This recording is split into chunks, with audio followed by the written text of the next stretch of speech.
Kill. Overkill. Killing spree.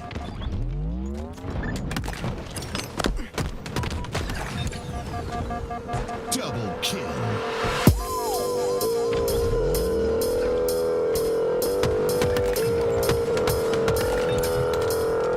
Double kill.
Double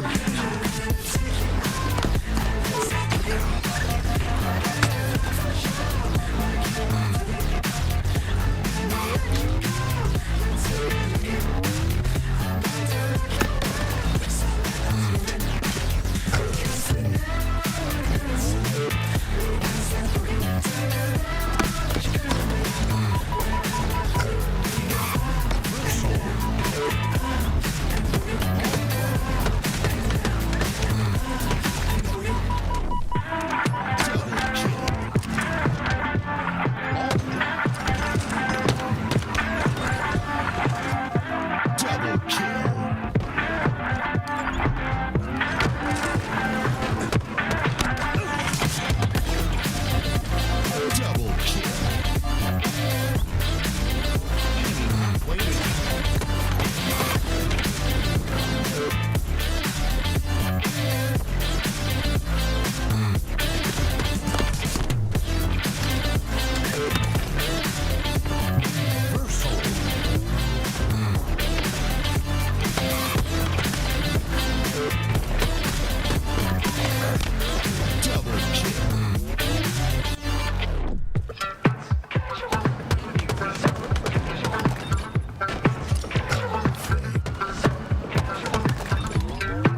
Double kill.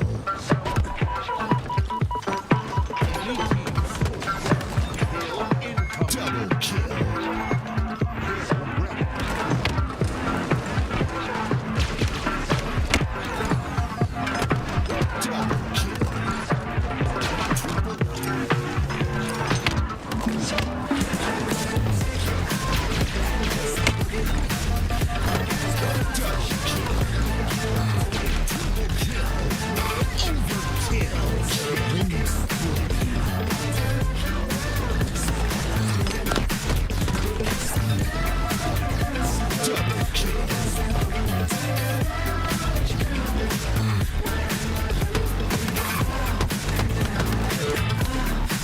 Double kill. Double kill.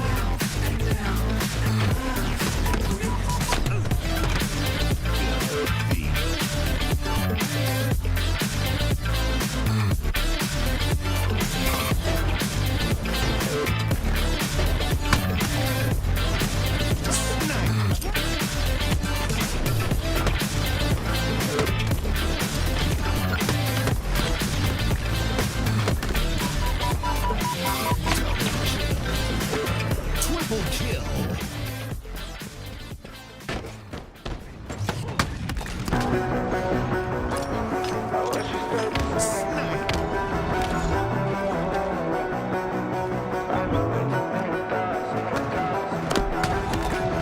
I wish we stayed the same. I got way too many thoughts in my brain, but I got memories that run through my veins.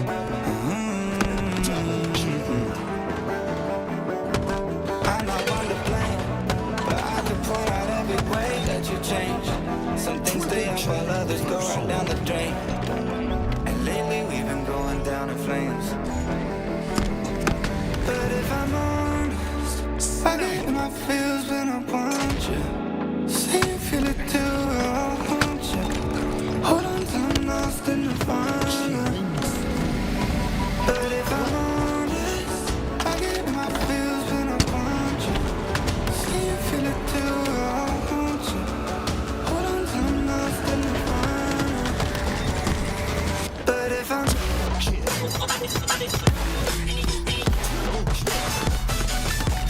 Overkill. Last shot.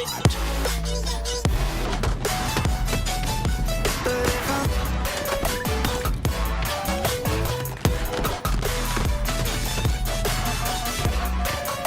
Triple kill.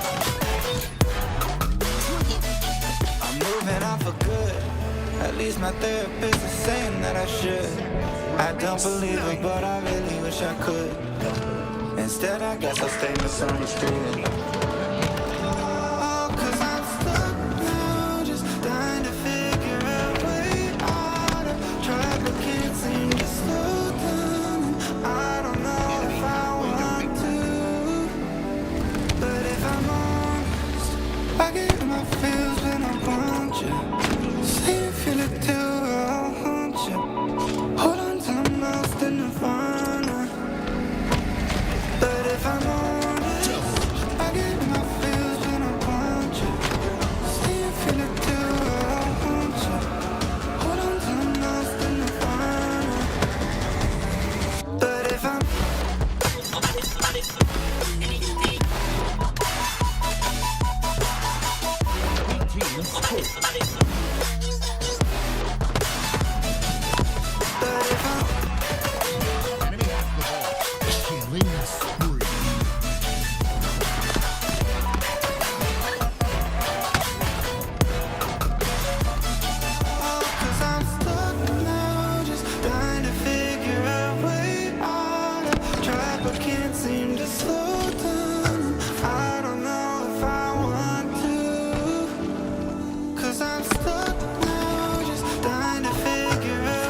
Double kill.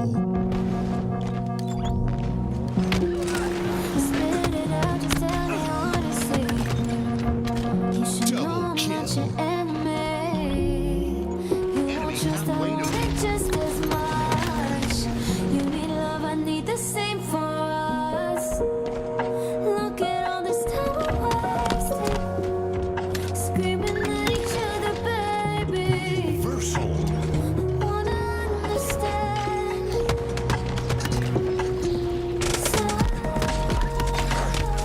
Double kill. I feel okay when you hold me.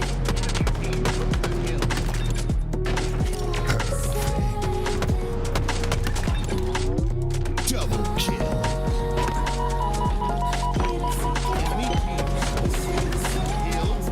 Double kill. Kill ready.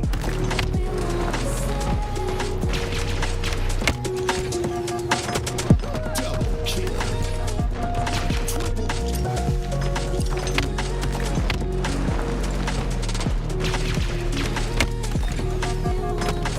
Double kill. Triple kill. Overkill. Killing spree.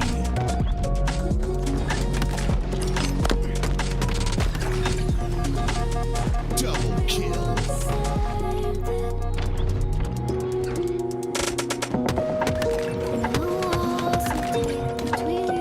Double kill. Just can't get back. So far from you, we used to be. I don't know what to do. Look at all this time we're wasting, screaming at each other, Snipe.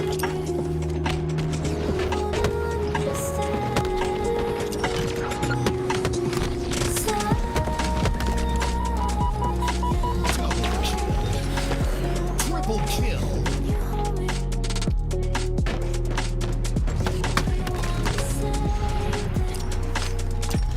Snipe.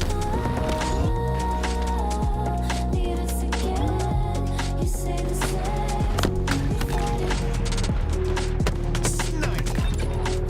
Double.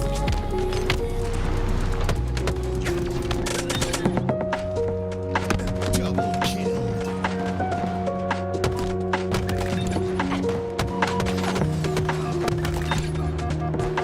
Triple kill. Reversal.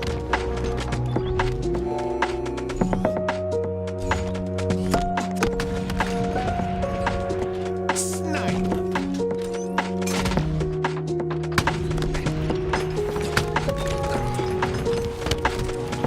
Killing spree.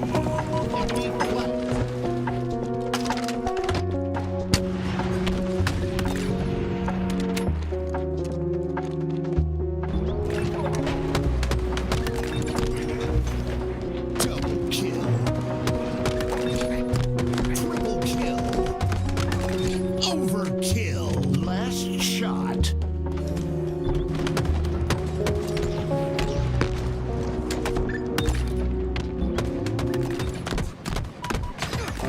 It's funny how the world keeps Triple turning. kill. Triple. Stars like ladders in the sky keep burning, burning. Snipe. It's crazy how the storms keep raging. And I'm here trying to keep my heart from aching.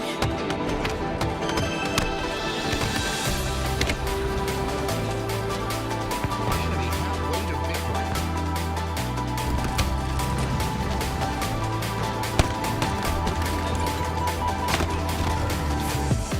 It's funny how the world keeps turning.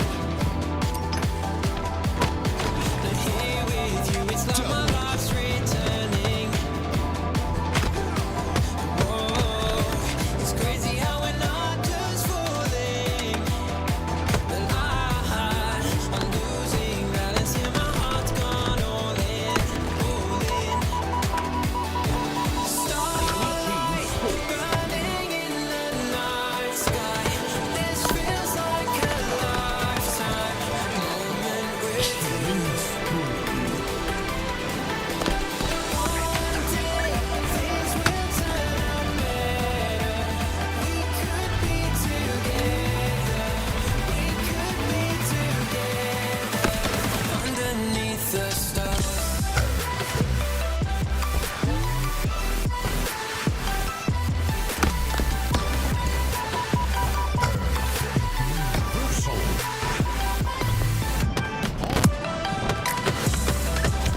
Hello, everybody. Welcome to the Halo 2024 World Championship LVT pre-show. Today, we're going to be going through a few updates from day one.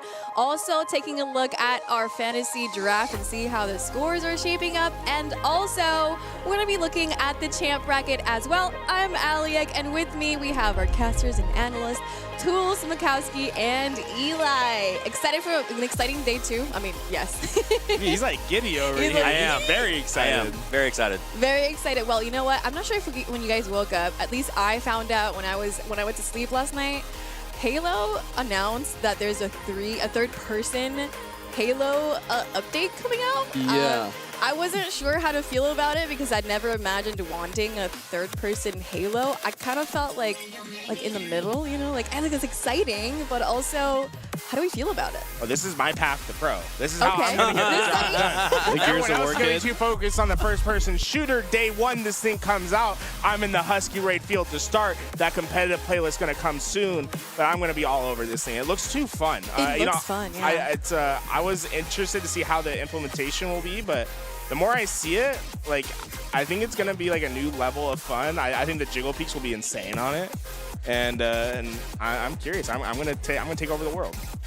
I'm curious about corner peeking with it, the Yeah. camera, but it kind of, to me, it looks like it fits.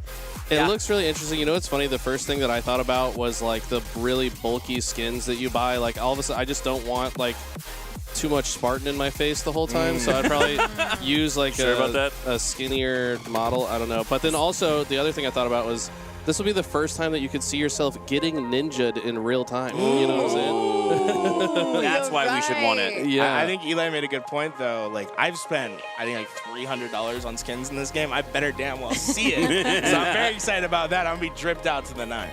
Yeah. I can't wait to see what people end up looking like in this third person. It looks fun.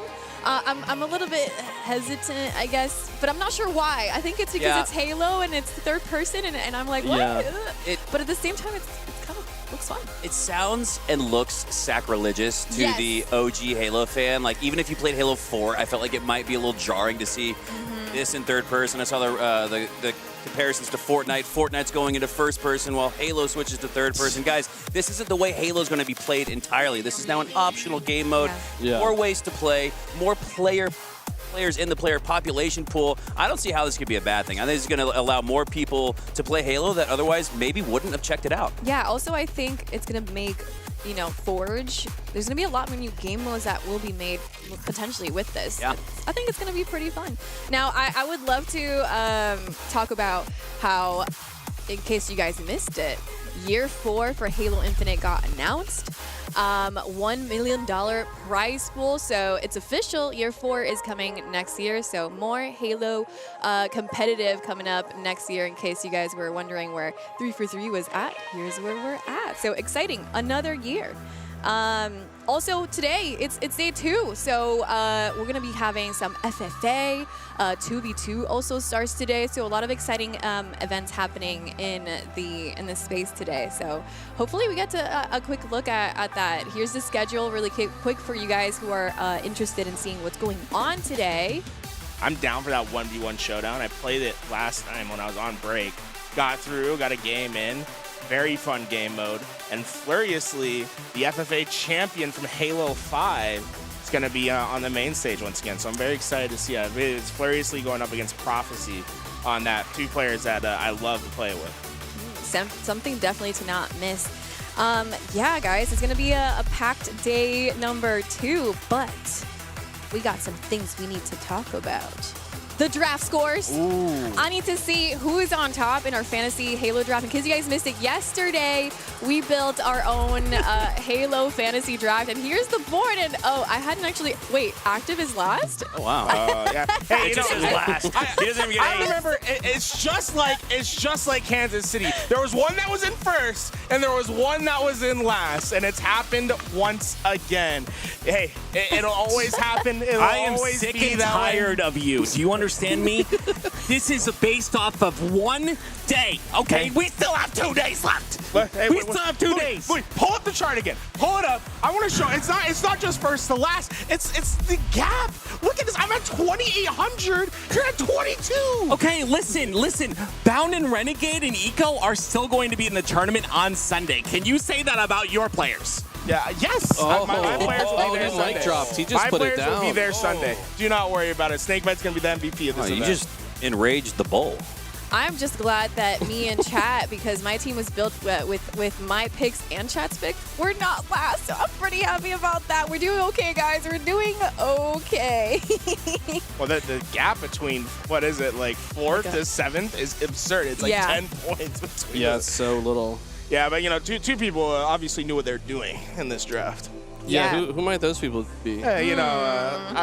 One a little bit better than the other right now, I mean- but I think we knew what was going on over there, Eli. I mean, there's one guy that's also played this, like, what, 5 or 6 times before we've And ever he done rigged it. the draft. Didn't And you he guys play rigged it, Halo and he for like got first 20 place. years before I played? He got though? first pick, like, all good, though. All good.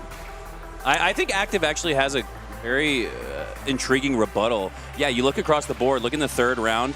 Nobody has anyone from the Big Four in their third round except for Active. So Active could come up from the rear on day 3 with his. He could be doing that. He's accustomed to that. He's accustomed to that, yeah. Yeah. Oh, So, now no. speak on that. Show that work. What do you mean by that? Well, his strategy is to like a sneaky beaver to come from behind. Sneaky Sneaky Beaver. Oh, Yes. that's what you mean. Shout out to Chris Puckett. Is if that you're a out there. Halo thing, or do people say that in real Yeah, life? so That's no, a Chris Chris Puckett thing. So Puckett because I always heard Sneaky Beaver, but I wasn't sure if it was only like a Halo colloquial thing or if it was like a real like in It's real essentially a life. Halo thing. It's a Chris I Puckett just- thing. I now. just- I want to say it wasn't- spawned from Chris Puckett, but it might also be something that he heard somewhere else. Guess we'll find Who out. knows? He popularized it.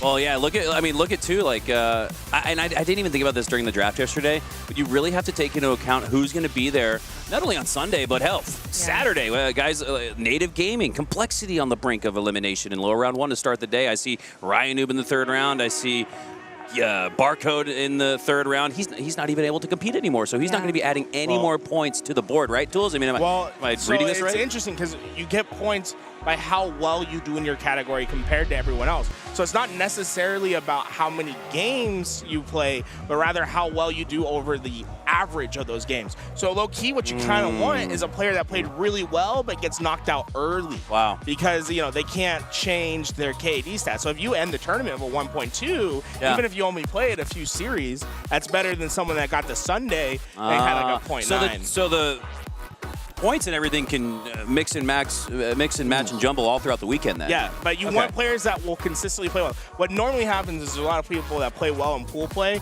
but then they play against Space Station in the bracket and they get they drop like a 0.7 in that series. Yeah. Right, and yeah. it just tanks their stats. Yeah. Well, why don't we take a look then at what happened on day 1, at what actually happened. Yesterday was pools. We had the top 4 teams go 3-0 in all of their pools, so no surprises there. But there were some surprising results there. Native Gaming went home, not winning a single series there in Pool C. I'm sure they're not excited about their placement, but on the bright side, Dark Inside got a chance to get that 3rd spot there, so that's pretty cool for that team. Dark Inside is the big upset, in my opinion, throughout this tournament. When I was talking to them, they were so confident about their matchup with Native Gaming. Obviously, that was for a reason. I think that a lot of people shocked that Native going from their highest placing of the year to being out at top 16 at the biggest tournament of the year. Obviously, not the way these guys wanted to go out. You also have a Native Gaming that just did not quite play up to its level. On the other side, guys like Descendant are finding new levels. That was the difference when I watched that Native Gaming versus Dark Inside series. It seemed like one team was on the uptrend. The other looked a little washed. I'll tell you what, though, about Native Gaming. I rode the elevator down this morning with Gilkey, and I was like, man, tough loss this weekend, but you gonna just chill the rest of the weekend? He's like, nah, I'm winning the FFA today. And I was like, I didn't even think about that, but if I'm in the FFA, I'm kind of annoyed that Gilkey is going to be in the FFA now because that man will be an absolute menace on Aquarius. He said Tapping will probably play as well. Just not sure about APG or Barcode, though. And that's a dynamic we talked about, Eli, on the way in here. This Halo World Championship Free-for-All Finals, Ali, might just have more HCS pros than we've ever seen before. I could very well see a situation where you've got 6 out of the 8 members of the finals HCS professionals that just competed yesterday, and then maybe a Goober and a Gunplexion or a Furiously sneak into that 3, 7, 8 spot, because there are, at least 20 pros that are out of the tournament. Why would you not play for $25,000? That's as much as if you got top 6 here in the 4v4. So opportunities are still there as long as you have the vision. I mean, Ryan Noob had the vision last event, right? Yeah. he won the cash. I'm sure FA is going to be really tough for those who come in, but isn't that a good thing? Like, you want to get better, right? Yeah, of course. Let's talk about some series that did stand out. That Akave and FaZe matchup. Akave gave woke up FaZe yesterday. Yeah, Akave took FaZe to the brink, and you want to talk about an adrenaline shot right in the early goings of pool play. It's not often you get going and have that sense of urgency and intensity around a match, but FaZe felt it early against an upset-minded underdog, Akave Esports. But, Garrett, how much longer are we going to look at Akave Esports as an underdog? They 3-0'd Sentinels, which, granted, Sentinels hasn't looked that good in the last month on LAN, but they 3-0'd Sentinels at the last event. They took FaZe to a Game 5 and lost by just 1 team wipe. I think Akave could make history this weekend at the Halo World Championship. I believe it would be the first ever top 8 for the MX region, and they might even go as far as top 6. Who knows what the ceiling looks like for Akave, led by Acid, who looks like he's an up-and-coming superstar. Well, I'm glad you asked me in particular, because I'm going to have Louis pull up one thing. Let's go back to that the HCS fantasy stats. There's a reason, because I'm a believer. Early in this Akave roster, I went back-to-back on the picks, 6 and 7. I knew these guys were going to be special. I had the option to go with Native Gaming. I said, no, let me double down on the LatAms, and I did that because of their performance at SLC when they got into that pool play, and they 3-0'd their first match against the pro teams. That's a tip. And that is the chip that these guys have on their shoulder. They feel disrespected. They had to play in every open bracket this year. They got out of every open bracket this year. This is a team that deserves a spot in those pool plays from the start. There shouldn't be any more of this open bracket mess for these for this team that's coming from Mexico, because the talent is obviously there. Yeah, and the talent is coming from all over the world, actually. Another series that would be interesting to talk about is the ITB versus Pure matchup. Pure is struggling in that pool. Yeah, Pure came out a little bit flatter than we expected them to, but I don't want to talk about it so much that Pure had a bad day as much as ITB had a great day. We saw Woodham ascending to, if you're a Dragon Ball Z fan, I mean, he's Super Saiyan 3 or 4 by now. This guy's... He's literally become the main character of the squad. And I think players like... He kind of forces the players around him to play their absolute best as well. He kind of brings the best out of every member of this team. So I am really excited about ITB, who beat Pure in a Game 5 yesterday. Wootum literally had most kills, least deaths in a majority of the games. And it just feels like his playstyle is really becoming his own, and he's understanding the game at a higher level than we've ever seen from him. Another player that has stood out, you said Wootum. We had the MVP announced yesterday. Yes. Legend, and we have to talk about that SSG versus Pure series as well. Dude, Legend, unbelievable MVP performance. SSG's looking like the best team here today, in my opinion. I really want to give a shout out to Legend and his performance. He had an interview on the main stage with Lottie, and you can tell how much the MVP meant for him. But it's incredible to see the journey that Legend has had throughout the HCS. He's a guy that started by playing during the Halo 5 Dark era, when there wasn't LANs anymore. A 16-year-old kid that broke into the European Halo scene and didn't lose a series in European Halo competition for years. And you could tell how special he was. He was teaming with Sika and Shady at the time. Those guys were unbelievable. And then parlaying that into Europe's top placement at HCS Arlington, creating a huge upset against Optic and Optic's own house in year 1, showing what they could accomplish, and finally getting that call up to come to North America and entering with a win. The first European Halo player to ever get a win, and now the first European Halo player to get an MVP, and possibly by the end of this weekend, the first European Halo player to win a world championship. It cannot be understated how special this kid is. and he's what, like 20, 21? Yeah. It's unbelievable how much is left in this guy's career. Legend is quickly going to become so many people's favorite Halo player. Yeah, and tomorrow is Sunday. We have to take a look at what's going to be happening today. We're starting the champ bracket just today. We have one of the first matches in the quarterfinals is that Space Station Gaming versus Quadrant matchup. Yeah, Space Station versus Quadrant. This is going to be a rematch from London as well. I want to say they went to Game 5 in London, these two squads. And yeah, Legend playing against his former homies. I mean, Legend really came on the scene, like Tools was just saying, with Sika, SLG, and Chick on that year 1 Quadrant roster. And there's always a little bit of extra, I guess, energy and fire for these guys when they match up against each other at this point. At the same time, you know, Quadrant is super happy for Legend. You know, there's not like bad blood between them, but that doesn't mean they're not going to play their hearts out when they run into each other in bracket. They seriously want to win. Quadrant has a chip on their shoulder this event and want to prove that they've left a lot on the table in prior events. Space Station just happens to be the first team they got to go through.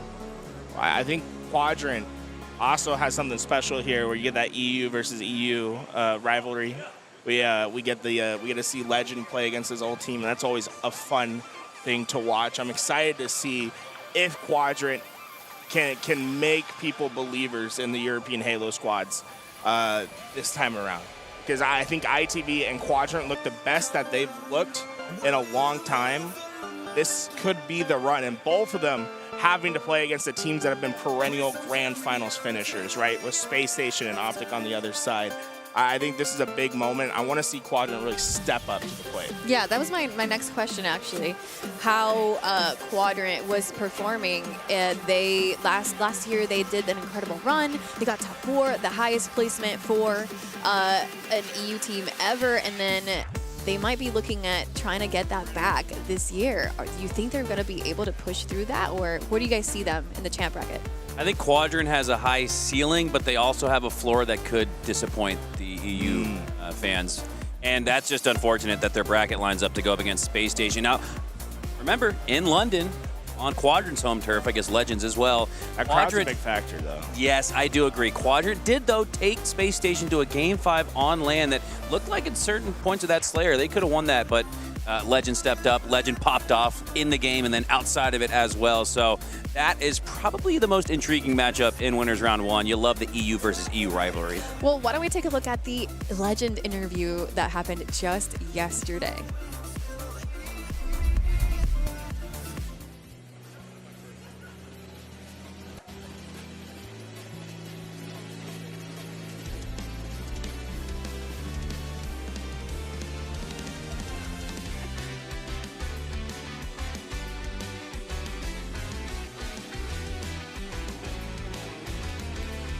Looking for another one as well. That's the triple kill for Legend. Team making 20 for Legend against his old Legend will fight too. Warden drops the bow. Flicking into the lead. 5. You knew he was gonna hit the 5.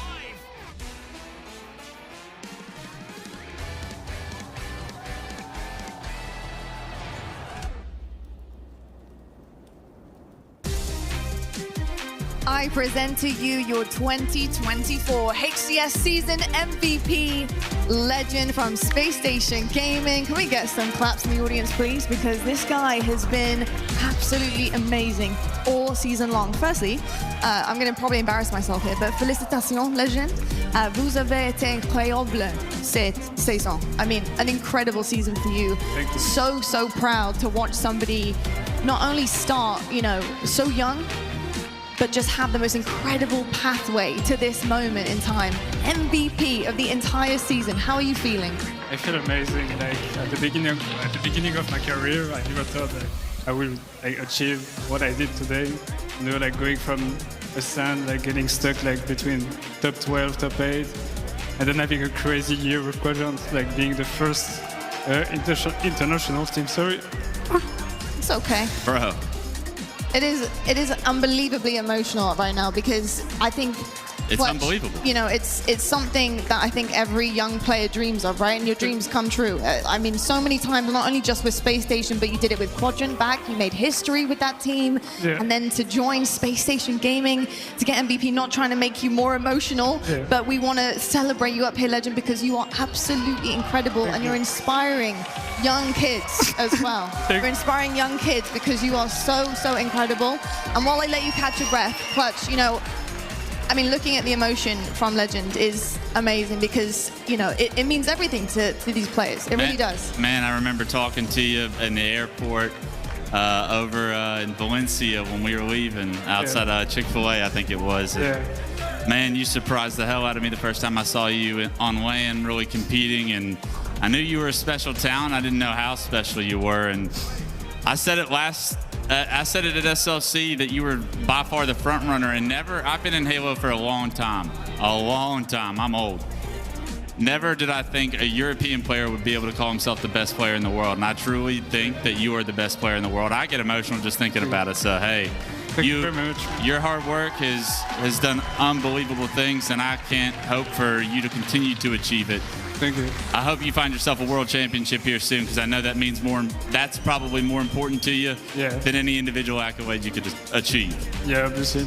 Shout out to my teammates and even my past teammates, because I will never achieve what I've done without them.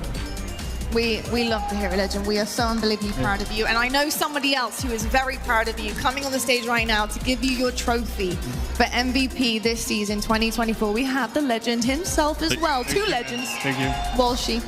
The Godfather himself. Thank you. Hey, there we go. There's the trophy lift. Is there anything that you want to say in French to any of your French fans that might be watching? Merci à tous les fans français de m'avoir supporté pendant ces 3 années. Et je vais continuer de vous rendre fier.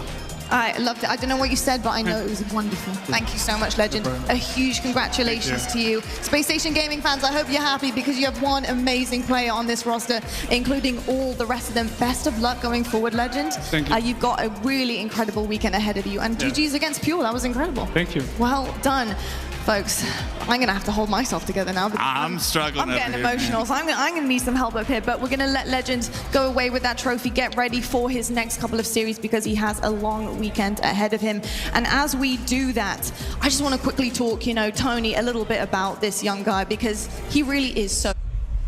Wow, I'm struggling over here too. I got teared up a little bit as well. That was such a cool thing to be able to see yesterday. Just, I mean, look, Eli's crying also. Look at him over there, just wiping his tears out. Man. It's just so important to see new regions pop up and be able to take what, NA has had a grasp on for so long. And it's so important to see. It'll inspire other players to, fire up on those regions. And it's as you can see, Legend, super important for him to be able to be standing there. I'm sure he's had a lot of work that he's done to be able to get there, and I'd love to see it.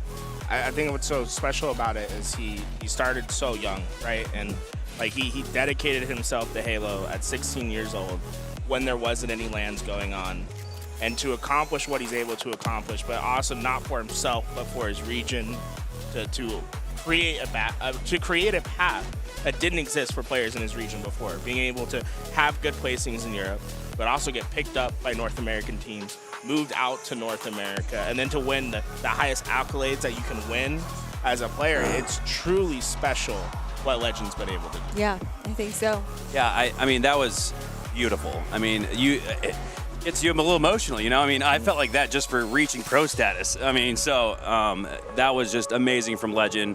The want-to, the drive, the passion, it's all there. You can hear it in his voice. And for me, it goes back to the season opener in Arlington when Onset, through the narrative, did an interview with Legend, and he did the exact same thing. He could hardly get through his first statement before just letting the emotions pour out. And I just love it, man. For someone who wants it that bad, they deserve it. Yeah.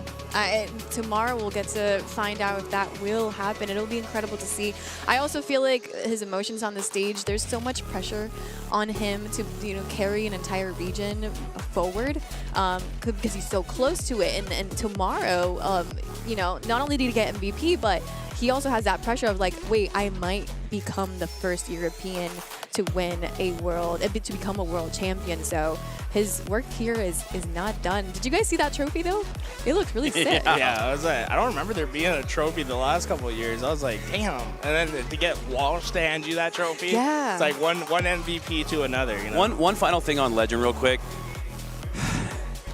We need more passion. We need more energy. We need more enthusiasm. Halo is a community really built off of passion. We're not a big community, but we have maybe the biggest heart in all of esports and competitive gaming. So guys like Legend could be the guys that carry the baton, if you will, and maybe even the trophy into the next generation, inspiring the next generation of not only Halo professionals, but Halo fans as well.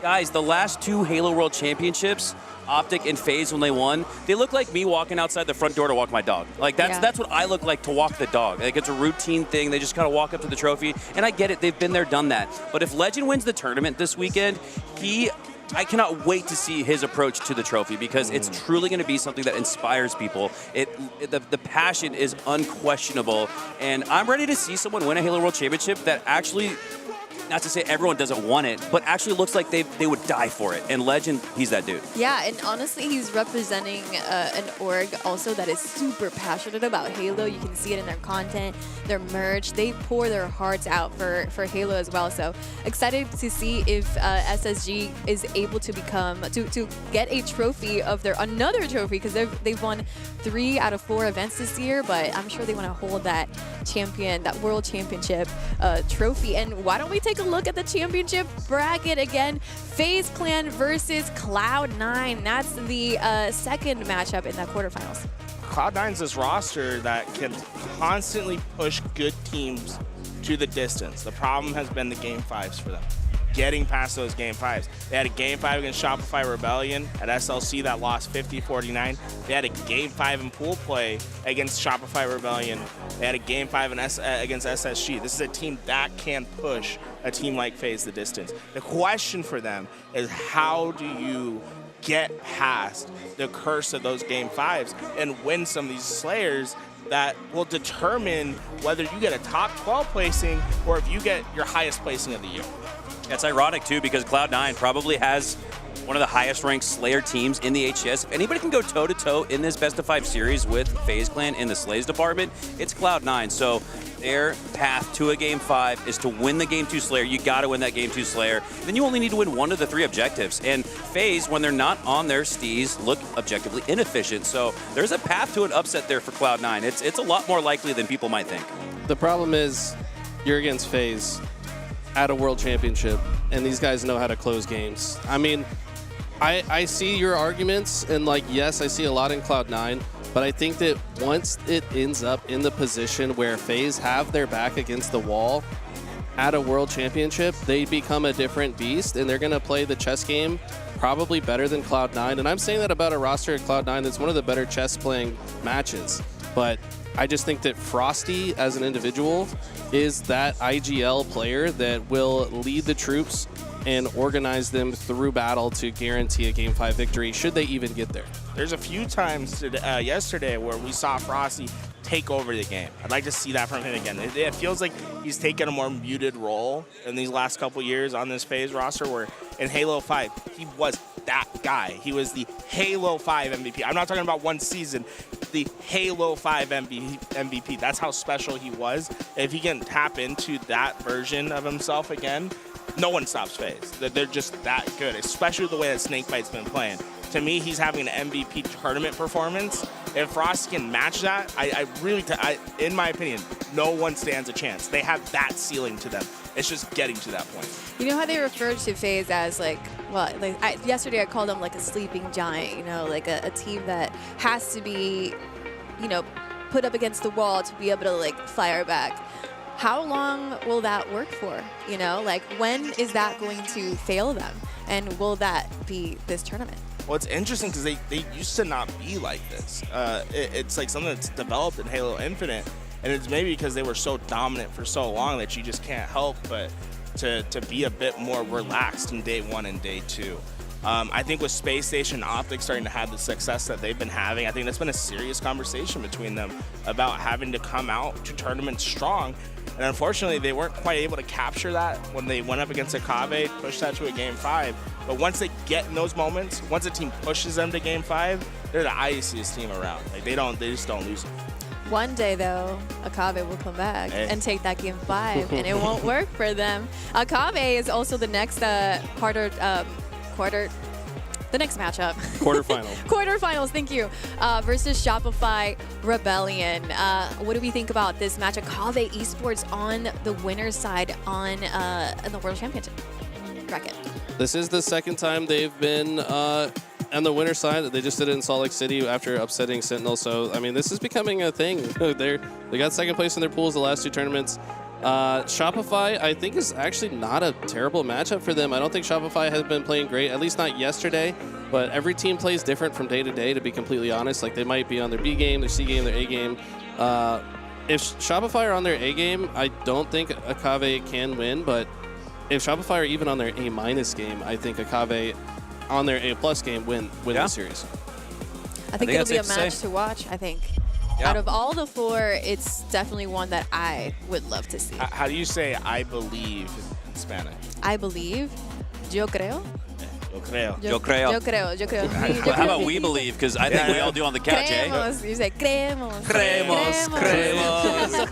We believe in these guys. Like, beautiful. Oh, absolutely. Akabe is a great roster. No, and you have a guy. When we had Wes on the couch yesterday, Clutch. He said you have to, in order to win these series against top 4 teams, you have to have someone that's a superstar, somebody that can change the whole complexion of a match or a series in the blink of an eye. Acid's turning into that dude. He had 21 slays and 6 assists in a Slayer against FaZe. Like, that is ridiculous. He did that twice, by the way. In Game 5 in Slayers, I just every time he had like 20 kills. I'm losing my mind. I mean, that's ridiculous. We were on board with him for maybe 3 minutes, and he had a sniper, and he hit every headshot. It's just like he's just playing unreal. And if he can play that way today and feasibly tomorrow, like they absolutely have a chance to make some upsets. And I'm just saying, for him personally, it's probably pretty satisfying to have such a great tournament, because early on in Halo Infinite, he was the guy that was getting accused of non-sanctioned play. Non-sanctioned. For him to come out and play as strong as he has, like that has to be so validating to him. And whenever I talk to Acid, he's always so humble about it, but like you can tell it means a lot when he plays well. Yeah, I'm just curious who has Acid on their fantasy Halo. It's actually the guy that's been doing the stats for us. He said it's the best of value of any player drafted. Wait, where is he on the board? Where is he? He's on the, I believe you got him in the second to last round, number 7 over there on Mikowski's team. He's a plus 44. Oh, what do you know? Wait, high value you picks. just forgot you had Acid on I know, I definitely did not forget. I wanted you guys to swimmer alerts. Yeah, and Acid having the tournament of his life got you to 4th place. How does that feel? just wait. You just knew what you were doing, right? Yeah. You know, I'm pretty good at picking. Eli and I are pretty good at picking talent from the open bracket. But Mikowski was talking about how he wants to see emotion again in the HCS. The team that Akabe has to play, Shopify Rebellion, if they can finally get the job done and play well and take this series down 3-0 and prime themselves for the run, this is a team that all 4 of those guys are going to be crying on that stage if they're able to get there. Like, it would mean so much, especially to the young players. Like, Mental's been around. He's won championships before. But the journey of Soul Snipe and Cycle and Suppress, like, these guys are grinders. They're young. This is the opportunity they've been waiting for. They believe they can get it done with this roster, with this team. They've been to Sunday every single tournament so far. They just need to be able to win that Sunday, right? They got to win on Sunday. Get there today, accomplish what no one believes they can do in the general populace. They've been wanting to push into that top 3. They got to beat Akabe first. I wonder how they see Akabe as their first matchup of the day. If they're underestimating Akabe, I think they're probably keeping an eye on them. I always say an element that the international teams have an advantage over NA teams is that there's a sense of familiarity with each other within NA. You're scrimming each other every single day for hours on end. Probably haven't had much scrims with Akabe into the Breach quadrant, so that's the element of surprise that they have a chance to take into Championship Saturday. We talked to Frosty yesterday, and that's exactly what Akabe caught them off guard. on the pit CTF match, and you're saying it happened to FaZe. It could happen to Shopify Rebellion too. Oh yeah, absolutely. The element of surprise, like Walshy always used to tell me, he's like, I like playing against you, dude, because you suck and you do stupid stuff, and that's stuff I don't expect. So you give me new perspective on the game, right? Yeah, it's the best play in Halo is the one that the opponent doesn't expect. So it's the best swordsman is not afraid of the second best. He's afraid of the worst. Right? Yeah, that was Walshy. You are the worst. that was Walshy towards me in our free for all lobby. So Do you have yeah, a quote book that's cool. in your mind? I'm well read. I like to read books. Yeah, you can read. Yeah. You read? I did fifth grade not. level. I finally got through the ones with pictures. Yeah. So you're on the your Dr. books have Seuss books now? pictures? I'm on the chapters now. Oh, your excited. chapters. Yeah, Oh, chapters. okay. So Oh. past Dr. Potter, Seuss. Make sure you share your Michelle. report card with me, son. Yeah. Yeah, I want to keep No, tabs on you and that's my Straight A's. reward you for all your hard work. Lore, if anyone's ever interested about what I was like when I was young, I was Did you guys have accelerated reading in school? Is that where you read fast? It was like, so you would read books and then you'd take tests on it. You get points, and then you'd have to get so many points like pass your classes. I was the AR king in my high school. I had the most in the middle school. I had the most AR points in middle school. Middle school. Yeah, that makes sense. Yeah, nah, I love it. Read any Halo books? Yeah, I actually listened to most of them though. Because when I was working construction, they're perfect. I just put them on, boom. You get through a whole day. You'd read the Primordial series, the best. Like when they go through and talk about how the Halo stuff was formed. It was awesome. I've read the first two, and it's incredible. The Flood is great because it's pretty much playing Halo CE back in your mind, and the Fall of Reach was phenomenal as well. It really sets the stage for this epic lore and universe of Halo, and it's also a great way to fall asleep, right? Like it's proven that if you keep your eyes on the phone, a bright screen, it'll make it a little harder to fall asleep. 30 minutes before bedtime, an hour before bedtime, read a Halo book, and you'll go honk sure right away. Now, what's your favorite Halo book? So far, The Flood, because it was. Isn't that just Halo 1? Yeah, it's Halo 1. But it's the best. It's been so long since I played that game, and it's just the best. It's what introduced us, and the Flood dropping down and getting to relive that in my head. I need horror back in Halo. We need horror back in October. Halo. Please, what in a campaign? Yes. Yeah. Bring Not back just the Flood. aliens. Bring back the Flood or something scarier. Everybody that played Halo 1 knows that the first time they saw the Flood was like a core memory for them now. Like they were so scared the first time. It's so creepy the way it was all drawn out. We loved it. I want to know if anybody in chat that played Halo Combat Evolved remembers exactly where they were, who they were with when they saw that scene, when they saw the Flood for the first time. Yeah, absolutely. Yeah, like It was the me and my brothers, brother their playing sisters. co-op split screen. Yep. I was 11 years old. I feel like I'm missing out. I was too young. 11 years old. Yeah, you weren't even born yet. You didn't play, like you didn't go back and replay? No, because like no one in my family owned it. We'd go over and we'd be able to play at my neighbor's house. So we'd like go there. Halo 3 is that game for me because Halo 3 is the first one that I owned, and I probably played the Halo 3 campaign hundreds of times because we didn't have Xbox Live. So it was like we were either playing split screen against each other or we were playing co-op on the Halo 3 campaign. And that was a special moment for me. I think me and my brothers bonded over that a lot. Yeah, I got Halo CE gifted to me on Christmas Day, and started playing it towards the evening after dinner. And the Flood would show up about halfway through. Spoiler alert. You've never played the game before, and this is about a 24-year-old game. This is it takes a little while to get to that point in the game. So I started playing around 6, so it's probably like midnight to 2 a.m. or so. I'm like 11 years old. I'm not supposed to even be up at night, so I'm already feeling like I'm doing something I'm not supposed to. I'm like sneaking in some more levels on Halo, and then the Flood scene happens, and I'm like, oh my god! I'm looking over my shoulder for my parents. I'm looking over my right shoulder for more Flood spores attacking me. It was an experience I'll never forget. I would love to see that. Okay, I don't want to talk about live action Halo, but I would love to see that like Combat Evolved as a movie, like that whole like bringing the Flood like as a horror. They have scene. to do it right though. They have to do it right, and that's why I'd rather them not do it. Yeah, just don't do it. I don't trust them. I just don't trust them. But do we trust an Optic to break the curse of second place? They're gonna start their Saturday up against ITV. This is a really tough matchup for Optic, in my opinion. ITV play Optic really well. Whenever we've seen them historically play against Optic, whenever I talk to you guys, this is the team out of the top 3 that they want on their side. This could be the moment where ITV steps up to the plate and creates a huge upset. And maybe we get to see Woodham holding up that keyboard up to the air one more time. I'm a big believer in ITV here. I have this going to Game 5. and then from there it's a coin flip that give a little bit of favors towards Optic Gaming. But this is if you're going to get tested early on, this is going to be Optic's early test. Woodham is the superstar that could propel ITB to heights they've never reached before. Woodham is the superstar that could counter Optic Gaming and Halo's superstar in Formal. Formal doesn't often have any frustrations in his match. He's always so chill, calm, cool, collected. Been there, done that. He's been in thousands and thousands of hours of this level of competition. Woodham, by the way, only entered this season with 1,000 hours total of Halo play. That's including matchmaking in BTB, not even scrints. So, my God, the leaps and bounds that Woodham is about to make this weekend, it's all house money. Because next year, with another Halo World Championship announced, I really expect Woodham to be legend-esque, maybe getting opportunities NA or even lifting EU to new heights where they've not reached yet, which is a grand finals here in NA competition. So very exciting to see what Woodham could do today. It might just happen now. It'll happen next year, but it might just happen a little early today. Yeah, we'll have to see. Lower bracket, though. Lower bracket, Dark Inside. Is this our first time being on a Champ Saturday, like the players within Dark Inside? This is a really cool squad. Oh, for sure. I mean, we've got, I think, well, Descendant has the most accolades on this roster, but we got Ezzo, who's like a rookie through and through. He just kind of exploded on the scene.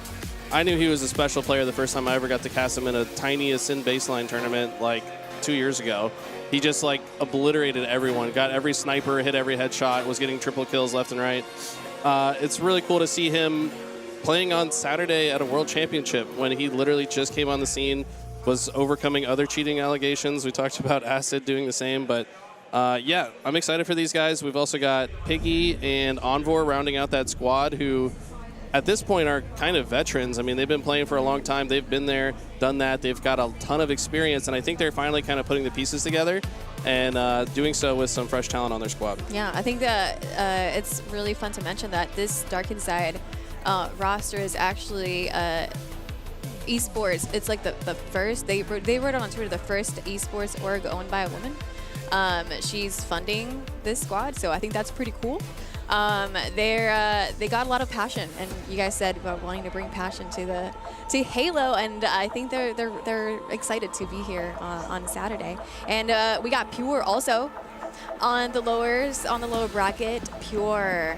I said that they would make it to elimination finals. Do you guys agree? Whoa. Do you guys disagree? That's gonna be a long run for them. It's a long one. Pure, they're third in their pool, but they definitely have the best looking third place team. Oh, for there. sure. Like, Yeah. They played so well in their series that it's kind of a brutal finish for them. But when you take a quick look at the lower bracket period, I don't think anyone had the bottom three teams in those third place spots. I believe it's Pure, Sentinels, Complexity. Like, Yeah. I don't think anyone had their bracket quite shaping out this way.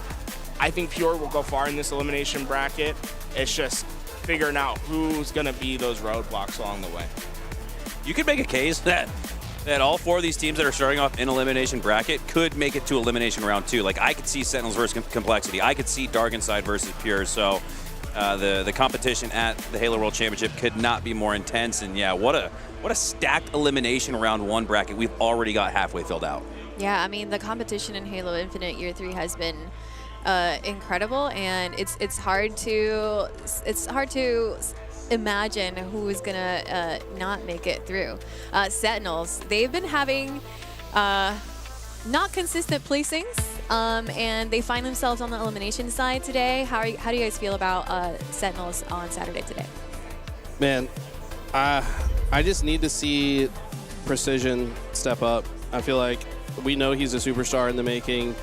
I don't know if he's just not, he hasn't been feeling it this weekend. The team hasn't been driving chemistry-wise or what's been going on exactly. But, I mean, the thing is, these guys could beat anyone. They could also kind of lose to anyone. They're such an anomaly in the HCS.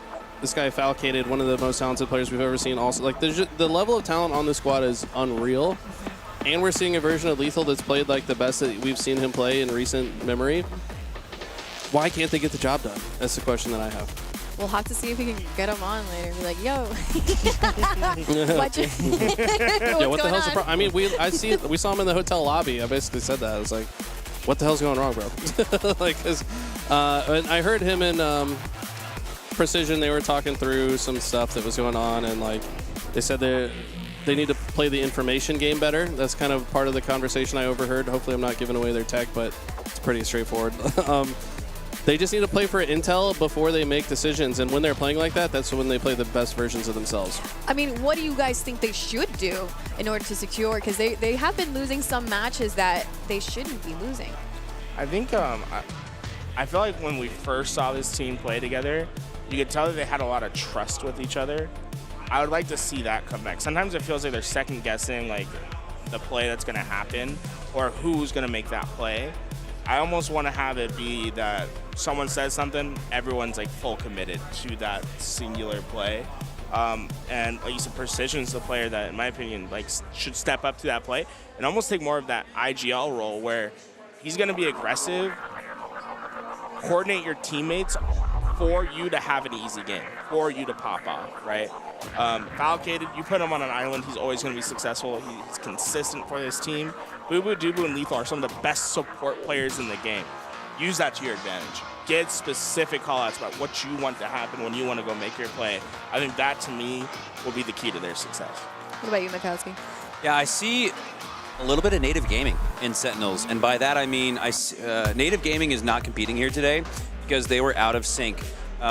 Tapping buttons, for example, would push forward when all three want to play back and play the line of scrimmage game. You have one that pushes forward. You have the team pushing forward as a whole when they're supposed to play back.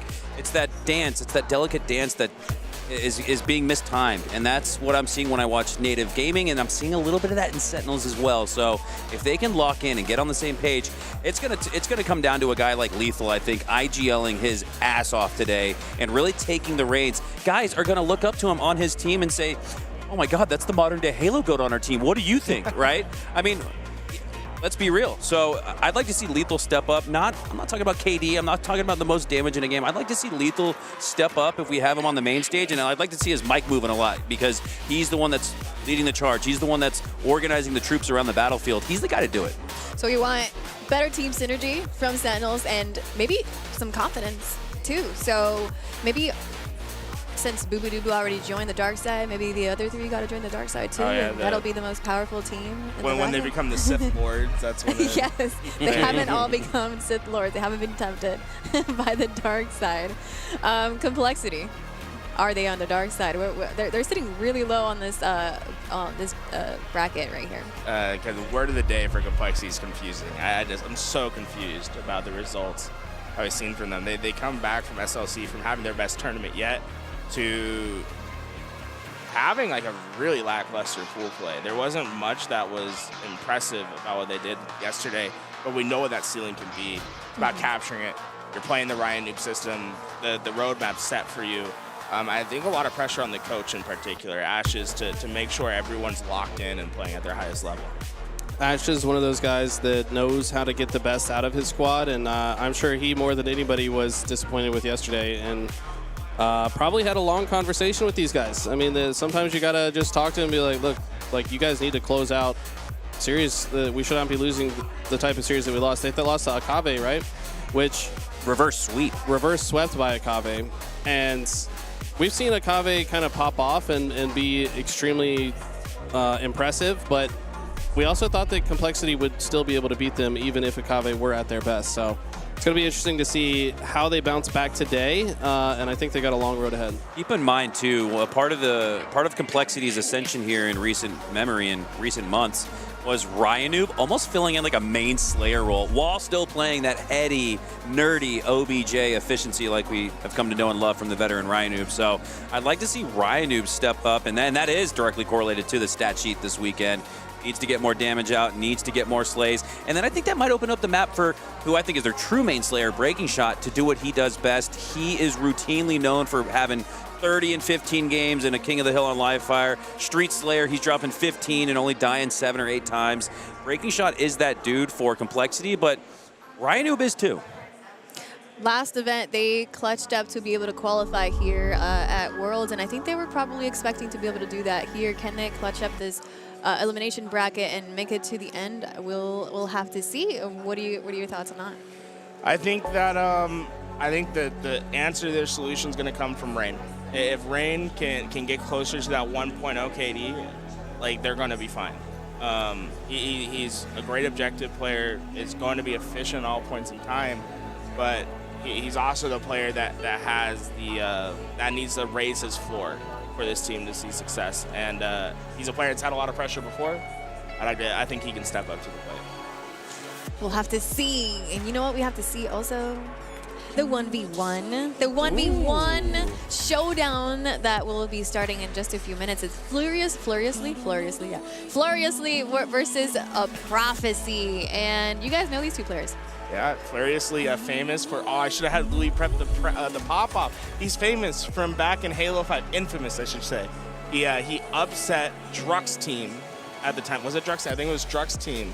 And they all get off, they pop off, they start roaring at each other. He gets out, he says, student, athlete, gamer. Or a student, gamer, athlete is what he says. He says student, gamer, athlete. And it's like, it's my favorite pop-up of all time in any Halo 5 tournament. They're wearing the brown wall jerseys at the time as well. Nice. It was a fantastic thing, but he is an incredible FFA player, has a lot of success in that. Had championships in the FFAs over in Halo 5.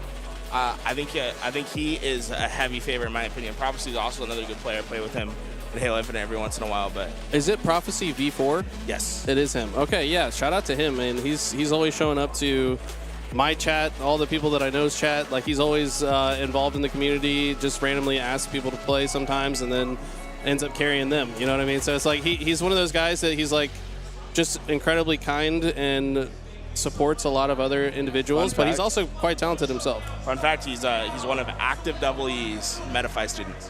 I believe it. Yeah, so hey, how many Metafy students do you have in a finals today? Right. Well, I just lost confidence in him now that I his odds just went down. No, Tim's a great teacher.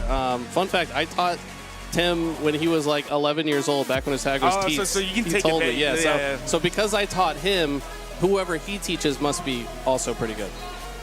All right, guys, the 1v1 is actually getting started right now. So we, over here at LVT, are going to take a quick break before we get started and watching our 1v1 showdown. See you guys after a little break.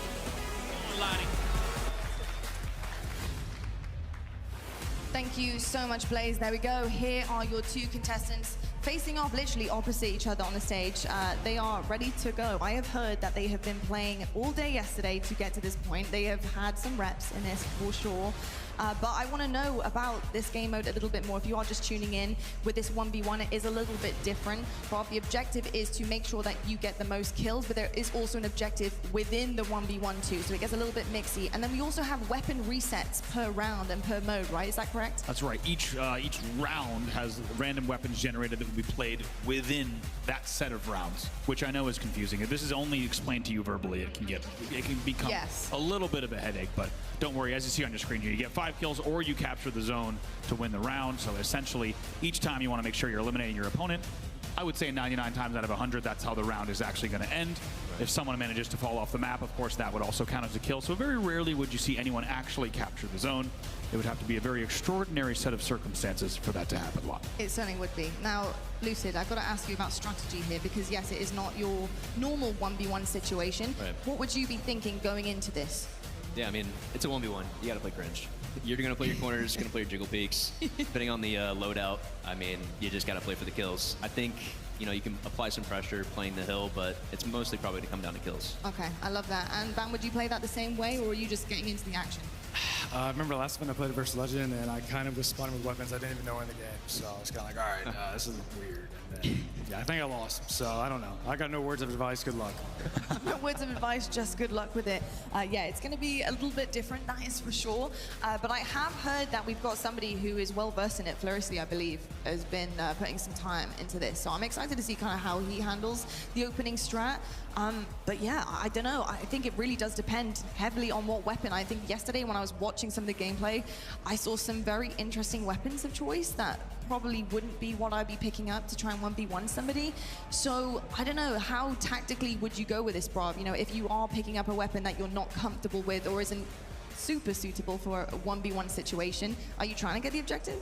No, you just fly right at him. You're just going. I think I mean, everyone's going to, of course, recognize these different corners of the map that you have pre-selected here for these rounds as well. They're very familiar kind of terrain in terms of the actual areas that you're going to be duking it out on, I think you just fly at one another. I got to play against Uni yesterday, and I learned real quick that you just soar and you just get the kill. And sometimes you go off the map because you have not actually played on this version of the map yet. Things like that happen. But yeah, I'm excited to see it too. I feel like if you have a weapon you're confident in, then you're going to, exactly like Lucid said, you're going to see jiggle peeking and kind of standard play. Instead, if you get like a Plasma Pistol Ravager, it's just going to kind of be absurd carnage. Yeah. The Ravager is like, I don't know how you're supposed to do that. But we are getting into game, I believe. So we're going to do a little bit of a quadcast here, fellas. So we're going to jump on in and see what both of these two have got.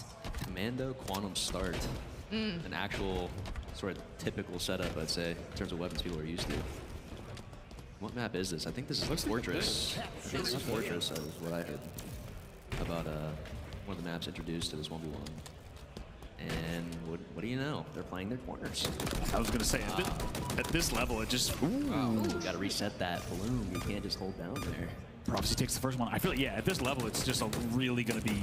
Like, when I was playing yesterday, like I was saying, you just kind of fly at each other. I think, like you said, Tommy, it's going to be a lot more just like slow playing this and trying to get any kind of advantage you can get damage-wise and then try to convert. Right. Good Quantum. Staying alive. Yep, it's just going to be a lot of time played out. Or some of those trades, you get the shot up, just go for that melee.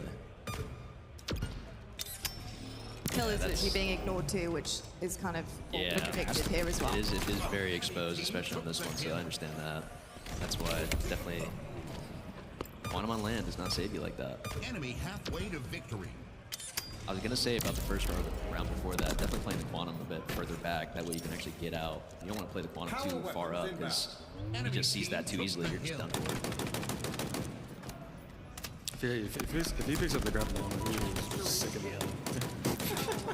I was actually very surprised to see that. Got a Gravity Hammer spawn in there. Oh, he's good Quantum right now, shoot him in the back, but he's playing for hill time. Hill that he's not even going to be able to cap. Prophecy already 3 ahead right now. The 300 points, folks, means 3 kills ahead, just to let you know, because it could look a little confusing. That is 3-0. Where's the hammer? Yeah, this is going to become a corner fest right now. He's going to be able to slam with the Gravity Hammer. Oh, but he's playing hill. Look at this. Yeah, this. Holy! Yo, that is just a guaranteed loss right there when you have the Commando versus the Gravity Hammer. Prophecy off to a strong start here, man. Yeah. We actually know who's PO. I mean, yeah, it is Prophecy who is the blue. Yeah. First on the board. All right. Okay, not over yet. So the Commando can really offer some really mixy fights. Even for a standard 1v1, I feel like this is... Wow, the stick. Wow. Oh, okay. Quantum stick comes out. Did he just Quantum through with that on him? Yeah. Damn. Okay. Stays with you. All of a sudden. 4-2. Say it doesn't take much. Just one sticky like that, Quantum out, and that's it. Oh, wow. There you go. Go. Quantum usage. What a round, by the way. To have Quantum in the first round, like it's like we didn't even get into that when we were describing the mode. Like to have round 1 being a Quantum. Let's see what the loadout is here. Stalker and drop ball with a spike. On Bizarre? Wow, Bizarre.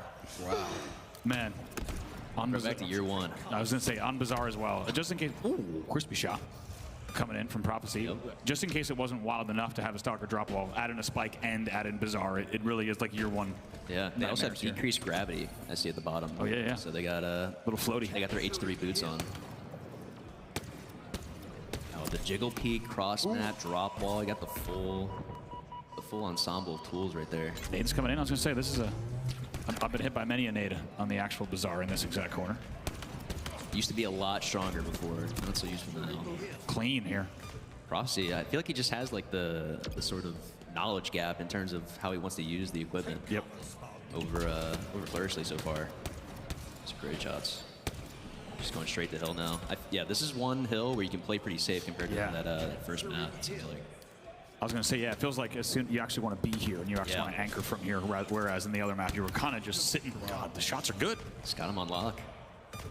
He's playing confident. That's good. That's how you win these. He's got the lead. He's not backing down. I agree, though. It's kind of like the traditional. I mean, it's like the bout.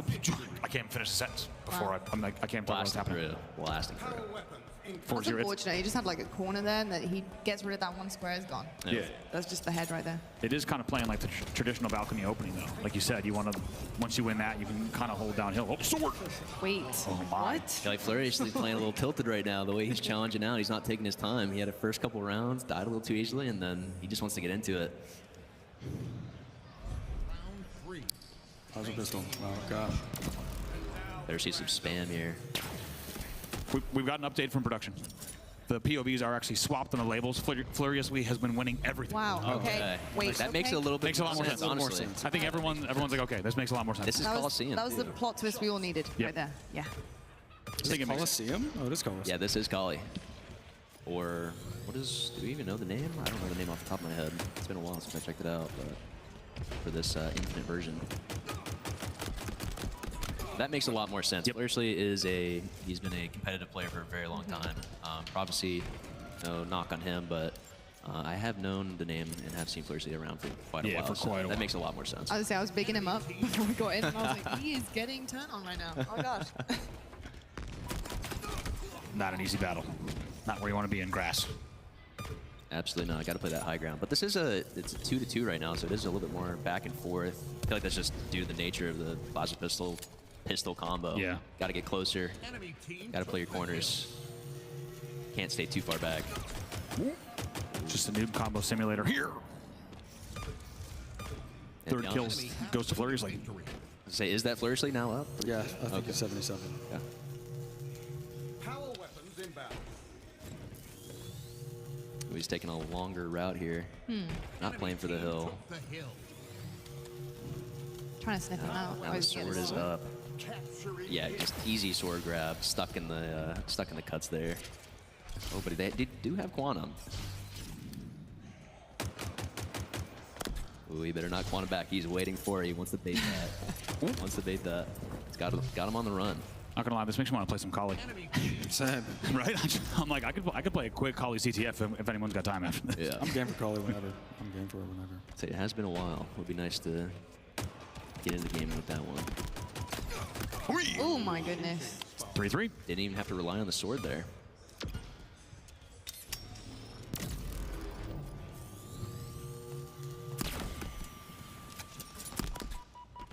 Flersley, of course, one round away from closing this thing out. Everything to play for, tied 3-3. Yep, just taking their time, finding their routes through. They're both just swapping their side of the map, essentially. Just playing the corners, playing hill though. Looks like, I think that is Prophecy, right? Feels like with this hill, I guess you can kind of play it. I guess it's not as advantageous as the last one we talked about. I do think the combo in this setup right here is actually pretty good. So it looks like he's about to win this. Baits him in. That was a very good play. So Prophecy just scored, right? Yep. I believe so, yeah. Okay. Yeah, he's up 4-3. Obviously needs this round to stay alive. Or at least the entirety of the rounds. It's like Russian nesting dolls of rounds, you know, in this game type. There's several layers. You really can't use the term round. Yeah.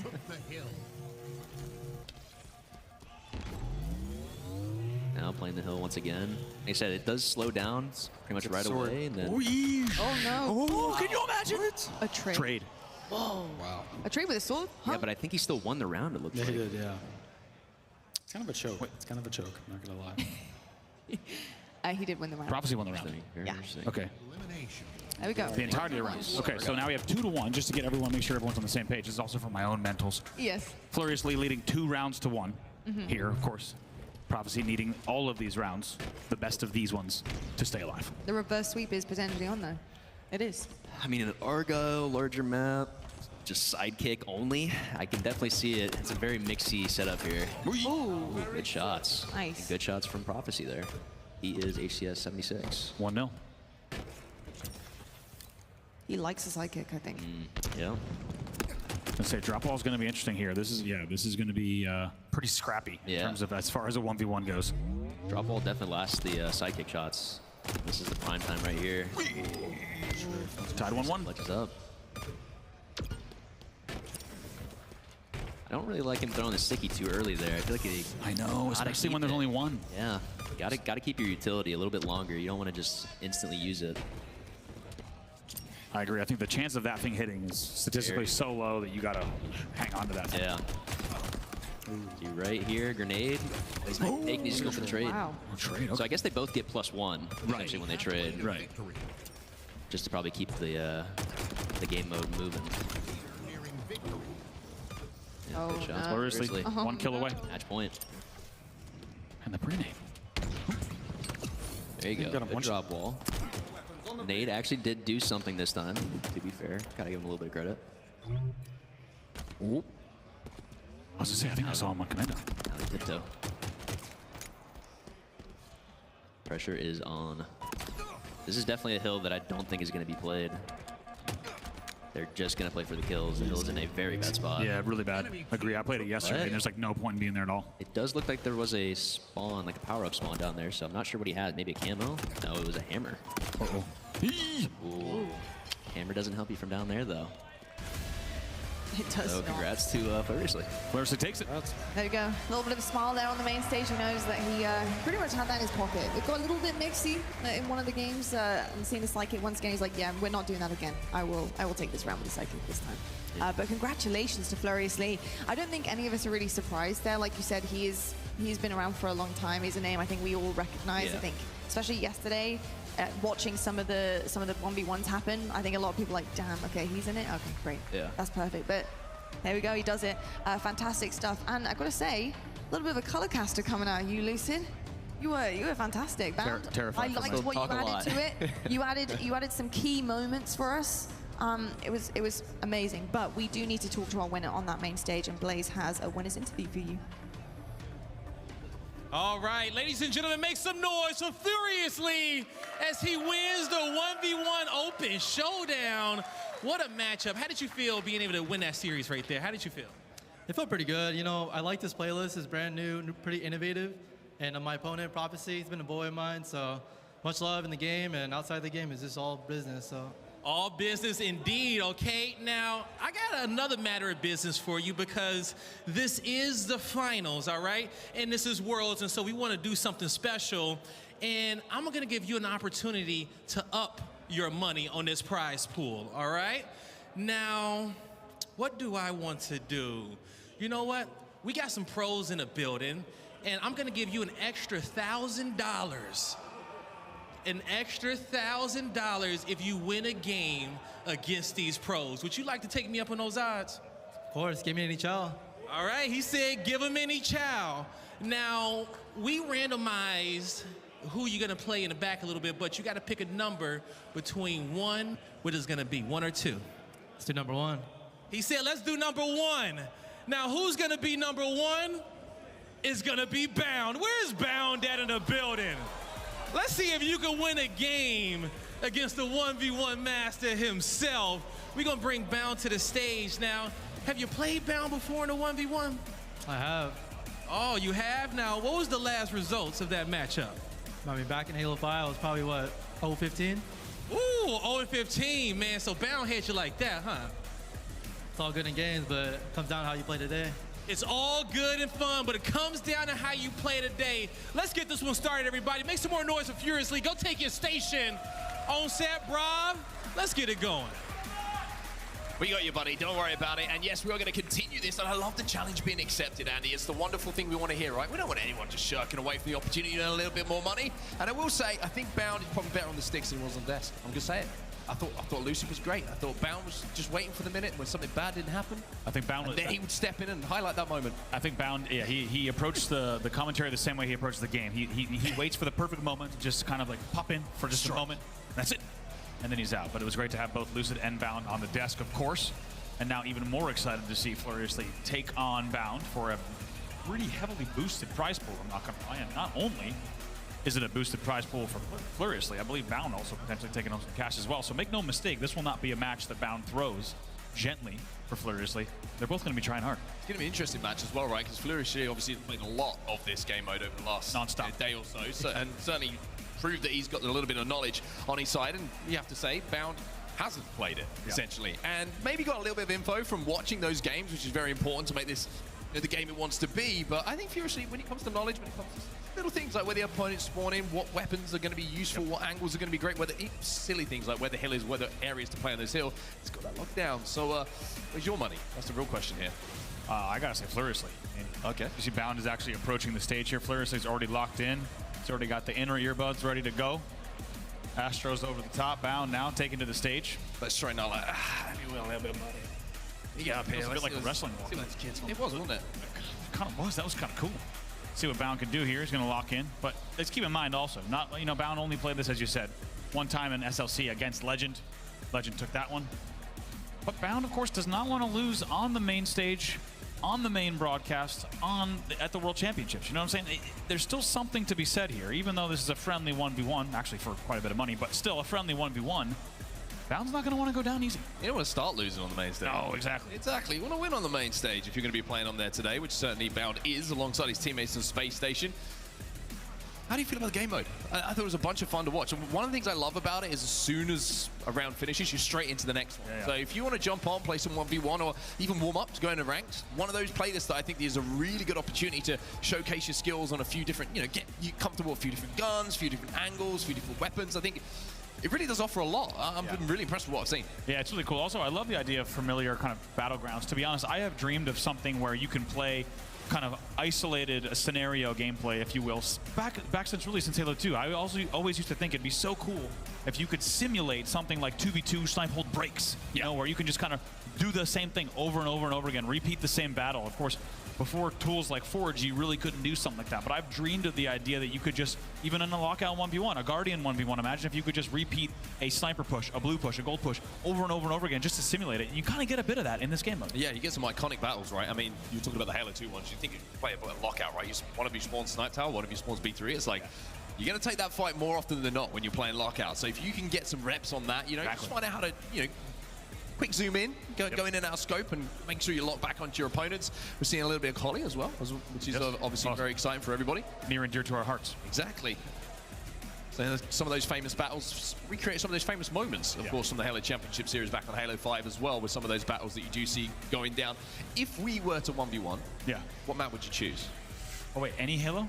Or I think just any Halo. Like, what would you want? I always want my 1v1s to happen on lockout. Lockout? Always. What fight in particular? If you could pick one. Oh, I mean, why not? I mean, like you said, it's B3 or B2 versus S2, S3. Yeah. Right? It's just, give me that battle every day of the week. That's, I will never tire of it. In the words of Max Hoberman, when I see lockout, I can always get on the sticks and play. I think I'd go Pit. Green to green. Pit's good. Green to green is like such a pivotal battle so many times. How much Pit Flag 1v1 have you played? Not enough. Have we talked about Pit Flag? No, not enough. Go ahead and take a look at some of the highlights from the last game as well. Just in case you're just joining us, welcome to the Halo World Championship. You're checking out the show match here before we kick things off in the 4v4 arena. This is a 1v1 showdown show match from the Combat Workshop. Nice little QT that was coming in there from Furiously.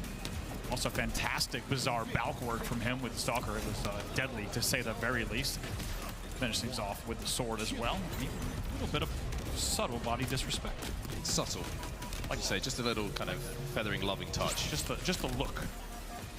Peaks as well. And there's so many of these battles, like you say, they're so iconic. Like, how many times have we seen Frosty at the top of Coliseum here on the sniper side trying to defend someone coming up through the cuts? Like, all of these fights are fights that you will be recreating in-game in the 4v4 scenario. And that's my favorite thing that I've seen about it. I mean, like you said, it's familiar battlegrounds, but it's also the familiar angles and familiar distance on a lot of these fights that are the pivotal ones that you will take more than once when you're playing these maps in 4v4. So I think it's a really good kind of, like I say, not just a warm-up, but an entry into what to expect when you get into those moments. And also I think everybody, all of a sudden, when I jump back into the ranked playlist now, is going to be really good at certain fights. And I'm going to find that out very quickly unless I jump into some 1v1 beforehand. It's true, actually, yeah. I agree. And also cool, like we said, just to be able to simulate, whether you're warming up, whether you're just simulating kind of important battles, even like we're talking about top mid, as you saw in Argyle, that's just a battle. Obviously, the starting weapon that you get is going to change that up a bit, or as, in the words of Lucid, make things a bit mixy. But still a lot of fun to watch. And also just the fact that you don't know what you're going to get utility-wise, the fact that you don't know which nade you'll get. We saw some interesting ones, of course, that Bazaar with a Stalker, as well as a drop shield, as well as the Spike. It was kind of a year one nightmare fuel coming in. Somewhere in the 1v1, Ryan is still there with the shotgun. He is, yeah, without a doubt. They should have built like forged him into the map. Yeah, exactly. But yeah, excited to see exactly what these players are going to get, because keep in mind, even if you, whatever happens in, say, if we saw a Commando QT round, which is a pretty competitive round, you never know if you're going to get just a Plasma Pistol, as we said on the desk, a Plasma Pistol Ravager round in the second one. So we'll have to see exactly what this one holds, but it certainly is pretty exciting to have this much cash on the line between these two players. Yeah, it just seriouses it up a little bit more, doesn't it? Furiously. I'm going to struggle. I'm sorry, furiously. The L's hard. The accent is really struggling to get around that one. Oh, it really is a tough one with the accent. Tough one, yeah, for me. Yeah. I'm going to say it's slower every time. Easier. Not every time. I'm going to get progressively slower, but furiously. It is tough. Nailed it. With an English accent. It really is. You want to try it in an English accent? No, because I would mess up both, which is not good for anyone. You could offend not just one person, but an entire nation. Which I've done quite a bit. Which you've been doing quite well in recent times, actually. Thank you. Too many nations are on that list. As you saw, each time we play, if you do capture the hill, you will actually end the entire round. So we saw those mini rounds within each round, if you will. As we said, Russian nesting dolls of rounds here. I like that from you, by the way. You like that? Very specific. That's kind of what it feels like, doesn't it? It feels like you're like, how many round? What round are we in? You're like, I got the first kill. It's like, okay, the first kill in which round? Pop the thing off. Pop. Yeah. Round 6. Yeah. Each time I need you to do that. So I got the first kill. Yeah. In the first round, but I have to win. I have to get 5 kills in this round before I can win the entirety of the round. Give me one. Hold on. I got dry lips now. And then I've got to win 2 out of 3 of those. I'm struggling. Can't do 2. Hold on, let's try this one. There we go. But don't worry. Don't you get sound caught effects up. will be in game. Don't you get caught up on that. We will walk you through it as we walk through this entire 1v1 showdown. 1 kill at a time, 1 hill at a time, and of course 1 set of rounds at a time as we get into this. Also want to welcome you along, whether you're in the arena here in Seattle, Washington, getting ready for day number 2, or maybe joining from home. Maybe you got some tabs open, you're getting ready for the Halo World Championship. Big day 4v4 to kick off today. We thank you for tuning in early for the 1v1 showdown. Just a little bit of a fun warm-up before we get into the seriousness of the day. Yeah, the table setter, I think is the best way to put it. A moose boosh. You're on fire today. Excuse you? I don't know what that means. Just a bit of a taster from the chefs in the back here at the Halo World Championship. Amusing bush. Very amusing bush. Speaking of bush, this man's wearing his bush gear, his finest SSG gear from the bush. By the way, how about SSG's jerseys here, huh? Yeah, they're really, really good. Fall collection. They're really, really sick. Golden Boy wanted to grab one yesterday. He stole one, I think. Haven't seen him since. Hard to spot, but I'm not surprised Golden Boy stole one. Everyone else is kind of going by the SSG booth, supporting the org, and Golden Boy's just stealing jerseys. That's kind of what we've grown accustomed to. But we gotta say, big shout out to the fall collection here for Space Station. Be wearing it all weekend long. It will be. Fresh shirts every day there, I will say. I don't have confirmation on that, but I'm presuming. Bound's a clean guy. Oh, they got great hygiene. They got fresh shirts with that. I mean, look at him. Hydrated already. He's ready to go. By the way, I need to talk about Furiously's chain. Because that thing is shining. Shining bright. I'm saying, are we sure we need to give this guy an extra $1,000? He's clearly got right for himself. He's got this covered, clearly. Man, it's iced out. If Bound wins this, he'll just throw the chain down and be like, again. We'll play for the chain. Also want to shout out to everyone. We've got a bunch of side stations and side tournaments going on. The free-for-all, I know, is heating up. We had a bunch of people asking us where the free-for-all is happening. It is, of course, over in the open tournament area. That is going to be spicy.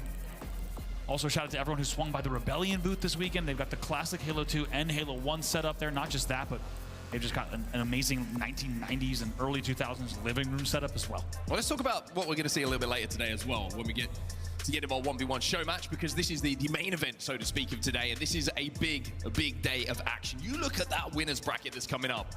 I mean, pick your poison when it comes to these matches, because we can talk through them for a few moments while these players get settled on stage and ready to go. Space Station versus Quadrant, and it's that's got a story in itself, right? Because Quadrant, I would say, a little bit undercooked coming into this event. They didn't really have much of an opportunity to play, but yesterday they looked really, really good. They obviously lost to Optic Gaming, but some really close games in there. They won the other 2 and just looked like they were playing with some good momentum. Now, the one team they've always struggled historically with is Space Station. Well, we always say the Halo World Championships throws up some surprises, so that could be a very, very interesting one.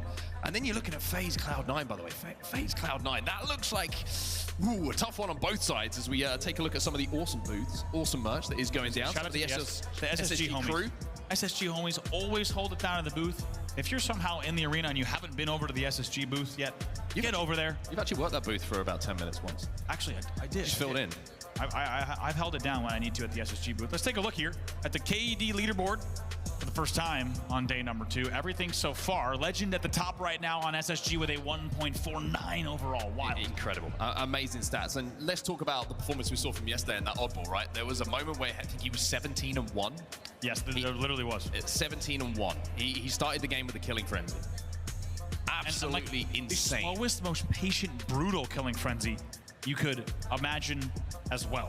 Just cannot wait to see what he and the rest of the team do. You also saw 2 players from FaZe, 2 players from Optic on that KD leaderboard, so a lot of Halo yet to come. Of course, also got to give a huge shout out to everyone from across the Halo community here at the World Championships. Of course, an unbelievable cosplay presence here at the World Championships. There always is, whether it's 405th members or otherwise. Just unbelievable suits of armor, as well as weapons here on display. Well, as we prepare to write a little bit more history today at the Halo World Championships, let's take a look back on the last 10 years of the Halo Championship Series and remind ourselves of some of the big moments that have got us to this moment. Flank. Did he read it right? He did. Has to clutch up alone. He's not taking much damage here, but there's 3 players closing it. 4. Cloud9 is here, and they're showing up in a big way. Your scoreboard, 84-90. Cloud9 could steal it and close this one out right here. And Trippy's going for a long flank, but he doesn't know which side it's going to be. Trippy has now been sniffed out, knows that he's over towards Garage side, so Renegade's going to run this over towards Tower, going to run over into Trippy, who met him up towards top center. This game is neck and neck, Puckett. 91-99.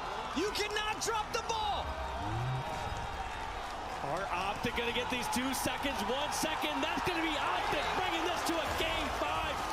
Only 1 point away as Cloud9 were panicking, trying to finish off that last point, and we see the crowd on there. SSG are going to be forced to push the envelope. They're going to have to be the ones to make the play. Bound just wants to find the face, and he does. And now SSG know. They know where the rest of Optic Gaming are, and look at this, they're beginning to close the gap. Bound can be on one side, the rest of the teammates on the other. 40 seconds, and they're beginning to push into pipes. Big kill from Trippy, though, but it's 49-49. A 1-kill game. Legend could be the difference maker. They're all tied up. It's a tie. 50-50, unprecedented. It's that close, you can't even split them in a Slayer, as it means we reset the whole damn thing. New Neons of the pit are ready to go, and everybody here in Orlando are home. Good news for you, it's capture the flag as well. I cannot wait, and we are underway onto the pit. It's like taking me back to 2010 Orlando, and already nades being thrown across the map, and that overshield being contested. This is one of these new areas we were talking about, right? Snipedown's got the sniper rifle. Neighbor's also got it on the other side, so maybe we're going to see our first sniper battle of the day. Neighbor just peeking around S2 at the moment, snipe down on the training, and Dan, I'm going to beat you to it. We had a little bet on this. I'm going to say it. You might think about jumping up top banana. I got it in first. There we go. Doesn't count as a banana anymore. It's banana, man. It needs to change. As there we go. Already the sniper making a big difference, and Snipedown just checking to see no one's going to be contesting it from S2. Look at that. Hysteria with a repulsor jump up, but Snipedown just looks at home. Not just at this event. We talked about his performance on E United, but on this map, the man knows every single angle. So Optic tied up 1-1 Rebellion. They tried as they might to stop Optic in Tram, but they just couldn't do the job. And now Formal has the Bulldog, gets the double kill, and they are pushing aggressively as it's a triple now for Formal. He wants more! Give it to him! Oh! Formal hits the kill-tacular. The man's on an absolute tear. That's one way to stop any sort of confidence coming out of Rebellion. They would have seen it in the kill feed, and they will hear the crowd getting loud as Optic want to finish this in 3 and start to think about Saturday. As the action starts to pick up between the 2 squads. Look at this, lots of guns firing, no kills on the board just yet though. Overshield grab for FaZe. And they ramp for the Rockets as well. This is brilliant from FaZe. They get all the power you could ask for. And now SSG in trouble. Renegade flies forward. The trade comes in, though. Should not have traded. Bound goes down 47-47 here. Oh, they're opposed to the grenade from Snakebite. What a hero play. 2 dead. 1 player still on green. Eco goes down. FaZe from the ashes here just need 1 kill. Penguin's in trouble. He's in the needle pit. Somehow stays alive. Takes him down. Snakebite is the man to do the job. They will just jump on you, and that team shot is so difficult to play against. And Chick may be starting to heat up. Oh! Jack! Wobbling them wings, it's an overkill! That's the Chick that we've seen throughout the European Super. That's why he's taken the plaudits of this Quadrant roster. It was all SLG back in the day, but Chick has got better and better and is one of the best players in Europe right now. And that's exactly what Quadrant needed. Triple kill on the other side for SLG. Oh, another overkill! Happening! When you need to turn up big, SLG and Chick might be ended here by Formal with the rocket launcher.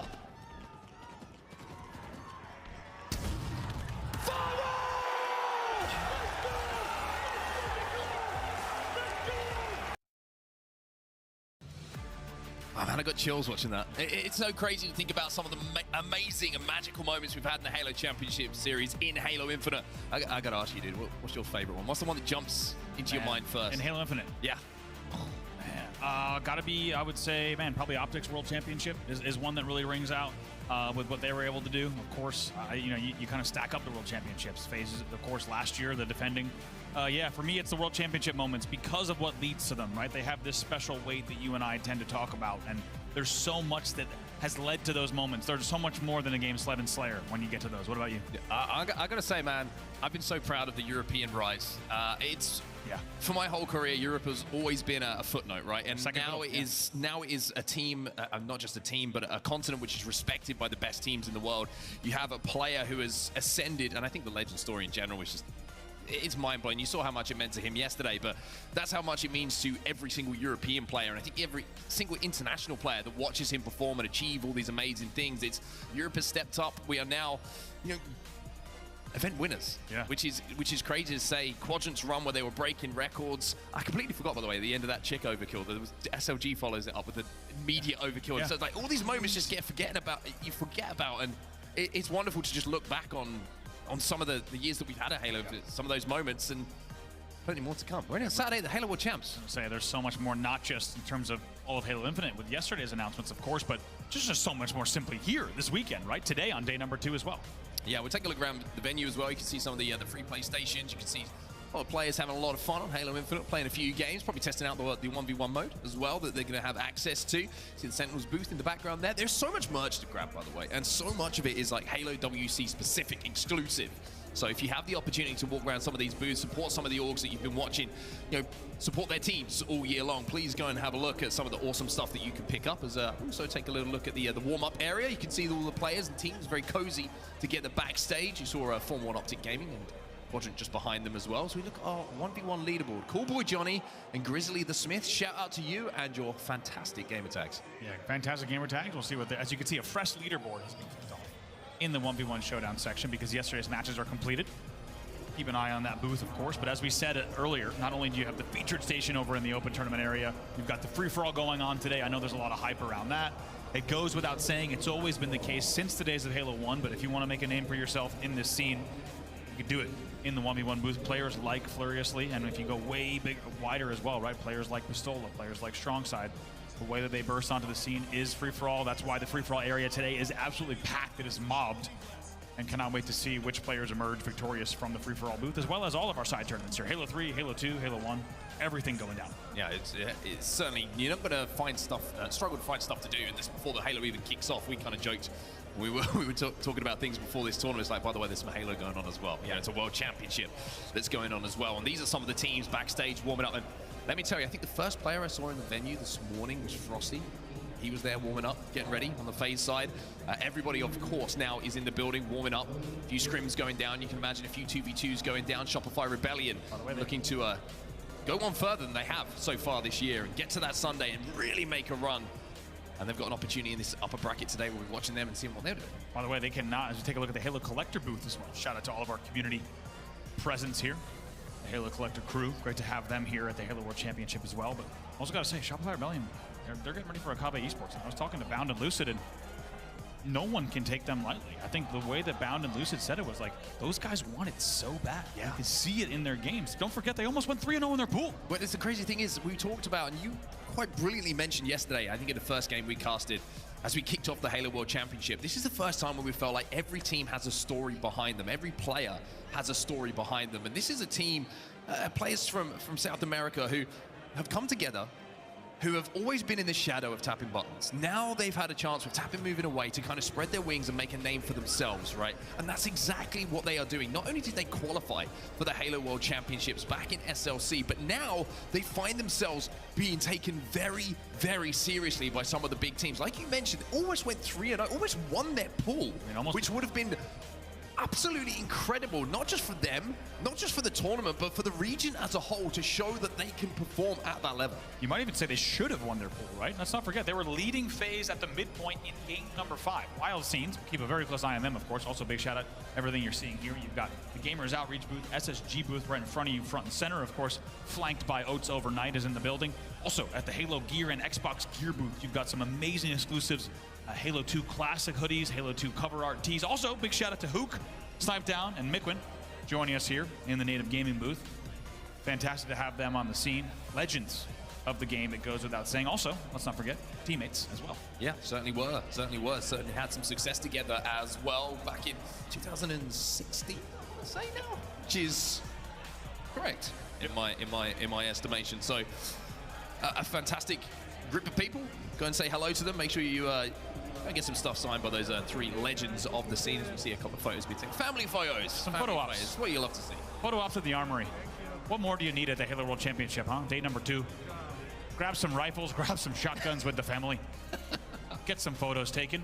Props, of course, make no mistake. Also, as I mentioned, gear. The Halo 2 gear at the Xbox and Halo Gear booth. This is beautiful stuff. I mean, just so well, thoughtfully designed. You've got the H2 Classic logo hoodie from the steel case. You've got the cover art as well as the gold hat. You've got the kind of drop, E3 kind of drop art as well. Also, the Shopify Rebellion booth, this is the one we were talking about. Yeah, this is the one where... This is the living room setup. As you can see here, this is exactly where Shurzy cheated and screen watched against me for a good 30 minutes. You can just imagine looking at this setup that Shurzy would be screen watching. I had to almost get the cardboard out. And he would be cheating. Yeah, and he would be cheating. I'm not surprised. I got to say, shout out to anyone who's ever, I love that play from you, who's ever blocked a horizontal, because you would never do it with vertical, you never play vertical, who's ever blocked a horizontal split by using either sheets or cardboard, and someone watches over the top, and someone watches... As it's draped upon their head. Yeah. And someone watches underneath the bottom. That is, if you've done that, that is vintage, big respect to blocking the screen watching on the OG setup. Shout out to Shopify, though. We love the booth. We love the presence here. It's been great to have him here. I'm going to get him back on that booth a little bit later, and I'm bringing. I would love to run some more games. I'm going to bring the duvet from the hotel. That's what I'm doing. Just kind of cozy up. By the way, that couch we talked about it. Also, shout out to our friends at LVT are in the building. Fantastic to have them here. Eli the Ninja, Louis VT, Tools as well as Active here. Great to have it. Also, I think we got Alex over there. Aliak, we got 99. We got the entire LVT crew here. It's great to have them here with us, providing essential coverage at the Halo World Championship. And this time, Mikowski. It's of course old man Mikowski here. It's by the way, fantastic to have him so close by, and that's especially because normally they're on the other side of the venue, but this time we got our LVT we can homies wave them and everything. It's great. Right near us. We can actually wave to them right now. I think they're actually making fun of us, if I'm not mistaken. Active is laughing pretty heavy at me, which I'm not actually too comfortable with. Also the Warthog, of course. As I say, that's what you actually drove across. Yeah, that's how I got here. The sea. That's how I got here. It's amphibious. It's amphibious. I was going to use the same exact word, and I'm so glad you did. Don't forget, also swing over by the photo booth area. Grab some photos and some of your favorite Halo settings. And you can hold the Nerf Halo rifle, too. Well, is that the entire venue? No, the community stage. I haven't even mentioned the community stage. The community cool stage going on over there, Andy. Okay, there's a lot of cool stuff going on. Sketch is holding it down. He is. I've been catching up with Sketch and Uni as well as Alex, as well as Grim, as well as Ron. A lot going on at the community stage. Unsurprisingly, that's been packed all weekend as well. A lot of really cool stuff. By the way, you can play. You're going to be able to see a bunch of demos. The Halo 2 demo they're going to be showing off. That's great. Playable, By the way, crazy. The Halo 2 demo is so cool. You got some nerdy stuff here in the building. And if you are a fan of any piece of this franchise, which we know many of you are fans broadly of so many pieces of this franchise, but you will find not just something to do in this room, but many things to do. An entire weekend of stuff to do here at the Halo World Championship. I want to kind of talk about some of that video that we saw, the 10 years of the HCS. Like, I just want to quickly go back to that because there's a few things that I forgot about. As we are moments away, I'm here, by the way, from seeing our 1v1 kickoff. There's one thing that I forgot about completely. Do you remember Formal, who was on Space Station, and the whole thing that happened with Royal 2, and then Formal steps in, leaves Space Station last second, joins what was then Sentinels? Wild scenes. The last second? I love that kind of stuff. Wild The drama. I was going to say, this Formal reintroduces himself. With over 2 decades now in competitive Halo, we've had no shortage of drama. And speaking of drama, we've got a 1v1 that we got to get back into here. The 1v1 showdown is about to get underway here. As we said, Furiously was the 1v1 champion from the amateur bracket yesterday. He's now facing off against Bound. We're always going to be watching Furiously's POV here, just for reference. We'll see what he can do, and he does get the first kill. That's the first kill. I'm going to be playing. Just trying to work out a little bit bizarre to start off. Also, we've got to talk about the loadout here. Oh, Bound's out. Wait. Bound's off the map. Okay. I don't know how Bound did that. Bound's off the map, and we now have a 100 to negative 100 start. Oh. Wait a minute. This don't look good. Psychological warfare from This Bound. don't look good. Wait, he's presenting the back for the back smack. We're hearing the Bound's having a resolution issue, which you could interpret as a monitor resolution issue, or you could just interpret it in a lot of ways. Maybe he just needs a resolution. Maybe he just remembered his New Year's resolution. He needs some type of resolution, and we're hoping that we find that resolution, whether it be monitor-based, maybe pixel-based, or just some type of resolution to his problem. Yeah. I agree. We got you, Bound. If you need to talk, we're here. Whatever it might be. By the way, great-looking Halo World Championship stage here. Right now, decked, of course, out in the 1v1 showdown look, but we, of course, will get back to your 4v4 programming later on today. Just in case you're just joining us, lots of Halo to come today. Okay, let's go back to talk about some of those moments, right? Because now you've had a few seconds to get the cogs whirring in the brain. I know it takes you a little bit, a few minutes to get them going these days. A lot of time. More and more caffeine. But what's another moment that jumps out to you? In all of HCS or Infinite specific? Infinite specifically. Infinite specific. Let's see. A lot of things. How about also, let's not forget, I mean, Native Gaming with an unfortunate early exit here at the Halo World Championship. But how about the Native Red run? Oh, wow. Yeah. Talk about the loot to get top 3. Yeah. Crazy. At the World Championships. I mean, unbelievable the way that they tore apart that bracket just through the elimination side. Absolutely dunking. Another crazy thing that just jumped into my mind. Start of Infinite, we didn't know what this guy looked like. That is crazy to think about. Think about that, right? Talk about the rise of Legend. Let's talk about the rise of Bound. How about the fact that both of them are on the same team, right? Yeah. Look at the maturity of this scene, right? We talked about APG in his 18th season here. We talk about players like Ryan Noob. You talk about Lunchbox still on the stage. Then you look at SSG, and it's giving me chills just thinking about it. How about Bound and Legend? If we were to graph out their trajectories relative to the rest of the scene, right? These are hockey stick curves, what these guys have been able to do in such a short time in Halo Infinite. That's unbelievable.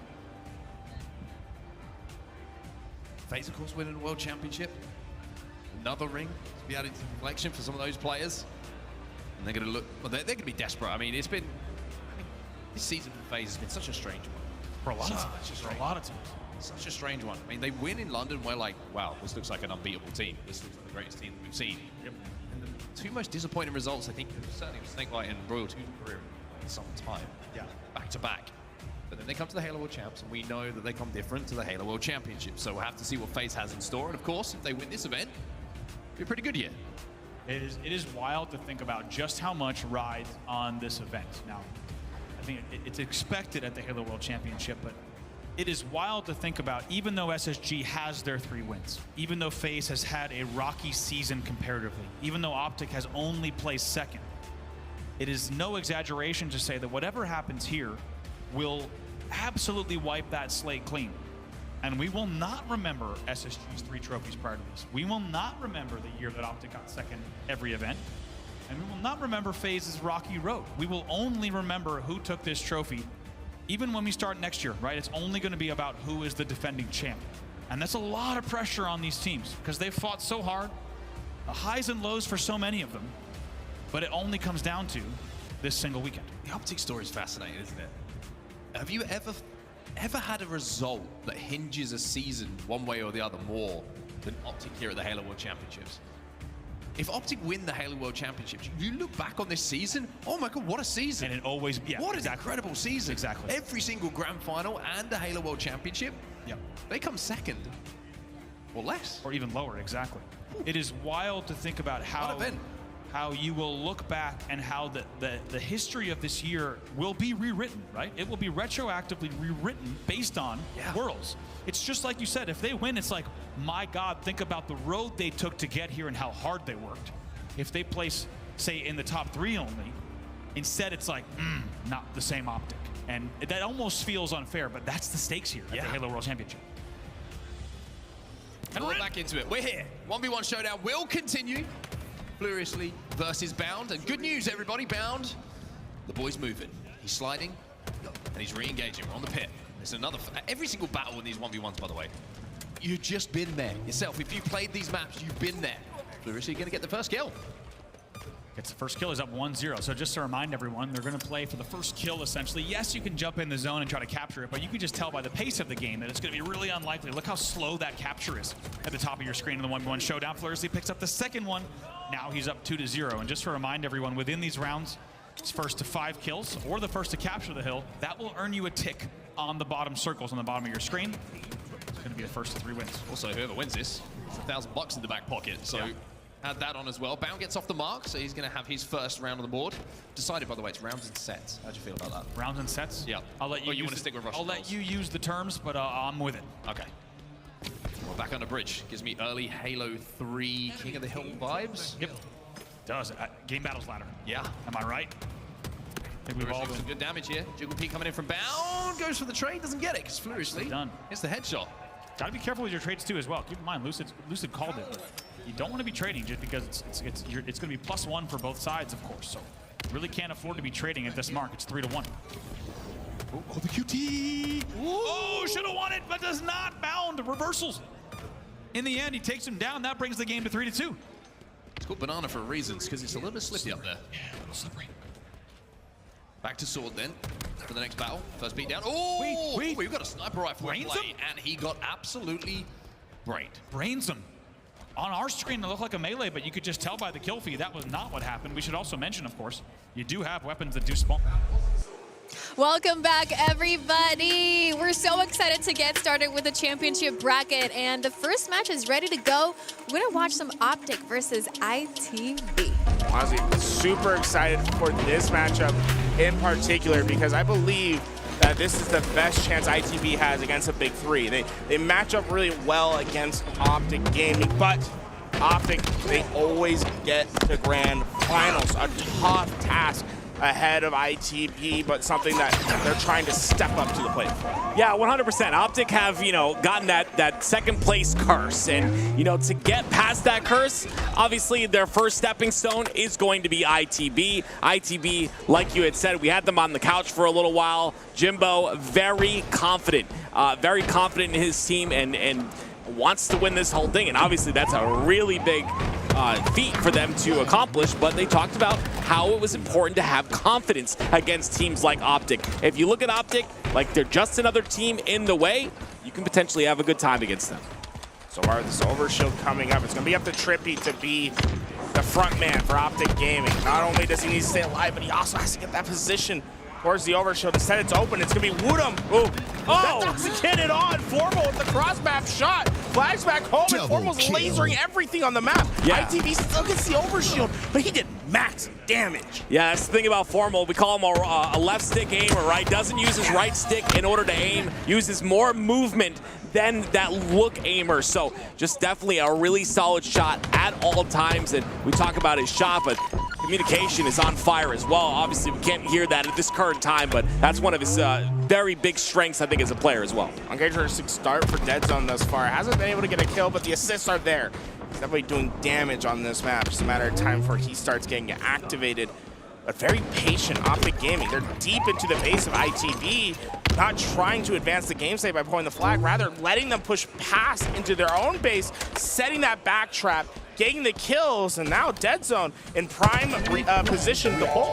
Yeah, it was 3 dead. Wooten was the last player on that side. The spawns come out on the fridge side. Dead Zone's got to do some defense here.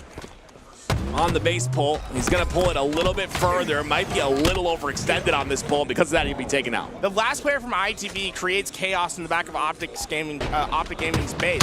So although Dead Zone was a great position to pull and had fantastic timing, the back help doesn't come in time. They don't get to the mid-map. It results in Optic Gaming having a bit of a stalemate and having to come back to the drawing board. Already first pick, though. Optic Gaming looking to put pressure. Nice little trade there, though, on to Formal. Formal's going to fall. It's going to be Dead Zone. Once again, on that aggression, gets the first kill. There's a spawner that comes out in the back of base. Dead Zone's got to take care of him as well, but then another spawner comes through, gets the back smack on the Dead Zone, and now it's Optic in full control.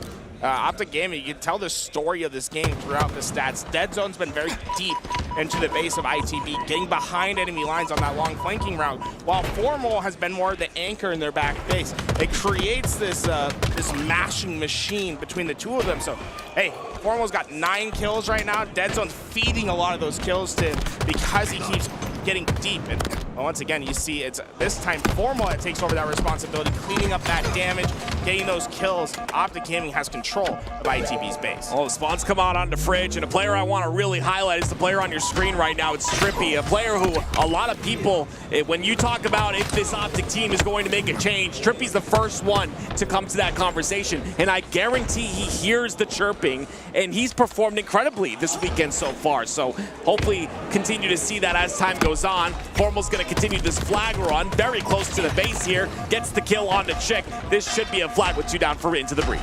Yeah, Formal winning that fight, I don't think there's any path to stop this. ITV, they started giving up the double kills, and that's what's going to harm them throughout this game. We've seen it throughout the last couple minutes. 3 double kills, 1 from Trippy, Lucid, and Formal now. That keep them on that respawn screen. It's important to not let one player find those rapid successive kills and move up on the map. You have to create those trade opportunities. You see the pace is slow just a bit here. It's Into the Breach, spawning inside of their base, but unfortunately, the overwhelming pressure of Optic Gaming not really able to deal with that. It's 2 down now for Into the Breach, and you see Dead Zone really paying attention to these spawns at the back of base, or the spawns coming from the fridge side. But Wootum gets the best of him in that engagement. Beautiful kill. Wootum noticing that he went for that punch a bit too early, takes advantage of it, is able to get a crucial kill that allows ITV to stabilize for now, but that's been their problem. Most of the efforts for Into the Breach have been stabilizing efforts. They haven't been able to put Optic Gaming on their back foot at all this game. Wootum trying to do a little bit of what you said, put Optic Gaming on the back foot, but Trippy finds a way to scurry away with the overshield in his hands. He's also got thrust to work with as well. That's going to allow him to avoid the beat down there, but still a lot of pressure comes through. The last player alive is Chick. He takes him out. Doesn't get the other kill, though. Beautiful job by Dead Zone to help Lucid there stay alive. ITV does a great job identifying the threat. Overshield that comes up, they instantly go for that combo, right? Get that noob combo on the map, use it to neutralize those shields and hold Optic Gaming back. Though, Optic back into this base once again. This is dangerous. Formal ends up going down, though. An assist comes in for Trippy, so that's going to be 2 down for the side of Into the Breach. Wootum, such a great player on the map. You see so many 1v1s where he's winning those engagements. Does have a high death counter, but also 15 kills to go along with it. Taking a look at the other side of things, Lucid, Trippy, and Formal, both with double-digit kills. It's a heavy commit over on the P side for ITV. They're going to try to force someone through the back base, but Trippy, he's got a sniffer on him. He's not letting anyone get behind him. He can smell a flank before it even starts. Trippy ends up staying alive here, and that's exactly what he needs to do with 3 down for Optic Gaming. Wootum gets a kill in the kill feed off the spawn. It's 3 down once again. Lucid, the last player alive, finds himself in a very powerful position here on the top center of the map, but has to stay alive as long as possible. Allow his team to come off a spawn. Incredibly dangerous situation for Optic when they go 3 down. It was mission critical to get that trade, and that's where Optic Gaming's been great. It's been in the 1v1 engagements. They've been winning them, having a massive slay advantage throughout this game. Although the efficiency hasn't quite been there, they've been able to stop any offense from ITV. The neutral clock is a factor here. 4 minutes left. Only 1 cap punched in for Optic. Dead Zone trying to find an opening. Finds the kill onto Wootum. Regardless, is 3 down for the side of Into the Breach. Dead Zone's going to continue to push in aggressively here. Has to find a way through. But again, he has to force his way through. The spawns come out in the fridge. That OS value is beautiful for the side of Dead Zone, and that flag will be pulled. And 2 players from ITB just have to punt all the way into their own to the other side. It's Woodham, really the only player from ITB that can create this stop. You see him in this back base. He's in prime real estate. He's gonna be able to pull the flag. The pressure is coming in from ITB on that P side. Wow. But Woodham gets too caught up, and Lucid didn't really have to do much. He gets an easy kill. That's the first time I've seen Woodham with a strafe like that. That's called snap tap right there. You see how quick he was strafing back and forth. Definitely using snap tap at this event. Yeah, it's the first time I've seen it. So you can see how it threw off Lucid, though. It's a little bit hard to make those adjustments in that very close range. Maybe we're seeing the first signs of snap tap being useful, but it's a Lucid killing spree. And that flag about to get returned potentially here. See if Lucid can keep this flag alive, though, as the pressure continues to mount for Into the Breach. This is the best offensive pressure ITB's had all game, but Lucid has been a rock for Optic Gaming. It has not let anything pressure him. And even when he goes down one shot, he still gives himself a chance. In the gunfight, Chick, though, comes out on top, flag back home. And now a run that looks likely for ITB. This is huge, especially with 2 minutes and 25 seconds left. ITB punched this in, and we've got a tie game, ladies and gentlemen. Oh, wait a minute. What a response. They might just find an immediate counter cap. Lucid not going to be able to keep this alive, but the flag's still out. Optic Gaming going to get their resources back together and try for another attack. Yeah, it was a gifted spawns in the back of base there. If they got fridge spawns there, that flag could have continued, but Lucid going to continue it anyway. Gets 2 down for the side of Into the Breach. Make that 3. This has been so great how Lucid values his life. He's never one to throw away anything. He could have tried to get that kill at top base. He stays alive and waits 2-1 because of the patience of Lucid. Beautiful counter cap there. Minute 42 seconds left. It took Into the Breach so long to answer back with their own cap, and immediately it's answered back by the side of Optic Gaming, which is what you would expect from the players and the team that's placed second. 4 events in a row. Will this be the event that they break the curse? They've got to get through Into the Breach and Wootton first. We'll start hearing loud noises coming from those feature stations. The Optic fans getting very loud from that capture, and ITB suddenly start to see the respawn screen a bit more. That could be a huge factor throughout this game. How the crowd can impact the other team, even on the side station, not even when you're on main. Dead Zone has to play his life here. You see, it's Into the Breach scrambling to get that flag out, to tie this game up. We saw how much work they put into just tying the game at 1. And the answer back from Optic, but again, the slays out of Formal. Formal's here to play. 28-19 out of the man. An absolute beautiful performance and a game-winning performance if he can hold for another 39 seconds. ITB with one last play. They're going to send one player deep onto the P side. If that flank is able to develop and get behind Optic Gaming members, they'll have a chance. Formal has to win this one. Mighty's comes up clutch with a nice kill. It's 2 down for the side of Optic. Make that 3. They're getting the kills. They're getting the kills. ITB, they can make this run happen. Dead Zone is the last player alive. He's the one to fall. The spawners from Optic come through. There's a lot of damage done. He's around the corner. He's just moments away. If he can get his shields back as he runs this flag, he'll have a true opportunity. The nades were good enough to stop the shields, but this is just about home. It's going to be a meat machine for Optic Gaming. They are going to try to shred them with their bandits together. Ooh, there it is. They punch it in. The tie game comes through. Beautiful job by Into the Breach. This is why ITB is such a tough matchup for Optic Gaming. They never give it up, and they're constant with their flow as a team.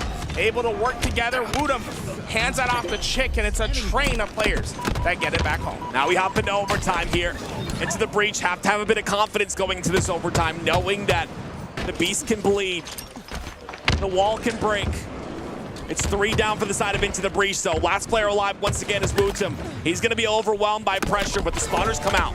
Look how the overextender as well. They send them deep towards Optic's base. Trippy does have those extra shields to work with, but ITB's made this a tough run for Optic Gaming. You're not seeing any progress made quickly. See if that progress continues here, though. Lots of kills coming out. Trippy's going to be the first one to get that kill. Chick goes down.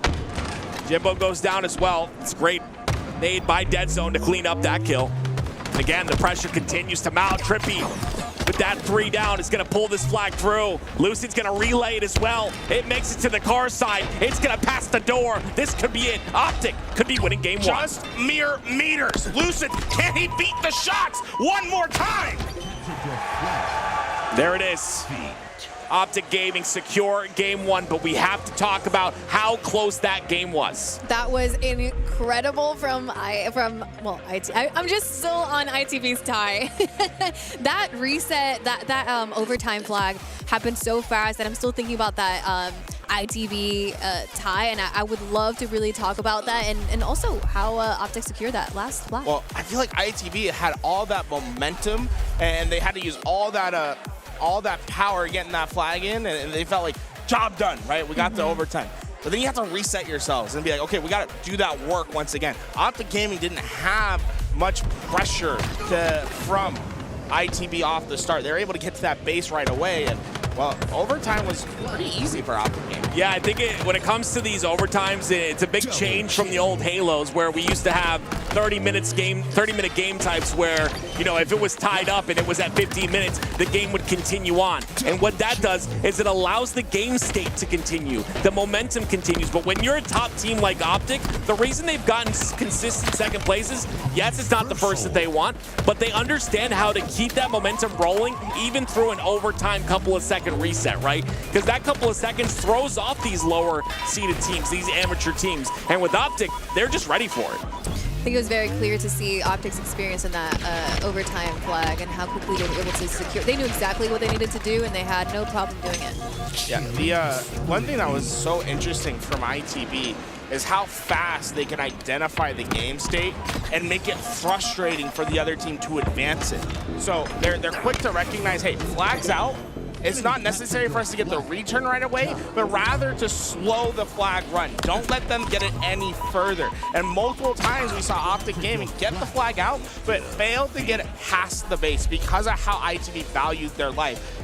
Lucid, on the other hand, was able to break through because of his ability to stay alive and counteract those plays. He would wait for the team help and force the game forward. Yeah, there's two things that were really, really big that ITB couldn't keep up with. They were losing all of the fights for the overshield.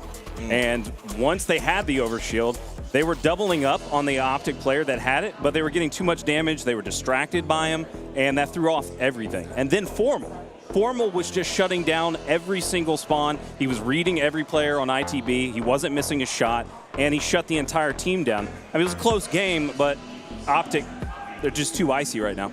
I'd love to talk about, actually, if you mentioned Snap, what is it, Snap Tap? Yeah. The Snap Tap. For those of us who are not mouse and keyboard players, this new way of moving in Halo, what could it do to the game, and what happened in this game when it was used?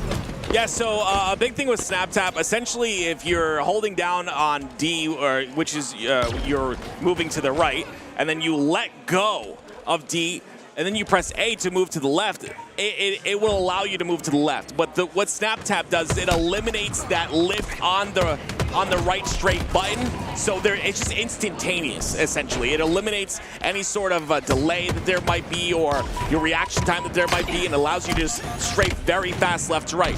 Normally, we see this strong in the jiggle peak mechanics, right? Using that wall, jiggling, getting the shots in. That's where I think mouse and keyboard with Snap Tap shines, but we have not yet seen it in that close range strafe battle.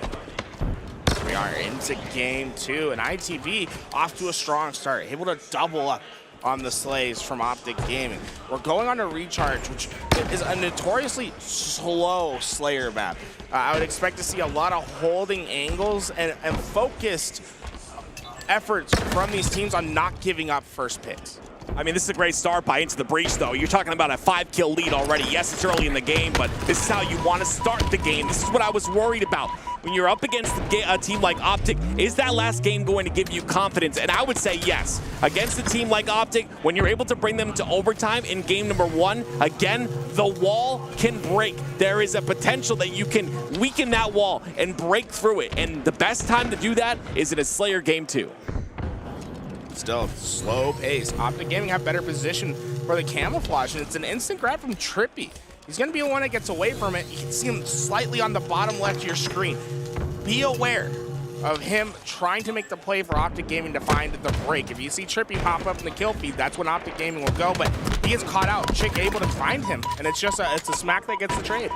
This is really good by Into the Breach. Again, we can't really talk. We can't talk enough about how strong this Optic team is, and a lot of people that don't know Halo will look at a second place and look at 4 second place finishes and say, hey, you know, what's going on with this team? You know, they're bad, this and that. Let's make changes. It doesn't. I mean, 4 second places in a row is the most consistent we've ever seen a team in the game of Halo Infinite, especially in year 3. See another trade. That was unfortunate for ITB. The stick came in and Chick committed towards that fight and allowed Optic Gaming to get a trade. That could have been a devastating collapse that ITB take advantage of, but these small moments aren't going to be enough for Optic Gaming to get back into the game.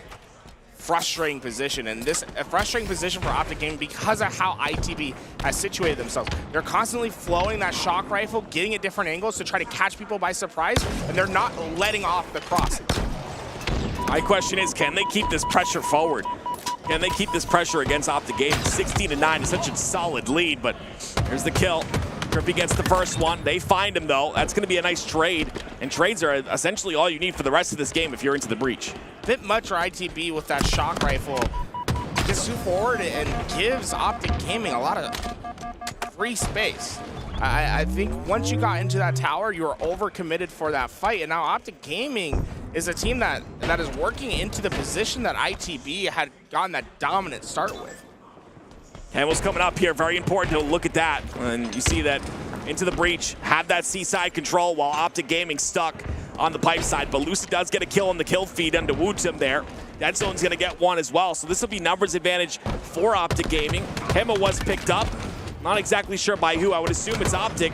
That's 2 down for the side of Optic, and here it is. The kill on to Formal as well. 3 down for Optic Gaming and a 22-15 lead for Into the Breach. Ludo's fast on this A side. He might find a great timing on these players as they're getting caught up in this fight. The trade's going to be able to stop that. It's a 2-on-2 for Pipes Control. Chick and Jimbo have to find the kills on Dead Zone. Here's the first one. Dead Zone's not able to go down here. Into the Breach, not able to find the kill onto him, and what we saw was a double lead. Things are dangerous. Look at them. They're starting to get cycled now. That 2v2 is having massive ramifications throughout this game. That 8-kill lead, suddenly just 2, and ITB struggling on keeping players up at the same time now, and they're still playing at that as if they have a massive lead. Wootum just playing alone into the base. Dead Zone finds the game-tying kill. Yeah, this is what I was talking about. It's really hard if you're Into the Breach to keep that lead against a team like Optic Gaming. Obviously, they couldn't find the flow in the very beginning, but now that Lucid has that shock rifle, you've got to be careful. Optic are on the side station, and we can hear them from here. The fans are loud on that side station, on the feature station here. They want Optic to win, and with that, Optic will take that 1-kill lead. Oh, Lucid with the nifty spot, trying to hit a montage play. Unfortunately, the reticle just a bit low. Optic Gaming has this lead, and Lucid got premium information, and he will act upon it. Double kill, 5 in a row for Lucid. The lead starts to grow for the Green Wall. Absolutely disgusting. Lucid taking charge here. He started this game 1-3, now 7-4.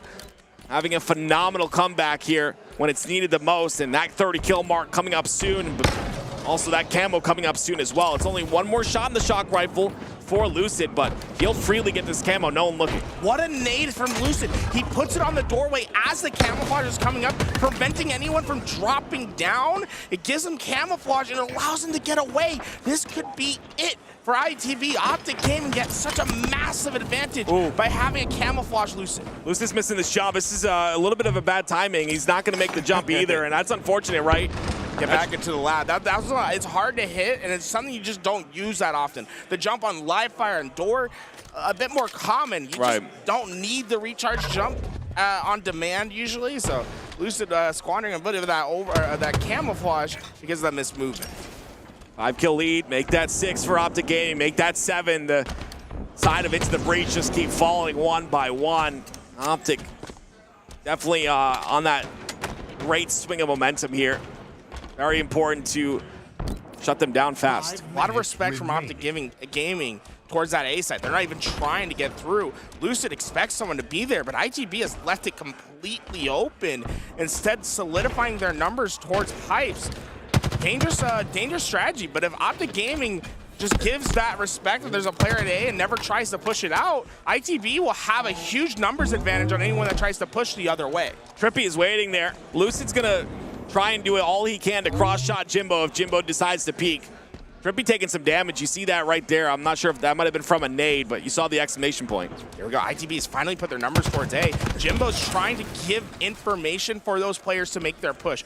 Once he's able to tell them, hey, they're this weak, you might see those players spring into action. Not sure if they're aware of Formal, though. That's the problem for me. Formal backs up towards the blue pipes, and he's trying to get info of his own. I want Lucid to turn around so I can see what's happening on the map. We have no information about what's happening behind us. No mini-map.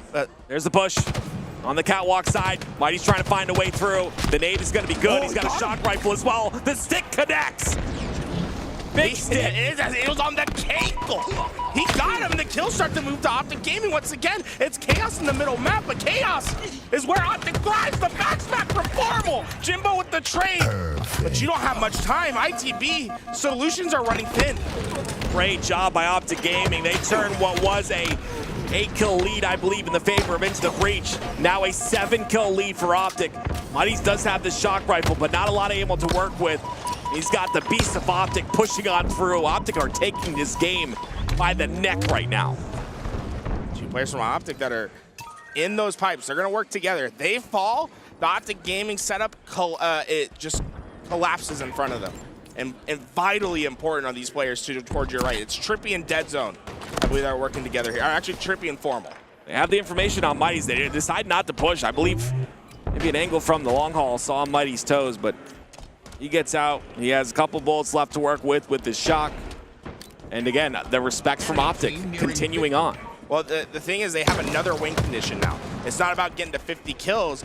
They can start playing the clock.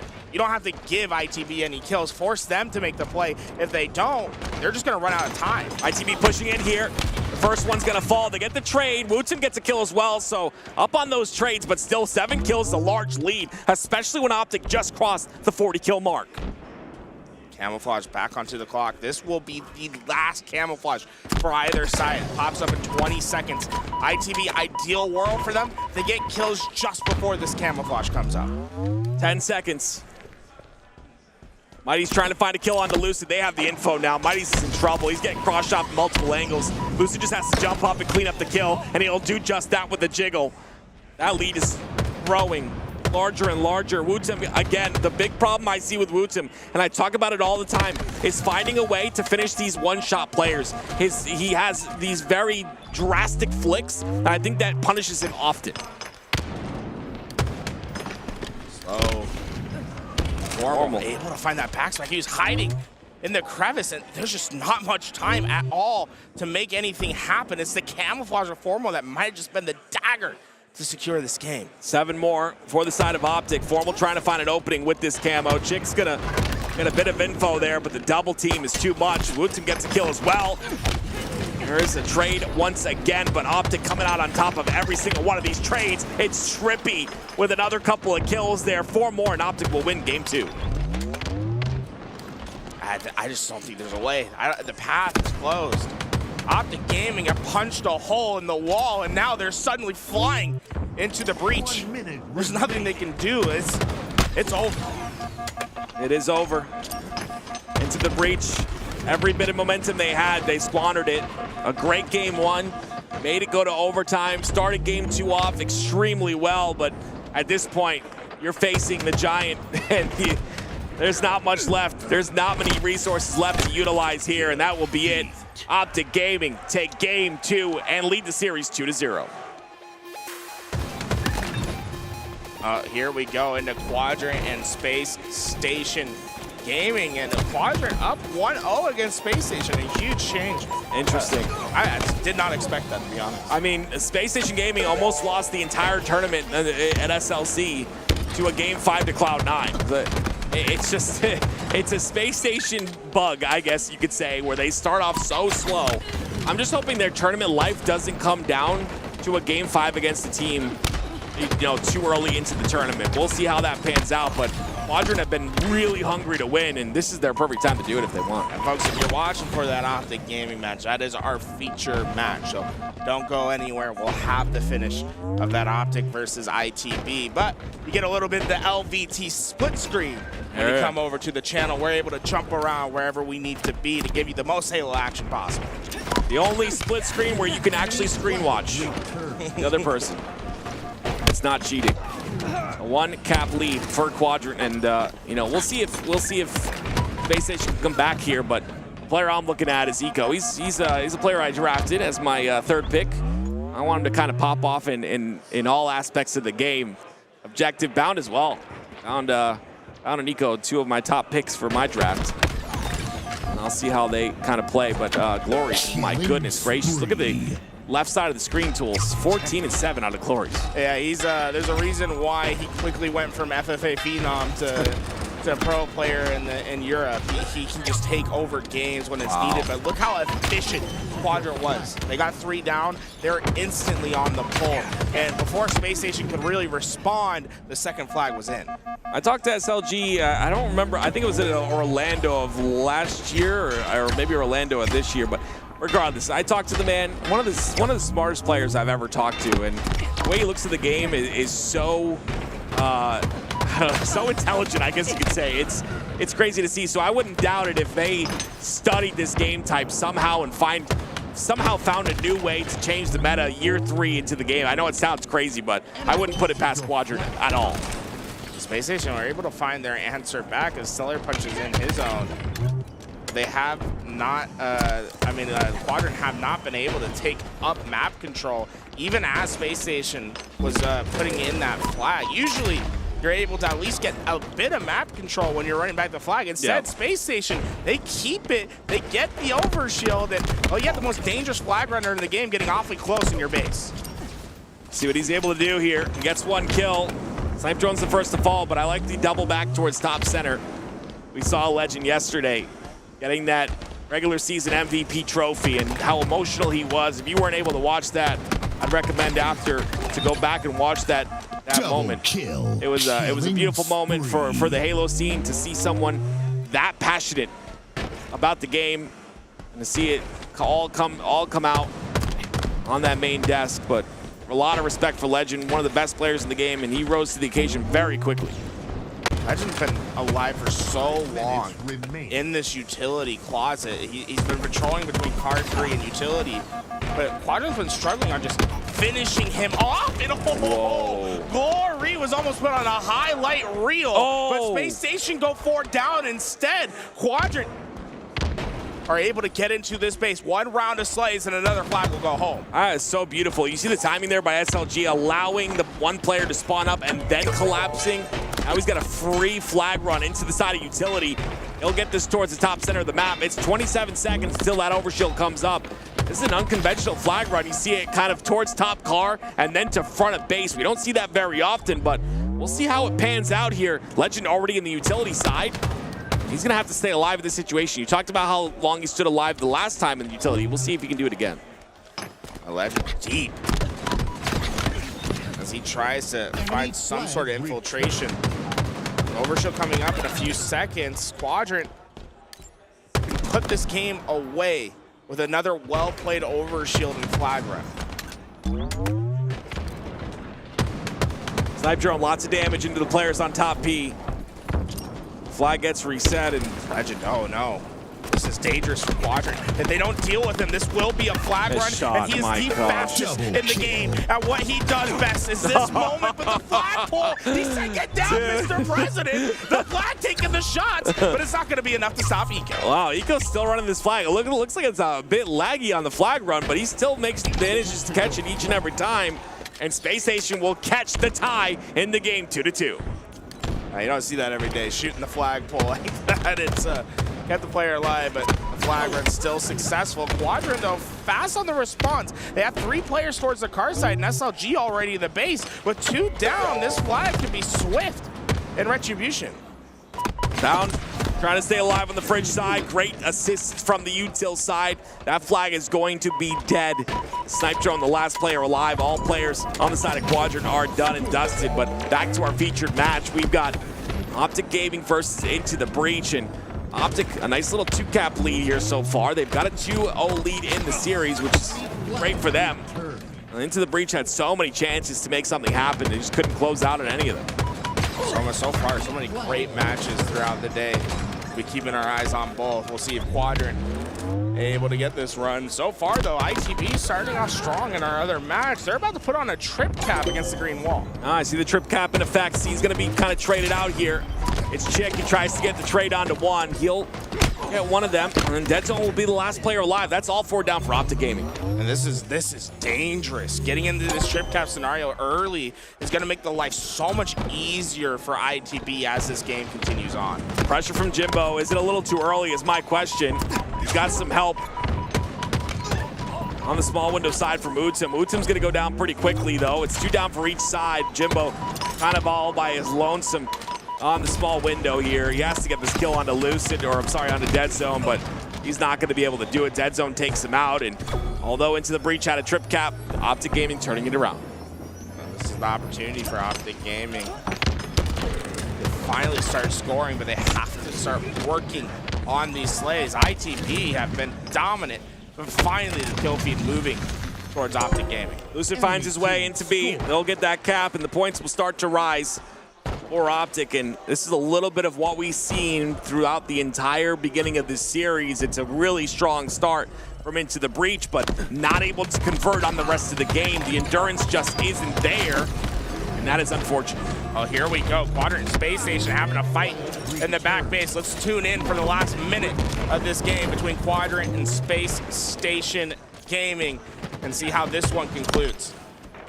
Snipe Drone trying to find this kill here. He's going to get taken out, and that's unfortunate. The flag will be pulled by Bound towards the bottom center, and 3 are down for Quadrant. This is where Space Station's their best. You hit them a 3 down, they fly into action. Pressure is immediate, and Space Station Gaming aren't getting traded out. Quadrant are losing their numbers at the most critical junction in the game. Legend towards the bottom center of the map, and just allowing those spawns to happen on the back of base. Oh no, there's nothing they can do. It's just Glory. He has to do this all by himself. Legend knows his position. He gets into the engagement. Whoa! Glory did his best, but I don't think there's much you can do. The flag's in, just seconds away. Beautiful mid-slide during that straight, but yeah, as you said it, Space Station Gaming in 3 seconds, that will close us out. The flag will not be pulled. They'll kill him in time, and SSG take game number 1. As we were gone from the Optic match, they got right back into it. Optic Gaming has gotten the lead and Lucid with a sniper. Once again, it just Into the Breach had to look at this. It's a big deal to start every single game the way you are, but then your mid game is lacking. You can't have that against a team like Optic. You've got to stop Lucid, or he's going to go off with a snipe. It really is the X factor so far in this game. Sniper in his hands. ITB suddenly start to look like a shell of what we saw early in this game. I've come across so many people at this event, so many of them Optic fans, and just want to see them succeed here. Oh, don't do it, dude. Oh my word, Lucid. Don't do it again. Montage reels are oh my gosh, right Lucid! He is not stopping! Tommy Wilson. 3 down for the side of Into the Breach, and Optic Gaming not really able to score off of that. They'll get B and C and get a few points, but no triple cap locked in. Hey, we got style, we got swag over here at Optic Gaming. This is unbelievable play from them, and it's been consistent since they started scoring. ITB, it was all of them to start this game, but they haven't been able to get anything started since Lucid has come to life. It's actually insane, and I think Lucid, you said it just a second ago, he is the X factor of this team. I truly think that when he plays well, everyone starts to mold, and I honestly think that's because he's in good spirits when he plays well, right? He's happy with his gameplay, and that's good. Trippy lines up the first 2, but with 2 players back here for ITB, this is dangerous moments for them, and Trippy will be the one that feasts. Double assist. ITB now in a dangerous situation where 2 players went down, and as they spawn up, the other 2 go down. It creates a cycle of death that is so hard to break out. And just killed the Camel player as well. That Camel's going to find itself on the bottom. Not sure who's able to grab it. It's Chick trying to go for it, but now, because he overextended, that's 3 down for Into the Breach. It'll be Camel for Optic Gaming. Head Zone is also double positive in this game so far. 14 kills for him. Formal gets his chance with the camouflage.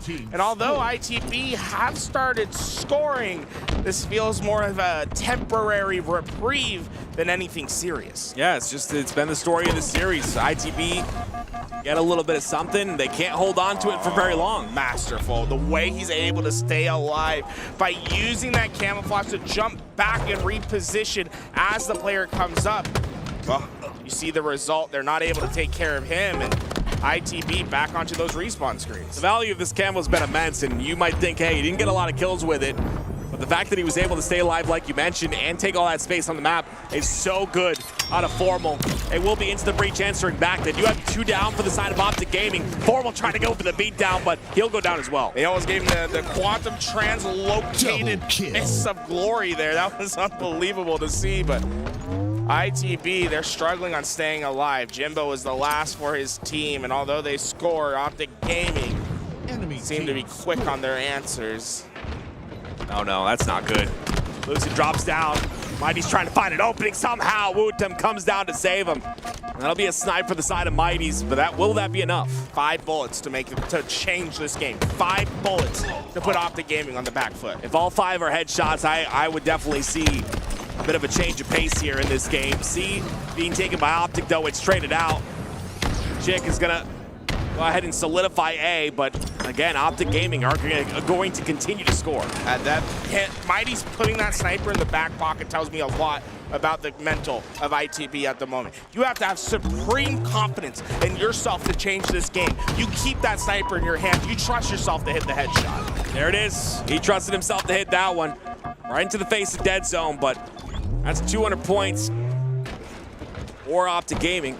Into the Breach answering back. They're getting the slays, but Optic always answer back, and now it's 4. He got him. 4v0. Into the Breach goes 4 down. Formal. And the fadeaway stick, you didn't even have to look at the basket, looking like Jordan closing his eyes, said, hey, watch this. He hits the free throw, and the sniper just gives him a haircut.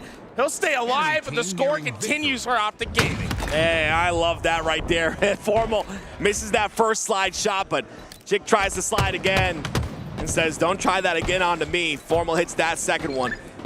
2:36 here for the side of Optic Gaming. It will be slowed down by C, but Formal will go to reset that, or the spawner will reset that C tab, and it'll be ITB who's stuck inside of A, nowhere to go, nowhere to move. And Optic Gaming, 3-0 sweep Into the Breach.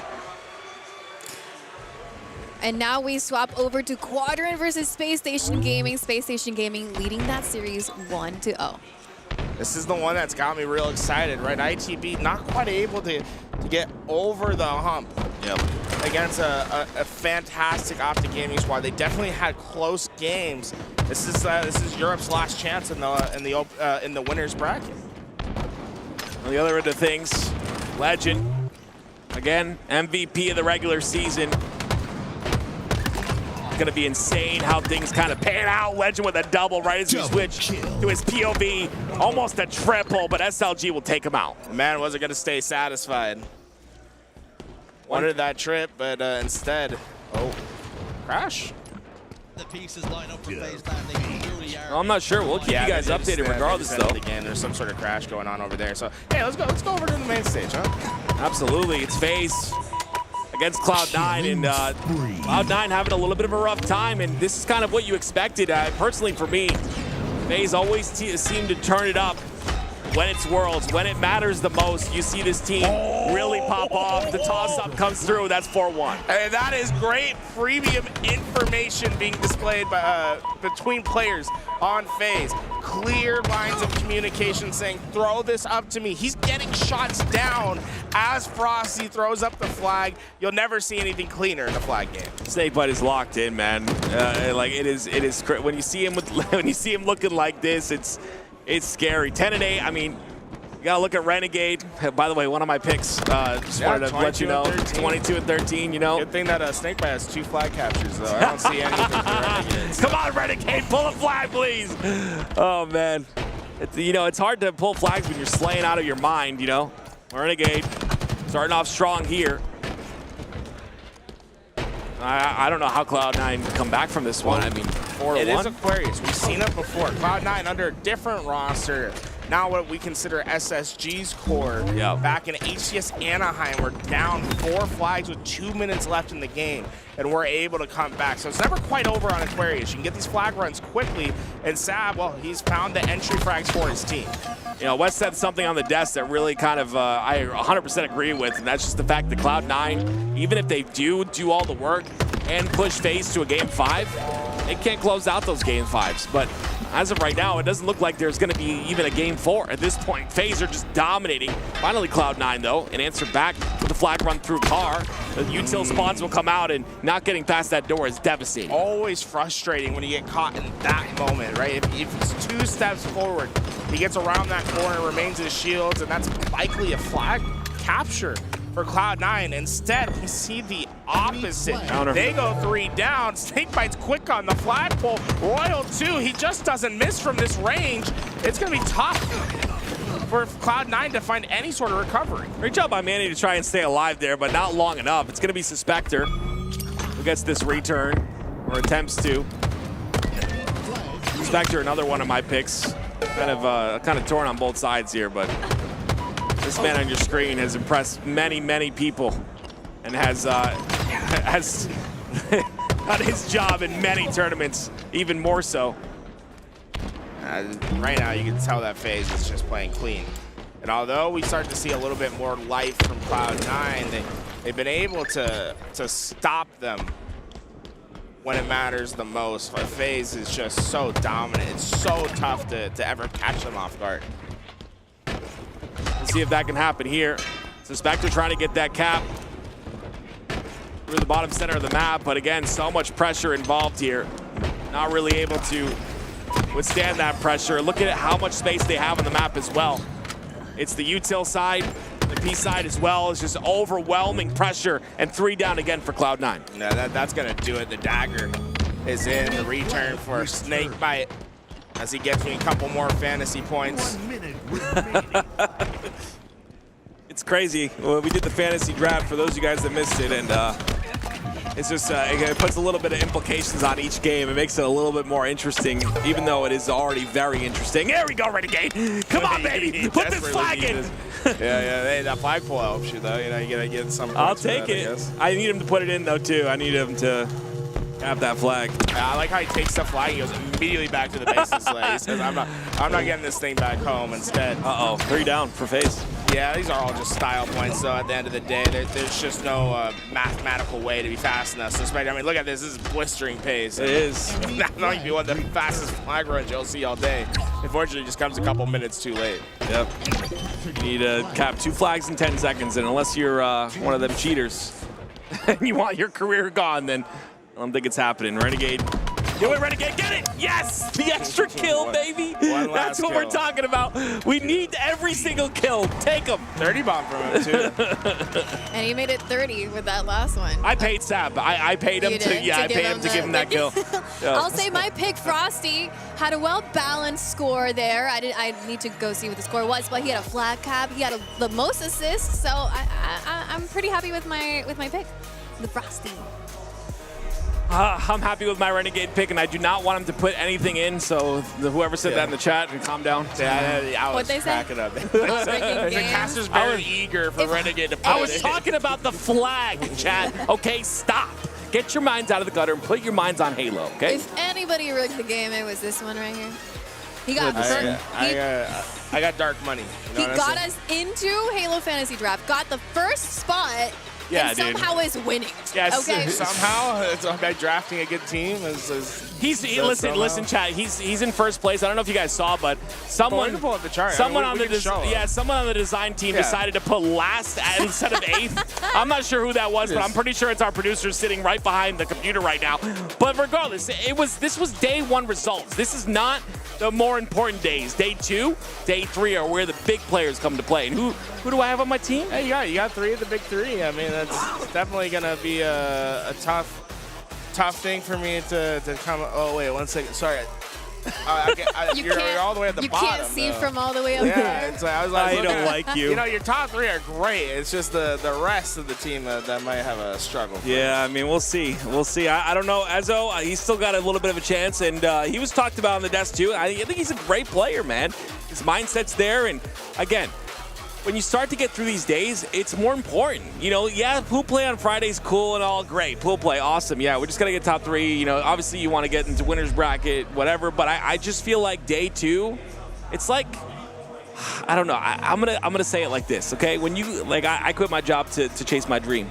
If I had any backup plans, I probably wouldn't have gone all in, right? So, like, when you have no backup plans, you have a bracket where you're in that winner's bracket and you have no other options after you go into losers, something comes, you know, it happens. If you want to get good at Halo, cash out that 401k. You heard it here. Don't get it twisted. Do that. Don't do that. Don't do that. Please do not do that. Listen, I had money put aside. It was a long time ago. Things have changed. But anyway, yeah. No, I like it though. It's like you said. Sometimes you have to just commit to yourself. And the owner of LVT chased his dream. He did something crazy too. I mean, you know, you got to do it sometimes. But yeah, I mean, when your back's up against the wall, people perform. You know, that's just kind of how it goes. You know, sometimes you have to put your back up against the wall to perform. We'll see if Quadrant, with their back up against the wall, can perform in this game. Space Station already up 1 in the series, but we got a close game here in Slayer.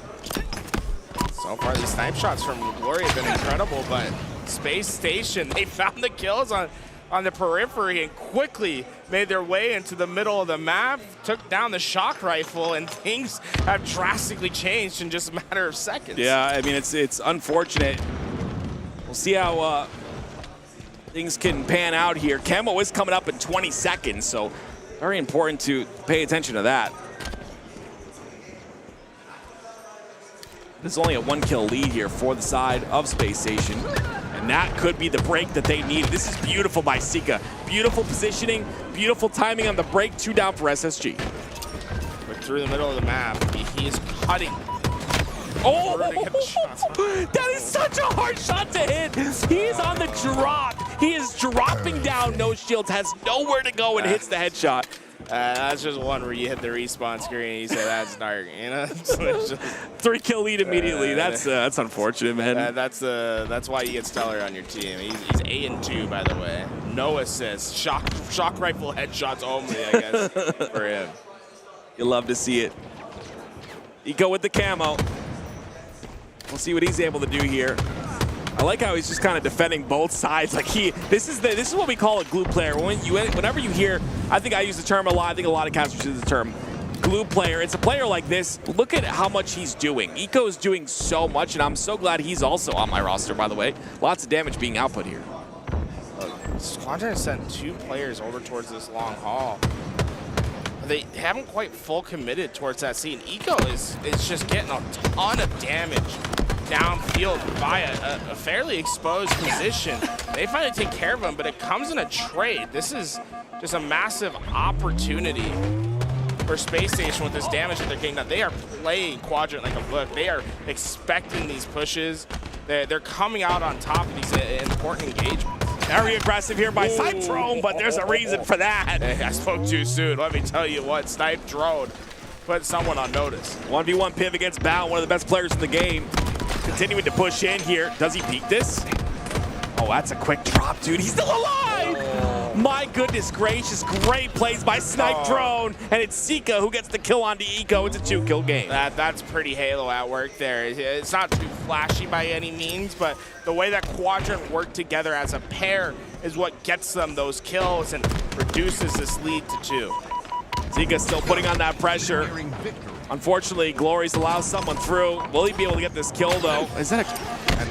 Oh, there it is. Nice wow, beautiful job by Glories. That was camo from Legend. That's why Glory had problems letting him through.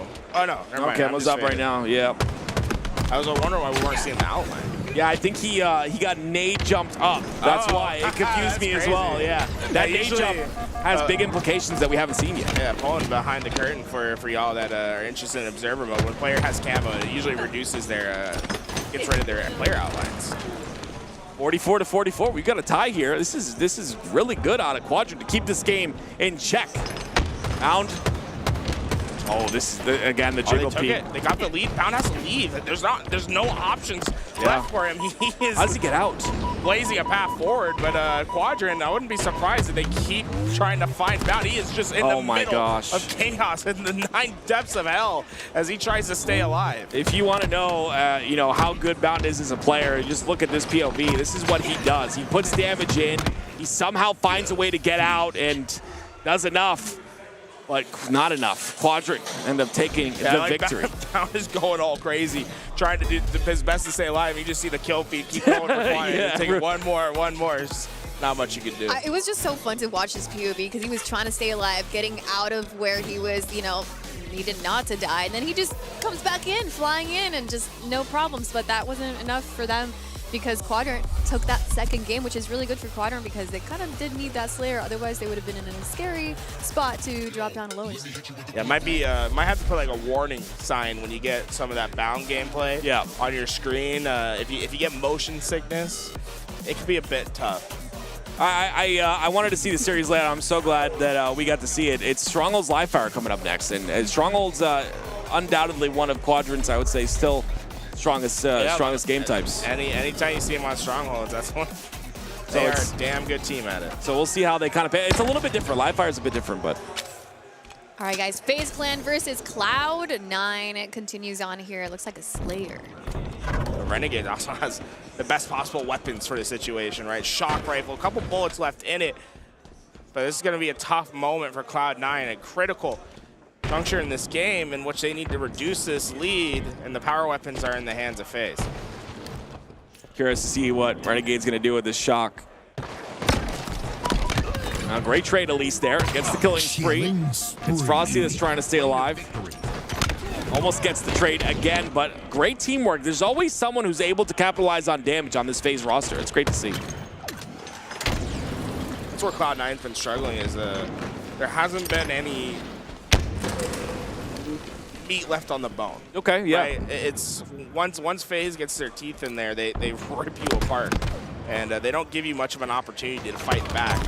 They really suffocate their opponents whenever they get into these positions. That late jump is devastating, especially on that pillar. You're late jumping off the ghost jumping, people call it, off the staircase. Behind that pillar, you gotta kind of guess where that player is. Did he drop down off that late jump, or is he still up on the stairs? 6-kill lead here for FaZe. Cloud9 looking for an answer, but we know how they are in Slayer. Yes, they do capitalize on Slayer most of the time, but FaZe, we're talking about one of the best Slayer teams in the HCS.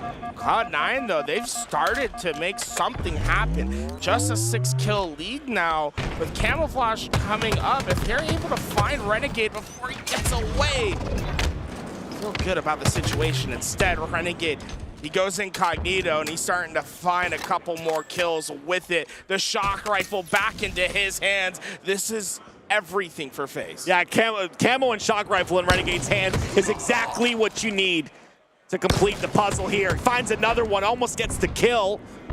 Gonna be staying alive, but again, the assist comes through. This is something we don't generally see out of FaZe. We don't see them capitalize on that damage. There's a lot of 1v1s, a lot of 1v1 engagements. Not normally do we see them on that same timing, and we're seeing it right now. This is great. Lead about to be double digits. The heads are coming through. Shots are being hit. Renegade able to get the first, the second, the third is lined up. The triple kill. Hey, this is what we love to see. Almost the over. Not able to find anyone, though. He's on the bat ledge side, but geez, I mean, you love to see that on a Renegade. 11-4, by the way, Tools. Yeah, it would be great. It'd be quick for anyone to see that camouflage and be like, man, he didn't really do a lot with it. But as it comes, as it disappears, he's gotten so much information due to the lack of action about where he thinks people are, and is able to quickly find kill after kill. Getting the shot through the shroud screen was incredible, though. This is great. I sense the energy. I can't hear the comms out of FaZe, but I just sense the energy out of this team so far. Yes, against Cloud9. We've seen Cloud9 take many top teams to that Game 5 situation, not able to close it, but the fact that FaZe is not even giving them that opportunity here, they look strong today. And if they're growing in strength Friday to Saturday to Sunday, I'm telling you right now, it's going to be a fun event. It's going to be a good time.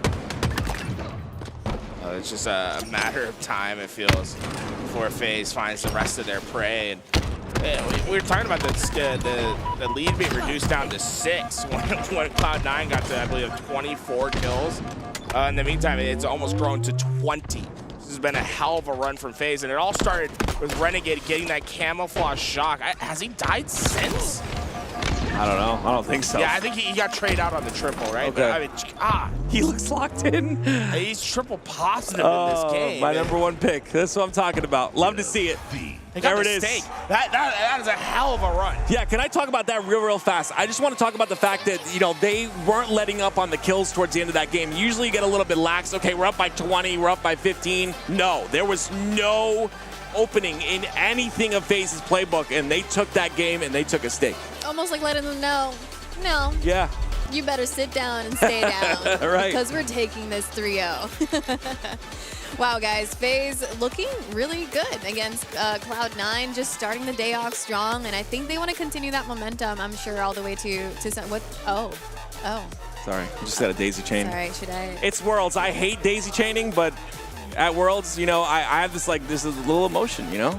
Tools, are you crying, Tools? I am being harassed live on stream. Wait, what do you mean? Do not get me fired. Listen, I feed my kids with this. Goodness. What's this guy, man? You see this? Like all year long, he's been trying to daisy chain. I want a daisy chain, and now he's saying. You notice that I asked when I wanted the daisy chain. He didn't ask me. That is true. That is true. He did place his hand out. Wait, who placed the hand out first? Did you connect? Like, how did it? He asked for it, and you put your hand. Yeah, that is true. Are you saying this is a consensual daisy chain. Okay. Yes. And you willingly made the last 50% Thank you. movement. Elliot, thank you. So if I go like this, we got one. Go. We're all a happy family. Guys, everything's fine. Guys, I just want to say something. Fine. I just want to say something real quick. I know I'm talking too much. I'm sorry, but this is because of you guys. So, thank you. I need those. It's disinfectant wipes. Can I have this one? Is because of you guys. I need one first. I touched your gross hands. Okay. The fact that we get to do this is because of you guys. We are community funded, so thank you for all the support that you've given us on this stream, all the gifted subs that have come in. I know Topher took the #1 spot with 51. I saw you, Topher. He actually did it right next to me over there. But, I mean, the support is real, guys, and as the replays play, I just wanted to kind of reiterate that. I know the ads, you know, you guys that watch the ads, thank you. We are community funded. We are funded by you guys, and we're here because of you guys, so thank you for the love. Notice how Tools was the only one who sanitized his hands, actually. Yeah, can I sanitize? Sorry. Do you want one to, I threw it. Did okay. you want? No, it's all good. It's all good. I was just making a point. Like, he was the only one that sanitized so he thinks his we're hands. He thinks we're gross. He thinks we're gross. That's all right. All about my Yeah. health. He thinks I'm gross, guys. Usually. Yes. Wow. He's literally just okay. Wow. All right. Here actually was talking about love, and then you know. Yeah, like this is what I'm saying, man. I Friendship. feel like it's almost more of a gracious of me to still love him despite how gross he is. Yeah, but I smell. Alec, do I smell bad? I don't know what you smell like. Okay. I guess that's a good thing, right? It's a pretty bad. That is a good thing. Yes. I've been unable to identify what it is. Goodness me. I tell these guys. Quadrant Can Space somebody Station please bring Gaming. some? Here we go. Whoa. It's 1-1 here for Quadrant and Space Station Gaming as they hop onto Game 3 live fire strong. 2Cap locked in here. Space Station again, starting off that last event, extremely slow. And I know you were probably watching the Cloud9 match where they went to Game 5. I mean, it was scary. They won that Game 5, and then a completely different Space Station woke up and came out of nowhere and won it. They were literally, I think, 2 kills away from losing that entire event last event. So. I love when a player jumps into the reticle, makes the shot feel so good. But so far, Space Station been having answers for the pressures that Quadrant laid down. Legend against his former duo. Not going to be able to survive that one. Quadrant finally scoring in this game. There it is.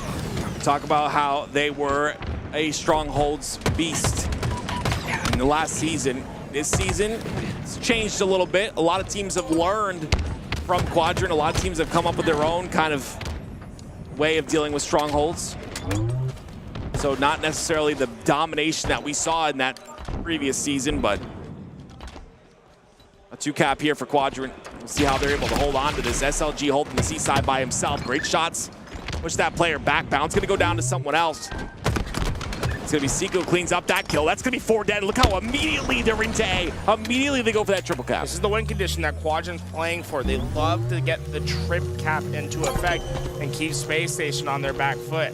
How fast can Space Station get out of this? They got the trip cap at 46 points.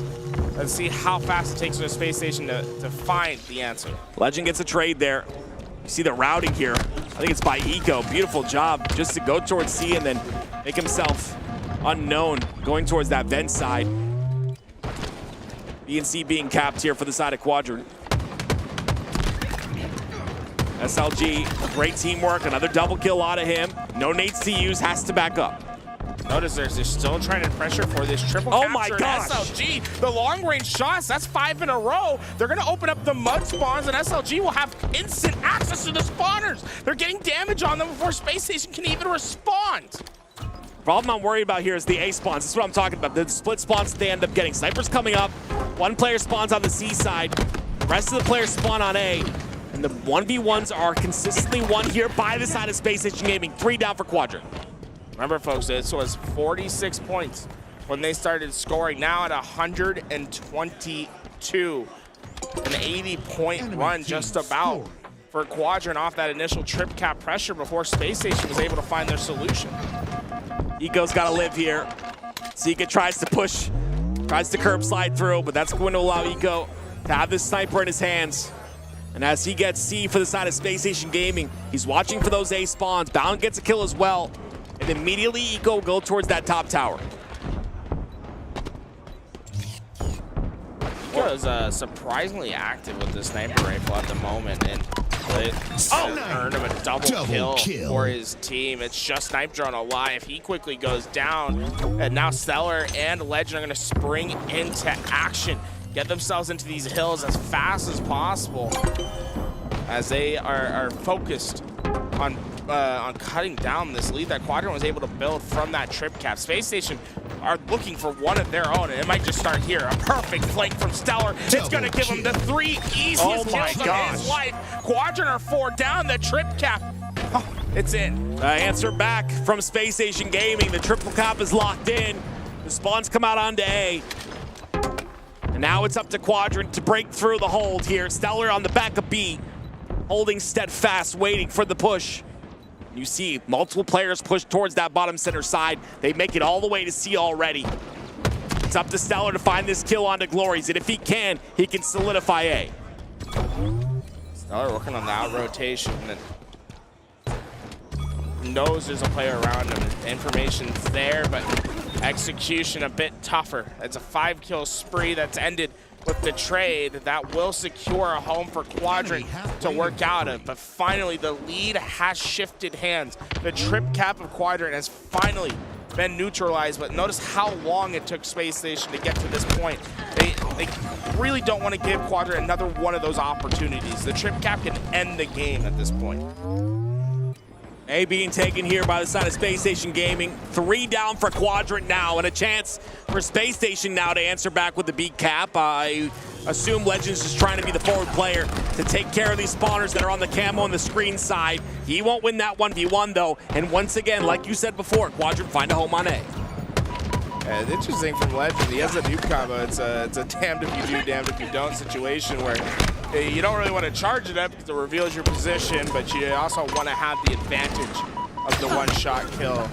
Unfortunately, revealing his position ended up being his demise there, but Space Station a bit effective at finding the 2-cap just in time to keep scoring. Quadrant find their break. 2 caps here for Quadrant still. Snipe Drone's gonna use the QT. He'll pressure down onto the back of B, and he'll use this QT to take more space on the map. You see all of SSG on that C side. He's trying to just get a stick trade, but the pressure coming into B very fast. He's gonna have the QT here, but he knows he's gonna die either way, so delays as long as possible. SSG in control. This is where it's scary. It's when Stellar has a sniper in his hands. Body shots aplenty, heads could be coming. Quadrant stuck on the outside, and Stellar knows it.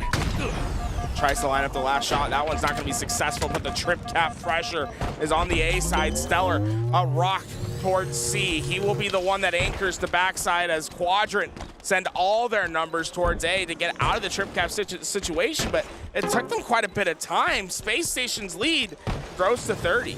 Space Station did go 3 down right there, though, so Stellar's kind of stuck in a position where he has to push on to B. He will not get there in time. 3 down for SSG once again, and Quadrant have control. That's a fast response from Quadrant. SSG was 15 seconds ago in that trip cap looking to end the game. Now, Quadrant, they've given themselves an opportunity.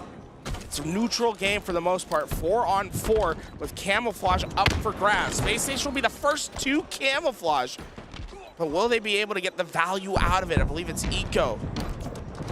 He's working his best. No, Legend, the one with camouflage. Legend going directly on to B. I don't think anyone's ready for it.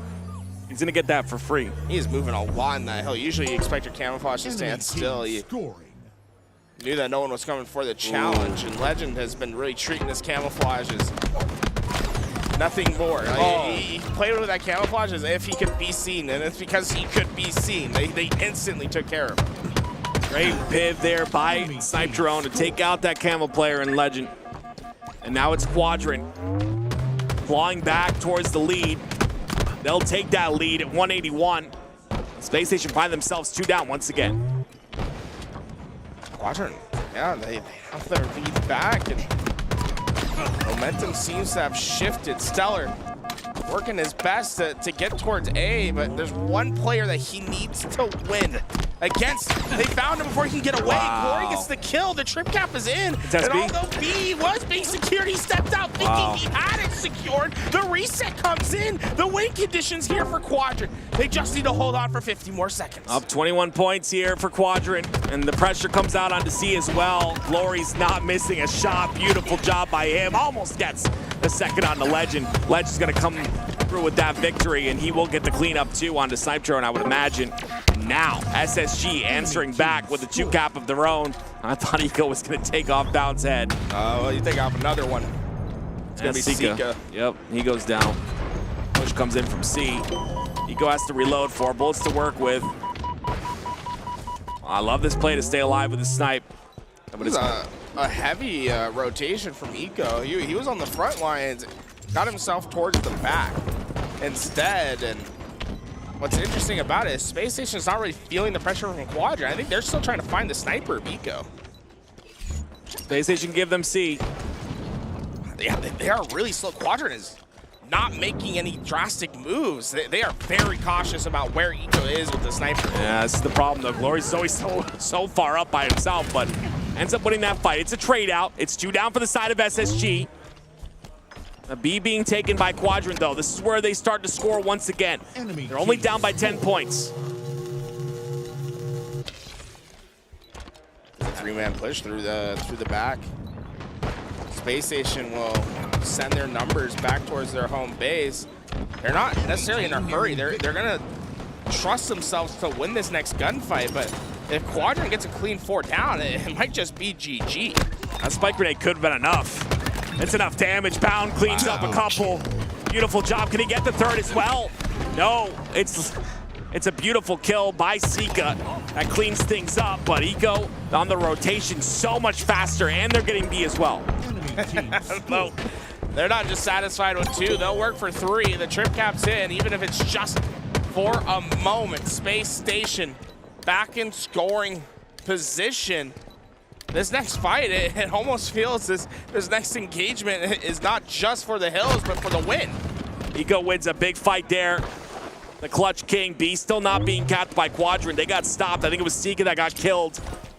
And they'll get the reset. Legend gets the kill onto Glories. That resets B. Eco getting A as well. SSG look to be in control here.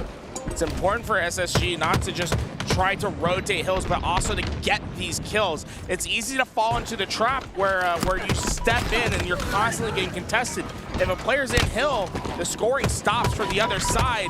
Quadrant 4 down. Space Station has secured a lead in this series once again. Really big clutch by Space Station Gaming. Great job by Eco to clean up those couple of kills, and the crowd goes wild as SSG takes a 2-1 lead.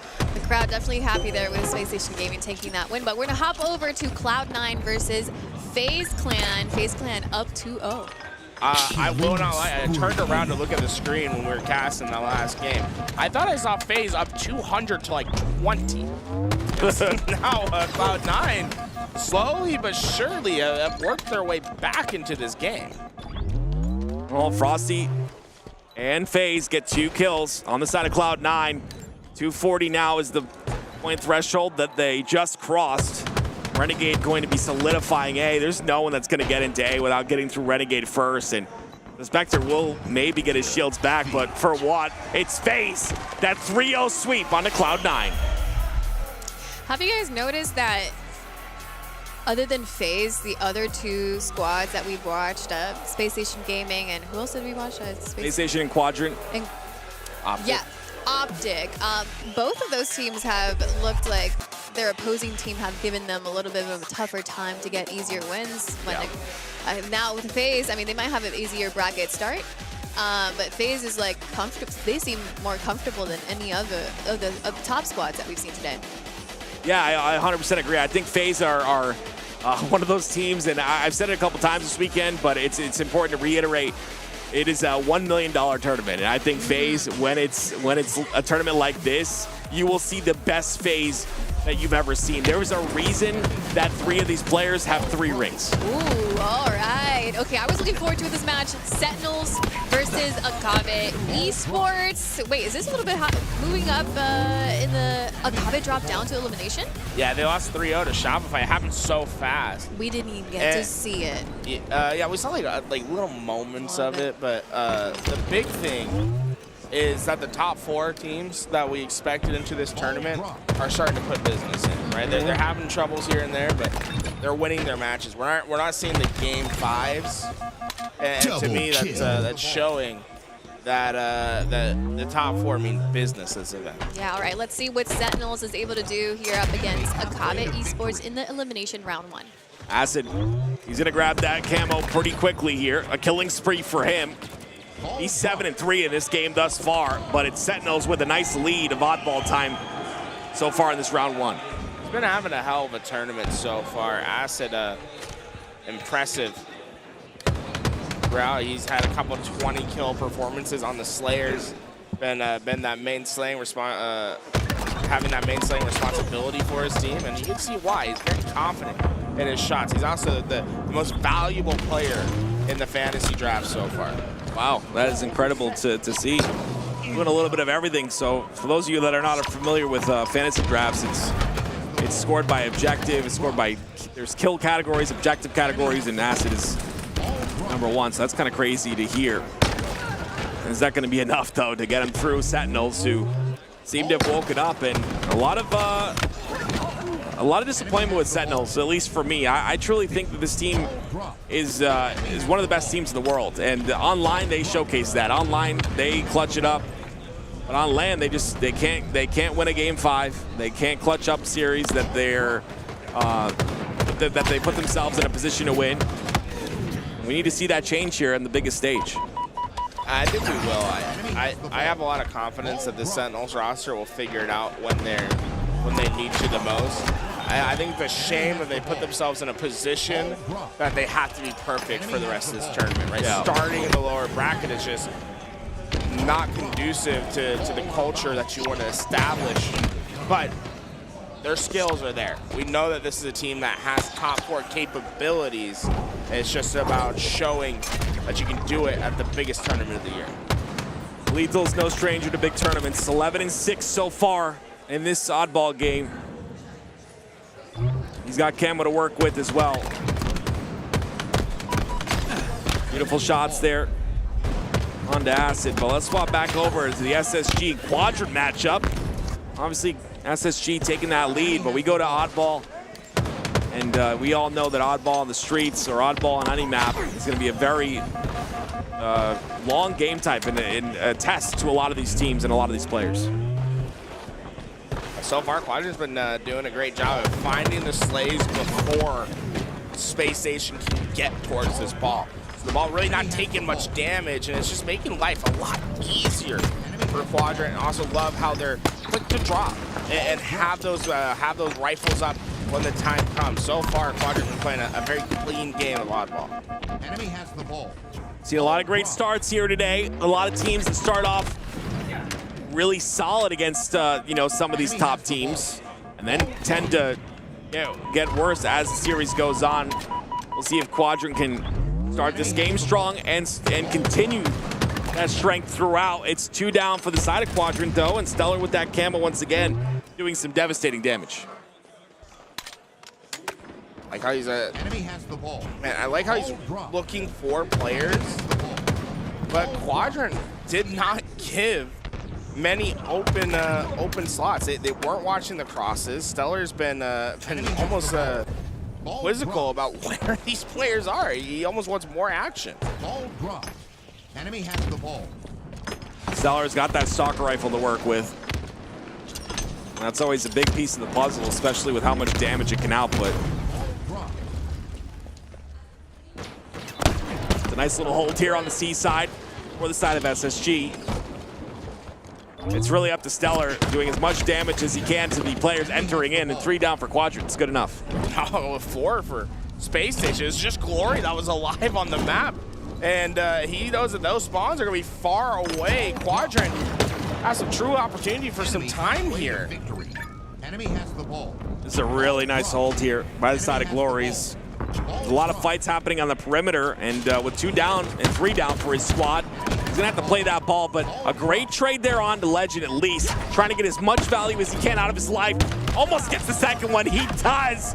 Stellar goes down, and that's 3 down for SSG, and more ball time for Quadrant. Quadrant's so efficient with their ball time. Anytime they've been able to get the opportunity to grab, they maximize value. And it's gonna give them a strong lead as we approach the end of this first round. With Camouflage coming up, Space Station go 4 down once again. Wow. And now Space Station, they almost have to be desperate on this next spawn. You have 1, maybe 2 if you're fast chances at stopping this ball. Legend gets the first kill. That's what they need here. Snipe Drone goes down, Sika goes down. Legend getting 2 kills, trying to enter in, a little bit too aggressive. The rest of the team comes through as well. Bound gets a massive kill there. 91 points of ball time. That ball will be tossed to the front of C. Snipe Drone looking to scoop it up with 2 down for SSG. Snipe Drone going to try to out-rotate the remaining players to Space Station. He just needs a few more seconds, but you can feel the pressure coming. Space Station has 2 players towards his left. 1. The trade's not in time. Quadrant, a dominant round 1. Yeah. It wasn't dominant with the slays, but rather with the efficiency. It's almost exciting to watch a team like Quadrant at the moment with how efficient they are. They are not letting any kills not have value. Enemy has the ball. We'll see if that continues here in round number 2. SSG immediately get that ball back towards the A side, being a bit more scrappy with it, making sure to gather that ball time early. You've seen what Quadrant can do with an early ball lead here. The Snipe Drone will fall. It's 3 down for SSG once again, 3 down for Quadrant. Last player alive on the side of Quadrant's Glories, but he should guarantee spawns on the PD side, and he does, and he still has that stalker to use as well on the push. That push comes in. Nice shots there by Glories, nice perfect. He was able to get those first shots in, but Camouflage has been up during these gunfights. These fights no longer a reward just for ball, but also the Camouflage in the middle of the map. Quadrant's getting the kills, and Legend's saying, okay, I'll get the ball time, I'll try to distract, but Quadrant seems to be the ones that reap the rewards. Yeah, 3 down again for SSG. Lots of shots here from Snipe Drone. He's got Eco in the back of A, and all of SSG spawning on the PD side. He's got to be careful here, and he knows it. Putting that damage in, but taking the most minimal amount of damage that he possibly can while outputting a ton of damage, and it won't be enough. Tries to get the stick on the Legend, but he'll get taken out. Just 2 players alive for Quadrant with Glory going down. This is the opportunity that SSG's been looking for. Small time, but Quadrant has been making this a frustrating experience. Even when they go 3 down, that last player alive is fighting for every inch of this map. We talk about SSG being one of the quickest teams in the HCS, but Quadrant are matching their pace at the moment. Eco didn't even expect Sika on the purple side that fast, but he was there. Now Quadrant find a way to get ball inside of Tramp. And they'll get that ball towards the Commando side. Now Bound, he's gonna get taken out as well, and Quadrant get the camo. Everything going in Quadrant's favor right now. SLG has 2 decisions. He can try to get behind enemy lines moving up on the map, or he can stay close to this ball and hide in corners as Space Station passes him. He opts to go behind enemy lines, and well, it's gonna reap rewards. It's a double that should come through for SLG. Oh, wow. Eco, though.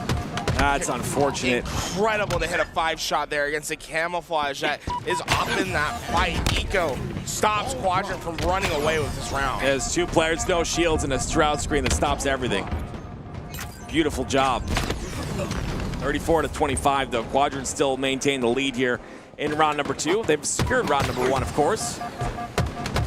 If you're just joining us, but that's going to be 3 down for the side of Quadrant. Down runs out of ammo. That's going to be devastating. Glorious gets the kill onto him. Glory's still pushing forward. 17, 10, and 9 out of Glory's thus far. I love it when you have to hide in the back corner. Please don't look. Please don't look. Please don't look. Please don't look. They do. Yeah, they do. The entire time. Space Station finds that kill, and well, Snipetron's the last alive for Quadrant. But there's no one from Space Station to grab that ball right away. Instead, it's the spawners of Quadrant that get there first. So although Space Station wins the slays, ball time, although albeit small, is heading to Quadrant. That's unfortunate. It was Space Station that got the PD spawns, and they were able to kind of push through. Great shots there by Sika, though. Takes out 1, gets the 2nd. Beautiful job. Double kill. Last player's on that back A side. Bounce spawns onto C. Sika has to do something here. It's the beautiful dance of Halo when you see players get kills and stay alive, and their teammate is also 1 shot next to them. Massive kills that come from Quadrant that are not traded out. It's because of those kills that they're able to get that little bit more ball time, chipping away towards that final destination of 100 points. Quadrant been massively efficient throughout this game. I want to talk about how good they are at playing that ball at the right times as well. They see any pressure coming in, they're 2 down, they don't have the position, they don't have the spawn control, they will play that ball, and it's allowed them to put SSG in a spot where getting that ball is very difficult. Now Bound gets a double of his own, answering back here as fast as possible. It's 3 down for Quadrant. Bound, so he's on top of this ball early to try to jumpstart life for Space Station game. This might be the first time where we've seen a 3 down for Space Station has on Quadrant. And they're able to grab the ball within the first 5 or 6 seconds. Usually they've been heavily on the overslay. Instead, Quadrant, though, they're frustrating, man. They are playing fast in this game, and it's creating situations where Space Station just can't get comfortable. But Legend, he thrives in the darkness, comes to the shadow realm once again. He'll take you to lunch. He'll take you to lunch and eat it for you. You know what I'm saying? He likes to steal over there. This has been incredible from Space Station these last couple lives that they have completely turned around this game. Honestly, there's a reason he's the MVP, and he showcased it right there when all was lost for the side of SSG. In that last moment, in that last sequence, he comes through and makes a play very difficult go into his favor. Now he continues on, almost gets the double once again. It'll be Stellar that picks up that kill, though. 3 down for Quadrant. Snipetron, the last player alive. I totally lost track of my words. But so far, man, I'm really impressed at how fast Space Station can turn around a game.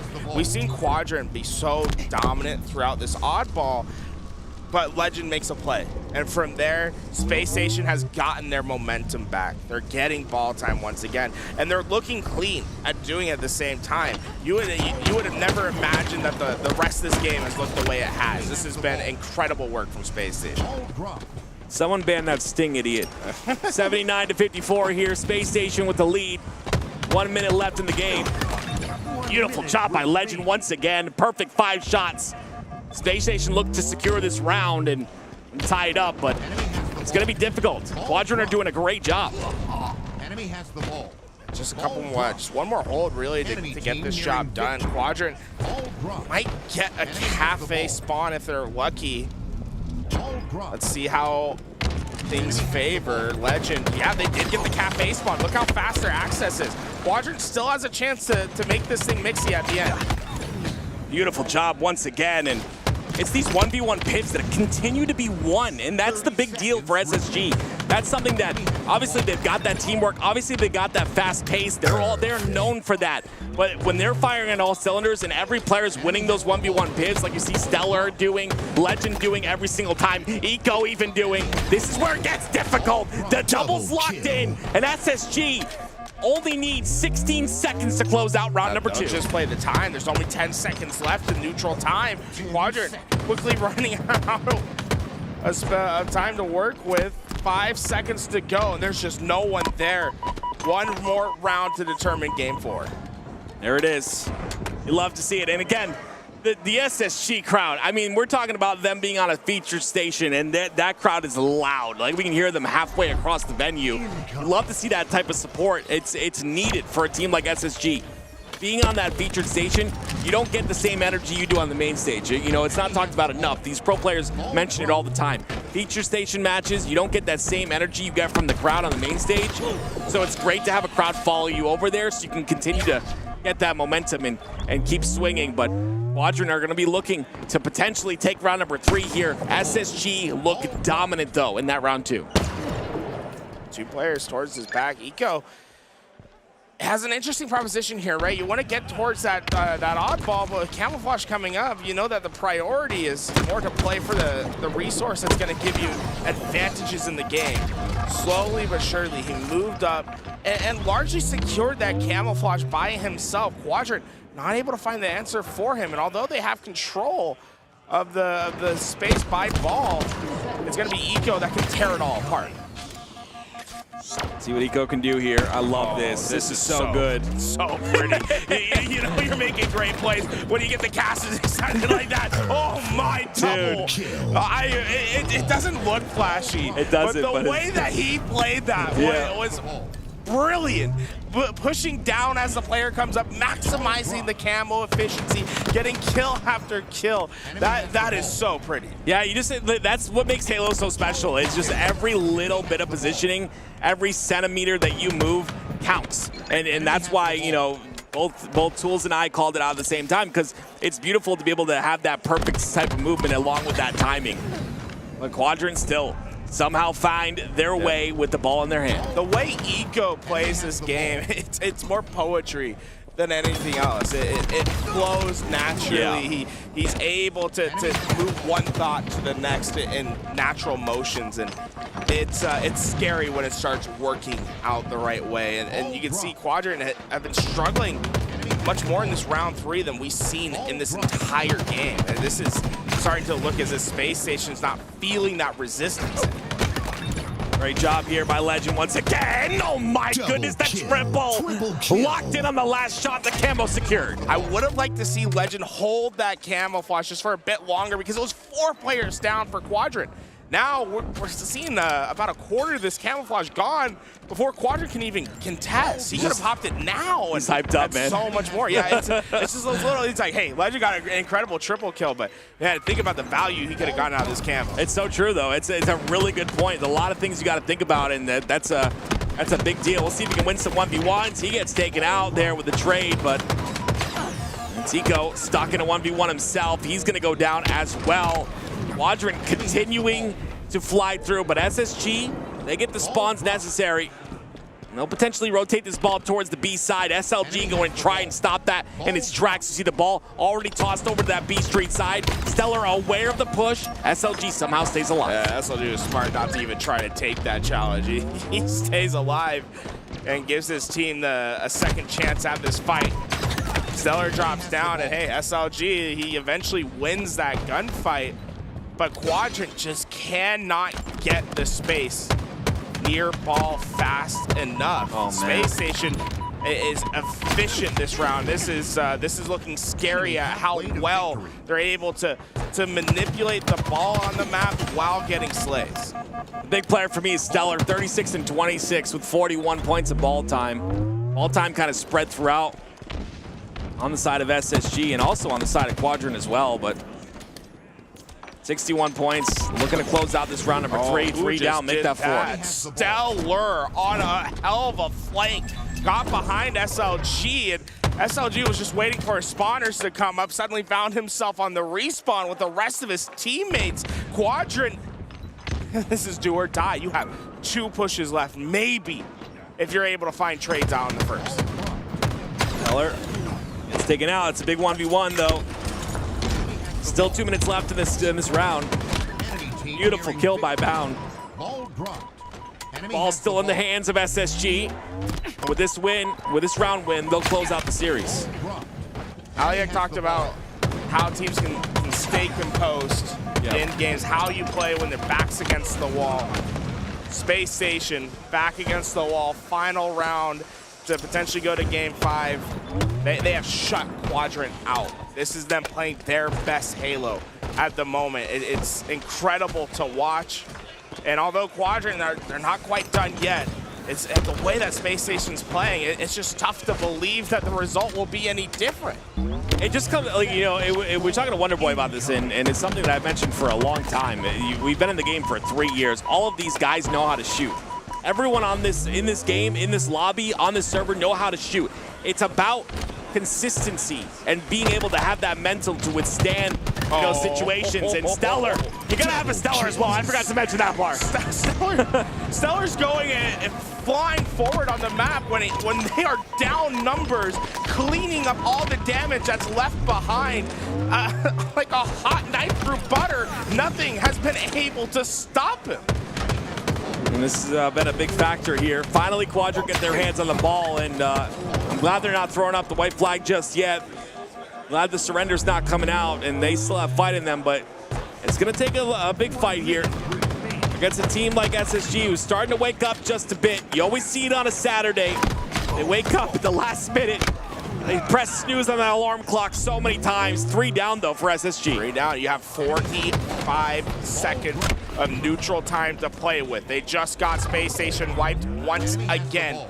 Quadrant has what's needed to make the comeback happen. It's just down to execution.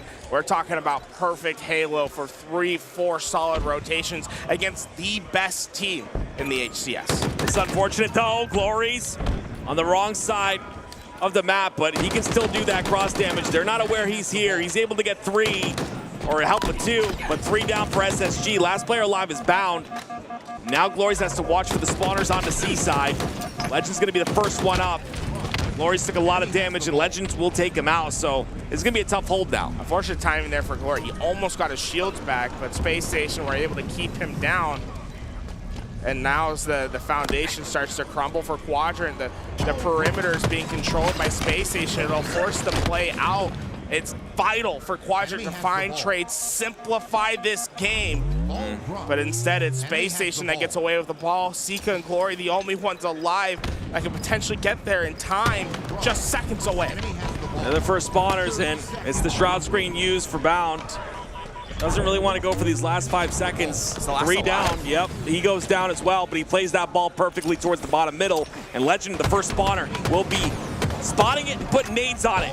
It's still Quadrant, though, that have a chance here. It's not over, folks. Snipe Drone with the ball. Space Station gonna throw their numbers towards B. Legend will lead the charge. 2 players alive for Quadrant. And just a few seconds to keep this on the ground. This fight will determine it all. 10 seconds is all that's left. Legend, he only needs 3 seconds, and that will be it. Space Station Gaming claw their way to victory, a 3-1 victory against Quadrant, and they'll move on. Wow, Space Station Gaming just maintaining that control at the end, but they lost it for a little bit. There was a little bit of sign of hope there for Quadrant. Space Station Gaming moves on, and so do we. Let's take a look at, unless you guys have any thoughts about that last match. No, Stellar dropped 45. Stellar slayed out. He's incredible. Yeah, so let's take a look at that elimination bracket to see where we are at. The Pure versus Cloud9 matchup is about to begin, but we're gonna hop on over to Complexity versus Into the Breach quickly after this break.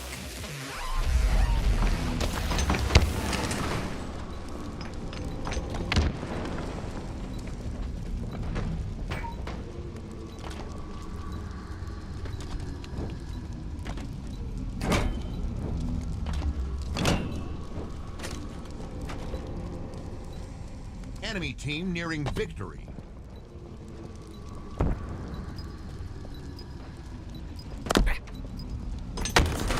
Ball dropped. Ball out of bounds. Ball incoming.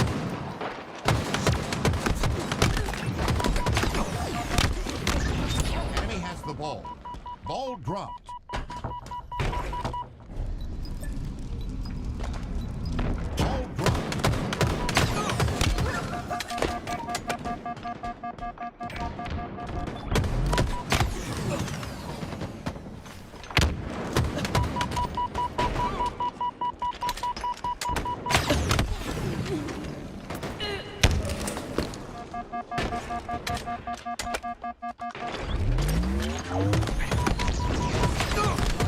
Enemy has the ball.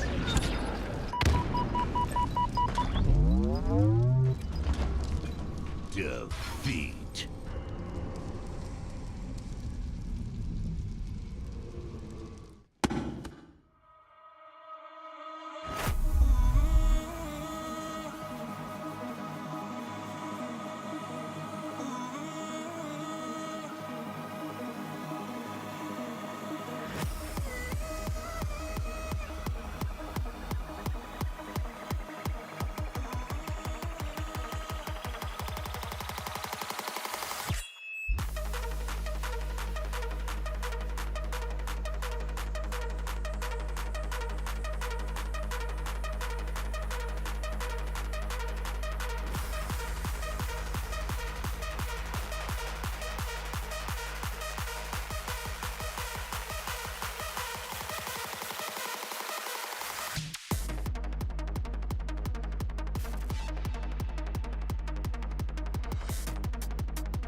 Hey, welcome back. Hey, that break wasn't that long, huh?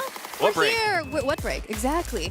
Welcome back, everybody. We're in the 2024 Halo World Championship, and now we're welcoming in Mikowski and Eli to the couch. We're going to be looking at the elimination bracket, and the first match we're about to see is the Sentinels versus Akave Esports. Already tied 1-1 now in a game 3 on Forbidden CTF. And right as we join in, Precision looking like the Precision we were asking for. Eli, you said if Sentinels are to make a run here on Saturday, it's going to come down to him. He's got to just pop off. We know he's capable, but sometimes it just doesn't happen. I don't know. Sometimes the cylinders aren't all firing for this Sentinels engine, but so far on Forbidden CTF, they do strike first. Now, this is, I believe, one of their best game modes. We talked about Precision hitting some snipe shots, but we've also seen Acid do the same quite a bit on the side of Akave, so I think this is going to be a battle of these snipers. Which one of these snipers can pop off the most? Boo Boo Doo with the Threat Seeker, but the threat stands above him as he looks up. Tries to gather some more intel. Threat Seeker has dissipated, so now it's all game sense and communication from Sentinels and the head coach Chig as to where that player went for Akave. There's the overshield. It's Luor pushing in with a little bit of extra juice. But a few shots from Boo Boo Doo and the rest of his teammates take that overshield down to nothing. Akave seemed to have a good run set up, but Boo Boo Doo, like a rat in the tunnels, playing sneaky here. His positioning has just now been called out. Can he stay alive? No, he goes down, but he does trade out with Acid. Will that stop this run from going in for Akave, though? It's yet to be determined. I mean, Drift's the last player alive. It looks like it stopped to me. Boo Boo in a really tricky spot there. That's not really somewhere you ever expect to find an opponent in that situation. So it pays off to be unpredictable as Drift gets a nice stick, takes out Precision. Lethal now the one in this awkward positioning at the bottom of the tunnel side. And they've been using this bottom tunnel area more than I expect. It's typically not a spot that you want to be, but I think in most cases they've kind of been forced down here after facing some pressure. Yeah, it's a good spot if it's not expected, but it seems like Akave has the beat on Sentinels and their positioning. With that knowledge in the back of his head, Lethal pushes up towards the top side, but he's got to worry about Luor and Acid forming a bait and switch here. Grenade toss goes out, doesn't take down Lethal, but the cleanup shots from Luor will But Bubu makes sure to push in through. A little late on that push, but he does earn a 1-to-1 trade in totality. 2-2 in the feed as Sentinels and Akavi continue to fight for mid-map control. Drift defending his base with the snipe. And Sentinels have yet to pick up their own snipe, so Drift might just use it as bait for now. I think a member of Sentinels, looks like Precision, is going to go towards it. He actually runs past it. I like this play from Precision, recognizing that if he goes straight for Sniper and gets sniped, nobody on his team is able to cover that side. So he actually runs past it to open time and space, and at the same time, Akavi got 2 kills, and they're pushing forward. Akavi making their move. They recently had a pull with the overshield, but this is looking like a much better setup. 3 go down for Sentinels. A little peek of the haircut there from Lethal would take him down, but Drift not able to spot him. Does spot Bubu once again down in the tunnels. This is a positioning that has become far too expected, Eli. And Sentinels, they can't keep going back to the well. Otherwise, Akavi are going to pick it out and put their first score on the board. It looks like they're set up to do just that. 3 go down. Great mid-map control from Drift. And it looks like Akavi, with the use of another overshield, so they're getting some sandbox control, turning it into points. Not sure what happened to the Sentinel sniper rifle. That's going to be pretty important here. Drift still has a lot of snipe ammo top center. Acid getting a kill on Lethal means that Akavi should still have control of the center of the map. Looks like Leor is going to push up. Killing spree for him. This is the newcomer filling the shoes of tapping buttons when he got poached back to Native Gaming. But man, this kid has been improving every single tournament, I feel. Phenomenal. Long range shots there from Leor. Clears 2 from the base of Sentinels. And now, with all 4 up for Akavi, they are eyeing another run. Almost feels like a double cap with how quickly they were to have previously scored and made it a 1-1 game. 7 minutes left in regulation as, oh my God, 4 with a double kill on the snipe tower. Looking for a third. Bubu goes down to 1 HP. The assists are coming through. The slays are coming through. And Leor adds another one. They haven't spotted him out. As Sentinels, they still are looking in his direction. Leor causing absolute havoc in the base. And he's turned it into a killing frenzy. Leor is on fire. This guy is insane, man. I called it on that Alpha Esports roster before he even joined this roster. I said this guy might be the next tapping buttons, and he's starting to grow into that player that I saw on that squad. And they're still not looking at him.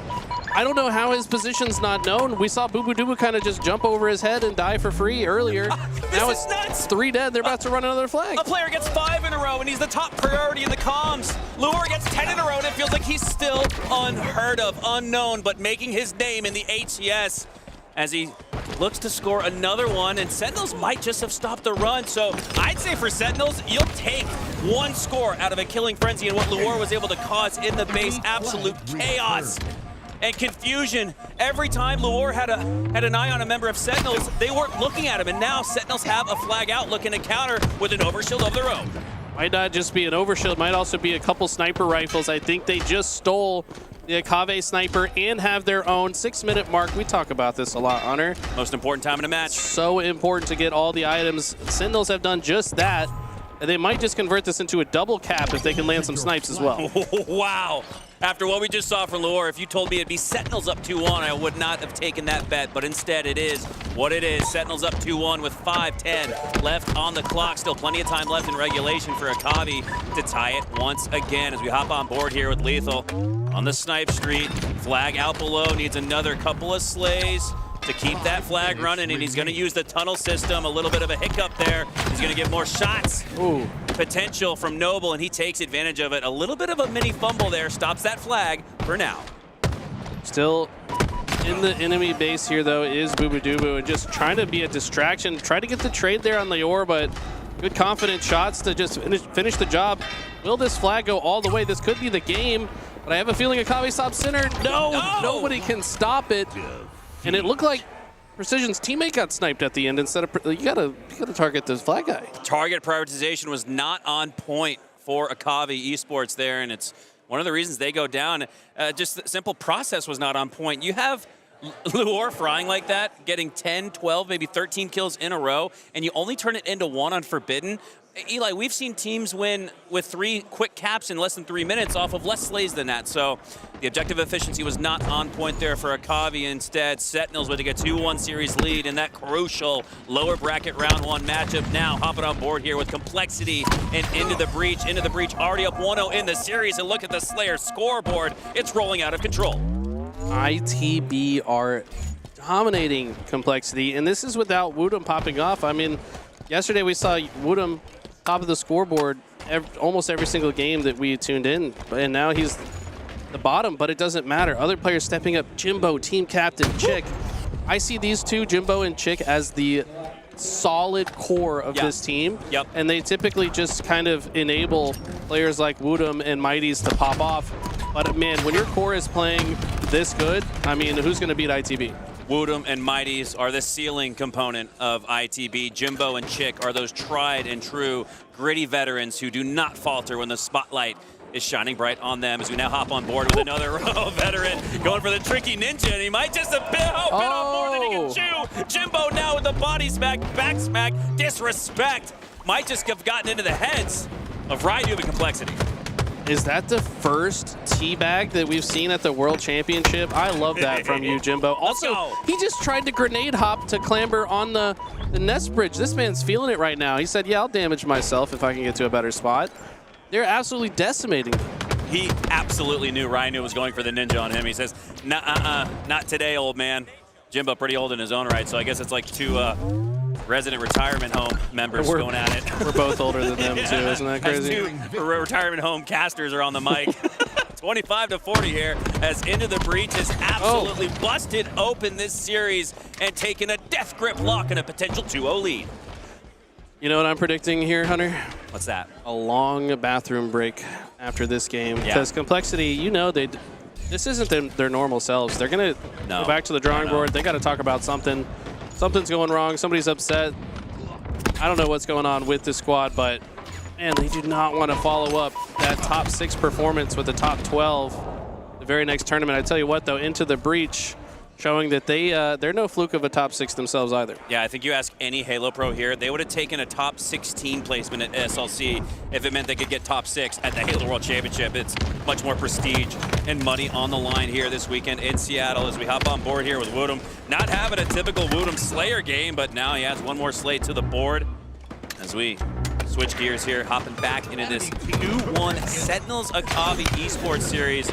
Man, if Sentinels had a buzzsaw that they had to face here in their lower round 1 matchup against Akavi Esports. They've been the hot team, a little bit of a Cinderella run throughout the weekend, but can Sentinels stop it short? This would be big for their confidence, Eli. Especially because this is the team that 3-0'd them in Salt Lake City, so they can kind of go on their revenge tour and win it this time. That would be fantastic for their confidence moving forward. Like, okay, we've now proven it was a fluke when they beat us. But I tell you what, they just got 4 dead, and Leor does not look like he's in the business of missing any shots right now. Yeah, Sentinels might be the team that says, oh, absolutely, Mac, we'll take a top 16 followed up by a top 4 or 6 in the Halo World Championship. So what it looks like Sentinels are cooking right now. As Leor, though, cooking with the shock rifle, has it at the snipe tower, now looking to push up on the poster side of the map, spots an opponent down to 1 HP. Booba not looking back at Akavi Esports. That's been a consistent trend. If Sentinels, they might win this series, but if they could work on anything after this, it's taking a higher note of players that present high danger yields to them. So important to manage every situation in this game. There's so much risk and reward that goes into it. Bottom center hill, very difficult to capture, by the way. I like having 2 players in this hill. Problem is, neither are looking at drift. Both were very focused on, I think it was Noble. That's what we were just talking about. Yeah, on driveway there. About to score. They're not prioritizing the most important player. Everybody has a 1, 2, 3, or 4 over their head. Eli, we know this. But Sentinels don't seem to be taking advantage of that intel communication. It's actually remarkable that they're doing so well in this series, despite what looks like a scary sight for Sen fans. Yeah, some errors that look silly in third person sometimes, or from this perspective at the observer, but you know, in the moment they're trying, they maybe think that driveway guy is the most important guy to kill. They didn't know Drift was even there until he shows up, shoots him in the side of the head. And now Falcon is catching Noble off guard, and Sentinel's got the first hill anyway. So, I mean, they're clearly, I think they are certainly playing better than they were yesterday, but they've got to close out this series if they want to continue on. Yeah, no worse for the wear as Sentinels take a 1-0 lead in Game 4. A closeout Game 4 that could send Akavi Esports home and packing. It's Falcated with the thrust, stays alive, turns it into a second lease on life and maybe a second kill on the feed as he does. Now looking to take take on the split. One push right, one push left. Precision takes down one of those members that pushed right. Double kill for the one on the left. Yes, Precision cleans up, and Precision's having himself a day 2 here. This has been a big reason Sentinels have bounced back. Precision is looking like Precision. 8 and 4. Jiggle Peak's on point. Positioning's on point. Confidence is there. What I really like to see right now, though, is look at the 3-man push coming in from Sentinels. 3 different sides, watching each other's back. They're not on top of each other. They're giving each other enough space to work within and also overlook each other's situation to keep each other alive. And in a hill like this, you got to do that. Kave go 2 down, but Sentinels go 3 down. Now it's Lethal. Up to him to push out that line of scrimmage, but not get too cute with it here. Great job timing Boobadooboo's respawn with more support shots. Now turning it into more slays. Lethal, this is a perfect play from him to stay alive as the last Spartan standing. Earn a rather close spawn for Sentinels, it looked like, on the backside of the bend. As Lethal now in the hill, now scoring a second score. Sentinels seem to be getting better and better with each passing second. You see how Lethal just perfectly timed that push to keep his teammate alive as well. Precision with an important trade, top tower, that's going to make the door wide open for Falcated and Lethal to push straight through here, get these mods. Perfect grenade double kill, by the way, and he's looking for more. Soaring through the sky, trying to get the snipe headshot through the window, but this is the type of pressure and confidence that we've been hoping to see from Sentinels, and you love to see it. Yeah, that's why it's a 3-day tournament. You just got to survive and get to the next day because it's a whole new day, and the sun is shining bright on this Sentinels roster, looking to advance to a lower round 2 matchup against God knows who. Someone difficult is waiting in that. We'll keep you guys abreast of all the lower round 1 matchups. Do a little LVT split screen here, keeping you guys updated on all the action as Noble pushing in on the hotel, wants to make sure he doesn't check out early of Seattle. One of these teams will be checking out a bit early as 4 teams are going home in this round, so much on the line here. Big difference in prize money between top 12 and top 8 as well. They're also all just a little bit too late to play in the FFA, so I feel like I'd almost rather fall in top 16 than top 12 at this tournament, to be honest, because then at least I could play in the side tournaments and maybe make some money. So yeah, this is going to be a bad feeling for one of these 2 teams and any of the 4 teams falling in the top 12 today. Yeah, it's getting down to that must-win hill scenario for Akavi Esports. Not quite there just yet, but as every second passes away, as no one takes possession of the hill, it gets a little bit more dangerous and deadly for Akavi Esports. Routinely stuck in the cafe in this game. Now Akavi, though, and Noble able to turn it into 2. 3 go down for Sentinels, and it looks like Akavi might just have their first point on the board. And after a staggered death out from Boobadooboo, they look assuredly to do just that. I'd almost start playing for next if I'm the coach Chig, Eli. That was actually a perfectly timed slate from Boo Boo right before his teammates spawned. If he was still alive, teammates could have actually spawned in the snipe side, which you do not want if you're in control of this hill. So very crucial timing there, importance for Akavi, and I agree. Jake probably telling them, let's just rotate for next. Let's get control of the tram side, which they've already done. Actually, no, Akavi have broken in, and they look to be poised to potentially get a second hill in a row here. Yeah, Sentinels in that moment, Eli, was prioritizing C, maybe for the shock rifle, which was momentarily in the hands of Boobadooboo, but now has transferred possession into the favor of Akavi Esports, and they're putting it to work. Acid with a sticky in the feed, but 3 go down for him. Noble, last player alive, looking to control a crucial part of the map. Will earn cafe spawns just by staying alive right here, and you can see the blues start to mount in that spot. Kave playing very patiently here. Looks like this player was just chilling in the LR tunnel, waiting for reinforcements to arrive. Boo has that shock rifle. But he's already no shields, just trying to deal some more damage before going down since the rest of his team are arriving. Wants to have some impact on it. Falcated and Lethal play the situation well. Lethal takes the front line, puts his body in front of Falcated, gets the trade, and that's going to be some extra hill time and a couple more shots to work with in the shock rifle. Well, now it absolutely is a next hill wins scenario, or at least a must-win hill scenario for Akavi Esports. You can't go down more than 2 hills with less than 2 minutes to go, as Noble eyes more points, has a little micro lead on hill number 4, but they need to hold much stronger than that. Push coming through. on the yard side. Booba takes down Noble. Shortly goes down after. Falcon takes down Acid. Trade out on the bend. 3 go down for Akavi, so Sentinels are going to find the +1. A narrow victory for them. Might just turn into a big one in this next hill. This camo coming up. Lethal leaves the hill area to try to get some eyes and pressure on it. And I think that's the game plan for Sentinels here. They're going to use the camo as a distraction while they rack up a lot of time. Going to make this fight happen mid-map with extra resources. Now, even though they lose this fight and are unlikely to get this camo after Precision goes down, they've basically just capped this hill for free, all while this camo fight was the distraction. Very well played by Sentinels. Might just do it. 90 seconds left until the clock strikes midnight for Akavi Esports. Boy, did they put up a hell of a fight this weekend, but it might just not be enough. This is certainly a back against the wall situation. This hill, if Akavi can break through, this is one of the lockdown hills. The problem is the hill after this goes back to bottom center, which is extremely difficult to lock down.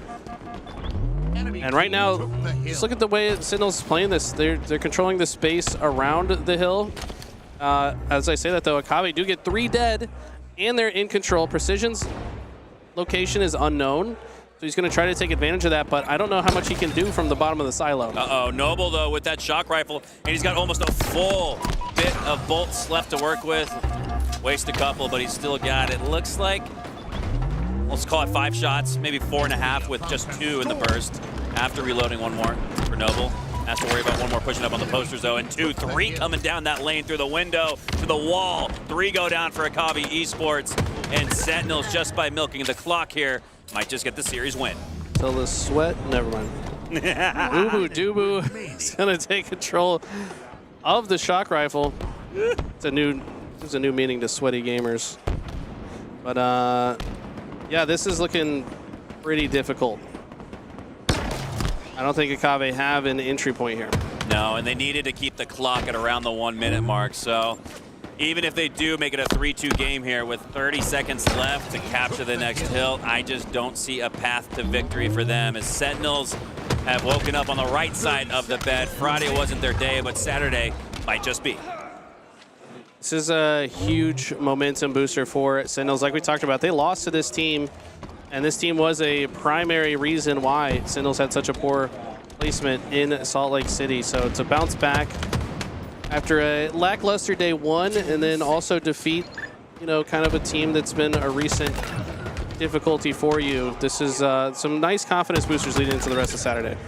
And that will do it. Sentinels take down an upset-minded Cinderella run story, and Akavi Esports try as they might. Their road ends at top 12. We had much higher hopes for Akavi Esports, but hey, when you're playing up against Sentinels in lower round 1, that's just an unfortunate bracket. But everybody's going to have an unfortunate bracket, Eli. It's the Halo World Championship. Everyone's good here. I mean, they also played Shopify in their winners round 1 match. I believe they got 3-0'd. That was arguably their best matchup in the winner's side that they could have ran into. Couldn't overcome them, also couldn't overcome Sin, but everybody's here. Everybody that's here, I mean, these are the best players in the world. That's why they're at the World Championship. We're switching gears to another lower round 1 matchup. Pure and Cloud9. Crazy to think one of these 2 teams will be placing in the top 12 as well. Insane. Insane, but somebody's got to go home. Somebody's got to win. Somebody's got to lose. And is Cherished. Works his way alongside the bridge. Shots on the half wall with the commando, but the sticky toss from Suspector, not sure where that came from. It's good enough to take down Cherish, though. Druck protecting the gold base with that plasma pistol, but he misses. Doesn't connect with the green goo. And despite Sab going down to 1 shot, he's going to reshield, reposition, take this oddball. Can he get it into gold? Yes, he will, and he's slaying into gold, so that always tells me that's very beneficial, Eli. When you get slays towards a position you're taking the oddball to, the other team's going to spawn out, gives you more time to put points on the board. Absolutely, but last shot's got the grapple and a shock rifle and knows how to hit 2 perfect headshots on the duo, Sab and Suspector, back to back. Huge opening win for Pure. Trades that out, but Cherish is still alive in the gold side of the map. He's going to take both shock rifle and potentially the oddball as well. Oh, I'll take the shock rifle. Oh, I'll take the oddball too. Just taking whatever the game gives him is Cherish, and that's what part of makes him such a great glue player. Now eyeing A couple opponents for Cloud9 with that shock rifle on the bat ledge. Ball just below him saying, come and take it. So interesting here, the strategy. Pure, I think, a team that are totally content with letting the 5 minutes be super chaotic and just racking up little bits of time here and there. That's a dangerous game you play, though, because if Cloud9 can get into a comfortable setup, might be able to change the storyline here. But Pure are totally fine with just continuing to slay and not going for this ball just yet. Yeah, the oddball sat out so long on the batteries that it got sent back to home as it's now on the stump. Last shot with the camo gets behind 3 members of Cloud9. Shows that he's working his way towards the Mauler, but actually pushes up back through the mid-bridge. That's going to take Cloud9 by surprise. Might just earn last shot a triple kill. 3 go down nonetheless in favor of Pure, and now some C-spawns coming through. But you see that member of Pure pushing it out. That's going to cause a split for Cloud9. Yes, there's a split spawn now occurring on the A side of the map as they do take down last shot. And I don't know, maybe a little bit of an overextension into C there, Eli, to cause that split spawn that Cloud9 has now turned it into a net positive outcome. What do you think? Yeah, I think a bit of an error. You do prefer to hold A and Gold together just to have the nice cross shots on spawners at C. When you push into C, though, a team like Pure is going to be confident to manage the storm and just be reactive to where the next opponents show up. They've done a good job of that. I don't know if that's more so a good thing that Pure have done or maybe an error that Cloud9 made off of that spawn. And it maybe seems now, getting to see this materialize a little bit, maybe it looks like Pure was setting up to hold the oddball at C so they could build on their lead up by 10x over Cloud9 and then safely drop the oddball into the drink. But look at this, a stolen rotation occurs. Cloud9 now has the oddball in the long haul, and they're taking it back to Gold, away from the C preference of Pure, but they don't care. They have enough slays to dominate and control anything on the map that they want. And now it seems like that play they were trying to materialize has come to fruition. Druck has the oddball at the back of C. So interesting. Pure have been so much more focused on slaying and being a part of the fight. I think that it kind of goes to show the level of respect they have for their opponent. By the way, huge fadeaway jumping no-scope from Suspector. That was clean. But I think that's just the level of respect. They're like, if we have one guy holding the ball, we're probably going to lose the fight because these guys are really good shooters. So anytime we're at a disadvantage, even fight, and or maybe even a +1 numbers advantage, they'd rather prefer to just continue fighting before grabbing the oddball because they respect Cloud9's ability to fight. 120 left on the clock, and it's still that big lead for Pure, and you can see they're starting to be content and almost play for the slays, play for 0-0.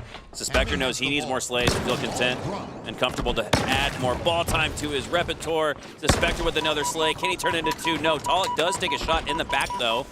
But my God, Pure's holds have been so strong. And you can tell just by the observer mode, Eli, that Pure are playing this with better positioning, time, and space on the map. They're just controlling every part of this match. I mean, they're outslaying significantly as well. I mean, last shot's double positive, Cherish double positive. Druck's got the most ball time, only 4 kills, but who cares? This team has had control of the map the entire time. Cloud9 have not had a moment where they were all 4 alive and comfortable enough to grab the oddball for longer than these 5 seconds they've accumulated. They have shown nothing.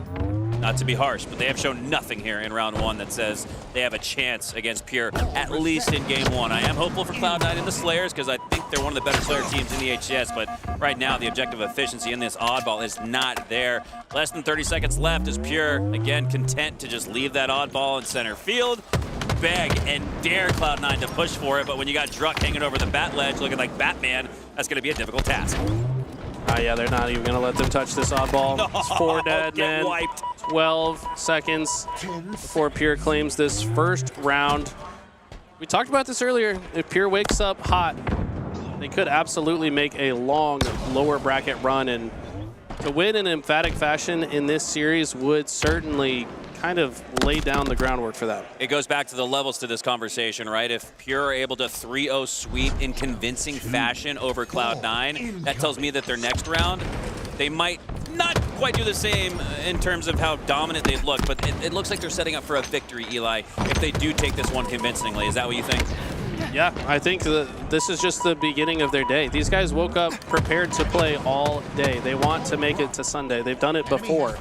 In these online tournaments, they have beaten Space Station in a multi-series grand final. So, I mean, these guys have what it takes yesterday. I feel like they just came out a bit flat, but if they can play this kind of systematic, controlled chaos, I know that's an oxymoron, but that's kind of how I describe their play style. If they can really just play perfect and hit these shots, they should be just fine.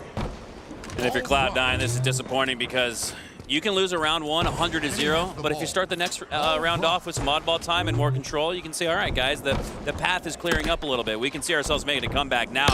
I just don't see how Cloud9 come back in this one. It has been all-out domination. The eye test tells me that Pure are on top, and they are, but Cloud9 and Suspector might have something else to say about it. Utilizing the shock, has one final shot, doesn't land it.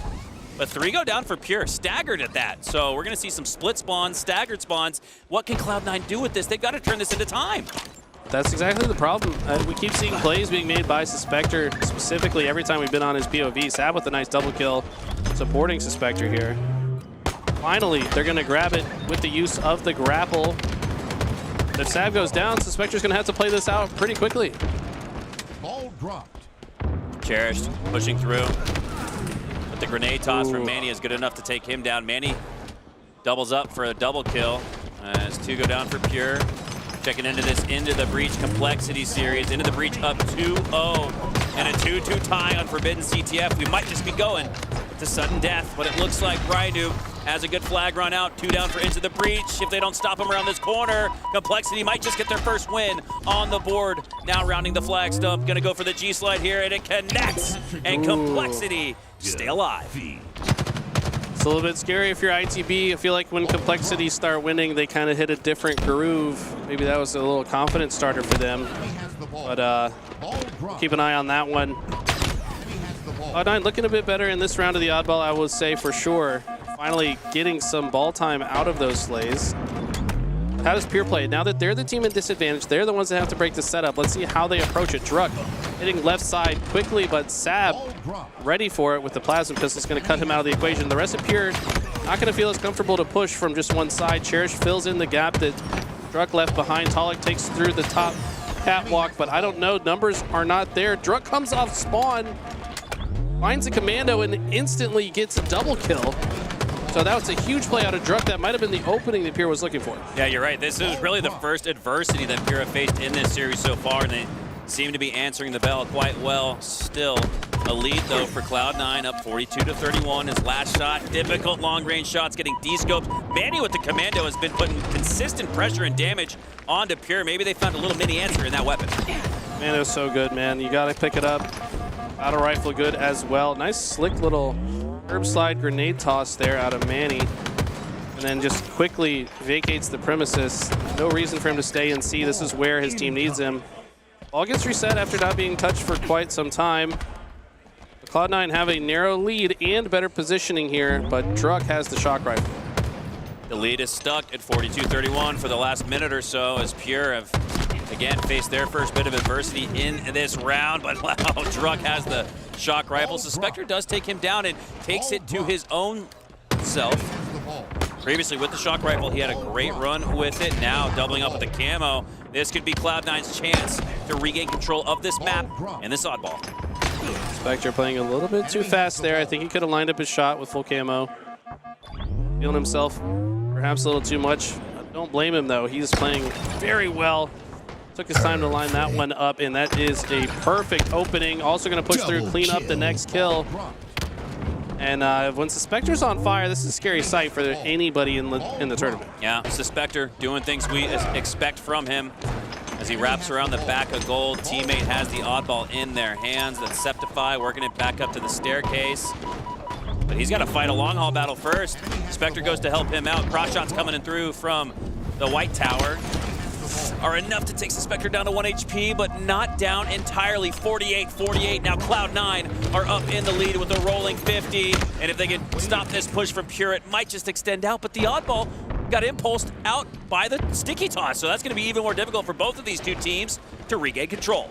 Last shot with a very clutch sticky there. If he doesn't get that stick kill, I think Cloud9 are still holding this ball right now. So instead, it completely changes the situation. You got to be so crafty with those sticky grenades. And all of a sudden, all from that one play, they now have a perfect AB setup. Cloud9 have to figure out how they're going to break through. Suspector taking heavy damage. He can't force anything just yet, and this is going to be a nice run of ball time for Pure. Man, that last play to me, Eli, really exemplifies how important the grapple hook is. The oddball was out in center field. It's deadly and dangerous, like walking on a tightrope to go out and take it. But when you got the grapple hook, it's one press of the button and boom, you got it in your hand. So great use of the sandbox to initially win that grapple hook and then utilize it and execute with it. That's how Pure have now built a 30-second lead off of one grapple grab. All started from that sticky play from last shot as well. Just got to know how to utilize that sandbox to your advantage, get the upper hand in every situation. Last shot now only needing 15 seconds to close this out, and Cloud9 forced to push through, but Skep and Manny were recently killed, and the camo eyes are insane. The Spectre, realizing he's about to go down, tries to stick the ball player, but not going to be enough. Oh, masterful defense of an offensive camo attempt from Suspector, and that will do it. Pure faced a little bit of resistance in round 2, but still take a 2-0 sweep in game 1. They're looking prime for that lower bracket run, Eli.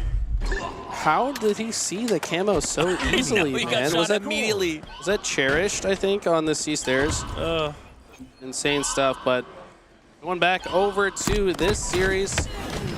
This one is one that I've certainly got my eyes on. Looks like ITB taking a strong lead in this first hill, but it's not over till it's over. It's not over until Cortana sings, and I don't hear it just yet. 95% on the board, though, for Into the Breach. But after 3 go down, it's going to be up to Woodham to potentially stick his one pinky toe in the hill. It looks like he might just be going for it. He is. Get Into the Breach, steal it.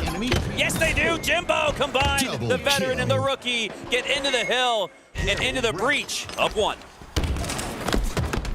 Love this rotation from Jimbo as well. Just immediately taking a strong position to oversee the next hill.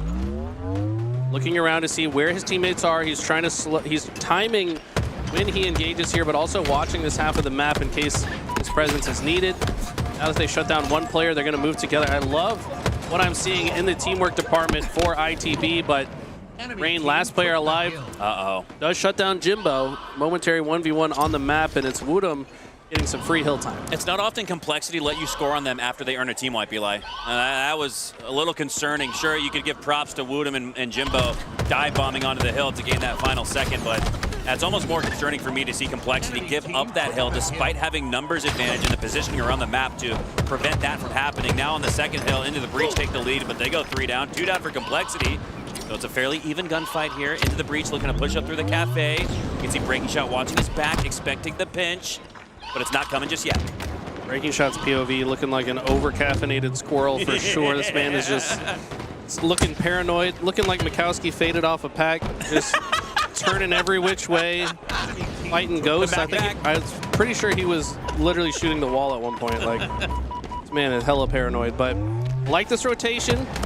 Try to shut down the shock player, but Chick says, no, you're not going to shut me down just yet. Yeah, looking like a dog chasing a squirrel, chasing a nut was the POV there from Breaking Shot. As we provide you guys with more visual, visual imagery there that you guys love to comprehend, try to comprehend in your minds. As Complexity, they got to try to comprehend what they're witnessing here from Into the Breach, taking a stronghold lead in this King of the Hill, up 2-0. This next hill, one of the more difficult ones to hold. Complexity, one of the better teams in the world at it though. Already taking this snipe side, so crucial to just deny this lane of access to have a sight line to the hill. Camo's up as well though. Mighty's facing so much pressure, just feels like there's an endless supply of Complexity players to apply pressure to him. Eventually, Breaking Shot's gonna get out with it. Gonna add the Plasma Pistol to his repertoire and see if he can play bodyguard for this hill. Plasma Pistol is an interesting pickup with the camo because it does alert the opponent to where you are. Of course, if you just keep it in your back pocket, you're still going to be shrouded in mystery. This Breaking Shot jumps up to the top A ledge, has teammate support on the top of the dip. Low ground for Into the Breach. Complexity could strike right here, and they do. It's a 1-2 game, so Complexity are bringing it back.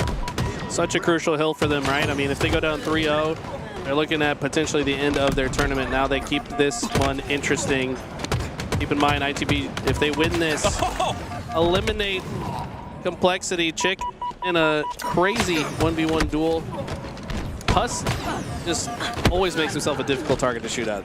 Laundry machine piv, what we'll call that, as Jimbo gonna stay alive on LR. One shot, but still pushing up aggressively. Must have gotten a call out that the player here is weak. They are, but Ryanoob does what Ryanoob always does. If he has a sticky in the back pocket, he's taking you down with him.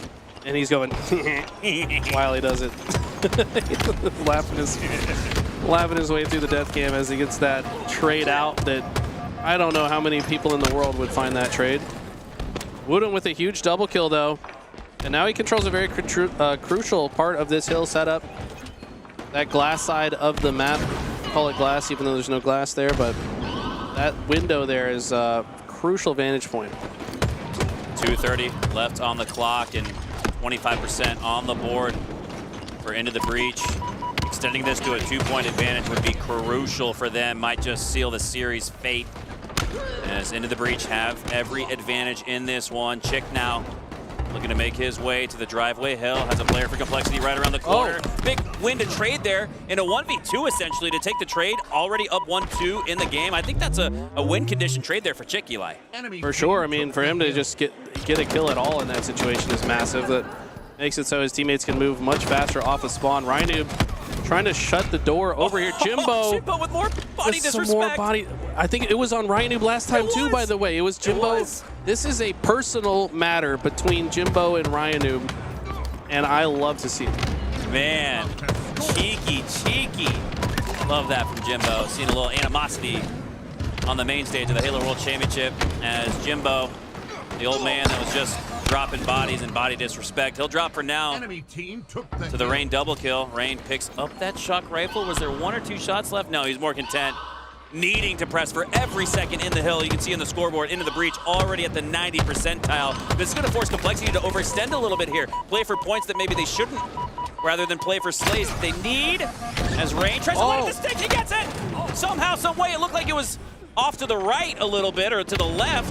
Might have bounced off the wall. Bounced off the wall due to the repulsor velocity and took down his opponent, Jimbo. So Complexity mounting a bit of a comeback.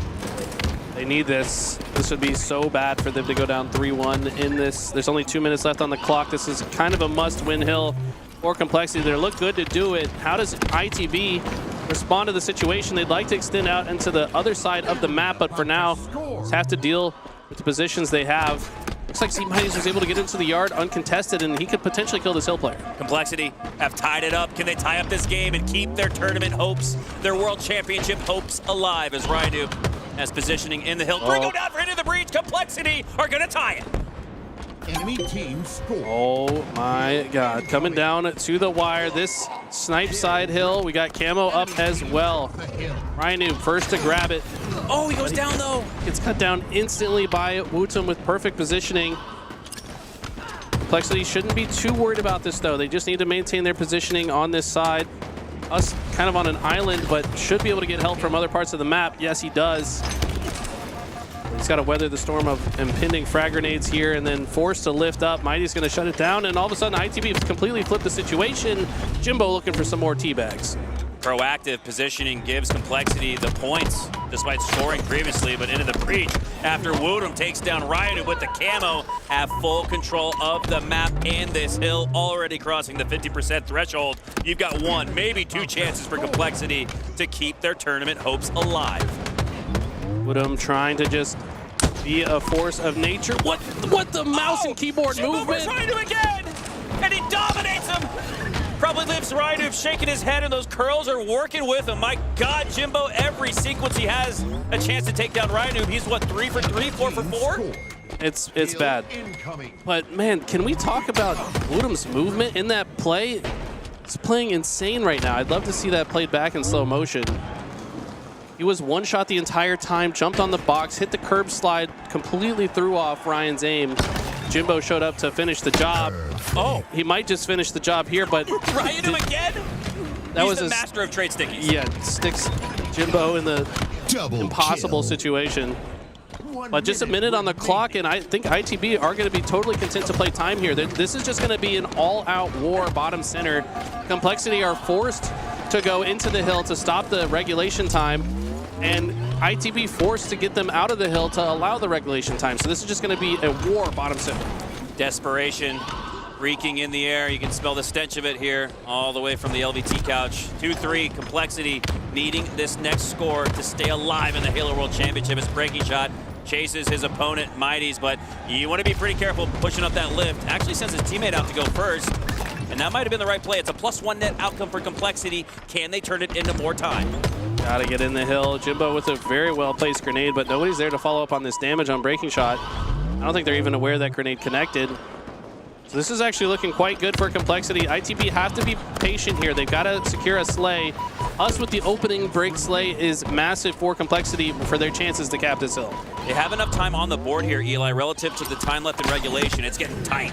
25 seconds left. But they can afford to step out of the hill one time, maybe two, to play for the Slay like you were referencing and alluding to, but they get slayed out. 3 go down, make it all 4 for Complexity, and their World Championship dreams might have just died before our very eyes. 10 seconds. Breaking shot has no options. He has to get in. He doesn't know where it's being watched. He knows the hill's being watched from many locations. Gonna try to get some shots on Chick first to open up the time. I like the way he's played this. He waited a few extra seconds to get some extra time. Oh my God. All members of Complexity mosh pitting Chick in the perfect spot to get a double kill. Make it a triple kill. Chick for the overkill for the win! Oh my God, he's not gonna get it, but he'll take the series victory into the breach, move on to round 2. Wow. What an icy series out of ITB. And I feel like Woodham's not even playing his best yet. I feel like he's still warming He's up. not come online yet. It takes a little bit longer for mouse and keyboard to get going, Eli. It is gonna be insane this next round. Whoever goes up against ITB, I think, does face that Woodham that's on point, feeling himself, and has this calibration 100% optimally locked in. I fear, right now it feels like Pure and ITB are the two teams to fear the most. Maybe even Sentinels as well. I mean, man, this lower bracket is looking like a bloodbath. I mean, didn't you say yesterday you could see the teams in the lower bracket making it to the next round? But, I mean, Complexity is one of them that has now fallen. But you're right, Sentinels and Pure being two other sharks in this lower bracket. What happened to the Dark Inside series, do you know? I don't know. I'm not sure if I think they were starting later because the winners match on their side was taking longer. So far, though, 2 out of 4 have punched their ticket to lower round 2 after starting in lower round 1. So maybe there's something to that, working your way up. All right, so it's Quadrant versus Dark Inside. That's going to be difficult for Dark Inside to win, I'd say. Quadrant, I think, certainly have a point to prove this weekend, and I think they will. I'm predicting a top 8 placement at the least for Quadrant with capability to go higher. But here we go. Pure versus Cloud9. Pure won game 1 and are winning by 9 in game 2. Cloud9 gotta find some magic here.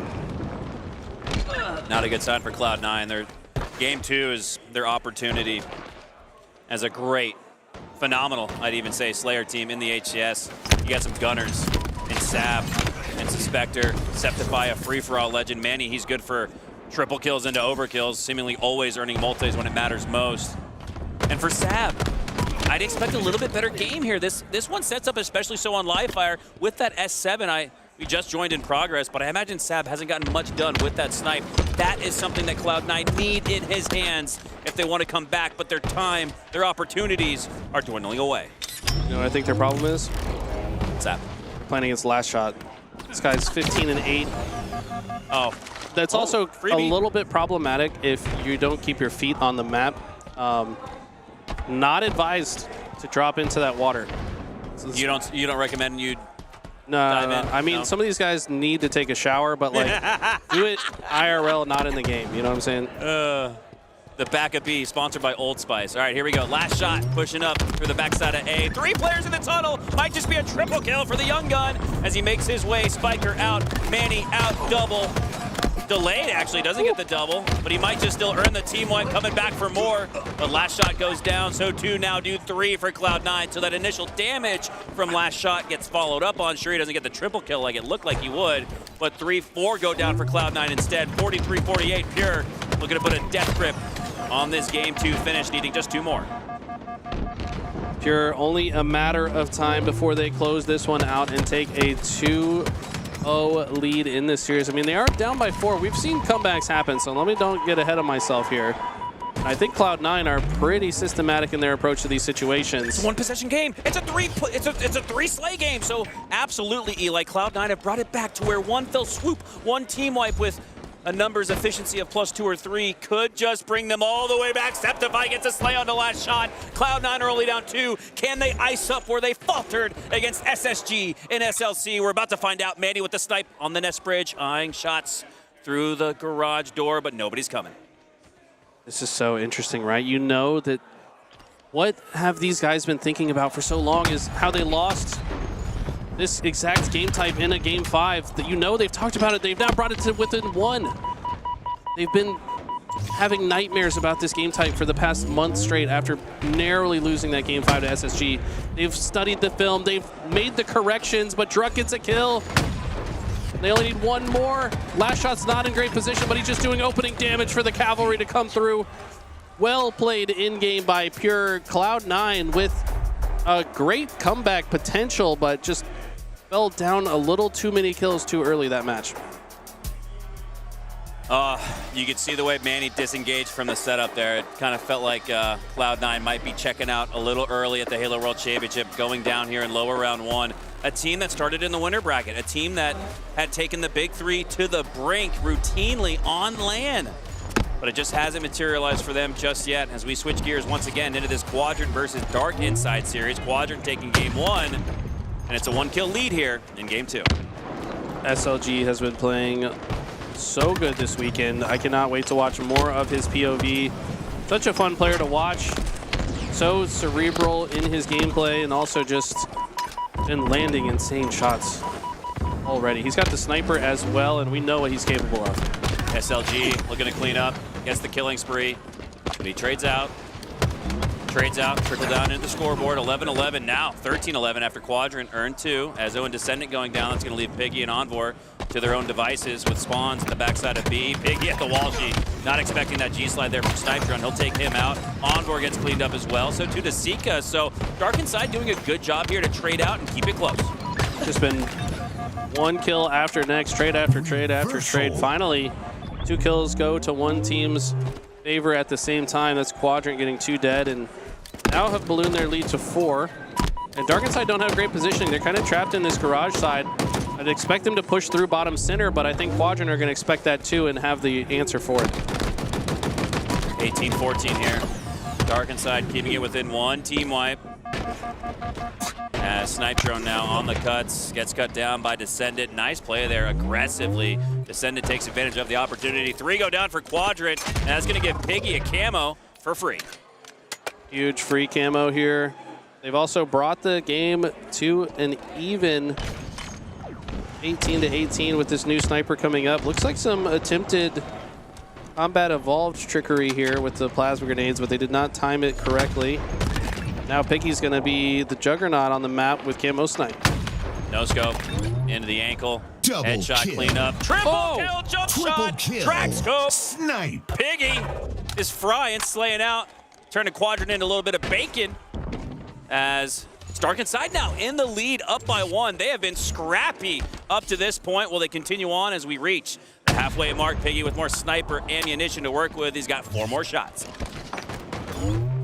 Don't know if Quadrant are going to give him many easy shots, though. Looks like Snipe Drone overextends a little bit. Piggy in an awkward spot. Sensitivity looks awfully low there as well. But either way, nice little run from Piggy to get the team back into it, but Quadrant have retaken the lead.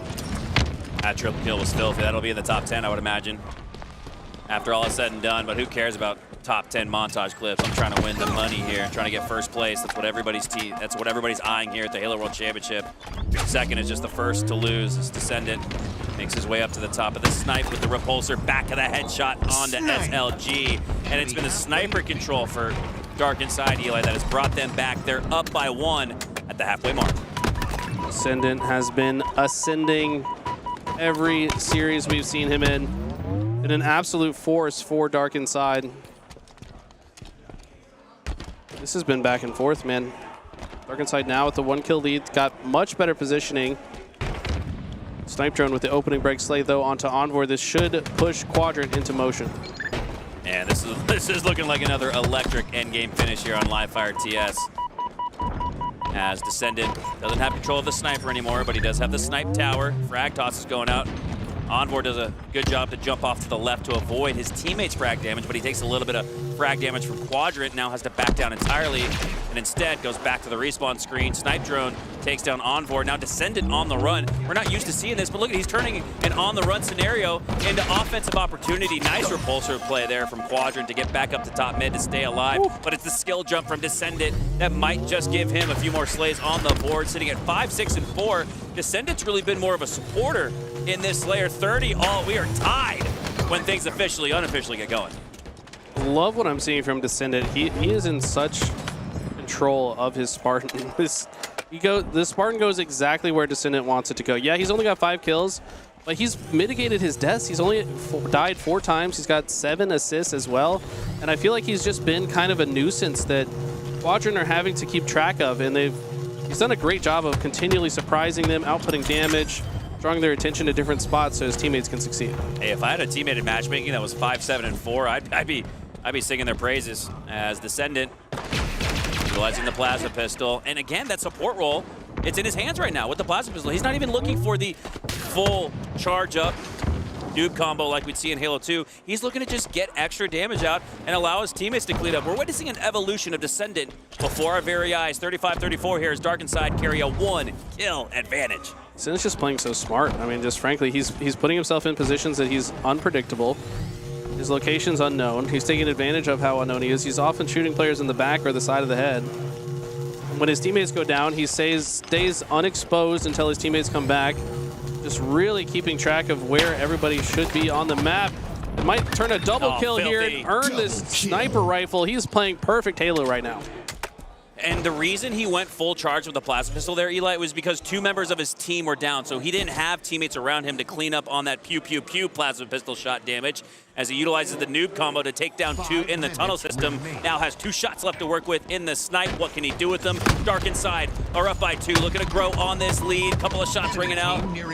Do enough to allow Ezo to clean up, and Descendant, the support player, continues on. He has not died yet since we switched to his POV, now using the repulsor for another heads-up rotation.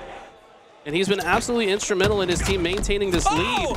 Repulses the sticky grenade out of the air. It's not going to connect.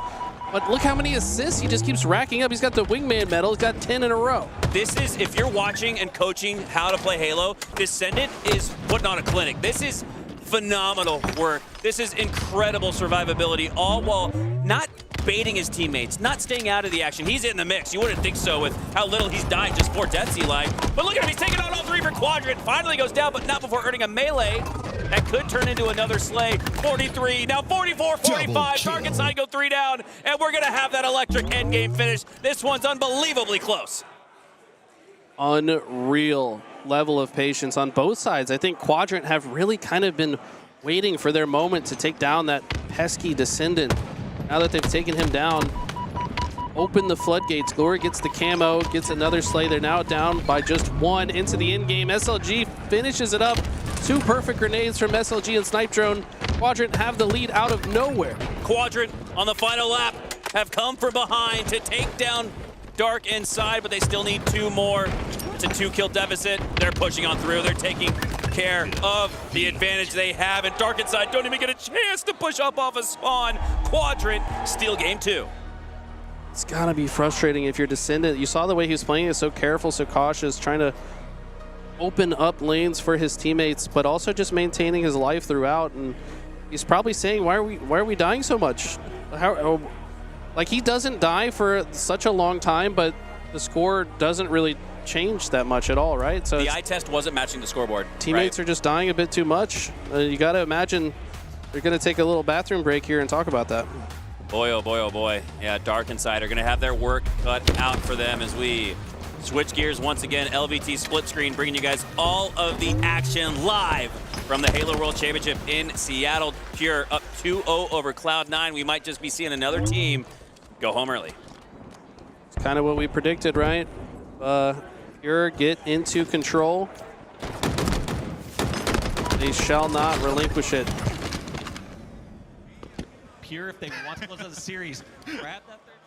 All right, there we go. We are back with a feed As Druck and Cherish fill the feed, so too does Suspector. 3 go down for Cloud9. Now back with our feed. Pure up 2-0 in the series and this game, Eli. It's lights out for Druck in that moment, but it might just be lights out for Cloud9. It feels like the sun is setting beyond those cumulus clouds. It does feel like it, but that little snipe that he got right there could be a catalyst to change the storyline. There's a big shutdown. Sniper on sniper action. There's still 9 minutes left in this game, so Pure got these first 2 caps quite quickly. And sometimes that can be a bit of a curse, because you feel like, oh yeah, we've already got 2. It's very possible to get 3 in a row on this map. Yeah, you start sleepwalking a little bit, and that's not what you want to see from Pure. One of the more aggressive, fast-paced teams in the HGS. They've gotten lulled to sleep, like you said, maybe, Eli, by their 2-0 lead. Oh, it's a 2! Double kill. Snipe spree in the feed, killing spree in total. Septify on fire with the snipe, and that's going to bring Cloud9 back. It's going to be a 1-2 game with plenty of time left on the clock. And a potential double cap. If they can just get a couple spawn kills here, which Druck is not making easy. They found a sniper rifle in their base. That's convenient that they're able to pick that up off their next set of spawns, but great peek shots out of Skeptify. Should be able to take down last shot. He does.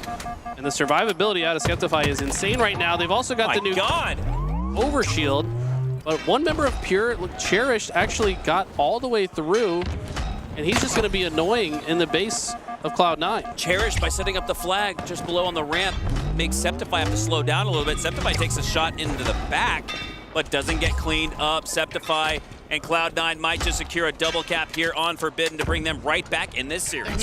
Finally get this flag returned. Took a little bit longer than I would have liked, and this is very interesting. The flag gets returned, but they're opting to rotate it through the extra ultra safe way, maybe recognizing Last Shot had the sniper watching it. I don't know if I agree with that. I think they go for the G-slide there, Eli. Yeah, but they maybe understood the situation better than we could tell from an observer. They must have been multiple members staring from top center. And wow, Pure take advantage. They're going to push straight through and get this return. That's a re.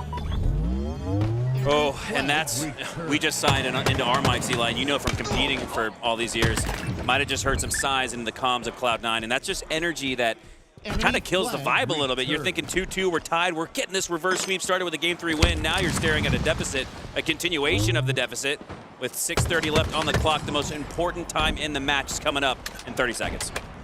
Tell you what, though, yeah, it hurts to not get that one all the way home, but still a ton of time left in this game. I mean, realistically, they just have to at least have a flag out by the time that hits 0-0 and cap it to force an overtime at the very least. So plenty of time left to work with. You're right, though. 6-minute mark, highly influential here. One team will get this OS, and one team also get the snipers. And they might just double stack it up if they're able to grab OS and push aggressively towards the other team's snipe. Overshield grab by Cloud9. That's the first piece of the puzzle that they need to secure, and they have. Now Suspector working his way back to the snipe street, now to the pistol, clambers back up top, gonna take down Cherished, looking to support his teammate ahead on the flag ramp, drops into the drink, a low HP, Talik can't stay alive, but the sticky toss does not trade out with Suspector, so Suspector with great movement around that pillar, stays alive in the base for Pure, and if Cloud9 can just get a couple more slays and another pull, they might just tie it up.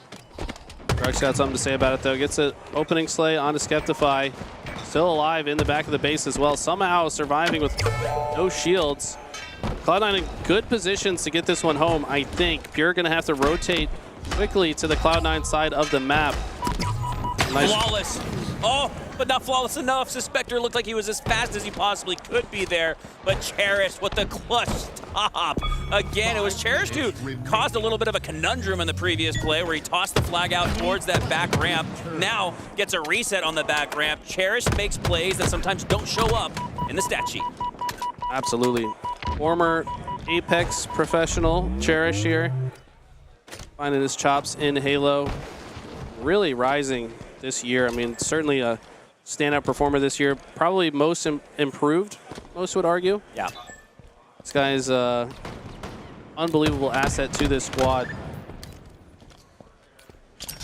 Right now, they're just trying to keep Cloud9 trapped in their base, using those shot grenades, get the tick damage. And really, Cloud9 don't really have anywhere to go. Cherished with his positioning and that reticle set on the back of the flag has consistent pressure and damage ready and waiting for whoever for Cloud9. It's actually Tolic who's inside of that lane, so that's bait, right? They're trying to draw that player out, and that's Septify, and he takes it. Almost forcibly so. Oh, another snipe comes through for This Drunk. might be it.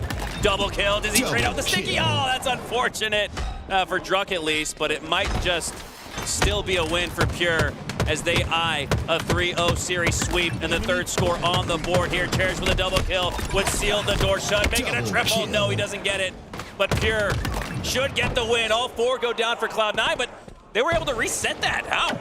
I think they must have thrown the flag off the map. I had to have. There was nobody that could have stopped the flag. It's somebody. Somebody trolled hard. If Cloud9 come back and reverse sweep, they're going to think about chucking that flag off the map for the entire offseason. Flag past the 50-yard line. Check win condition. All 4 dead for Cloud9. Check win condition. And now step 3, we're just waiting for the score to go in. But yeah, maybe Tolic and the rest of Pure want to add a little bit more stats to their fantasy Halo stat sheets. I mean, is it just a victory lap to like say, literally, like, hey, we can throw the flag off and still win? Like, come on, man. Look, you see Tolic laughing there. There's some mischievous, something They just started giggling after the game's over. Yeah, that sounds like Tolic. I try not to read too much into the player cams, but that's one of my favorite things about watching main stage matches, Eli. You gather so much intel and vibes from the player faces, their reactions. Humans tell more with their body than they do their mouth. Absolutely. Got another game 3 here. Darkenside looking a bit better here. They actually have the lead. Only been a minute elapsed, so Darkenside must have had a strong start. 2-0 lead for Quadrant after a come-from-behind victory in Game 2. They're going to have to come from behind in Game 3 if they want another 3-0 sweep like we just witnessed for Pure. As Cloud9 will go home a little early, and they're going to have a lot of question marks. I don't know what that roster will look like going into HCS Season 4, but underperforming. For sure. In every sense of the word. It's a little harsh, but I think everybody had much higher hopes for Cloud9, and they probably tell you that themselves. So, switching gears here, Quadrant up 2-0 over Darkenside. Sika with the snipe, hanging out top mid, waiting for intel and somebody to peek. Interesting position he's choosing. Even the left side of his screen, having the visibility for that top of the main ramp, but also, I guess he thought somebody was trapped in the courtyard there. The player probably just jumped on the pillar and jumped up to the ramp. Sika doesn't care though, pushing on through, gets 1 kill and an assist, and Quadrant might be eyeing a flagpole here shortly.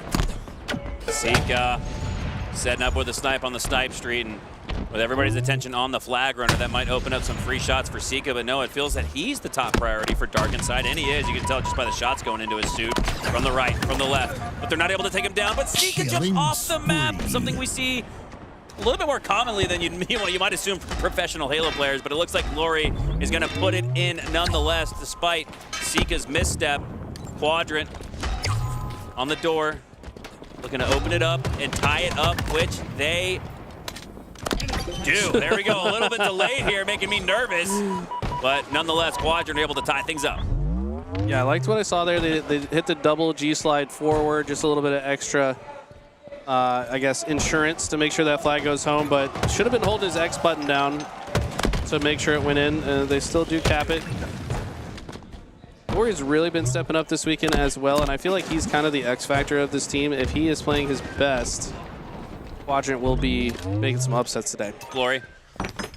Yeah, I always go back to Glory shares a lot of his gameplay on Twitter, and I always say if Glory's looking like he does on Twitter on the main stage, watch out for Quadrant. They could get that top 3, top 4 run that they did last year in Arlington. This is the Halo World Championship, though, so the stakes a little bit higher. The teams, all of them, have gotten better. As SLG, 7 shots left to work with. Communication coming from the side of Darkenside as to where SLG wants to push up with that snipe. Priority is on his forehead, but he has Snipe Drone pushing out the damage, and it looks like a member of Darkenside just fell off the map.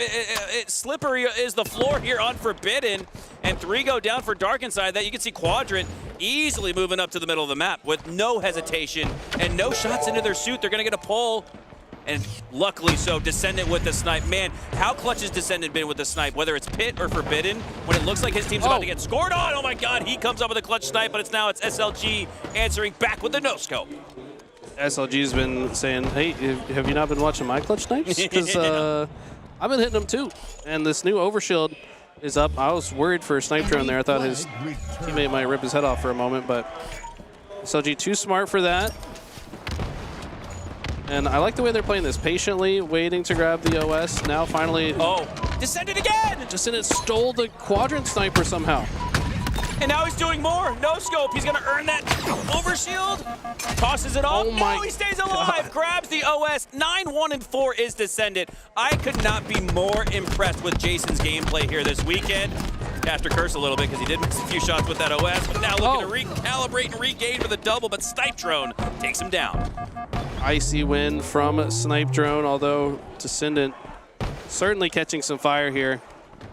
You can tell just from Spartan body language that Darkinside do not want their tournament run to end here. They didn't come this far just to come this far. They're going to put up a good fight at the very least. It's got to start with a win here, though. They need the reverse sweep. Keep their tournament alive. And I don't know, Quadrant don't feel like they're in the mood to give any games up. SLG, Thorn in the side. That's 2 Thorns in that Rosebud. Sika pushing up with him, but they do take down SLG, clip his wings. Now Glory gonna stay up, but he trades out with Piggy. 3 go down for Quadrant, so Dark Inside should regain mid-map control. That's what Ezzo's eyeing, but Sika still on their side of the base. That's gonna allow, oh my God, for Quadrant to maybe win the mid-map. Sika stays alive just long enough for Quadrant to push off of spawn and contest the 50-yard line. As you say that, though, a couple kills go in favor of Dark Inside, and they're moving forward. Should be able to apply some pressure. I think Envor dropping here was a little bit premature. Probably could have maintained his high ground positioning and got a little bit of extra pressure on, but he's going to take advantage of this to have a sneaky route to the back of the base. Quadrant don't expect this. Gets 1 kill. Can he turn it into more? Chase grenade goes out for Envor, and the chase grenade wasn't strong enough to clean up Snipe Drone. Snipe Drone cleans up Envor instead. Now takes down 2 with the battle rifle. 3 go down for Dark Inside. 1 final member to clear out, but it's Ezzo with the overshield and the snipe. Can he retreat and just keep that power weapon in his team's hands? Oh, Snipe Drone with the flawless game sense and positioning takes down Ezzo and might just have a few shots in the S7 to work with because of it. He does. Ezzo maybe trying to do a little bit too much there. I will say that if Envor lives, Ezzo's play works out a lot better, so he was already full committed at that time. Either way, though, Sniper back in the hands of Quadrant, and with Snipe in his gamer tag has it. That's always a bad sign. Finally, Envor will take him down, though. Yeah, great recognition from Envor. He knew that the Snipe Drone was focused on Ezzo. That's what allowed Envor to make that push up with confidence. And now Sniper looks like it's been depleted. Envor pushing up on the pistol. Has SLG right before him, but it's Sika who surprises him from the stickies below. Descendant somehow finds a sniper rifle, gets out of dodge. Notice a lot more players playing down here in this low ground. This is typically an area of the map I would not recommend players to go. But at the highest level, doing the unpredicted is valuable. And you can get a couple unique sight lines and snipe some people that maybe they don't expect you to be there. Also have access to this jump if necessary. Uh-oh, that could be a good dynamo. It is. SLG goes down. Descendant with the snipe, looking to spur Dark Inside to a 2-1 victory here in a must-win game 3. 3 go down for Quadrant. Glory's the last Spartan standing for their team, and he goes down staggered out. So this is looking well for Dark Inside. It's been the last couple of minutes, Eli. I'd argue they've had better map control. Can they turn it into a score? Descendant 17-8, by the way. This man is popping off. Absolutely willing his team back into this one. Talking about how well he was playing in that live fire slayer as well. They got the flag out, but the no-scope body shot gets cleaned up instantly. This should be a flag cap. Piggy has the OS. It's on Piggy to win this game. His overshield gets depleted quickly, though. Oh, Piggy has to back down. That's not a good sign after grabbing the power-up. I think that was a positioning mistake from Dark Inside. They should not have been that forward to the flag because they wanted the spawners to spawn back there so they could make the normal run. Maybe trying to get a little too fancy with it. Force a split spawn, but I think those spawns just played to Quadrant's favor. Quadrant still having to play with defensive posturing as their backs are against the wall, on their heels a little bit after the aggressiveness from the likes of Descendant have opened up time and space for Dark Inside to potentially win this match. We are officially in the end game, ladies and gentlemen. 3:05 left on the clock. Who's going to win it? SLG has help from Glory. Ezzo's going to come try to clear out the base, though. Taking with the flag pull, but need to secure this sniper. This flag pull, more so a distraction maybe But 3 go dead for Dark Inside. This is going to be a free sniper rifle, potentially 2 free sniper rifles for Quadrant. That's not what you want to see if you're a Dark Inside fan. You get almost a 3rd long-range rifle in the hands of Glory with that battle rifle. Quadrant are setting up strategically to win some long-range gunfights, but Glory whips out the Bandit and whips Descendant with the fist, takes him down. As Quadrant pushing into the base, looking at this next pull. Piggy got to worry about that sticky. And the distraction is out. The bait is out for that flag. You're going to see some back of the headshots open up here for Glory. There's one of them as he opens it up for the killing spree. Turns that battle rifle into a sniper rifle. 360 his way, looking for intel, but there's nobody left to kill. There's 3 dead. The last player alive, Piggy, trying to stop this flag from going in. Oh, wow. And keep Dark Inside's tournament alive, but Piggy goes down, and so too will Dark Inside. Quadrant earn the 3-0 sweep. You're faded. Oh, sorry. There's 2 minutes left, and there's an overshield. It's not over yet. I love you, Hunter. It's okay. It's all right. I got a little excited and ahead of myself. Maybe I could see the future. You can see the future Maybe I can see this double cap brewing here. It's starting to look like. As they're on the fast track, and this is what we were materializing. Maybe this is what we were seeing. Oh, that'll certainly end it there. SLG with the perfect 5-shot double kill. Quadrant put 2 in back-to-back within 20 seconds to eventually earn that 3-0 sweep. You leaked the script, Hunter. You're not supposed to let chat know that we know what happens. All right? We're supposed to keep that tucked in behind the vest. My bad. This is all recorded, man. Now we just blew the cover. Exposed. Oh, man. No, it really did feel like they were up by 2. Yeah. To my, you know. I couldn't tell if you trying to thought save my face here that a was the little bit. 3rd cap or if you thought the timer was expiring. I thought that was the 3rd cap. To be fair, SLG got sniper and got like 9 kills at the end. So yeah. I mean, you knew. He's right. I got my script here in my pocket, but I won't let anybody see it because that would not be good. You're controlling the day. It's all you, dude. Mikowski, the puppet master. Yeah. Old puppet master Mikowski. Well, that's been a really fun run, dude. Whenever we get these low round 1 matchups, we know we are in for a marathon sprint because it's just continuous action. You don't hardly get a chance to think about the next game or the previous one. I kind of like that. Oh, it's back to back. Yeah, I love that the red zone is just keeping it going. So much action that we just got to witness with you guys. There's more action to come, though.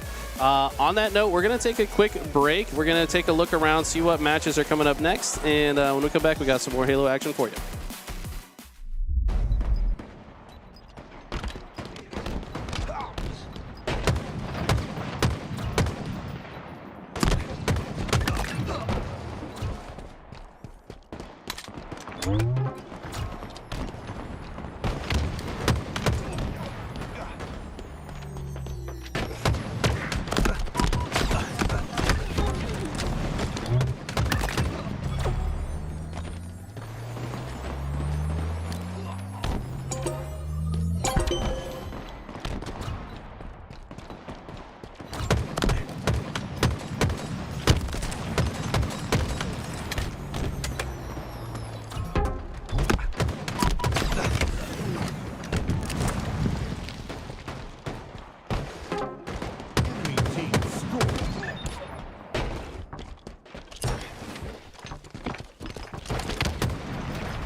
Enemy team scoring.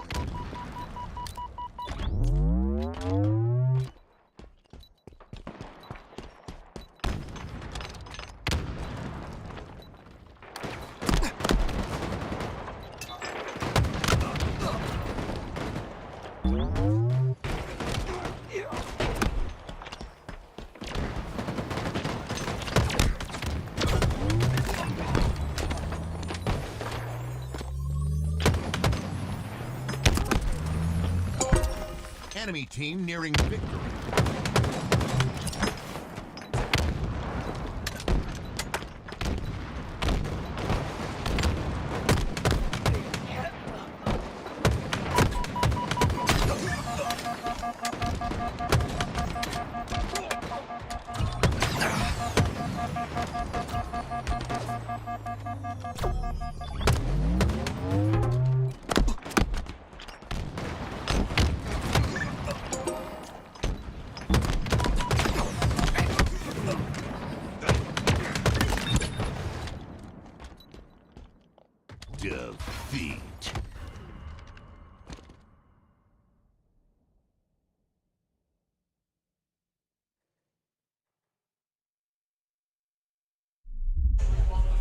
All right, now that since that match is over, I get to welcome you guys back to the couch. I'm Alec. Tools, Active, and Nighty coming in, watching some elimination round 2 fight for top 6. Top 6. Honestly, it's almost a shock that we're here. 2 top 6 already. It feels like this tournament is just blasting by Halo all the time. It's like it's almost overstimulating how much you're like, okay, there's a game here, there's a game there, let's go watch this, let's go watch this. And every game just feels so fun to watch. Honestly, the side stuff's gonna be great. You can see in the main stage above my head, we got a banger going up on the main stage. This is the best day of Halo I've seen. FaZe versus SSG. Oh man. I thought somebody got up there with a bear or something. I don't know. People cosplaying a lot of things. A lot of things. What do you guys think about this? How fast we've gotten here to the fight for top 6. The day has gone by really fast, and it's Sentinels versus Into the breach. I was gonna make you figure it out. He just threw me into the under the bus, under the fire pit. Yeah. Doom there. Thank you. These my teammates. Guys, you guys don't hear this. You don't hear this. She hates Europeans. What? Says it all the time. She discounts them, disrespects them. I never heard that. I've never heard you say anything bad. They don't believe you. Yeah. You guys don't believe him, right? Don't listen to Tools, I'm guys. not the one that forgot Look ITV. at his. Look, he's smiling. Would you believe a hero ranked player? You're not hero ranked. Where did you get that? You're not hero Who ranked. did you steal it from a 10-year-old walking around? Look, he doesn't even. He was really tall. He was really tall. But it's actually from Halo Fan for Life on Twitter. If you want to check it out, I got his little card up here. Yeah, let me see it. Halo. Yeah, it's Halo Fan for Life. He made the badge. I don't know. We can't really get it tight right now, but this thing is the coolest thing I've seen all weekend. I'm really excited about it. I got to get my hero rank in real life now or I have my hero rank in real life. I need to get it in the game now. How far? How far are you? I think I'm a Onyx Captain Grade 2 or something like that. Okay. What are you? Oh, you got hero rank. I saw you get hero rank in real time, and you were upset. Yeah, I was. Because I lost the game. Yeah. I lost the game that got me hero rank, so I was really mad. Do you ever win? Does not I'm lie. 1950. I always win. Right. That's what I'm talking about. The old people, we still got it, man. We do. Don't let these young kids tell us we don't. What's up? Oh, I'm just. The chat's agreeing with me. They're saying that he never lies. That's apparently. chat. You don't know Tools then. Come on, guys. Active and I have been victimized. Like, yes, we're victims. We're victims. We're victims in this scenario. That's a strong word. Hey. But it's a verbal abuse. I'm not talking about the accuracy. I'm just talking about the strength of that word. Okay. It's so accurate. we get verbally a boost. A boost? Yeah. Didn't you say that? No, right. He's a boosie, all right. Didn't you? Hi, guys. There it is. Sentinels versus Into the Breach. Game number 2, Streets Slayer. Let's get into it. All right, it's a 1-0 lead so far, Tools, and it's exactly, if you're Sentinels, how you want to start this as well. I'd like to see Sentinels continue on here and show their dominance, because again, I'm not going to sit here and lie. This team is upsetting me very much. This team is upsetting me so much, and it's because they can't close out. They can't perform on land, but I know all these players have performed on land. They're all veteran players. Like, we need to see more out of Sentinels. This is a really tough matchup for them. ITB, I think, is looking some of the best Halo that they've been playing in a really long time. They boot camped over in Arizona leading up to it, and Jimbo, you can see that boot camp might be giving them a little bit of a boost in the slays. That was a hell of a 4-shot to hit for the reversal. Boo Boo gets caught on the cross, and well, ITB, they're playing extremely well right now. Mighty's 4-2 to start this game, and Jimbo staying alive that long was just disgusting. He does the quick drop off of C stairs. Perfect little 5-shot to clean up that kill, and it's tied up, so not too many extreme implications for those 2 kills, but regardless of that, Into the Breach, you guys are going to know that I'm a big fan of this team for one reason, and he's on your screen right now. It's Mr. Wootum. Make sure to let us know that he's on the M&K and almost gets the second one, but it's really close so far. 4 down for Into the Breach, though. Sentinel's going to come out on top in that engagement. Wootum's a really interesting player, though. The way that he plays mouse and keyboard is hyper aggressive. You usually don't see a mouse and keyboard players usually love those long range engagements. he will charge into the front line, shoots himself more like an entry fragger. Yeah, which is really interesting. You have such a good point there. That long range is so strong on M&K, and he generally decides instead to be very aggressive. It comes from his split gate pass game that's very similar to Halo, and he brings a lot of that skill over to Halo Infinite. So we'll see if that continues on. I think Into the Breach's best placement is 6th, right? And this is top 6. And this is Jimbo for top 6. always calls it a fake top 6, though. This is one where I think he'd be a little bit more satisfied. Okay. By getting this top 6. But Sentinels is a very tough team to beat, especially just because of the amount of slaying that 2 of these players can provide at any point in time, right? Precision and Palicated have this ability to take over games. It's going to be important for Into the Breach to keep them in check. We'll see if they can do just that. Mighty slowing down just a bit, 7-5 so far. 16-17, a tie game we have right now, but that can all change as the tides turn here for this game number 2. Of course, Sentinels in the lead in this series so far, but they're gonna have to continue to put that work in because Into the Breach, like you said, definitely playing their best in this tournament. Valkid's been quick to get to the center of the map, really wants to help his teammates into those engagements. Quick to move from one perimeter into that middle position shows that the communication for Sentinels is top notch. He's quick to the help. They're not letting players from ITB get away. And, you know, it's been a back and forth game, but now we're starting to see the distance being built by Sentinels because of these quick team help plays. The separation is being inserted into this game. It's the 3-kill lead for Sentinels. And they'll continue that lead with the 4th. It's a great job by Sentinels to try and show their strength here in game number 2. And with the 2-0 lead in the series, they're going to feel really comfortable going through the rest of it. Of course, the loser of this will go home, but the winner is going to at least get top 6. It's 3 down for Sentinels. Let's see if Into Breach can do something about that. Well, Woodham having this camouflage, he's quick to move into these back spawners.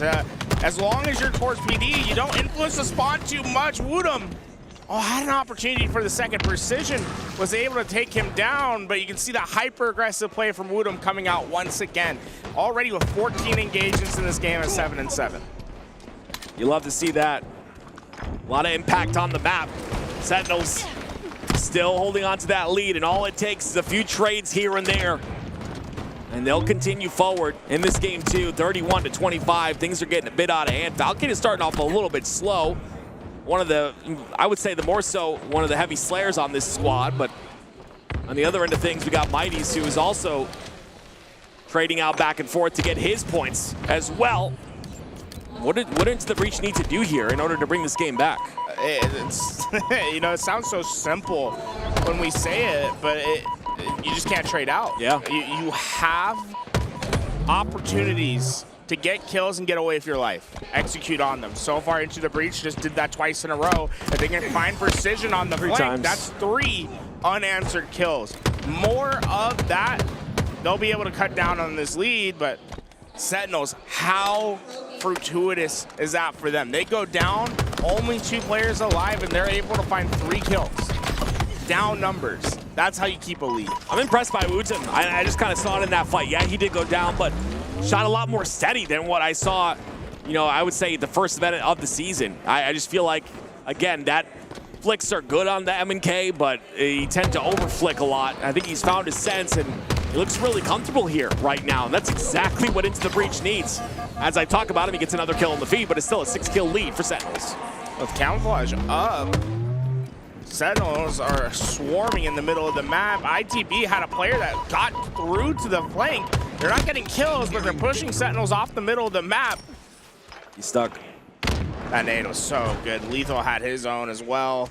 Camouflage and Sentinels possession. The lead just about double digits. ITB is on life support this game. Yeah, Camo, the 9-kill lead as well. Lethal looking to punch a ticket to that Game 2 victory. Great shots as well. Look at him. Double damage. 2 players. One in the back of A, one on Tire Gen. They're both taking down to no shields. One is cleaned up, and now the lead's been mounted to 10. Make that 11. Lethal's still patrolling precision with that double. There's only 1 player on ITB that's alive. And, well, when you have to hide in the back base, that just means you are all trapped. Rats in the back of the house who will exterminate them to win the game. Plant the cheese, put the mousetrap in, and there it is. It is Sentinels with a 2-0 lead in this series against Into the Breach. One more match, and it will be tournament for Into the Breach. They will go home.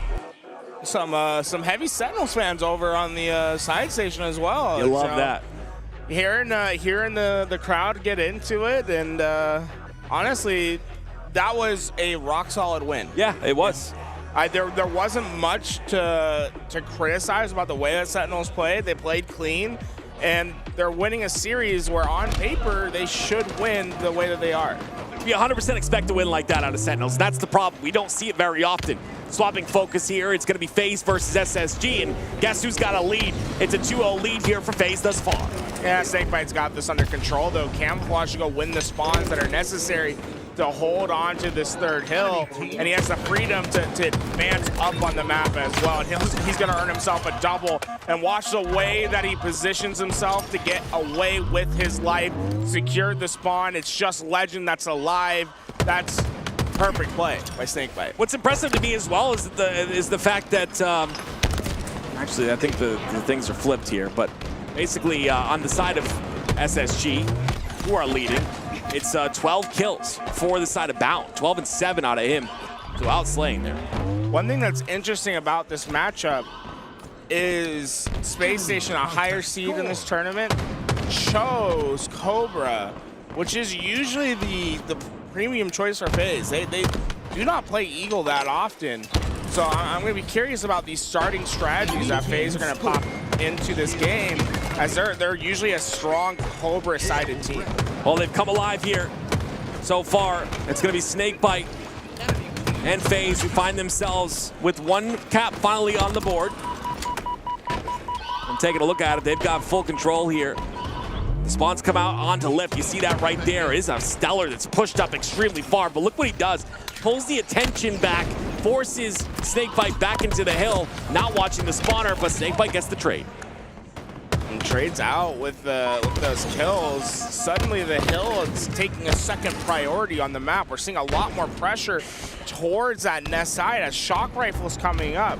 So Space Station, they have control of that shock rifle, but FaZe are well set up to defend against this.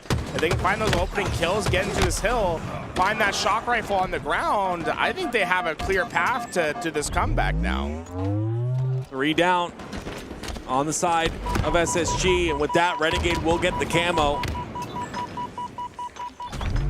They'll have control. He goes directly to top ledge. Sees one player, that's Stellar pushing on through, gets the kill onto him. Stellar goes down. Legend down to no shields. Renegade will find him as well, and he'll turn his attention over to Eco as well. Beautiful, clean sweep here by FaZe. This has been just systematic. I think it's the best way to describe it from FaZe. They have had no problems executing on what they want. The Slay's starting to move in their direction. It's brilliant to watch. This is some of the cleanest Halo I've seen all day. Is Renegade afraid of any 1v1? Nah. I've never seen, I don't see this guy losing 1v1s ever, and I never see him back down from one. Right there we see Stellar, MVP of last year, backing down from 1v1. Oh, notice he dropped for that kill. Saw that the player wasn't going to give him a challenge.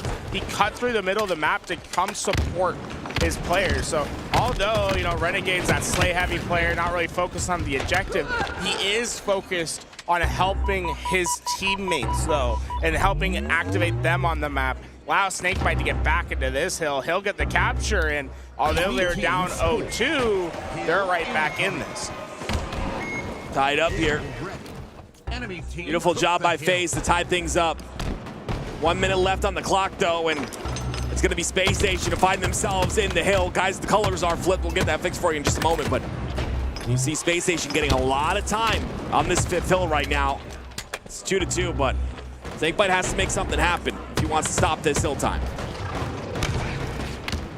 Staying by April to find the one shot. There's 3 one-shots now for FaZe that are down low. Space Station trying to take advantage, but Royal 2 having that camouflage was able to get his shields back, and it's FaZe that's in the hill. Space Station have a quick attack route, but FaZe are not making themselves easy. Des, Royal 2, wow, one shot in the middle of the map gets away, and well, it might just be an easy one shot for him to clean up. FaZe, man, they are hitting another level, but the crash, they have a crash. I was wondering that as well. That's really unfortunate to be in that situation. For some reason, they continue to play that out, but that's unfortunate right there because regardless of the fact that Space Station was in the lead of that hill, it was FaZe who were going to take the lead off of that couple of kills from Royal 2. The fact that he stayed alive that long with Camo is beautiful. Though, when we go into the reset, right, there'll be a minute on the clock. Space Station notably won the first 2 hills, so FaZe might have a bit of a struggle coming off that reset because of that. Yeah, I'm excited to see like how things pan out in terms of that. I think it's going to be interesting because of how fast FaZe play off the rip and because of how individually talented they are. If they come out swinging, I think they take that tiebreaker hill. Yeah. What's up, 90? Welcome. How you doing, man? Chilling. I love that. You have a good birthday yesterday? Dude, it was the best. I mean, how could you have a better birthday than being at the World Championship? Make sure you guys say happy birthday to this man. His birthday was yesterday. Obviously, coming down here, put on a show for you guys. I turned 45. That's not true. He said the best way to celebrate your 45th birthday is by having all your friends subscribe to the LVT Halo channel with Twitch Prime. That's what I said. Yeah, that was my only ask. That was literally my only ask. So if you want to make sure he had a good birthday, I think that's a good birthday present. Twitch Prime sub. You come to a birthday party, you give birthday presents. Twitch Primes are perfect presents. Yeah, gifts. They don't cost you anything. Gift me. Yeah, we appreciate you guys, but we'll get back into the game here shortly. FaZe looking pretty dominant against SSG right off the rip. I felt like even though they were down in that last hill, I think they look good. They did look good. I'm excited to see how things pan out. Since, you know. I am so curious how the restart happens because SSG was up 2-0. Yeah. That opening break. Usually FaZe is Cobra. Like they love to pick Cobra. They didn't get it for this round. Instead, it was they're on Eagle. So like this is going to be a tough start for FaZe. It sucks because Renegade was literally renting a god. He was becoming the god temporarily. I mean, you could just see it. Like he was locked in, and they were definitely coming back. They had full map control off the rip. SSG was coming off spawn. I mean, that really does suck. That timing was awful. Yeah, I think it evens out at the end just because SSG were already up in that hill and Royal 2 with that camo staying alive as long as he did, getting those kills on the hotel. I think FaZe would have probably caught up to that time SSG already had, so it evens out, I guess, in a way. But the minute on the clock is the big factor for me. How does that start happen? What do they do off the rip? What do they do on the break? We'll find out after we watch Sentinels versus Into the Breach. Hell yeah. Well, this is a big moment for Into the Breach. This is tournament life on the line. Gotta make the most of it. Woodham not gonna be privy to that camouflage behind him, and Precision not only gets the kill but stays alive as one shot. We've seen this multiple times in multiple series now. These players really being able to get their shields back when exposed with this camouflage. That's beautiful right there. Put a couple shots into one player. Doesn't clean up that other player, but gets the stick for the second. That's always unfortunate, too. You do that much work, put that much value on the map, and you only get one out of it. Regardless, the Sentinels who have the initial time on this first hill. But with the shock, quiet. Boo Boo, like that's the best way to describe Boo Boo this tournament is quiet. Maybe it's because we haven't watched much Sentinels. I just want him to wake up. I want him to use the dark side and show these people what's up, you know? Boo Boo Doo is it's a scary thing when he starts to take over games. Shock Rifle is usually an important piece of that.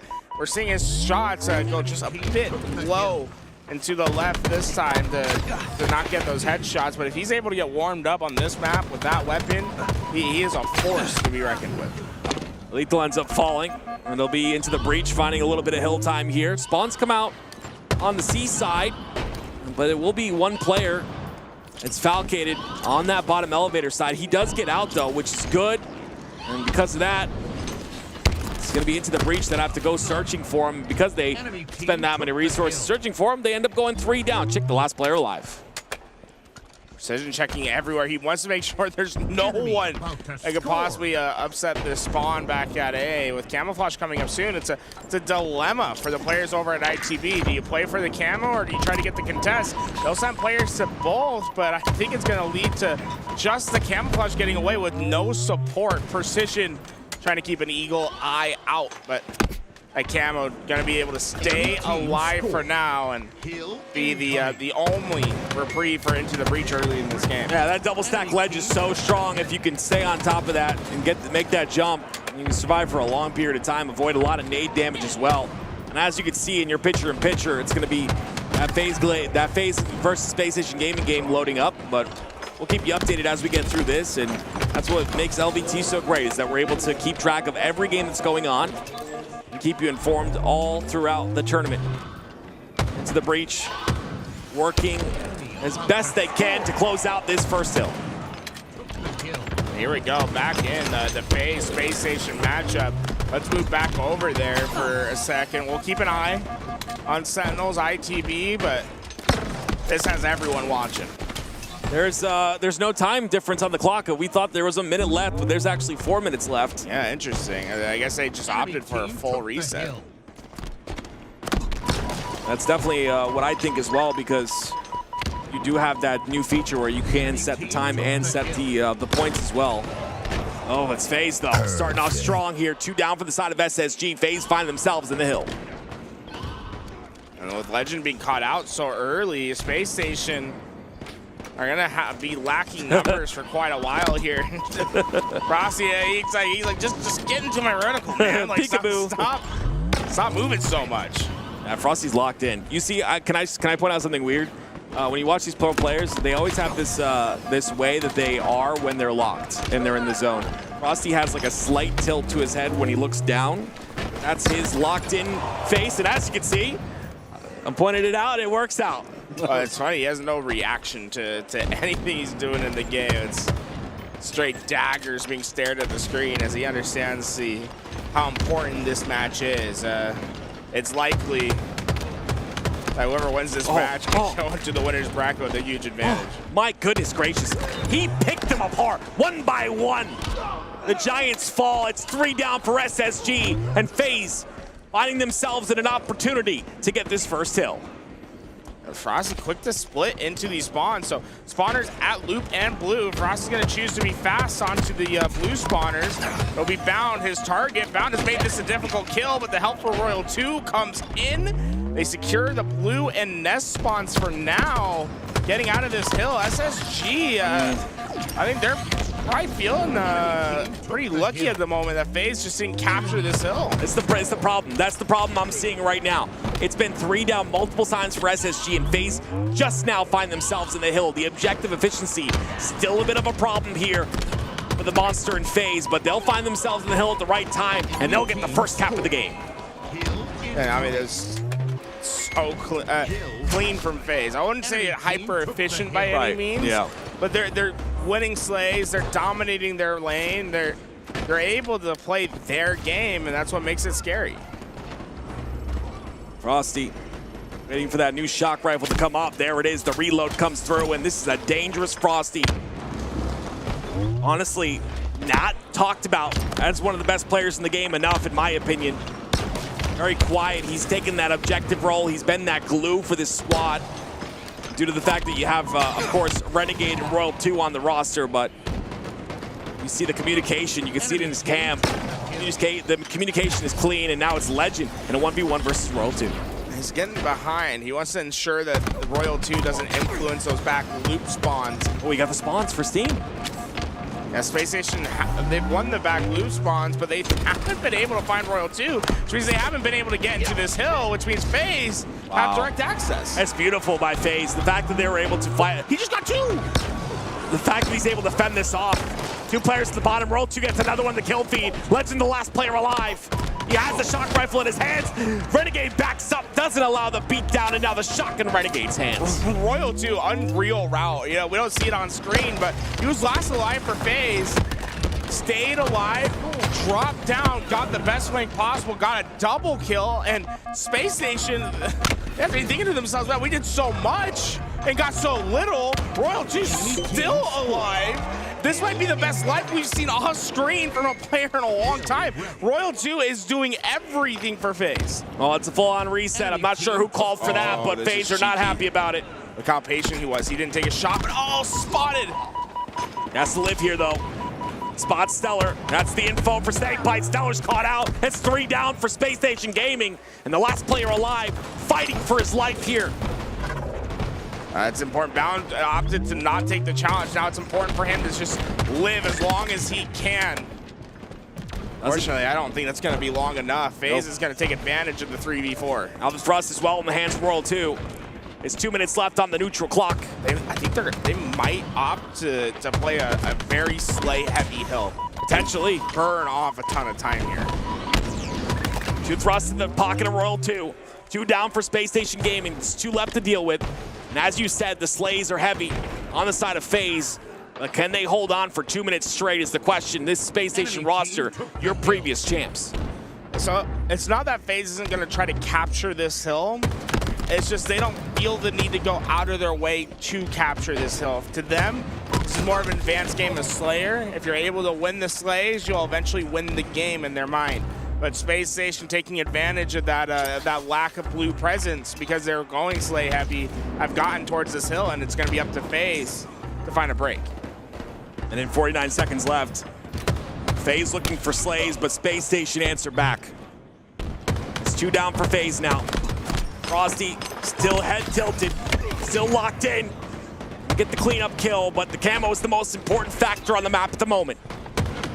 Can Renegade scoop it up? No, taken out by Bound and Stellar as they spawn on the loop side. Camouflage up for grabs. It's Bound that's going to try to make the play. Wasn't quite able to get the up onto that camouflage. Instead, used Stellar out to go push, and this is such an interesting play by Space Station not to focus on the camo grab, instead focusing on getting the kills. And Royal 2, he plays a mean pull, let me tell you what. My goodness gracious, the amount of time that he delayed in that scenario. It allows Renegade to get 1, Renegade to get 2. That's a double. That does not stop the hill progression. Space Station still looking to cap this hill. FaZe right now, they know this hill's done. They're not going to be able to capture it. They just want to get 1 round of slays. Stall them out one last time. Try to burn off as much of this clock as possible. Stall them out, they do. Frosty with a kill, gets the assist as well. The spawns continue on to blue. SSG might start thinking about taking just direct routes, and Frosty get easy backstacks because of it. He finds 2 that are underneath him. They both go down. Space Station, they're running out of gas at the wrong time. The player Ragdoll almost made Frosty think he was still alive, but he had gotten slain in 27 seconds. And FaZe will put 1 to the heart of SSG with a first series win or victory here. First game victory, I should say. Yeah, it'd be so tough for Space Station at this point, even if they get this hill. What they have to do next, it's just gonna be too much. Team took the hill. There it is. They'll get that hill, like you said, but so much work to do with only 8 seconds to do it. And that hill on the bottom of driveway, gonna be difficult to handle. 4, 3, 2, and 1. FaZe take game 1. FaZe able to do a lot in these 2 games, right? So this is a story of 2 different King of the Hill games. The first one that we came into where FaZe had to play fast, get quick captures to get back into a series, and the FaZe that we see when they're able to get the opening captures in the game that they play. In game 1, before the reset, we saw a fast-paced FaZe. I tried to be hyper efficient on getting in the hills. The second game, once they got that first hill, they start slowing down their pace little by little, chewing up that time, understanding that as long as we have a lead and the game state doesn't change, we can burn off a little clock here, we burn off a little clock there, you close the door quicker to potential comebacks. You know what I love is kind of based off of what you said. It's the fact that they're playing off their strengths, right? You can have that objective efficiency, or you can say, we don't need objective at this point in time. We just need slays. We'll go out there, be slay heavy for 2 straight minutes, and force them to get in that hill, force one person to be known, their location to be known, take advantage of that, and wipe the team over and over. And that's exactly what FaZe did. They played to their strengths. Man, I'm really impressed with FaZe at the moment. I feel like we're seeing some of the best play at the right time. And I think it started with the complexity showcase last weekend, where they came out and they were able to 4-0 Optic. They won from the winner's side, and really the narrative was really Space Station Optic Gaming. FaZe is kind of a question mark. I feel like that's completely flipped now, where FaZe has suddenly become a favorite for a lot of teams and players here today. You know why? It's that number right at the bottom of the screen, the bottom left of the screen right there. That's why. Seattle is a word, not a number, bro. And I'm not saying that these players only care about money. I'm just saying that's a little bit of a big motivator if you look at it. And when you come to these events, yeah, you might have had some moments where all season long you didn't play your best, but today's the day. Right, Nighty? Nothing teaches you more than losing, and they lost a lot. That's a good point. And, I mean, they are still who they are. They are the most successful, the most badass roster you've ever seen. I said, yesterday they had the biggest ego of any team, but, they deserve it. No other team can compete like them when the stakes are the highest.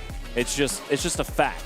Like, Frosty is one of the coolest cats there is, period. And, I mean, yeah, his name is, that's funny, but it's like, no, he really is. Yeah. He lives up to the hype.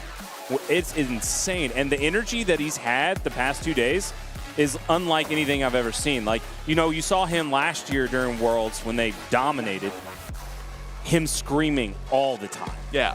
When he's screaming and he's that energetic, I mean, it's unreal. We've never seen anything like him. I mean, he really is like a top-tier talent. He's like Ola-esque.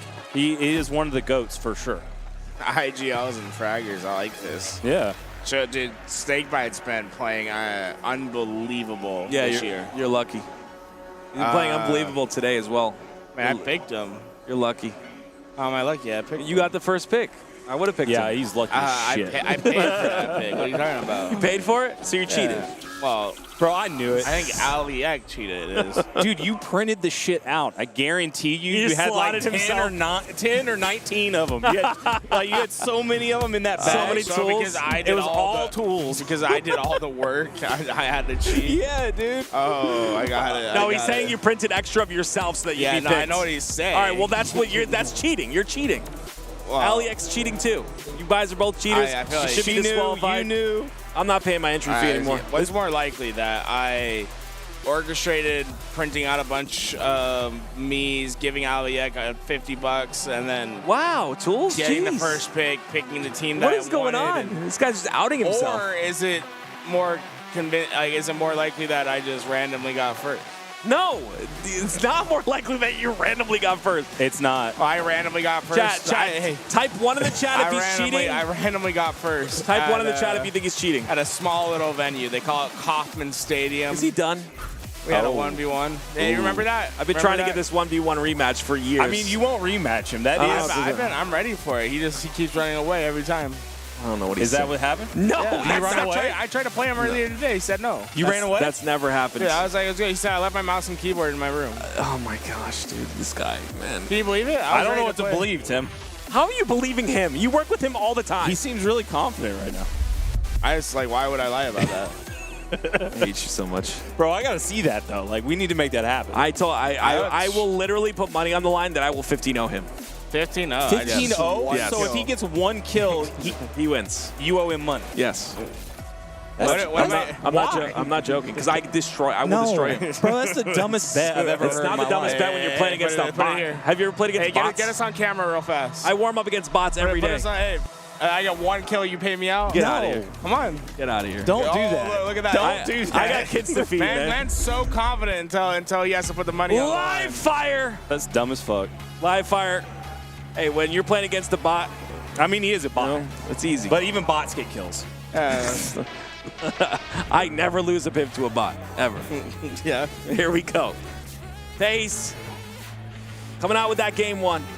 And like Renegade, against the entirety of the Space Station Gaming roster, I will destroy tools in a 1v1 at one point. Well, first you have to get through FaZe, right? I got these guys holding my back for me. Space Station, Man, they really need to find quick responses in this series. I feel like FaZe got so much momentum off getting the comeback in the first game, the reset, and dominating the second game. FaZe has to be all on high spirits. Yeah, 100%. And when they start like this, it's hard to stop them. It's when they have those bad starts that I think the energy's not there. And it's been talked about many times by Frosty. It's been talked about by Snakebite. Energy's a big factor in their gameplay and in their victories. And like 90 had said, the energy is definitely there today. And when it's there, it's scary. Stellar able to get away with this camouflage cleanly. And FaZe are pressuring towards Eco, but Eco is waiting for Stellar's help. And then, well, I guess he just never really truly needed it as Stellar gets in after Eco already dealt with the initial players. The rest of FaZe will join the first player that went down. And honestly, this has been clean play from Space Station. There's not much to criticize. Great plays by Stellar with that camo. It finally runs out after the 30 seconds, and it will be Eco who falls. Stellar's going to find himself in a rough position, but he'll be able to back up freely as he has his teammates onto A. Though it's Renegade once again who gets the kill on the bounce. So FaZe catching up a little bit after Space Station had a nice lead. Stellar has been a bit frustrated with this moment. He's been trying to find the players of FaZe, but they delayed their push heavily on that dummy side. Stellar able to eventually get into these fights, but not before FaZe makes himself such a tough kill. Stellar will get the cutoff though. Perfect shot from him, gets them down to the respawn, and the lead continues to grow for Space Station. Another assist for Stellar. Bound gets that cleanup. And again, it's FaZe on the side of A. Stellar trying to find an opening, but at least gets the information. And with that information, Space Station Gaming gets 2 kills in the feed. Oh. But again, the remote detonation comes up clean for Snakebite. And I think that Stellar, he didn't feel that he was close enough for that to get him, but that might just be enough to help FaZe figure out this game. This game that was quickly getting out of hand. QT's gonna run out for Legend. That means he's committed to this tower side. Won't turn around as his teammate gets the trade, but it's Renegade that's there. I thought it was a trade, and that's why he didn't turn around, but Renegade had that camo, and he's putting it to work. 3 kills, and FaZe can tie this up. This is quick work from Renegade to get over towards his B side. Gets rewarded with it with the first kill. Sniper, I believe, just came up as well at that 9-minute mark. So FaZe getting all the tools necessary to start this comeback. Renegade needs to live here, and he knows it. He's the point of contact on the big door side. Eco gets the kill in the feed, though, onto Frosty. That's going to force Renegade forward to try and get some trades or some cleanups, and Space Station stands strong. That's 3 in a row and 3 down for FaZe. Wow, they handled that push so well. That important for them to realize you don't have to take the challenge to the kill, right? You just have to take damage. Just put damage down, let your teammates clean up the work that you did before. Space Station played well together. 3 players that handled the push of FaZe. Renegade, once again, behind enemy lines. He's got to be careful, though. Lots of Space Station players waiting in wake for him to come on and push through. 24-19 now. It's Snipe in the hands of Bound. Missed a couple shots missed there. Royal 2 gets the trade. He's trying to get the kill. No nades to work with, though. Royal 2 gonna get his shields back at the perfect moment.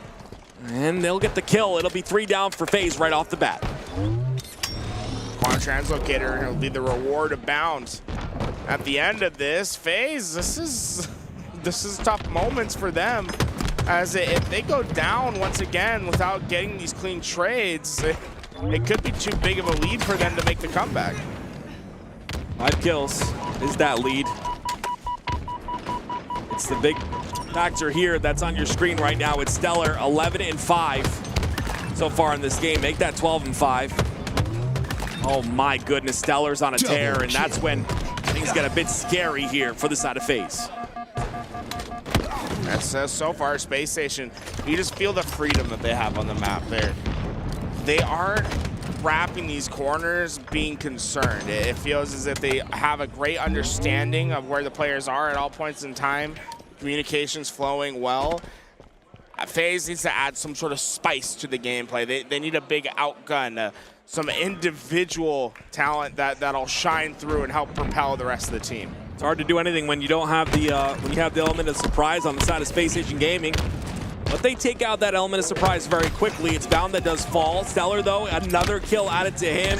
Make that 2 more. He's 16 and 7 in this game. Unbelievable, man. He's playing at a pace that not many can sustain, but he does it so often. Double positive so far throughout this game. And well, from them only needing 11 more kills, this is the moment where Space Station can put it away, right? One good round of slays here, it'll just be too much for FaZe to handle. It starts with that. They get a kill in the feed onto Frosty. They trade one out, though, but Legend gets away with this snipe, and would have been a nice repulse if he got towards the back of tower there to have that pillar to block his line of sight, but he's not going to get there. Still finds his way to the top of tower, but goes down. The timing was off for him. Fancy way to dodge some grenades right there for Royal 2. He went up high to let those explosions go by. Unfortunately, not able to stay alive, and Stellar's just been a monster that FaZe has not been able to put a muzzle on. He has been just flying forward and forcing his will on the map. What do you do? There's a player like this that pops off this hard. 17 and 8 as the crowd gets loud with the SSG chants. It's FaZe trying to find an answer. 6 kills. The deficit here for FaZe to come back into this game. Staying patient over at top mid. There really isn't much of a reason for Space Station to make the first play. To them, they want FaZe to push into them and handle the push, right? And play strong defensive maneuvers with each other. Just don't give up free kills. And Snakebite's the big reason part of this, right? There's no reason to give Snakebite free opportunities with the sniper rifle. Again, though, that 1 kill that he got, the massive kill that he got, was traded out in the kill feed. And now Space Station is at 45. Camo is up. Snakebite not going to hit the shot. That'll be Camo now in the hands of SSG. And this is where things get a bit difficult. Frosty goes down, no trade comes out, and Bound has the Camo to work with. Hits the door jump to get up high. Important time for Bound to not get spotted. Oh, I don't think Royal 2 did see him. Almost all convinced that he was spotted. FaZe get a couple kills. Oh, no. It's going to be up to Bound to play it save the day for Space Station to stop FaZe from getting any of this momentum. Oh, that's insane by Bound. You love to see it.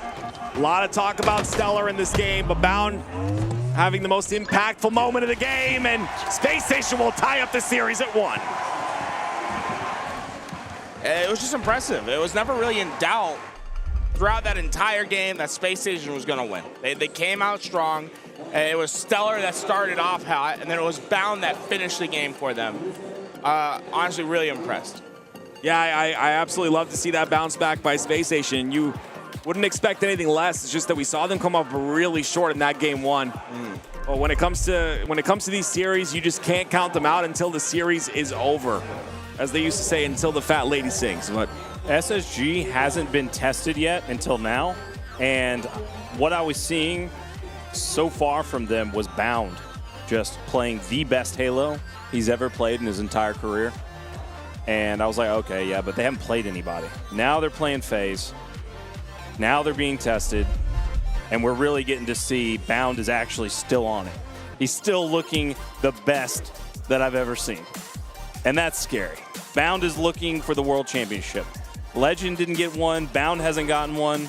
They are more hungry than anyone else at this event. Which is crazy because they've won so much this season already. Three victories this season. Forget it. $1 million is good enough to keep yourself motivated, and also got to think the Legend. Legend and Bound haven't had that World Championship yet, so for them, it's another level of motivation to try to become equals with their teammates, right? I mean, their team, both Stellar and Eco, world champions from back in 2018. Halo 5. It's a rare accomplishment that not many have, is being able to call themselves the world champions of Halo. There's only like 30 players ever. That is an elite group of players that you want to be in. It's a tough feat, man. It's all year. It's all year. Like you had said earlier, and I love it. Like, losses. A loss after a loss after loss. And you learn from those, and you put that work in. That's what it's all about, man, at the end of the day. When you see the level of talent that has never even gotten a win, period, never even had a major win, like Naded. I mean, he was one of the best, if not the best, Halo 2 players. And he wasn't able to ever get a win. And then you've got players that have never had the Worlds win that, you know, were top of just the best ever. Like Heinz. Heinz is one of the greatest there is, and he never got a ring. I mean, a lot of people, you know, they talk about the 2009 or whatever, but I mean, hey, BTH, they earned that one. And Heinz, I mean, he's absolutely a perfect player in every sense of the word, but, you know, he just couldn't get that ring. So it's really an elite group, and I'd love to see Legend in there, and especially Bound. Hey, speaking of Heinz, hey, buddy. Speaking of elite groups, I mean, you're talking about the on the other end, we got FaZe, who 3 of them have three rings. So it's like it's kind of insane to me that, like, Jesus, you talk about winning worlds and like staying hungry. Those guys are hungry to continue to win. Well, that's the biggest thing, right? Yeah. That's the biggest thing about trying to get a ring, is that there's always that one team that's in the way. Like it was Final Boss forever. Yeah. You know, you just couldn't get past them. And then Carbon was tough. I mean, for Final Boss, they had to get strong side to be able to take them down. So it's like there's always that one team. And Snakebite and Royal 2, like once they got Frosty in the mix, and now they got Renegade, bro. Yeah. Like that is the best roster I've ever seen in my entire life. It's just insane. Yeah, I think when that roster was made, a lot of people thought it was like they're just never gonna lose. You know, that was the thought process at the beginning. I think if that roster would have happened the first time it was supposed to happen in year one, and then you know, the story is that Renegade gets shipped over to FaZe instead of Sentinels at the time, which is now the current iteration of FaZe. Yeah. If he would have went there in year one after they had won Kansas City, putting Renegade on that team, there might not have ever been another team to hoist a trophy. They were that good. That's facts. That's just facts. I'm excited to see how FaZe does. I mean, this series is, you talk about SSG's tests. This series is a big test for FaZe as well. They have come up flat in a lot of events this season. And this is the one event that matters to them the most. Wedding planning it takes its toll on you. I mean, it's a beast. It's a beast. That's a lot of work. And then the wedding itself and the missing stuff. And it's like Snakebite is the general, right? So it's like he has all these things going on in his head, and he needed a lot of prep for Halo that he missed out on, but now he's ready. He's back in it. Let's see what happens. On board with Stellar now. One of the best snipers in the game, but starting off a bit slow here. Gets the first shot, and that's all you need. Shoot those shots until you hit the first one. Get into that flow, and that's exactly what Stellar's doing right now. You can tell how confident he was in his ability to snipe by how fast he takes those shots. There is no second guessing, lining up and waiting for that reticle to be on the head. To him, it's a feeling. Hey, if I'm going to hit this shot, I'm shooting it fast. Well, FaZe is feeling the death screen. It was 3 down for the moment. Coming off a spawn, you've got a Stellar staring down the scope, looking for you to poke your head. Bound is up there as well. The shot's going to ring out but miss. Now Stellar, only 4 bullets left to work with here. Looking for where FaZe is planted. You see FaZe playing this very slow. Stellar back towards top mid, looking for opportunities with the sniper, but Renegade and Frosty pepper him with bullets from the back base. Renegade gets through. It's a double kill, and the floodgates are open. FaZe have control of Space Station's sniper hut. That's where you got to be if you're FaZe. The snipe hut is the most important spot to be, to rotate that flag and get those caps, but Renegade's going to be the first one to fall. And although Frosty was on that nest side as well, we'll see if the rest of his team can come in and get that flag pull. You see they do get 2 down, and they'll immediately pull that flag. If they can get that into that tunnel, it'll be going home free. There won't be much SSG can do. SSG, they should have enough position to at least attempt to stop here. Oh, wow, that nade is beautiful by Legend. Stop, they do.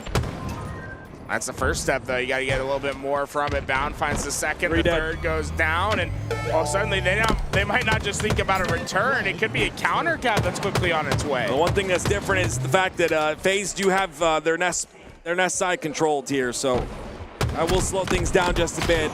The speed is really fast on a Royal 2. Renegade will come in to clean up that kill.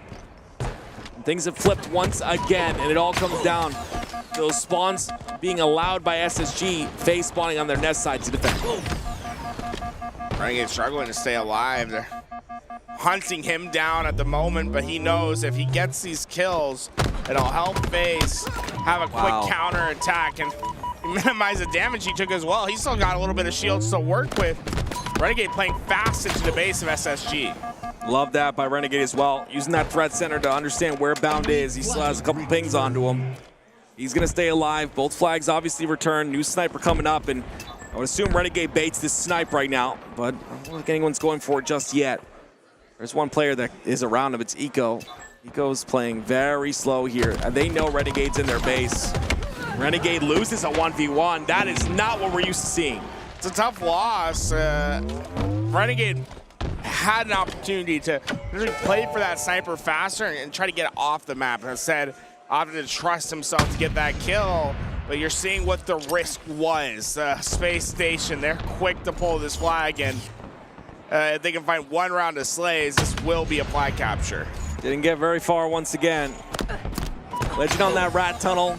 He's gonna put some pressure on them. You see he finds a way towards the back of their base somehow. Not sure what he's gonna be able to do over there, but he does have Stellar to assist him. He gets a kill on the Snakebite. They've got control of FaZe's nest. But again, peppering is what FaZe's specialty is as they continue to put Stellar down and no shields. Stellar not one to back down from a fight. Third shot's the charm, killing spree for him. And although FaZe start to go down in the kill feed, they're still trying to work this flag back. I don't know how I feel about it, as Stellar now just has free reign to grab this flag. If he can get around this corner quick enough, FaZe will have an opportunity to stop it. Oh, great shot to stop that in time. That was a big shot too, because he also blocks the spawns on the nest side. It looked like he was going to get away with that one. It is one down for the side of SSG, but Legend with that overshield. Going to try and force this one through. This could be a cap here. If he can get by, he's got 6 bullets in his snipe as well. But looking for an opportunity to put this in. He's going to get naded. Oh my goodness. Frosty with that stick. Frosty's not quite done yet. Oh my gosh. They stop it. The counter cap's going to come through. Frosty going to go for the return as Stellar does his best to defend. MVP plays from Frosty.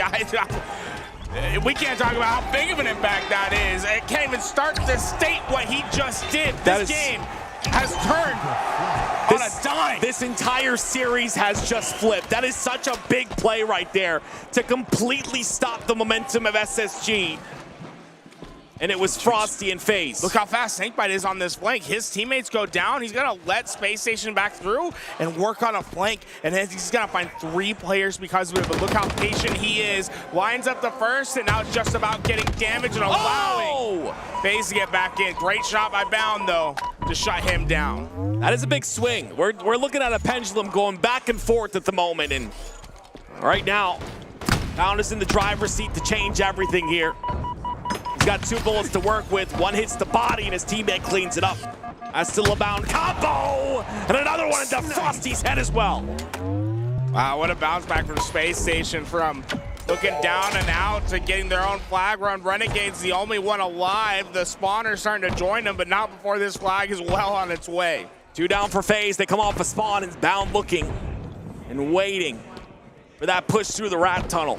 I think FaZe recognizes that they're not stopping this flag. Let it go through, try to minimize the follow-up plays. They killed the player in their base. That was Stellar, but it is Bound with this overshield. He's going to make things difficult here for the side of FaZe. Wow, what an answer back from Space Station. Not to let that Frosty play dictate too much of this game, showing incredible resilience. A little bit of an overextension from FaZe after that cap. Whoa. Frosty, where you going? No more head for you. Stellar takes it off as he's looking away. And this will be another pull as well. It'll be another snipe for Stellar. 2 down for FaZe, and Space Station Gaming look to pull another flag through. The Stellar makes things just look so easy. Natural with the sniper. The nade gets the kill. The body shot comes through. Stellar's a one-man army. This is Worlds, baby. Space Station want another one, but they've got to get through the monsters first. It's a 2-1 lead for Space Station Gaming. The crowd has come to life. But Frosty has the chance to silence. One more bullet, that's gonna whiff. Space Station Gaming overwhelming the side of FaZe here. They're in full control to pull another flag, and with 2 down, FaZe, the spawn to the back of base, need an answer, and they need one quick. Eco, not the greatest movement you've seen out of him. He takes too much damage and drops the flag. Now it's just Legend and Stellar alive for Space Station to keep this attack alive. And Legend does the work. The touch is in. This is still not over yet. Very scrappy play by SSG, though. It's very scrappy. We'll see if this goes against them. Snakebite got the overshield in the process. Space Station, if they overcommit to this flag, they're leaving themselves open to some counter opportunity. Vulnerable position. Snakebite's going to lose all that overshield. Because of that, he will be taken out, and Stellar gets the double kill in the feed. That's 2 down for the side of FaZe. Stellar looking for another one. He has info on another player. It's Roll 2, drops through the rat tunnel. Look at SSG directly towards FaZe's base. The map is split in half, but 2 are down for FaZe, and that gives SSG a bit more room to breathe. Space Station only have to hold off for 3 more minutes. Next sniper coming up in 7 seconds. If Space Station's able to get away with FaZe's sniper, you really limit the options for FaZe to find a counterattack. This is a really good play by Bound here. Yeah, you don't see this too often in the back ramp. Expecting players to go through. That's top tier communication. That is insane, and again, it all comes down to tracking those players. Every single one of those players on the enemy team are tracked. So that just right there doesn't happen. And like you said, it's 2 minutes. Do they play defense this entire time? Do they respect FaZe this much? Or do they just have confidence in the player of Stellar to hit all of these shots? A couple of misses there will be devastating, but he'll get the one on the Renegade, which matters the most. Stellar just provides way too much value with the sniper. He rarely misses whenever there's a head available. Looking for one more head. He's got one more bullet. Trying to add to the tally here. They're gonna miss it. West is coming up as well, and that's side of FaZe with control of the top center of the map. Looking for that back flank. It's Renegade that's coming into view. Perfectly shut down, and the clock will play a factor here. FaZe, they're simply running out of time. Oh, they're taking a lot of damage as well. There's 2 players down and no shields here. Oh my gosh, Frosty. That's a massive win on to Stellar. That'll be 2 down for SSG, and Snakebite, the clutch master himself, has clutched so many games for his team.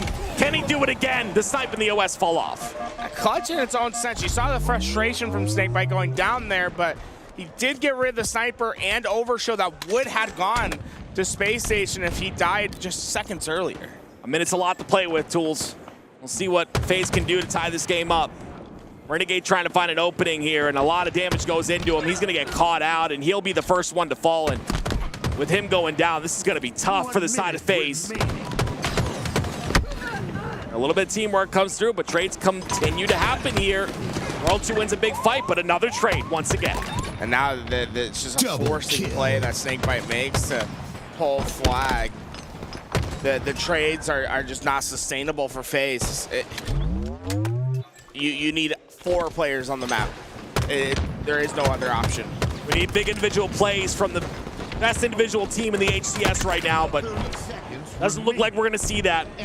It's 30 seconds left. Frosty, the only one alive. It's a miracle that's needed.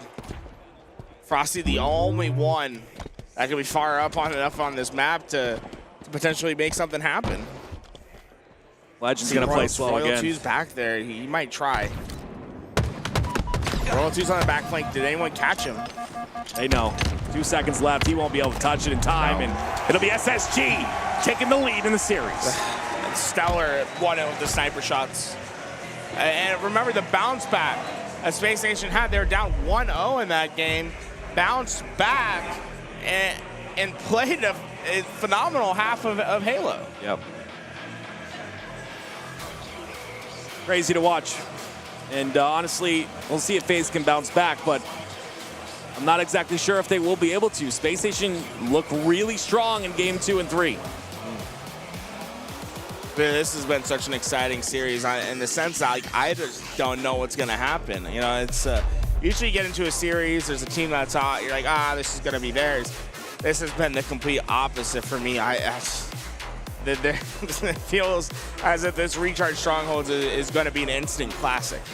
Guys, FaZe Clan has lost 2 matches in a row, and I think this is the first time we actually get to see them lose today, so they might not be as excited about this, and I don't think the FaZe fans are either, but Space Station Gaming seem to have gotten a little bit of a, what do you call it, some sort of a hype fuel, I don't know, the crowd was right booster there. shot. A boost? A booster shot? Some sort of booster boost? shot. Oh God! Somebody. I think FaZe and SSG. And I want to go back to what Wonderboy said on the couch here because I 100% agree with him. I think all these players in year 3, all perfectly individually skilled, all understand the game of Halo, all know how to play. And just how are they playing today? And right now, it's a back and forth. But I don't think this series is anywhere near over yet. And I'm excited to see how FaZe can bring this back if they can, and if they can't. Are they ready for that losers bracket run? Because it's a long one. I think it's exciting to see Space Station Gaming going up against a team that could possibly stop them. And I think FaZe on a Saturday World Championship Saturday could potentially do that. They still have 2 matches. And again, back against the wall, this could be what wakes them up again. Swapping over to Pure versus Quadrant here on a Strongholds. Oh, this is for top 6, right? So if Pure able to take down the Europe's last chance. Wow, that's interesting. I think Quadrant have been really upset with their placings this year. I think anyone would agree with that. I think Quadrant were really looking to make an impact. They poached some players that that made a couple teams upset in Cyptron and Glories. We'll see if they can recover, but we're going in to that FaZe and Space Station Gaming series once again. Space Station with a 2-1 lead here. Can FaZe answer back, or will they find themselves in the lower bracket? If it gets tight over in that other game, we'll take a look at it, but this is for sure our main show today. The Juggernauts battling once again. FaZe, winner bracket on the line. This is do or die. You know what I'm not seeing too much, and what I didn't see too much in that game 2 and 3? Individual prowess. And I truly think that is the only way FaZe is going to come out strong and defeat a team like SSG, is to play to their strengths. And unfortunately, if you're not shooting, if you're not on fire, you're not shooting hot, it's going to be difficult to have that same play style. We'll see if FaZe can pick this up, but so far it looks like in the Slays category, it's not too bad.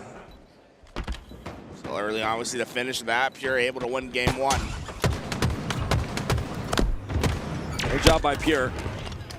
They're definitely a contender for even winning this event. I know it's kind of crazy to hear, but I mean, Pure are one of those teams that they catch fire at the right time. They have a good Sunday. It can be a scary team. It can throw a lot of teams off guard, but again, you've got to get past that big 3, and we talk about them so often. It's just the consistency they all bring. Speaking of consistency, Bound is shooting really solid right now. Bound feeling aggressive with that grapple. This is their chance for a trip cap opportunity. FaZe go 4 down. Space Station has them in the long haul spawn trap. Oh no, not like this.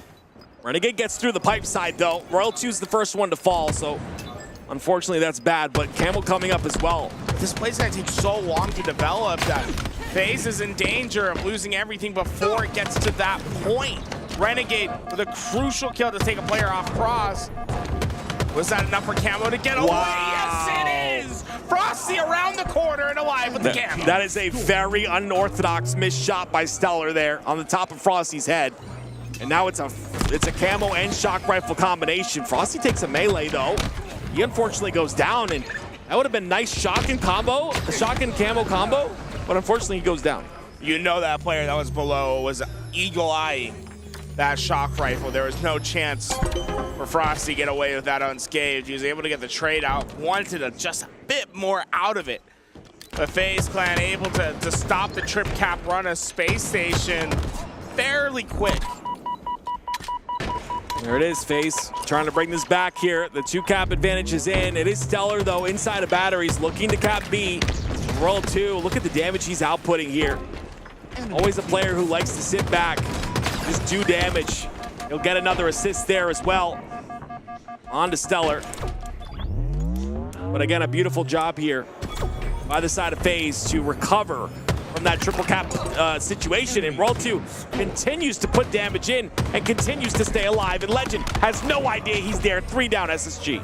And fantastic plays by Royal 2, right? Getting behind enemy lines, something you don't normally see with them. Loves to get on those crosses and watch him. Next shock rifle goes into FaZe's hands. Uh-oh. This could be the moment where the lead could change towards their favor. Let's see if Renegade can pop off like we've seen many, many times. Again, individual is what FaZe needs at this point in time. Not seeing any player completely shine out of this roster, and they're still contending, which is great. But I think that thing to push them forward, push them over that hump, it's gonna be someone popping off, and maybe it's Renegade with a shock.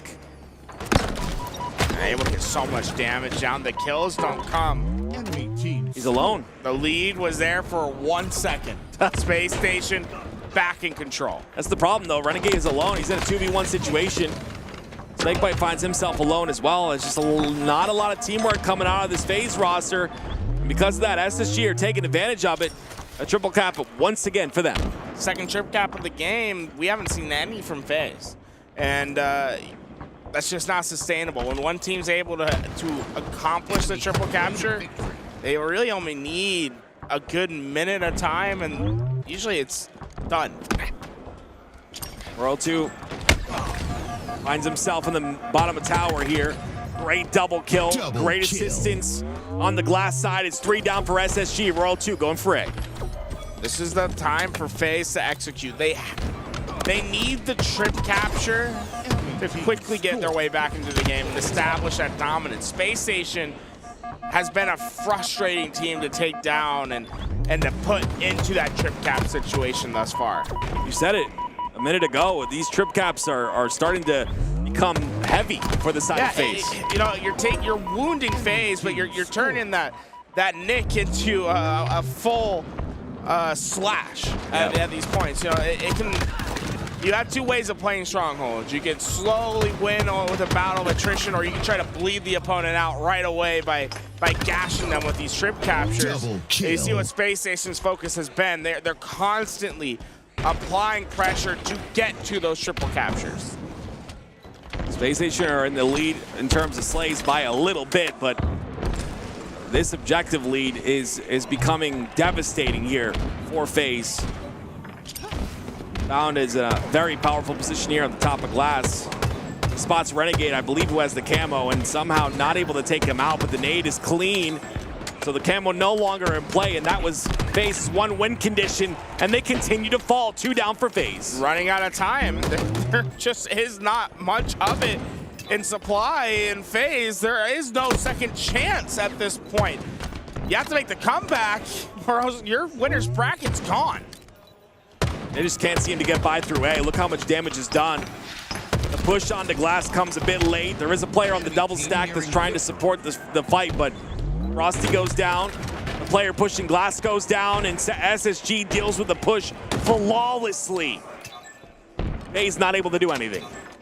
They have kept them in check. There has no been. Players just can't cross without taking heavy damage. Bound just lights 2 of them up.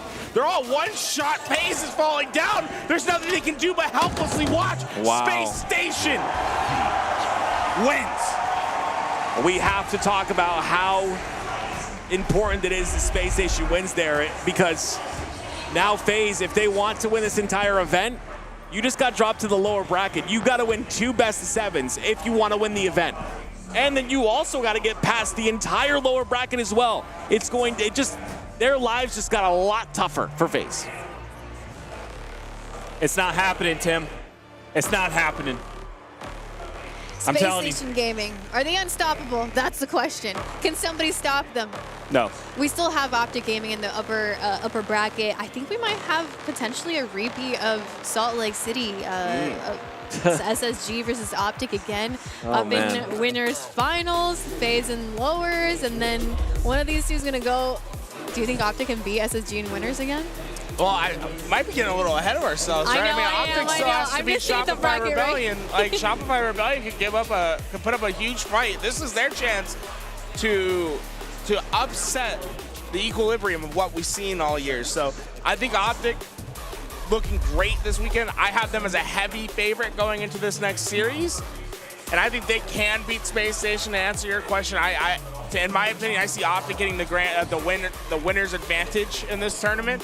But I never want to discount Rebellion because those guys are hard workers. Yeah. They've done it before. They've created these upsets. Optic cannot come into this next series expecting a free ticket into the winner's final. We've seen it time and time again. Rebellion are strong on every day except for Sunday. So we potentially see that again here.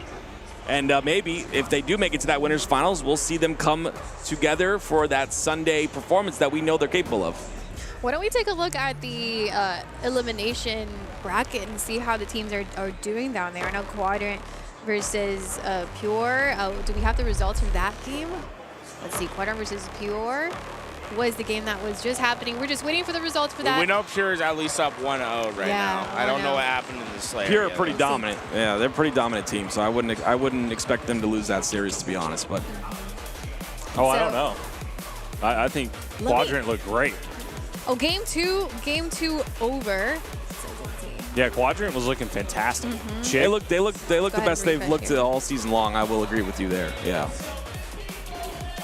Oh, never mind. I was thinking ITB. Shit. Never mind. I think Quadrant have, like we were talking about, have struggled all season long. Yeah. But this is probably the best I've seen them look so far. But I don't think they take out Pure, to be honest. But I wonder, does FaZe play Sentinels or will they play?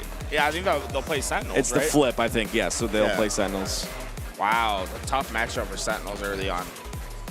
But that's just everyone. That elimination quarters match is always just a brutal one. Yeah, I like to imagine myself. It'll never happen, obviously, but I just like to imagine myself and see how much pressure these guys are dealing with, like on a daily basis, with so much on the line. Like now, all these guys in the lower bracket again, they want to win this tournament. They've got to fight. Like, and there's so many good teams down here. It's tough, man. It's going to be tough, and we'll see who comes out on top. That FaZe Sentinels game, I'm going to be honest with you, Sentinels haven't shown me enough to even have an ounce of belief in them, but maybe that'll change. You calling it 3-0?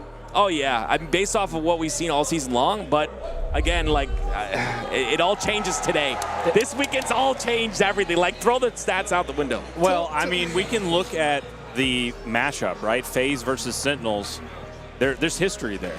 Like, that's kind of been the kryptonite for FaZe, is something about Lethal. I think Lethal's just in their heads. I don't know what it's been, but they just came off a big loss. They wanted to beat SSG. Now they're hitting their former teammate in the loser's bracket.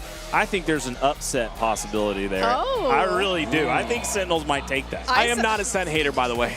Sorry, go ahead. I saw Tools make a face, and I just wanted to see. You sounded like a hater. You know what do you mean? How? You're just saying what you want to say. Listen. I am upset because I think Sentinels are capable of much more. When you look at them on paper, that is a phenomenal team. Yeah. I agree. Yeah. Hold them accountable. Hold them accountable. They're not showing us that. I need to see more out of them. I agree. I agree. The one thing I haven't seen from them is consistency. Yeah. Yes. They're losing. Online, they're great. Yeah. Online, they're great. Yeah. They've been losing on land. They've been losing games they shouldn't be losing. Get it together. The question is why? We haven't figured it out. Again, we gotta get one of them to tell us why. Quadrant versus Pure. The first game went in favor of Pure, and this is elimination round 2. Is this the fight for top 6? Yeah, this is for top 6, but unfortunately we're seeing a crash that happened. So see where this crash happened. I believe it was 22-18 when Pure lost their player. So they'll go into the ref screen and figure out what to get the job done there. Yes, sir. So that one's on pause for the moment. If I had to guess between those two teams, like when you're in a moment like that, it's all about resilience, mental resilience, you know, keeping your cool and making sure you don't lose your shit. Because I've been in that situation a million times where the ref is messing up, players doing something shady, some type of shit's going on, and you don't like it, and you're freaking out, and you're like, what the hell, man? This isn't fair. This other team's bullshitting me, or the game's bullshitting, or something's going wrong, and you got to keep your cool no matter what. And if I have to choose between those two teams, I think Pure really comes out on top. Well, you know, while we wait for the Pure matchup to start, why don't we take a look at what I was up to yesterday on day number 1. What'd you do? We'll see. Hey, what's up, everybody? It's Alia here with LVT, and we're at the 2024 Halo World Championship, and there's so many Halo things to check out inside, and I want you guys to come with me. Let's go.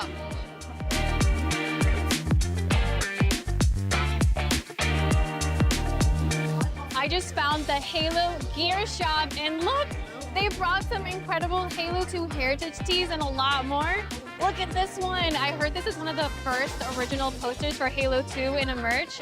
And then here's a Halo 2 hoodie, and there's plasma pistols on the sleeves, which is pretty cool. See if I can show them right here. Look at that. It's pretty sick. There's even a Master Chief Nandoroid, if you like collecting Nandoroids. And this is the one I got because I've never had a chance to actually get Halo 2 gear, and this looks like the original T2 with the original Halo 2 box. Now, I was really tempted to get the Halo 2 hoodie too. It has the original Halo logo and also the box in the back. And if you want memorabilia for the event, we got the HCS World Championship shirt right here, the tee, with some cool art. I'm sure that's gonna sell out. And here's another version of it with the trophy if you like something a little bit more flashy. And of course, we got the cap, which is too big on me, but that's okay. Pretty sweet, huh? Yeah, let's come check out the next booth. I found the Space Station Gaming booth, and I have Paxton here with me, and I want to know what Space Station Gaming has brought that's new here. Newest things we brought is the World's Edition camo jerseys and hoodies. Got the camo with the Hunter Orange. Pretty sweet. It's what the players are going to be rocking all weekend. And I really like the pink one too. Is that one new? Yeah, pink one's new. It's part of our new Halo collab. Got the cat ears eating the ramen. It's pretty cool. It's one of my favorites. The print on the back and then some embroidery in the front. Absolute favorite. Personal favorite. It's got to be the green. Sad Boy. Is it like Zen Chief? It's called the Sad Boy. Sad Boy Chief. I love it. Well, I picked out my personal favorites already, so just a few. It's okay. Nothing too much. All right, let's go. Overnight has brought 3 of their flavors for us to try out, and I'm going to try one out too. But first, let's talk to Nate about why he thinks these are the best flavors. Which one's your favorite? Birthday cake is my favorite, for sure. Do you drink it even if it's not your birthday? Every single day except my birthday. Okay, every day is his birthday. Now tell me about Oats Overnight. What is in them and why should we try them out? So we've got certified gluten-free oats. We've got a protein blend mix, 15 grams of protein, super easy to make. It's got everything you need in a bottle. Yeah, I'm ready to try one out, so should I try birthday cake? I think so. Okay, let's do it.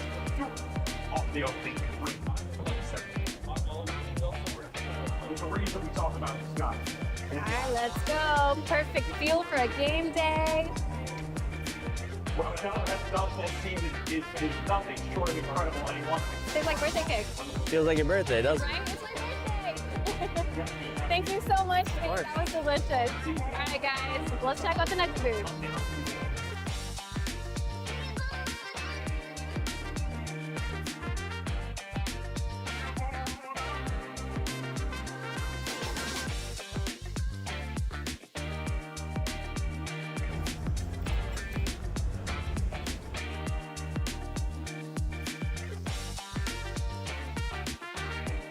All right, guys, that was just a little bit of what we got done on day number 1 of the 2024 Halo World Championship. We'll be back tomorrow to show you the rest of it.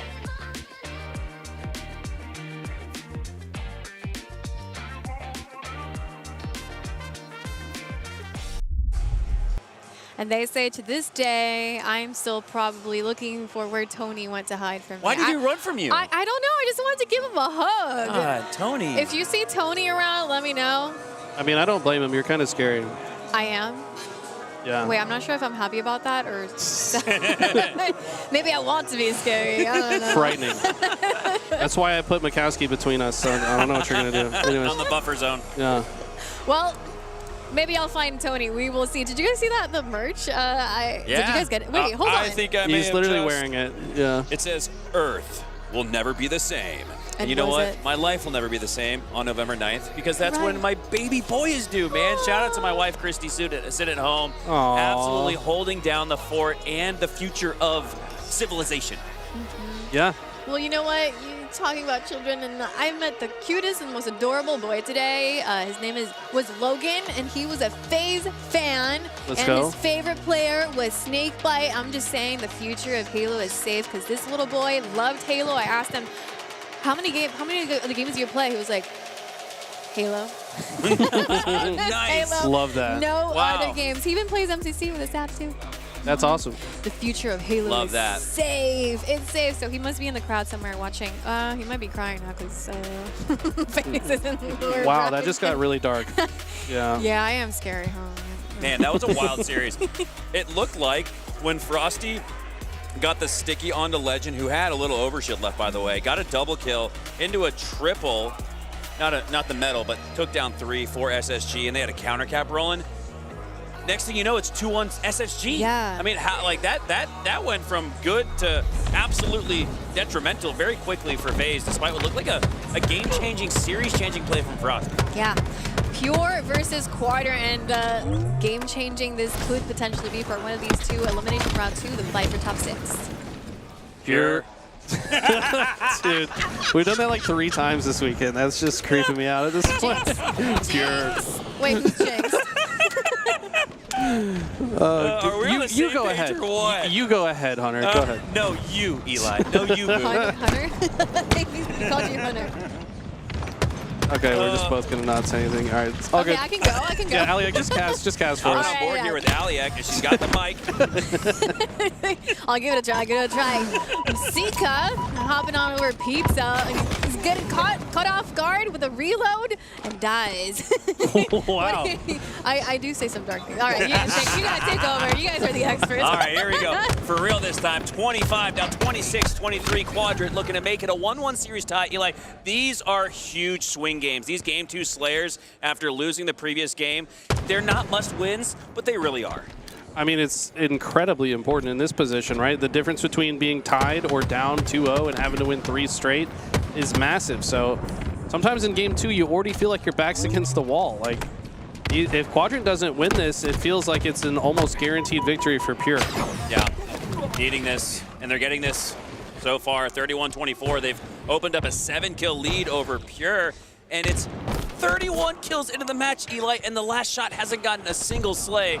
Just looking at the scoreboard to find some reference to this. It's a reset. Okay, it's a reset, I was about to say. But Yeah, even with that being said, though, you still expect last shot to have at least 1. For sure. And I know you're bad at math, but 3 + 2 + 2 is not 25. It's 4. It's clearly a reset, so there was perhaps some technical difficulties in the first version. Looks like Quadrant already had the lead and are just growing it ever since the reset. 35-27 now. It's a full 2-team wipe situation here that Pure are going to have to bounce back from. Bouncing back up to the top of Sia's last shot with that repulsor. Stalker takes down 1. And he's still got a few shots left. A few shots. He's got almost a full beam of energy left. 81%. So watch out. Last shot with the repulsor sticky combination. Eli, he has the whole sandbox in his hands right now. Last shot's got to make his plays. Got to make his move. Got to make it count, but he's getting pushed. Oh, he takes down the opponent. SLG thought he had 1, but last shot says no, no, no. But the lead continues to grow. Quadrant still up by 8. Despite everything that Last Shot is putting on the table here, his teammates have been dying around the map while he's been making these plays. Finally, One goes in favor of Druck there, but I fear it's too little too late, and he's already burned almost all the Stalker. We started to see what looked like the chance for a comeback, but if the other members of Pure are dying while he's popping off, it doesn't really matter. Last shot, with the last shot in that Stalker, not able to get much viability out of it. Still has that repulsor sticky combination with here on Streets, like you said last week, Eli. Is essentially the replacement for the shotgun as far as power weapons are concerned. Last shot with power positioning has held down the top side of C this whole time, but like you said, Eli, doesn't matter how good his shots are, doesn't matter how good his positioning is, if everyone's dying around him like they are now, Cherish goes down. It's been Last Shot who we've been on board with for the past minute. He hasn't died yet, but all three of his teammates have routinely. And there's an argument to be had that maybe he needs to be in a spot where he could even have a chance to help his teammates. But just kind of existing on an island, playing his life very well from there. But if your team is losing the fight on the other side of the map, perhaps it would have been better if you just died and respawned there earlier, would it not? That's Ryan Noob's lessons. That's Ryan Noob's teaching to the Halo community. Oh, SLG teaching some lessons with the double kill, raining it down from heaven. Lucifer-like with those shots. SLG setting a 10, 2, and 5 after the reset. SLG looks much improved from SLC, where he had not only quite a bad tournament, Eli, his worst tournament of the season. He's bouncing back with authority, and it looks like Quadrant will in fact bounce back in this series, tying it up at 1. SLG, one of the most talented players in the entire league, in my opinion. Yes, at Salt Lake City, he had the deathly flu. I mean, I feel like this man was playing from his deathbed. He was so sick. So now that he is in full form, we're starting to see what he's capable of, and this is what I warned you guys at the beginning of the weekend. I said, y'all been sleeping on Quadrant. These guys are pretty nasty. I think we knew that from last year, like them getting that top 4. And this year, I mean, they have been feeling like they weren't playing at their best. And maybe this is the event for them to be able to do so up against Pure. But I don't think Pure is out of it just yet. These guys are ready to continue making a name for themselves and continue getting respect through the bracket. This is going to Game 5. And that doesn't trend well for Pure, who did not put up a fight in the Slayer. They're going to have to look in completely different in, let's call it 20, 25 minutes when it eventually gets to that Game 5. I don't know. It's a foregone conclusion in my heart and soul that. But again, for Pure, concerning Slayer, after the reset, I don't know if they got iced out from the reset, Eli. We didn't get a chance to watch the beginning of it before that, but just weren't the same Pure that we were used to seeing throughout the weekend and in recent memory throughout the last couple of months, where they dominated the competition. So are both of you thinking that Quadrant has the edge over Pure in this setup right now? 51-49. 51-49. I actually think Pure still has the edge. Pure looked so good against Cloud9. They won the first game of this series. We didn't see it, but a Street Slayer, I'm not going to put too much chalk into that, to be honest. Like, it just... Street Slayer might be one of the more coin flippy game types that we play at this level. That's a good point. And as long as Pure can kind of get back into the rhythm that we know they're capable of, I think they can absolutely overcome Quadrant. But it's going to be a good series regardless. Both these teams are phenomenal. Yeah. Do we know what their next series will be? Maybe that can help us. They play the loser of Shopify and Optic, so the winner gets to take on the loser of what's over our next head. game type. Next game type. Is what she meant. Yes. I read your mind. Don't worry. Next game time, so that we can try to predict the future here at least a little bit. And we'll get that info in just a moment. If you guys are giving Quadrant, you give Quadrant the edge on this in this game. What can Pure do to, unrelenting aggression? You got to get Druck doing his thing with the G-slide. Throw a grapple hook in his back pocket so he can super G-slide across the map. I don't know if that next map has a grapple hook on it, but anytime there's a grapple hook on the map, I give a slight edge to Pure because they already play fast and loose. And when you got the weaponry and the equipment to boot, it's just it's the recipe for success for Pure. And Eli, what do you think Quadrant should do in order to defeat Pure? I mean, they're just as good with the movement as Pure is. Low-key, Glory does some stuff that I've never seen other Spartans do. I think that Glory just needs to play with some more fire. Like, the kid has so much talent, but he kind of has, like, I almost feel like he's a little bit nonchalant about it. Like, he's like, yeah, I'd like to do good. But, like, he doesn't, I don't know. Like, if he just, like, cared a bit more, I feel like he could be completely insane. But he's playing very well this weekend. So I think he does care a bit more with the World Championship on the line. I think that the rest of this squad just need to kind of do what they've been practicing, playing around each other, controlling space, controlling spawns. Because both of these teams play a style that try to split spawn the opposition and make the map very difficult to navigate. So we're going to see just fights happening on all corners of the map. The next game type is King of the Hill Recharge. King of the Hill Recharge, How does okay. that change things for you guys? I actually think Pure might have the edge. I do too. Just because, yeah, we talk about them being super fast, but when it's required of them to be setup oriented, they're actually very good at it. Not only do we have the grapple hook on Recharge, but you got the shock rifle as well. Dude, look at Druck's Twitter. I mean, it's almost always Recharge clips because of that combination of the grapple hook and the shock rifle. I think we might just see a Twitter performance from Druck live from Seattle in this next game. I'm calling Pure for the Game 3 victory, but I still think it goes to that best of 5. Best of 5. That's what Mikowski's calling it. I'm trying to like see if Eli's in the same wavelength. But you think it's a Game 5 as well? It feels like it. I'd like to know what Game 4 is, though, if you have the whole series breakdown. Because if we're going Recharge King, it's going to be another... It'll probably be a CTF Game 4. I'm not sure. But depending on the game type... Game 4, it's Live Fire Oddball. Live Fire Oddball, which I kind of also give the edge to Pure. Oof. I don't know. I think Quadrant win this one, Pure win the next, and then we go to Game 5. That's what I'm feeling. I was foreseeing I know I just flip-flopped a little bit, but I think that's how it goes. Also, what is that emote? Brawlic is banned. Where are the mods at? Brawlic, there's 1,000 people that can see that emote, bro. We should not be exposing people to that. You guys, let's take a look. That's not the Drizzy Drake that I'm familiar with. Let's take a look and just like a vibe check real quick, guys. It is the most electric it has ever been on a Saturday. It feels like a championship Sunday. It does. Everyone is cleared out, not cleared out, but people have cleared out because of the previous series. Now we're kind of drawing more of the crowd back for this Optic versus Rebellion series on the main stage. But it is insane how many people are here. The energy. There's people watching the LVT stream from behind us. I mean, it has been a great weekend. It does feel like a championship Sunday, and I keep trying to say Saturday, and what wants to say, have you seen me? I'm like, it's because it feels like Sunday. Yes. I 100% agree. Thank you for saying that. I predicted. I felt like Pure was gonna make it to elimination finals. Do you consider Pure defeating Quadrant here an upset, or do you think Pure has made a name for themselves enough to not be called I think they're so even. Like, these teams are almost exactly the same. Yeah. As far as their history, their current state. Placings. They have a very similar trajectory. I mean, Pure is like more recently surging, so in a sense, I think Pure is probably perceived to be the better team, just by recency bias, but I think the Quadrant's just as good. They're just not competing in North American tournaments because they don't live here. So yeah, I want to know what the chat thinks. Are you guys Team Pure, Team Quadrant? Who do you think is going to take this next one? There's so much commotion happening back here.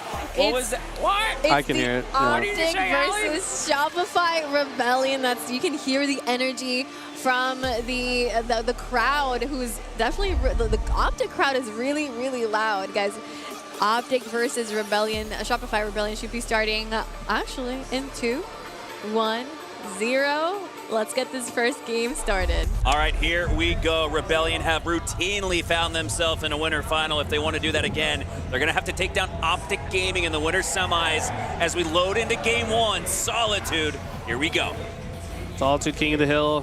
One of the most teamwork demanding game modes that we play currently in the HCS. Halo 5 map. So any players that previously played Halo 5, aka every member of Shopify Rebellion and 3/4 of Optic, should be very familiar with this map. You know who the one guy that didn't play Halo 5 on this lobby is? Formal. That's right. But can you really doubt the man? He's also got a lot of reps on it by now anyways. We asked him about that in the podcast. He played a lot of Halo 5, just not competitively. He still reached champion top 5 or so. That's just Formal, the gamer that he is. But off the start, it's Rebellion taking down all 4 for Optic Gaming. I assume they'll turn this into sandbox control, points on the board, and a spawn trap at the back of A. Early control for Rebellion. Shock rifle camo in the hands of Suppress. HCS main slayer. First shot goes wide. Going to be able to reproc that camo and doesn't do enough damage on the next shot. But take your shot. Wow, Suppress needed to get more value out of that. Those are situations that You do that too many times against Optic, Optic will run away with the series. I thought Suppressed over-aimed there. Just let it rip, brother. Cycle goes down to Formal. Man, Formal's just body language. You can sense the aggressiveness. Guardian Angel, Hail Mary, we'll call it. Double kill into the backside of Hotel. And after Rebellion take down 4 for Optic Gaming, Optic Gaming get up off the mat, counter back, and regain the lead on Hill 1. Formal doing Formal things. Already 5 kills. This game feels like it just started, and Lucid's got the shock rifle. Exactly what you want to see if you're an Optic fan. Neither team really comfortable enough to set foot in the hill just yet. We're going to see another fight break out, and the winner of this fight should start getting some hill time. Lucid playing a little game of Overwatch here inside of Halo Infinite as he has the hill in his sight. So too is Soul Snipe's face as it gets depleted off the face of this cityscape. Suppressed now, going up the lift, bites his head back to the respawn screen, and he does! Lucid on fire here. And he's already made an impact early in game 1. Will Optic turn into a 1-0 lead? Lucid looking so locked this week, and that's why he was my #1 pick in our fantasy draft, and he's #1 in the points as of today. Can he keep up this level of gameplay? If he can, I could absolutely see them making that 6th consecutive Grand Finals appearance, but Rebellion's in their way for now. Optic playing this so patiently. They already have 75% of the hill, but they're not going to overextend for it. They're going to just hold this side of the map. Worst case scenario, they maintain presence on this side of the map for the next hill, but their plan is to get this hill and then transition cleanly to the next.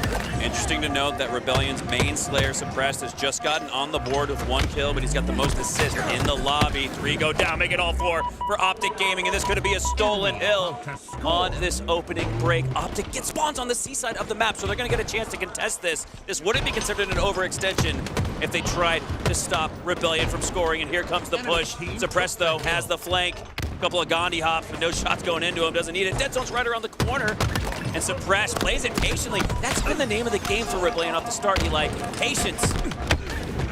Have to have a lot of patience in this game mode. Also have faith in your teammates right there.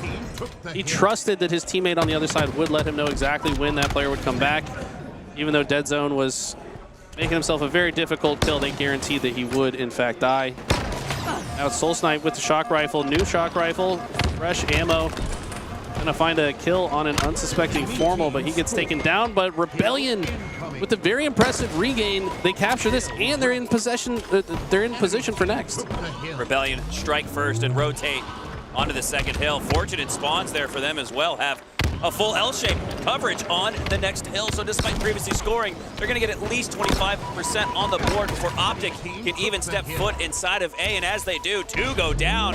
Cycle and the rest of Rebellion holding down the fort, but Cycle goes down shortly after that. Dead Zone now looking to flank and work his way up to the top side, but Mental drops down with the elbow, takes down Zane. Now Suppressed has a flank. Not sure if he spawned on the hotel or not. Either way, Optic Gaming was not prepared for it. They do respond, react, and take him down, though. Optic now should have the next points in the hill. Cycle was the momentary last player alive for Rebellion. Not sure where he ended up positioning himself. Okay, waited there on the posters for the cavalry to arrive. And we see a 3-man push through the loop side. I don't know if I agree with this. Optic too good to let this push be an effective one. Big game, Trippy. You have to send more players to the other side, or you're going to give Trippy a free triple kill. Especially with the camo, lining it up an overkill. At the very least, it's going to be a team wipe as he earns the assist. More time for Optic.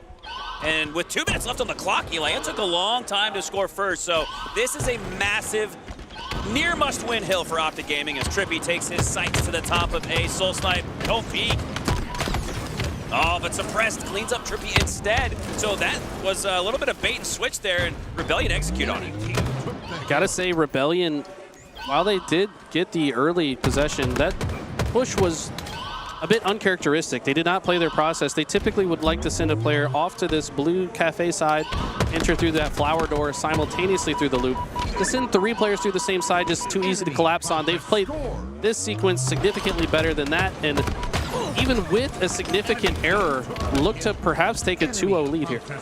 Yeah, Rebellion looked like a row of ducks following their mother as they're able to turn it into, like you said, an advantageous situation. So maybe they saw something we did not, but nonetheless, 3v3, Dead Zone looking to add numbers advantage to the scoreboard, and Optic are able to tie things up. 2 minutes left on the clock. This next hill is crucial. Yeah, 2 minutes on the clock. This one's certainly not going to go to a 4-cap game. Every cap from here has more and more weight to it. The next one might just be the game-deciding hill, I would say. Might even be likely to do so. As Suppressed now, once again, familiar territory, Camo Shock. What can he do with it? I think so, because you're going to see 40 seconds or so on the clock after this next point, and 40 seconds is not a lot of time to work with. Especially with this dip hill, sure to eat some time. As Suppressed now, it's been mostly Optic, mostly Trippy with the Shock and the Camo. Now it's in the hands of Suppressed, looking to turn it into 3, but Lucid dives and ducks his way out of there. Nonetheless, Suppressed gonna take high side, high ground advantage. Shots into the side of him. He got spotted out despite the camo. And this would be a big takedown for Optic. But Rebellion are doing a great job using Suppressed as bait. They're taking time. Tell you what, Lucid was very confident to challenge the camo guy with Shock across the map, kept him one shot. That actually kept Suppressed in a predicament for quite a while, did not get any further value out of those items. So good play by Lucid.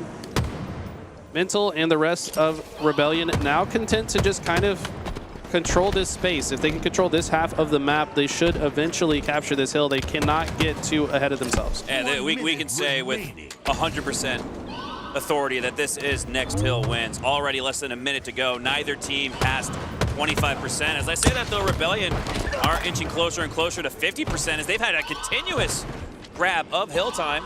And now with 2 going down for Optic, Mental looking to make it 3. Sliding through the trucks, doesn't spot one, knows that there's members behind him.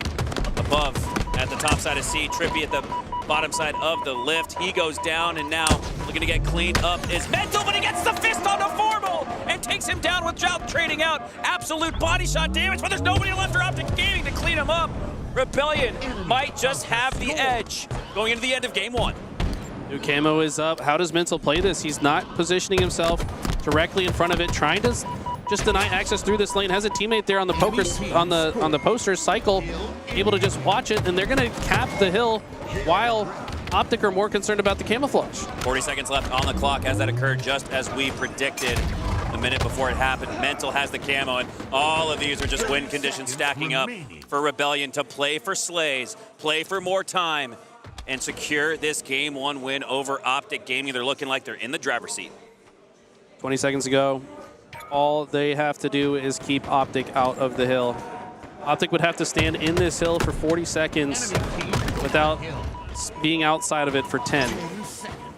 Does not really feel possible the way Rebellion are playing this to guarantee the victory. Mental is guaranteeing perfect shots, killing spree, an absolute force on the map. Billy Mental wants to add a trophy to his collection. Billy Mental here, and he's killing it. Unbelievable D-scope mid-range gunshots on the Formal or in that gunfight. I mean, my God.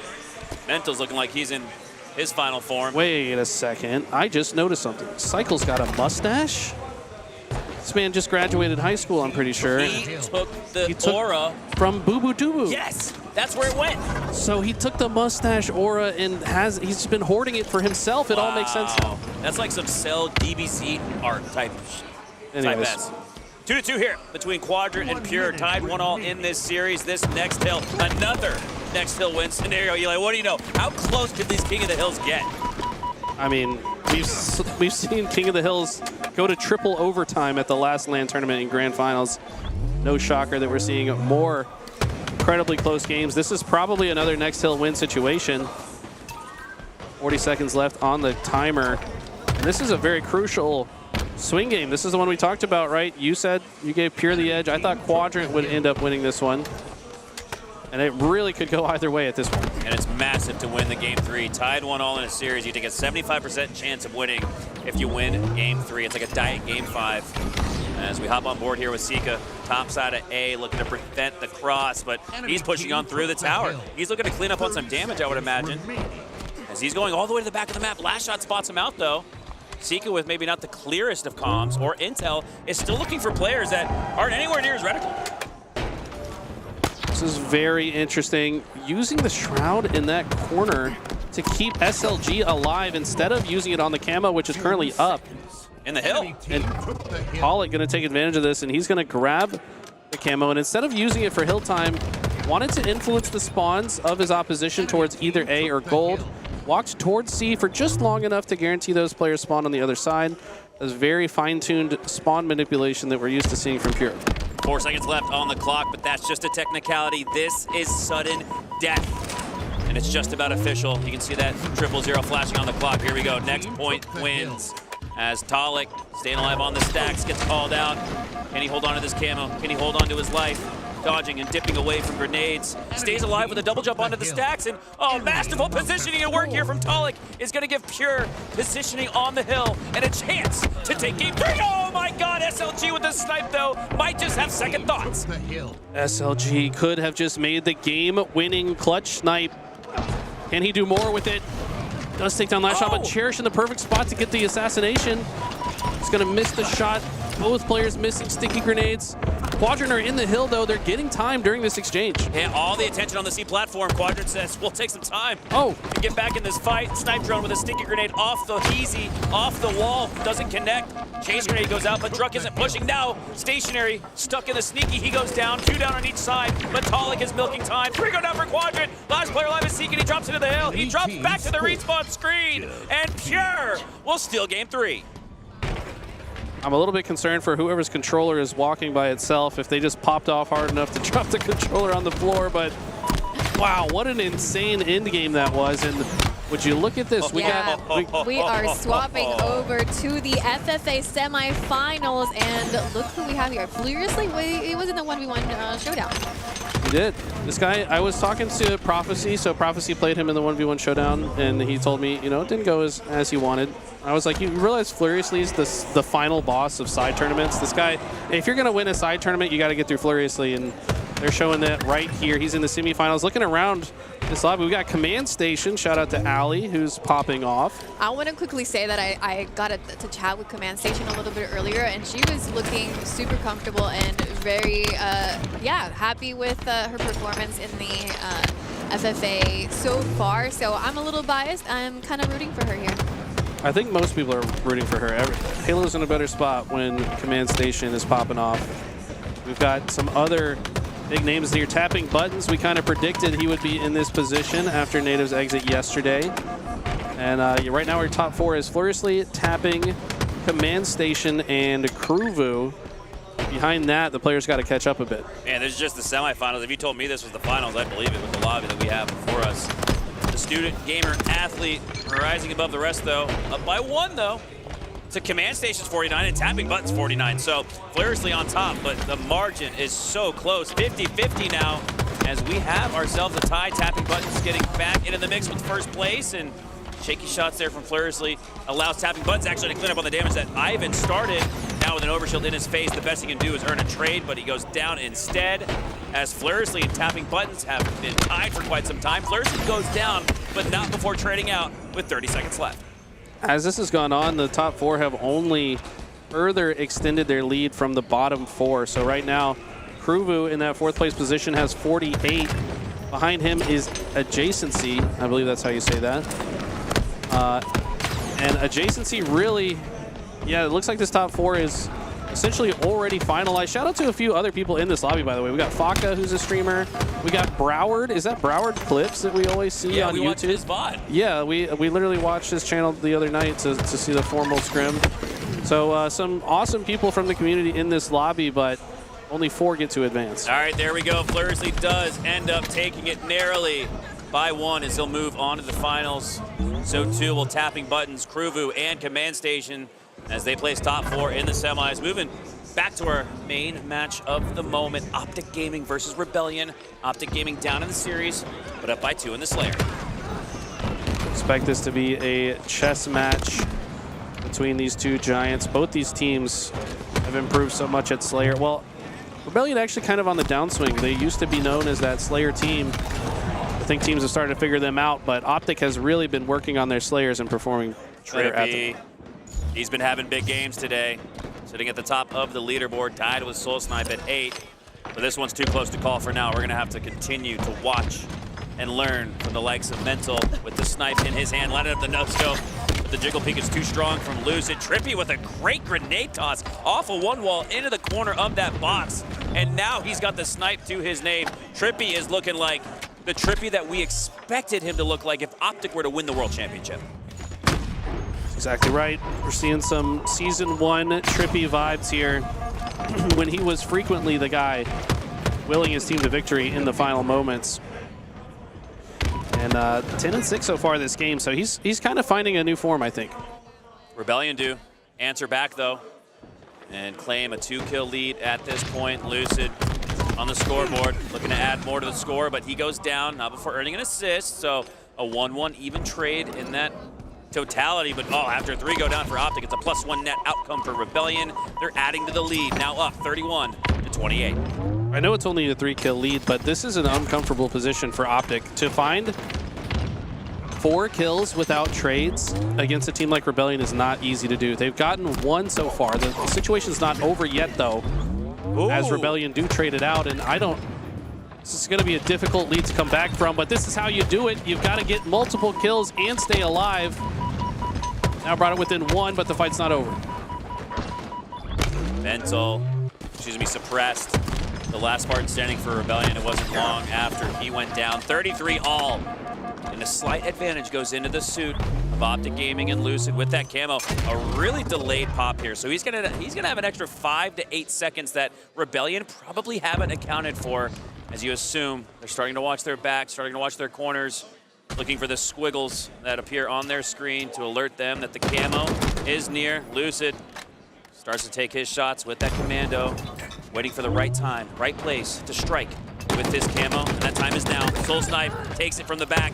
Commando shots from Tawny. He's gunning with the commando going, brrrah! Takes down 2, earns a slay, earns an assist, and now Optic are up 2.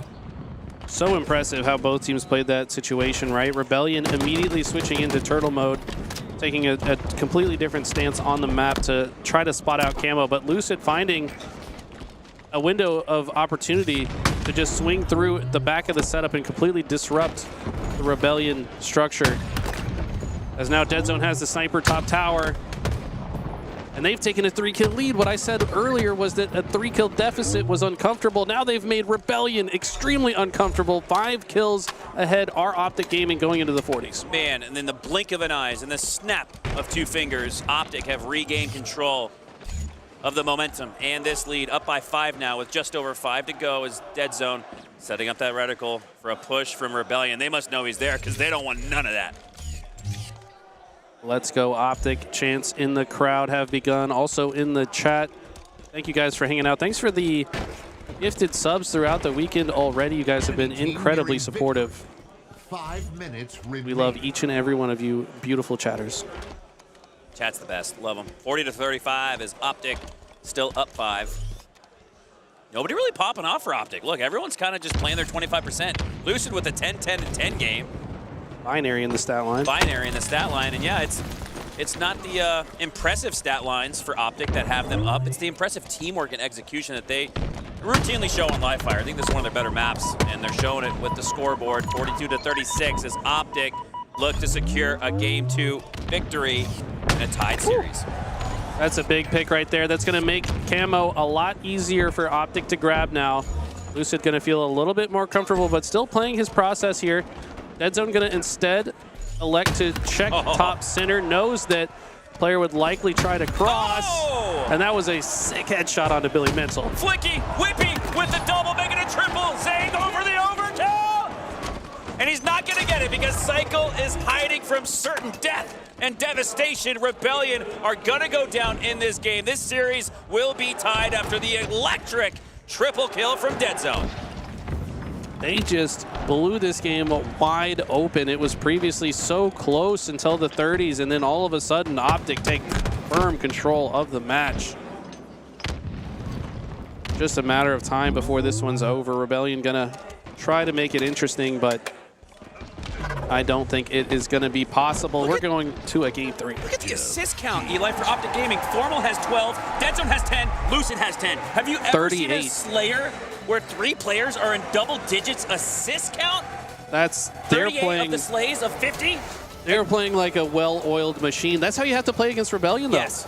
And no wonder we thought to ourselves, oh, there's no one's really popping off for Optic Gaming. No wonder they're all helping each other out. They're all playing their 25%. That is one of the more impressive assist stat lines you'll ever see at this weekend's Halo World Championship. Very impressive assist count there, and I think that's most certainly by design. When you play against a team like Rebellion, they get a lot of value out of those 1v1 PIV wins, but don't even give them the opportunity because you've always got an extra hand in the fight. That is how you win games against Rebellion. And now, Quadrant's tournament life on the line here. Must win 2 straight to advance to the top 4. Both of these teams in the top 6. And I told you to watch this Glory kid, man. He's something special. Glory, after earning the no-scope, earns the camo, but it's Pure who get off to a 6-second head start. Not enough to feel that consequential. They are able to rotate it, but do they know that Glory haunts them like a ghost in the night? Oh, shots actually unintentionally land onto Glory. His teammate was to his left shoulder in the garage door and pulled attention towards a camo that they tried to keep hidden. So the layers of camo gameplay have evolved so much by year 3. It's just what you can get away with is so much less than you could previously get away with. Like I said, it looks like a straight ripping Ed Hardy t-shirt sometimes, at least to these pro players. It routinely gets spotted out with even no movement. That used to be the rule of thumb. All right, just crouch and sit still with camo, and you'll be completely invisible. That doesn't seem to be the case anymore. As the spiker rains out on the door, Glory goes down. Snipe drone, though, looking to take that oddball and rotate it. Pure are able to reach the 30-second checkpoint first, but Quadrant, after a 3 down for Pure, have a chance to bring it right back. I haven't seen Talik quite come online in this game just yet, 5 and 12. But I tell you what, I've seen Talik have a few bad round 1 oddball games, only to finish top fragging in the entire lobby. So you know that he's keeping track of how he's doing in that stat line. He's probably going to right the ship here as time goes on. But Quadrant don't want to make it easy. Still a 20-point lead so far for Pure. Sika on the camo. Multiple players for Pure on the scoreboard, but they've forced Sika to retreat. As Cherish now picks up the oddball. Sika rotates around the map. QT comes out for Talik, but that's not going to be enough to keep him alive. And I like this rotation here from Sika. He was dead to rights. Previously, 3 players looking at him at the scoreboard. He's able to take down 2. But will it be enough? No, 3 go down for Quadrant. So despite all those slays, Glory now has to win a 1v1 to retain control of the oddball. He's forcing a rotation, it feels like, back to Camo and maybe Snipe Tower. Oh, but I like this play because that's what the anticipatory sensation might be for Pure. I don't think that they expect this from Glory. They do not. A reactionary turn on there is not fast enough from Druck. Great heads-up play by Glory there. Tosses the oddball out to make Pure think that him and the oddball are going to Snipe Tower, but he wraps back through the tunnels and takes down Druck. That's become part of the meta with oddball, is faking a rotation and then just going the other way. These teams are getting better and better at that. But one thing I've noticed about this game, by the way, Quadrant about 10 slays ahead of Pure, but it was Pure that had most dominant possession of the oddball in the early game. Quadrant finally coming back, but need to take out Druck before they can keep holding it. No. Druck and Cherish, last 2 players alive on the map momentarily, and Cherish getting a lot of ball time. We did join this game in progress with Quadrant already up 1 round in this one, but in round 2, it's Pure who double up on the lead. Druck pre-firing, pre-centering through the door there, now looking towards the garage. Player pushes through, nice body shot. Can clean up here with the Bandit. I've seen Druck do that a couple times this weekend where he goes for another no-scope that he doesn't necessarily need to get, Eli. What are your thoughts?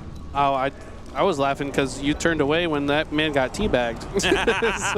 I missed the best part of the play. We're seeing some body disrespect. I love to see it. It seems to be between Pure and Quadrant, and then the ITB and Complexity, there was some bags being thrown out.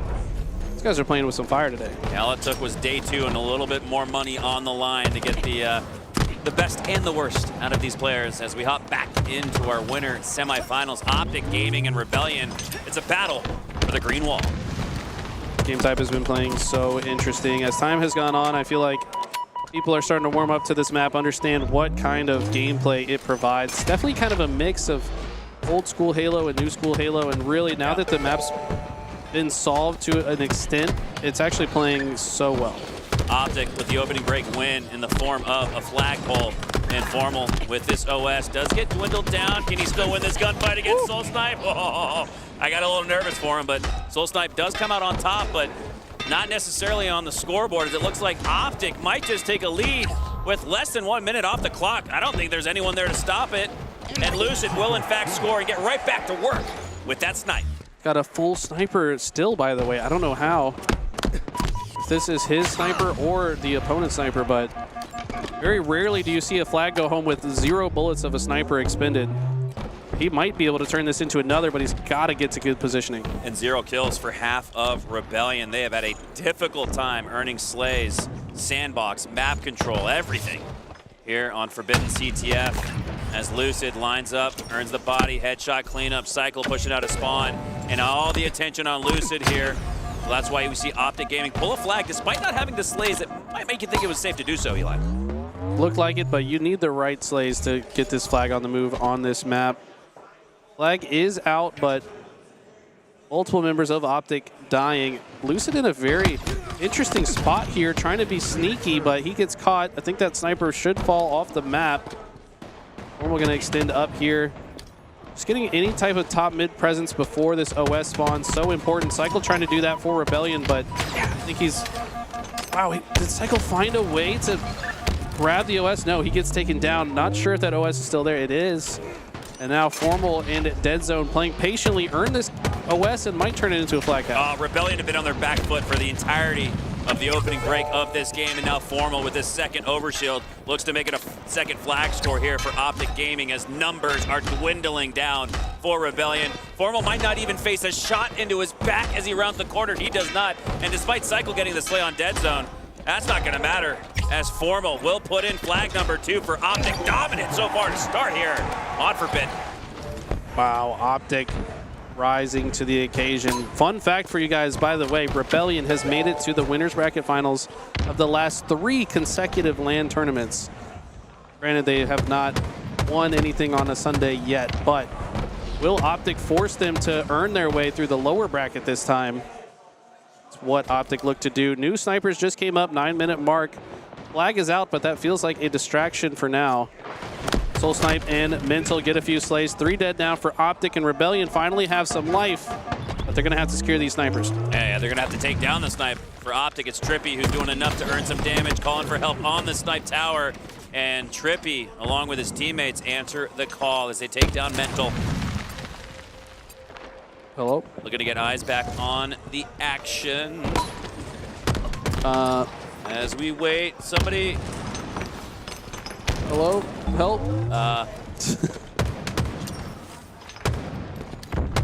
One moment. There we go. All right, we're back. We're back. All right, Mental. The only player alive for Rebellion. And Optic have another flag out. Mental's going to have to go Super Saiyan mode to stop Optic from taking a quick 3-0 win in Game 3. Lucid. Man, this guy is so hard to kill. Could have very easily hit one of those shots along the way, but Rebellion Matrix dodging every no-scope. Nice sticky kill there. 4 dead for Rebellion. Dead Zone doesn't really have the timing to actually run this, so now he's going to try to get a kill, but that's a big win from Suppress. If Suppress loses that fight, the rest of Optic freely take top center space. Instead, it's now Rebellion that should be able to earn a little bit of positioning. Yeah, they needed that one from Donnie, but he gets it. Frag tosses out anticipatory grenades that aren't going to do much damage. They actually are only going to alert Optic to the location of Suppress, so you can see, despite him not being visible, they know where he is.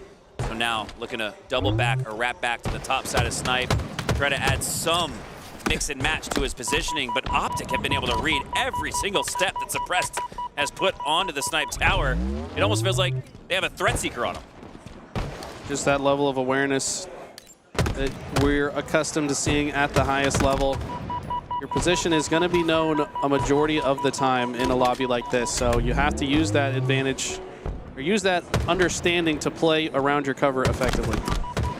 Yeah, they know Suppressed is in here. That's why Optic are sending 2, but 5 perfect shots give Suppressed a chance to win a 1v2. Staying alive with 1 HP. G slides his way below, and he's gonna get across. 3 go down for Optic Gaming. Suppressed turns this into a play for Rebellion, and this is a score they need at the halfway mark to bring it back to within 1. This is so interesting. So he knew he did not have the timing to grab the flag. So instead he says, I'm blocking the spawn. I'm going to spawn them snipe side. The rest of Rebellion push up. They're going to surround the snipe spawners. And if they can get a few slays here, they're going to get the flag out afterwards. But looks like the play does not materialize as Optic play very well out of their spawn. Man, it has been so hard for Rebellion to just simply win an OS. That's going to go off the map, I think. I think it did. Yes, it did. So Dead Zone does a great job. Don't give tools to Rebellion. Don't have tools at all. Yeah, don't give me tools in any circumstance, please. No tools. Yeah. If you want to come back, if you're Rebellion, do not play like tools. That's the MO. That's the rallying cry from the coach, best man. None of these guys have ever played like tools. Promise you that. Oh man. Hey, Formal. Only 6-6, and Optic are up 2-0. So again, that's almost like a win condition when your main Slayer is not even looking like one, and you're still up big. Got to take these players out of your base, though. Slightly risky extension there from Formal, but clearly a risk worth taking as 3 are dead for Rebellion. Formal's got 2 shots to work with as well. If he can get this kill, no, that's not going to be an easy one. If he just gets 1 spawn kill, could be the end of the game. 5 minutes remaining. That would be the domino that falls heavy for Rebellion. If Optic get this next first strike, make it a double strike. Suppressed already down. Soul Snipe goes down. Formal now on a killing spree.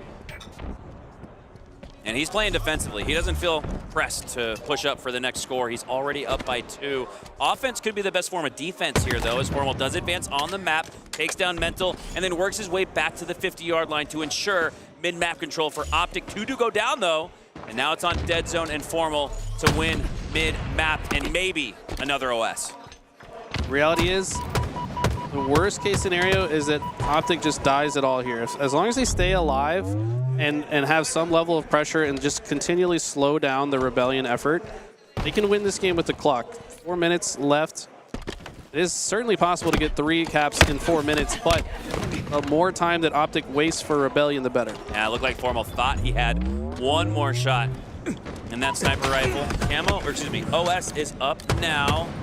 And you can see it's still on its initial starting point. It looks like Cycle, though, is going to be able to make it away with it, as he does 2 times on the overshield. And 2 times is what Rebellion need to come back in this game. We're in the end game, less than 4 minutes left. Cycle going to try to use this OS as aggressively as possible. Does take some melee damage and some grenade damage. That's a great grenade from Dead Zone. See our picture-in-picture. It looks like Quadrant, the team to win that game against Pure. So that series, I think that means they're going to game 5. We predicted that. It's crazy. Have we ever been right about anything, Hunter? You know, people think I'm so faded, but if you clipped all of my calls, there's some pretty crazy predicted future that I've put out there into the ether. So I'm just saying, all right, here we go. That is going to go to a game 5. This one might too, as Optic and Rebellion have been really, really close. Tied 1-1 in the series. This has probably been the most dominating performance yet, though, here. Optic in a game 3 has not allowed Rebellion to even get a pull, much less a score. I think this is the first time their flag has been off the stand since the game began. Dead Zone's also going to steal one of the tools that Rebellion needs to get themselves back into this. Honestly, would not be a bad play to just chuck this off the map. Just a sniper existing on the map is one of the good things for Rebellion's chances to come back, but Dead Zone says, nah, I'm going to just use it for myself. A little bit risky. Yeah, he gets taken down. Mental has the Optic sniper, and all of a sudden, this could be a potential flag cap, but they got to get a few more slays. You got to bring it back to within 1 if you're Rebellion within the next 1 minute. 1 more shot through the dome. In the hands of Mental. Oh, shooting through the smoke, sensing headshots around the corner. Doesn't land one. Lucid takes down Mental. But how far have Rebellion gotten that flag? They've got it to the underpass. Soul Snipe just looking to stay alive. Shield's beeping, and so too is his heart. He's down again to 1 shot. Jiggling his way to avoid that dynamo grenade damage, and he's not able to stay alive much longer. If Optic get the reset here, this could be it. 3 go down for Rebellion, and Optic look primed to take game 3. This is looking like a guaranteed victory at this point. Mental has OS Sniper. These are the tools necessary, but problem is you also got to hit the shots, and you're getting heavily attacked from the other side of the map. Mental, recognizing the timing of the situation, has to just get this flag on the move. Doesn't have the time to try to wait for a slay. They need not only this cap, but they need to pull a second one as well. Okay, Cycle in the feed, suppressed, follows up, but does trade out. Solstice makes it 3 for down for Optic Gaming, and with 1 minute left, Rebellion are gonna have a chance, but they gotta go for the double cap. This is actually looking really good for Shopify. Mental needs to get a couple slays. Soul Snipe, though, dies too quickly with this flag grab. That might have been the dagger. Soul Snipe needed to stay alive. They needed some presence over on those flag side spawns just to keep those players at bay, but Optic gonna freely take all the space in the world. They get to top center. Oh! Mental's gonna cut one player out of the equation, make it 3 actually. Lucid's the last player alive. But Lucid with the perfect grenade shut down.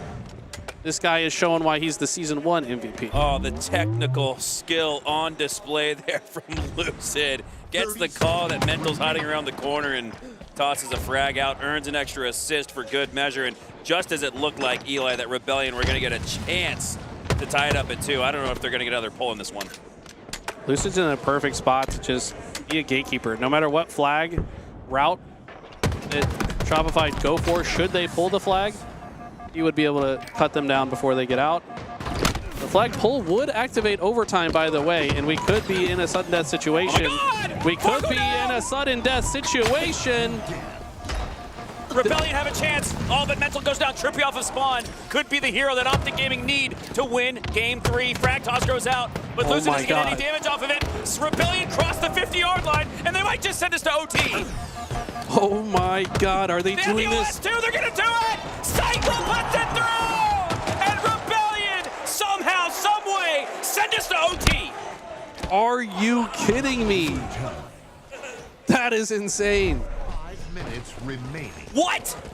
What's going to happen in this overtime? This could go very fast. All of the momentum just shifted so heavily to the favor of Rebellion, but they got to win this opening break. They were dead in the water below the flag, but somehow Cycle and Rebellion have life. Optic was in full control for 11 of the 12 minutes in these games. I played too much Halo 2 recently, Eli. And off the opening break, it looks like Rebellion are carrying the momentum into OT, but Lucid might have something else to say about it.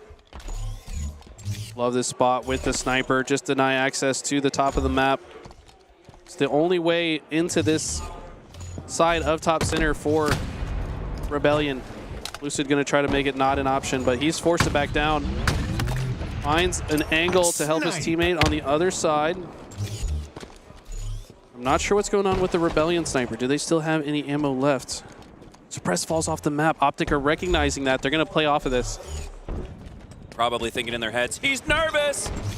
As Lucid lines up the sniper rifle, trying to take advantage of the slip from Suppressed. No scope goes through for Lucid, but 2 go down for each side. Lucid goes down. That's going to be 3 for Optic Gaming. Rebellion, like pulling a rabbit out of the hat. They're pulling magic tricks out in this Game 3. Unbelievable. When it looks like they're failing the eye test, they somehow come out on top. So insane.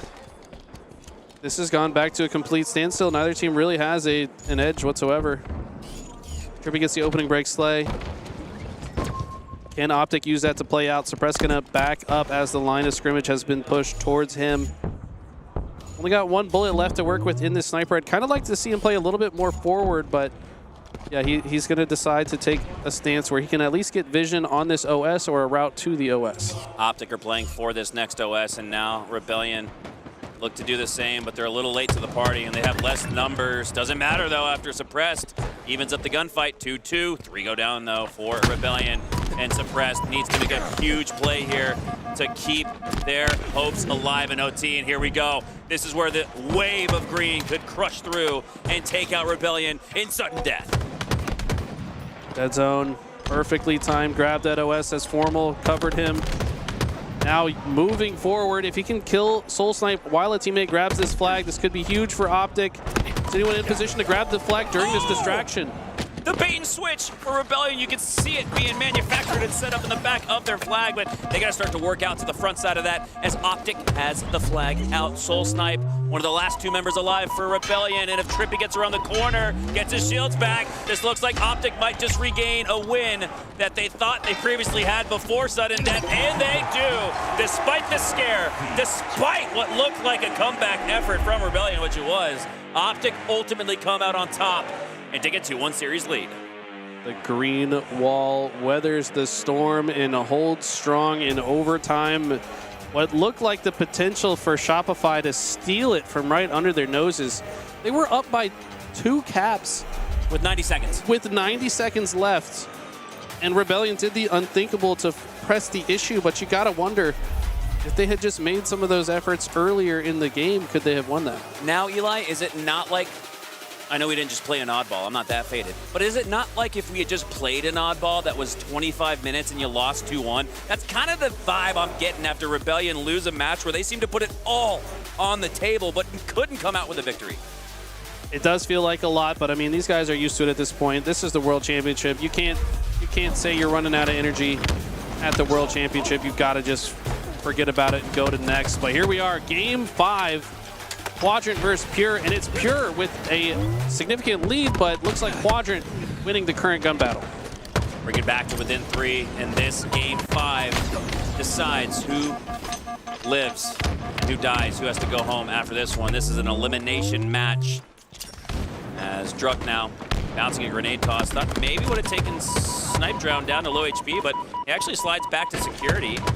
Has teammate support. You got 2 split on the right for Quadrant, 2 on the left, and they're doing a good job holding it down despite having their back against the wall. They're still only down by 3. Druck just trying to stay alive down here, being a force to be reckoned with. Once he gets taken down, I think the Quadrant forces will move forward, try to get this camo.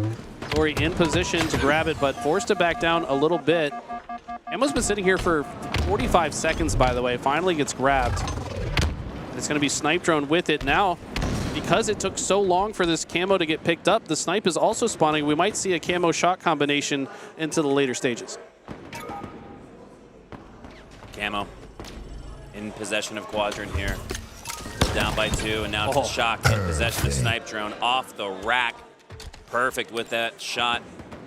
Takes down 1. Patiently playing with this camo. Not pushing out with the camo, despite having the shock. What are your thoughts on that, Eli? He's just holding the spot. He does not want to open the snipe spawns behind him. His team have an L-shaped formation from where they are currently. They want to leave those tram side spawns open. If he moves too far forward, he suddenly blocks tram and open snipe, and their L-shape is ruined. Now, after a couple slays and probably some damage and recognizing there's 3 trapped players here, want to move forward. Snipe Drone, I think, conscientious of the spawner that just spawned at the snipe side, so he's going to back up here and not fully expose himself. They're unable to finish these kills. So much damage here, and Pure have weathered the storm. Pure have flipped the control that Quadrant previously had of the snipe tower. I mean, they literally just played topsy-turvy with the map. And look at this, you can see players for Pure lifting up the top snipe. That was the possession that Quadrant once had and seemed to be content with until they weren't. So impressive. Snipe Drone pushing up here with the shock, landing some significant damage. Glory's going to follow up on it. It's going to happen again. Look at the prediction of the spawn. That was, you saw him turn as the player came off spawn. Do you know the level of mental awareness that it takes to hit a shot like that? He knew exactly where that player spawned, when he spawned, and placed his reticle in position to hit the quick scope. Love to see that from Snipe Drone. Snipe Drone, filthy spree with the shock rifle, and what was once a 5-kill lead for Pure is now an 8-kill lead for Quadrant. They're running away with it in the mid game as Pure are starting to crumble in the most crucial of matches. This is what I talked about earlier, right? They had the L-shape set up with the snipe tower. They didn't need to push through, but sensing blood in the water, a lot of weak players in Tram thought they could trap it, but Quadrant just played from the corner so well, watching all the entry points and completely negated the effort out of Pure. Snipe Drone still hasn't gone down. I might have just cast a curse him, though it did. Last shot cleans him up. And gives Pure a chance to cut this lead to within 6. This is so crucial, Eli. 2 kills go in favor of Pure, and they're able to make it a 1-possession game. 2 more kills go back to Quadrant, and it's back to that 2-possession game, but it's pretty back and forth for now. 5 kills is the differential. Can Pure get it to within 4 going into the 40s? Quadrant feeling pretty content, though. Druck gets a pancake medal. Second one, by the way. Rarely see that. I saw one in the feed earlier. I just didn't point it out. But, yeah, second pancake he's gotten this game already. All right, Druck still maintaining high ground positioning, setting up for a camo grab in the next 20 seconds. Cherish going to add to the cause as he takes down SLG. Druck now working his way towards the hotel side. Look at the angle he takes on Sika. The shot is just as nice as he cleans him up with the headshot. It looks like Pure it's a 2-kill game. Back in this game, and right as you say that, Eli, look down at the scoreboard. They are. That's so crazy. This has gone so back and forth. It started with Pure with a 6-kill lead. Quadrant ballooned to an 8-kill lead, and now only a 1-kill lead in Quadrant's favor. Pure brought it all the way back. 6-minute mark has crossed, by the way. Camo, I think, still top center unless a member of Pure has grabbed it. Not sure who has the shock rifle. Probably last shot with the camo, if I would guess. No camo. But he does have some confidence to push in here. It's the sticky trade out before dying, and this is neck and neck. Hunter, game 5, so much riding on this. We're tied, 37-all. Who's going to win the next start of this fight? It's Quadrant, making it 39-37. They have nobody go down. And the last time the shock was on the map, it was in the hands of Quadrant, specifically Snipe Drone, but now it's in the hands of someone who's just as good and efficient with it. It's Glory, and this could shut the door on a Pure comeback. Game in Glory's hands currently. 3 bullets to work with. This could be the differential that they need, but look how patiently and disciplined Pure are playing. They know the shock rifle is lurking. They will not give a free kill. Cherished holding the angle on glass, but not going to expose himself far enough to get his wig peeled by Glory's. Glory's finds another angle. Is sick of seeing Cherish just sit there. Tries to hit the quick scope, but he gets taken down, and that could be the dagger. They needed those. They needed those kills. 40 to 40. We're tied. 10 kills left at the Halo World Championship for your tournament life. No, your season life on the line as Druck works his way through the bend. 2 players down below the posters, maybe even 3 as he starts to earn assist. Frag tosses from Cherish could help take down 3. Gets 1 for now. That's Sika heading back to the respawn screen. Finishing shots here from Druck. Takes down SLG, and he's looking for more. Helps to get 2, maybe 3. 2 is going to be enough to bring it back to within 1. Now we're tied still, 44-all. This one's nuts. Camo's up as well. Somebody has already grabbed it. Talik. Now the game is in his hands. What can he do with this? He's going to wait for his teammates to get into better positions to follow up on any damage, but all 4 members of Quadrant are trapped on the Snipe side. There's nowhere for them to go. Nades should be ringing out. So many grenades come through, and it's a perfect collapse out of Pure. They might have just stole this one. Shield beeping, hearts beating, and the hearts are dying for Quadrant. All 4 go down, and Pure take a 4-kill lead into the end game. 45-48 now as Snipe Drone answers back, but Talik is sealing the door shut, getting 2, and that'll do it. Pure send Quadrant home. Oh my God, the ice out of Pure. They started with the lead, they lost the lead, brought it all the way back, and then made a perfect push when Quadrant were all trapped. That was beautifully executed. Man, can't break it down. We got no time for that, Eli. We're back on to our winner semifinals between Optic and Rebellion. We're having fun here. And in this Strongholds recharge, it's Rebellion clinging to a narrow lead, but Optic, with control of A and B, might just regain the lead. Formal positioned on the bat ledge. Team has that familiar A-B setup. This is literally the day 1 recharge setup that we've been seeing. Still as effective as it's ever been, maybe a little bit more solved and predictable as we see Rebellion make a very successful push. They get a clean 4 dead, only lose 1 player in the process, and will momentarily have a trip cap before Optic captures C. 3, A, B, C, 1, 2, 3. Cap control here for Rebellion, but it's not going to last for long. C will go back to Optic. The Slays are still mounting for Cycle. Cycle gets a double. 3 go down for Optic, and they'll regain the trip cap they once previously had. Just as it looked like Optic was going to steal the lead, Rebellion are pressing their foot down on the gas. Cycle, love what I just saw there. Only stayed in the fight on that razor's edge of how much he could maximize his damage output. Calls out Formal, let somebody else finish that kill, and they've kept Optic in the blender. This is looking like a potential long scoring situation for Rebellion to force a game 5. How does Optic play out of this? Right now, spawning away from one another, are still in the blender, and Rebellion are taking full advantage. That's one thing to go in a blender when you're scoring to give up control. It's another thing to go into a blender when the other team has a trip cap that is stuck for the last minute or so. And if B falls through for Rebellion, they're going to continue soaring into the 200s. Optic Gaming down by a minute plus after what felt like was just going to be a 6-second lead for Rebellion. Unbelievable, impressive performance here from Rebellion, icing up and looking to force a game 5. Soul Snipe with a jump shot onto Formal. ABC 1, 2, 3 goes back to Rebellion, and they're soaring towards the 250 mark. You almost see it in the body language in Lucid's camera. He felt like he recognized the situation. He's like, we know how good these guys are when they get into this trip cap position and can just continually spawn cycle us.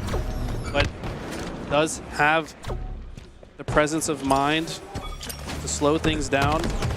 And now Optic look to flip the situation, but are allowed 0 errors from here on out. Yeah, Optic might feel forced to go for a trip cap of their own here after a 3-minute trip cap, it felt like, for Rebellion. I mean, that was unbelievable. B does go back in favor of Rebellion. They can work off of that anchor point, but oh, you can see parallel scoring for B and C. Oh, Optic seem to have refound their footing. Oh, as they sync up, Lucid trying to keep Dead Zone alive, now just trying to keep himself alive, cycling the tower as well. Rebellion sliding into C. This might just seal it for Rebellion. Soul Snipe tries to get the kill on Trippy. Trippy stayed alive. He does get the reset on A. Doesn't get his shields back, though. Loses the 2v1. And Optic have to just keep forcing other zones on the map. They've done a good job to kind of split their resources and manage the situation, but it's just going to take 1-3 dead for Rebellion to win this one. Soul Snipe takes down Lucid. Optic's final hope in this game is in the form of Formal with the camo. But the score continues to grow. 234, 235, 236. Rebellion have found ways to manufacture points even though they've gone 3 down. Now it's going to give Optic, though, a chance to put 3 on the board. They need this trip cap, and they need to hold it strong. Formal, he could get this kill on cycle. He doesn't need to. Trippy's in the right spot to do it. They immediately apply pressure to the C spawners. They're going to force a split spawn on the other side. Should be prepared for it, though, and Optic look to be in firm control right now. Spawn's going to come on the frags, probably. Yeah, there's the frag spawns. Oh, 2 of Rebellion there. Spawn right there. All remote detonation attempt. Gets damage down at Dead Zone. Cleans it up. Now Cycle left to just tuck his tail between his legs and regroup with the rest of Rebellion with gold control. Can they turn it into points? This is looking like a stronghold for Optic. Such a strong hold. They're in trip cap position. They could ride this to the end. Rebellion had to figure out a way to get out of gold right now. Formal's not going to miss a shot on anyone that walks through this door. They've got eyes on the other side as well. Finally, Rebellion able to break out long enough to capture B, but for what? It's just going to get flipped right back as Optic collapses through. Next set of spawners should be on that C side. Formal's got the shock rifle, but as soon as he kills Cycle, looks to spawn kill on the other side. Right now, Rebellion have to capture C and then find a way out. They're going to split their resources likely through Long Haul and Tower simultaneously. Yes, Mental shows first. Soul Snipe makes a movement through bottom center. They're going to look to play a distraction and then break the setup, but they have to do it now. Rebellion are crumbling, and Optic are clutching up. Formal with the double kill on the elevator. Might just send Rebellion packing down to the lower bracket. Last slay needed here for Optic, and they get it! They get it! Will take on SSG in your winter final. Oh my God. They were at how much? What was the deficit? Like 120? 100 plus with a trip cap rolling. And Rebellion kept them in the blender. They just weathered the storm and weathered the storm. You could tell that they knew that they were likely to be in the blender. They just had to keep making good plays, Formal with the iciest of ice at the end of this game. So right here is where the only option of Rebellion is to push through tower and long. They have to get to either A or B, right? Optic know this. They're watching all the angles. They're checking mid-bridge. He's checking all sides. Formal's hearing the information of the people crossing, perfectly lines up. I'm sure he's being fed perfect intel from his teammates. One high, one low. He turns, hits the one high, turns, hits the one low. Lucid follows up on the damage, and they win the series. Optic came to play at this World Championship. The green wall are bricked up after that electric comeback from Optic Gaming, taking the series 3-1. So am I. What? No, go ahead. As Formal unplugs the sticks momentarily, he'll be right back on them. SSG versus Optic winter final. Hold on to your butts as we welcome Tools to the couch. Tools, how you feel, my man? Great. I went to go take a little cat nap, woke up, and I was like, oh shit, stuff's happening. And then happening. I thought I thought Shopify Rebellion was gonna make the comeback in the flag game and change the whole series. But I think Optic has showed they might be the most resilient team around. I mean, back-to-back games where they look down and out and are able to make the comeback. Even in the previous Game 3, it looked like Rebellion stole all of the momentum. They scored 2 with 90 seconds left, and Optic Gaming seemed to be choking, and then they find a way to clutch up. It was the same narrative in Game 4, Eli. It really was. I mean, even in the Slayer, I think at one point Shopify was ahead. So Optic just so resilient. Lose the Game 1, but ice up every single time. Our winners finals, no shock to me. Space Station and Optic, these guys have finished first and second so many times this season. H4F, all my dreams are lucid. I like that sign. Speaking of, let's head to the main stage and hear Lucid's thoughts after that game victory against Rebellion. And all season, Lucid, we've been watching that back and forth battle between you and the Rebellion, but this time, boy, with this audience and this crowd and everybody in the watch parties, you guys got it done. How does it feel to be able to get this win? Feels great. We clutched up. Right? Clutched the hell up, okay? You had us all on the edge of our seats. Let's talk about it. It was 237 to about 111, and you guys had that beautiful trip, Cab, had them trapped back in pipes in orange and gold. What was going on in your heads there? Yeah, I mean, once we caught that flow, I think we all know just how to find our spots, find our angles, lay down the damage, and just play our lives. In that moment, I just said, do not move. I think I said that probably about 10 times. Yeah. We got one round of slays, did it all again, and the rest was history. And it's so crazy, too, because I think everyone in the audience, everyone at the watch parties, as soon as you guys got that set up, they were like, hold up, it's a possibility. This is going to happen. We can all feel it. And you guys crossed that threshold and got it done. But the task isn't over yet. You got Space Station Gaming there in the winners finals. How do you feel to have a rematch against them? I mean, feel great. Obviously, the toughest competition. There's great teams all around. And those guys, I mean, it was a hell of a fight. So just keep your head down. Drill team's the same, though. Play our game. Lastly, the floor is yours. What do you want to say to these fans here and these fans at the watch party as well? It's always just a big thank you.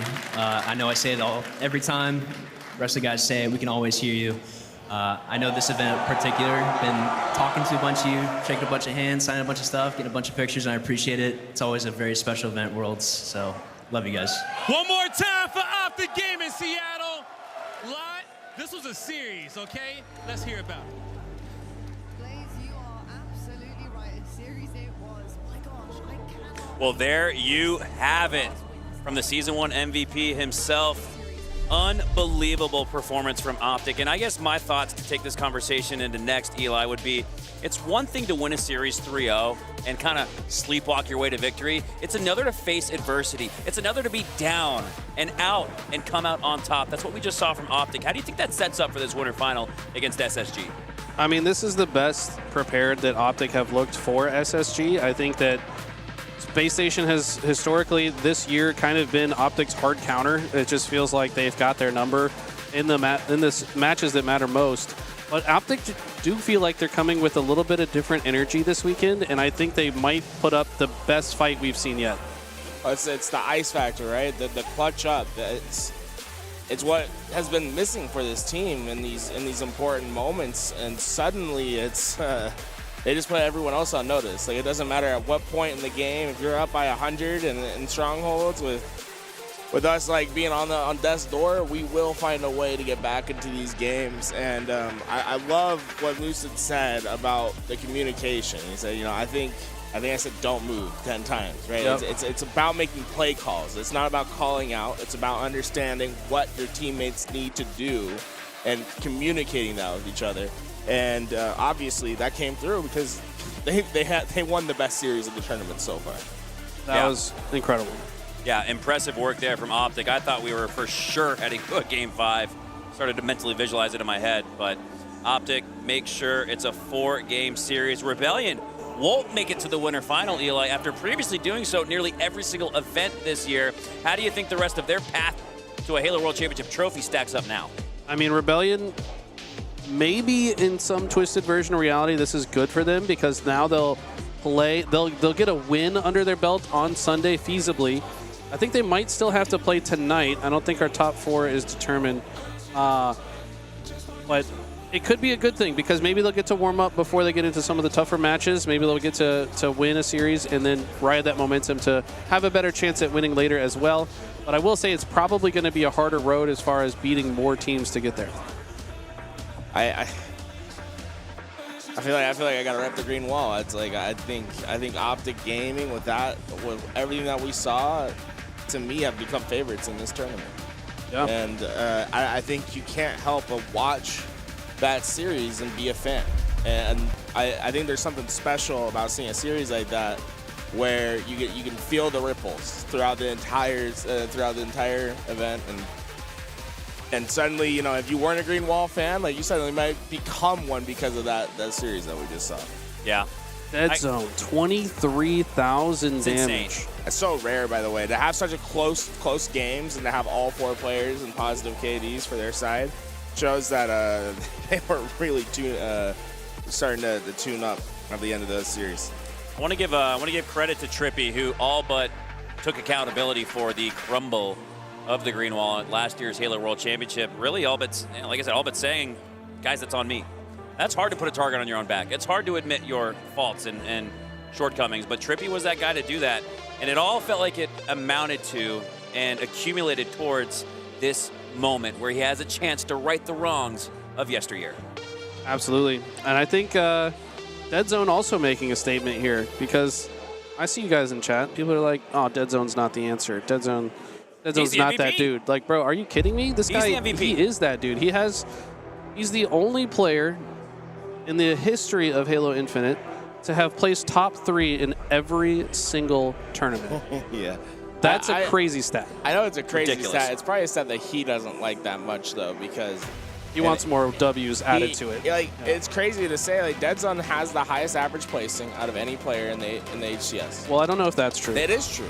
He does. Highest average? Okay. Highest average. The problem is that he just hasn't won. He has gotten second place so much that like he can trump a lot of the first places that others have. I think that this is the tournament where he needs to get the second place curse off his back. I also think that like it's such an anomaly as well because I feel like he plays his best on every Sunday, but just somehow hasn't been able to get it done as often as he would have liked. But man, and Formal, by the way, on this stat page, it looks like Formal played the worst, but the thing is, Formal is just that guy that's got 20 years of experience in high pressure moments that where everything he does is for a purpose and it's not going to show up in the stat page. He's holding angles. He's denying access to items. He's just playing in a way to make the game easier for his team while communicating like a damn auctioneer, spitting 200 words a minute. It's insane. If in a Slayer, Formal gets 5 slays, it's probably the most important 5 slays of the whole match. So you're right, Eli. He doesn't always pop off in the kill-death ratio. Sometimes he will, and he'll be in the top 5, like we see from him quite often. But when he's not in the top 5 KD, he's getting the 5 most impactful slays in any given match. Dude, how about that Quadrant Pure matchup? Oh, that man. Game 5 was so intense. It really was. Yeah, they were so close for so long, and then Pure just kind of ran away with it towards the very end.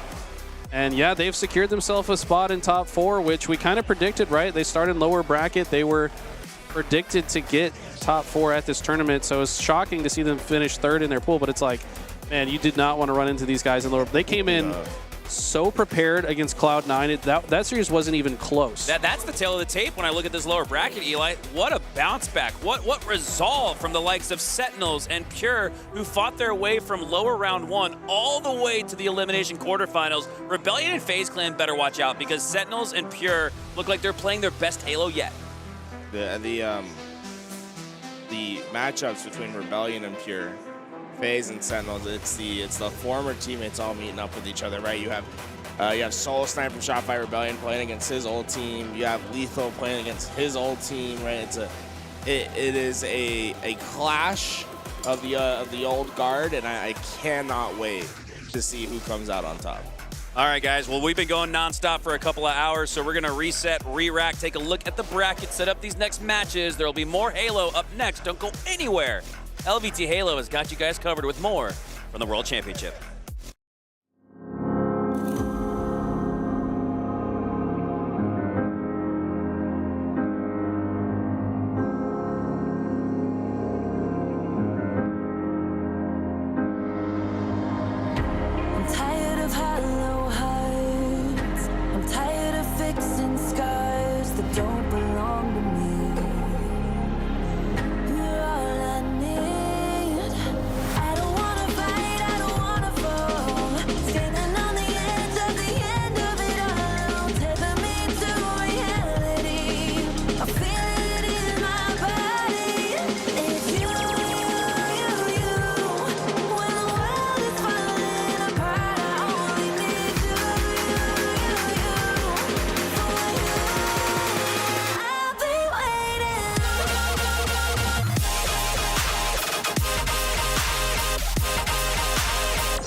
to rain. And I'm thinking about what we've been through. It's getting cold and light starts to fade. And I'm feeling worried about where this leads to. I don't know where to begin, but I keep seeing you with me. I slowly start to admit that you're the one that I'm missing. I don't know what I should do, 'cause you're ignoring my texting. So could you tell me the truth so I can stop making guesses? 'Cause now I'm losing my mind. Keep on running till I find a way to ease my mind. So could you tell me the truth so I can stop making guesses? I don't know what I should do, 'cause you're ignoring my texting. So could you tell me the truth so I can stop making guesses? Is it hard?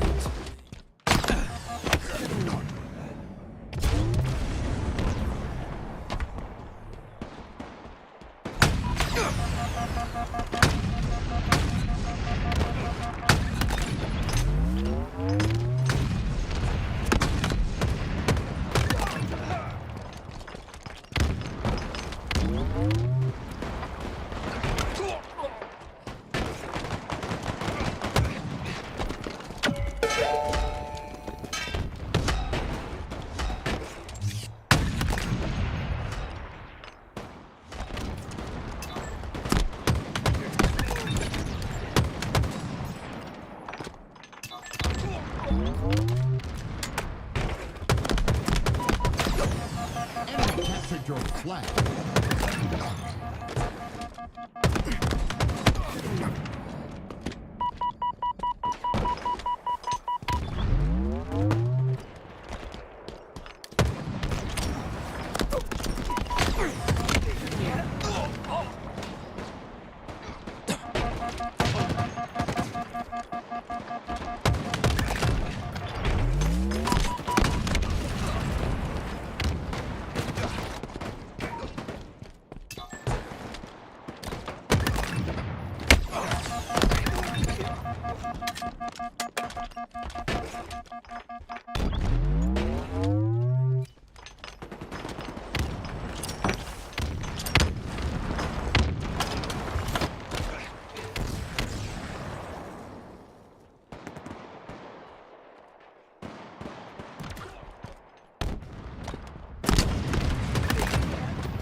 Ladies and gentlemen, welcome back to the LVT coverage. We've, of course, got Sentinels and FaZe on your screen. FaZe starting off with that one cap advantage, and Sentinels looking for an answer back here. And, of course, on the other side of things, we've got Shopify versus Pure.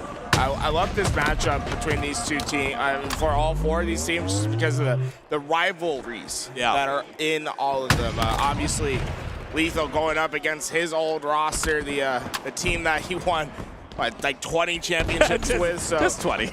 Yeah, it's a historic run that he had, but this is the time where Sentinels needs to prove that they can get a job done, and it's against a red-hot FaZe clan. I love the confidence of Royal 2 right there, challenging that fight on the top of tower.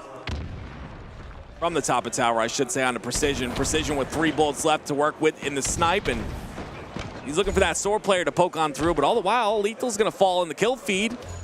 Thankfully, Boo Boo gets that trade, but Royal 2 comes in and snipes his head. That's something you don't normally see from Royal 2. He was the furthest player forward for FaZe with the sniper, treating it more like that entry frag, and it caught Sentinels completely by surprise. And now FaZe starts to swarm into the base. This is bad news for Sentinels. Snakebite gets a pancake there, I believe, and that's going to be big because it allows that trade to come through. Peek it. I dare you, Royal. Oh, wow. He's lining this up. See Precision, one of the best at the jiggle peak. Trying to give Royal 2 a hard time, and Royal 2 has not been able to facilitate a push. He'll commit the rest of that sniper ammo out. Sentinel's able to survive a scary moment from FaZe. Give him a hard time is an understatement. He didn't let Royal 2 do anything at that point, and now Rocket's in the hands of Lethal. And with this Rocket advantage, I'm hoping that Sentinels can do something here, but that's a commando out of Renegade. And that's 2 Rockets for 1 kill and a trade that happens in the on the green box. So far, Lethal having a hell of a start to this game. Sentinels hasn't been able to put any points on the board yet, but Lethal facilitating most of the slays for the roster. I mean, if we do the math, I think he has more than the rest of his team combined. 14 for him thus far. The rest of his roster is in at 13 kills. See what he's able to do if he's able to continue on here.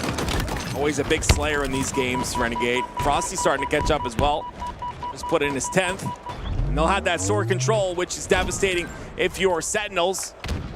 And the fact that you just can't get out of your base and get any space on the map if someone's in your sword side, and that first kill is going to allow FaZe to push on through. But again, another trade comes in. Bubudu having a dilemma of 2 players causing mayhem. Renegade Royal 2 will take care of business, and unfortunately Sentinels going to be able to get much further up on the map. Lethal. It just makes you sick when you have timing like that. You have the right idea, but the player able to dodge a reticle, but the bounce back was immediate. Yeah, Snakebite gets a snipe kill, and immediately it is Lethal who looks towards that top turret to try and get the kill on a Snakebite.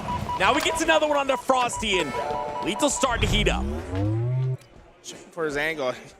You better not peek. Snakebite's thinking about it. He's got the information, and the jiggle peek is almost effective here to keep your enemy preoccupied on aiming on you, right? It's like Snakebite's like, I'm not moving at all. You're gonna have to find a different angle. He gets the sword side. There was one down on the side of FaZe, and it'll be Snakebite. He'll get that, I'm assuming he'll get that shotgun spawn, but look at this flag. It is running on. Beautiful shots though. Lethal trying to do all he can here. Lots of push coming in, and again, he goes down. That's 2 down for Sentinels. FaZe stayed resilient in their base. That was a long push from Sentinels, where there wasn't a lot of death happening on the map, but a ton of damage being traded on either side. Eventually, FaZe is able to withstand the winter, and the reward is a rocket to use to get forward. Snakebite gets the first. Precision's the only one alive, and it feels as if Snakebite knows that he's on the other side. Royal 2 gets the kill, and Sentinels are struggling just to get 4 players alive. There it is. He continues on. He knows the spawns are coming out on the needle side, so he opts to run this towards that sword side. This is something we've seen from FaZe time and time again. The question is, are they going to be able to get the slays? You got Renegade. He's causing so much mayhem. It's going to allow Snakebite just to get through. Royal 2 gets the kill from the back ranks, and there's nothing stopping Snakebite. He is slithering his way towards his goal. Unbelievable play from FaZe. Unorthodox, but it works to perfection. And this is what they did the very first day as well. They utilized the same pull. They pulled it towards the snipe side. Renegade was also a factor in those pulls as well, and now it's a 2-0 lead for the side of FaZe. FaZe are just not feeling the pressure from Sentinels when they got in that base, and the bounce back needs to be immediate. There's not much time for Sentinels to make this comeback, with just over 3 minutes left in this game. You're gonna have one more sniper that will come up, and another set of rockets to try to get 2 flag captures. Very aggressive by Sentinels. They do have the snipe tower of FaZe. Falcade is going to take out Frosty there. He's on that tower side. They got to take him out first. They understand how important it is to take this player off the snipe side, but they get it spawns on Mangwin. Falcade's doing an incredible work on this BR as a long-range fight, but the most important part is he's just got the enemy sniper rifle in their tower. We could be looking at another snipe side run, or it'll be Falcade that leaves the snipe tower. He's opening it up. The collapse is in. FaZe starts to see the respawns. But can Sentinels finish the run? They got to start moving this flag. Renegade got the snipe side spawn. Great patience there, but precision with that pistol will take him out. Now it's Boo Boo trying to support this flag run. 2 down for the side of FaZe, the other 2 spawning on that courtyard side. All right, mid-run, these rockets are going to be coming up in 20 seconds. The Sentinels can get this just far enough, though. They could maybe parlay a second flag run, but FaZe, once again, staying resilient in the base. Sentinels has had plenty of attacking opportunities, but none that have been successful. Now we have Rockets and the OS coming up as well very shortly here, and this is going to be a big factor. Renegade prepared for it, prepared for the push as well. That's beautiful. So well done, and now he has the noob combo. The only thing he has to concern himself with is the Rockets and a back smack. Looking for a player on the bridge side. That beatdown comes in. That is unfortunate for Renegade, but he still gets the trade. Precision just gave him the elbow 3 times. It almost looked like a BXB from back in the day. He didn't know what to do. That overshield not going to have much of an impact, but Rockets are still in the hands of FaZe. Not only was that a piece of the equipment that Sentinels probably needed, they're also just being put on the respawn. Only a minute 20 seconds left to make this happen. Yeah, FaZe have gone into full defensive mode here. See immediately Royal 2 goes towards that top tower. A power position in and of itself, but in the hands of Royal 2, this position can be deadly. Sentinels know that. They're going to try and take him out of there, and they do. He ends up going down, but it's at a cost. It's 2 down for the side of Sentinels. Right now for FaZe, there's really no reason to ever progress past the half line. They'll stay strong in their base, just make sure there's no lanes that are left open. This looks to be an impossible situation, and almost a critical error that FaZe would need to make for Sentinels to even have a chance in this final minute. Frosty trying to find a flank here, potentially, but instead Snakebite finds him. It's going to be lethal. Trying to sneak inside the base. Boo Boo doing a little bit of the same. He'll get taken out potentially. Takes a bit of time, but that was 3 down momentarily for Sentinels. Only 1 more player for Frosty to worry about, and he takes him out as well. 20 seconds left. Yeah, everything else in this game is just style points. Who can increase their KD the most in these final moments? Job's been done, and it was a clean game. We saw plenty of opportunities for Sentinels, but never quite able to crack the hard shell of FaZe.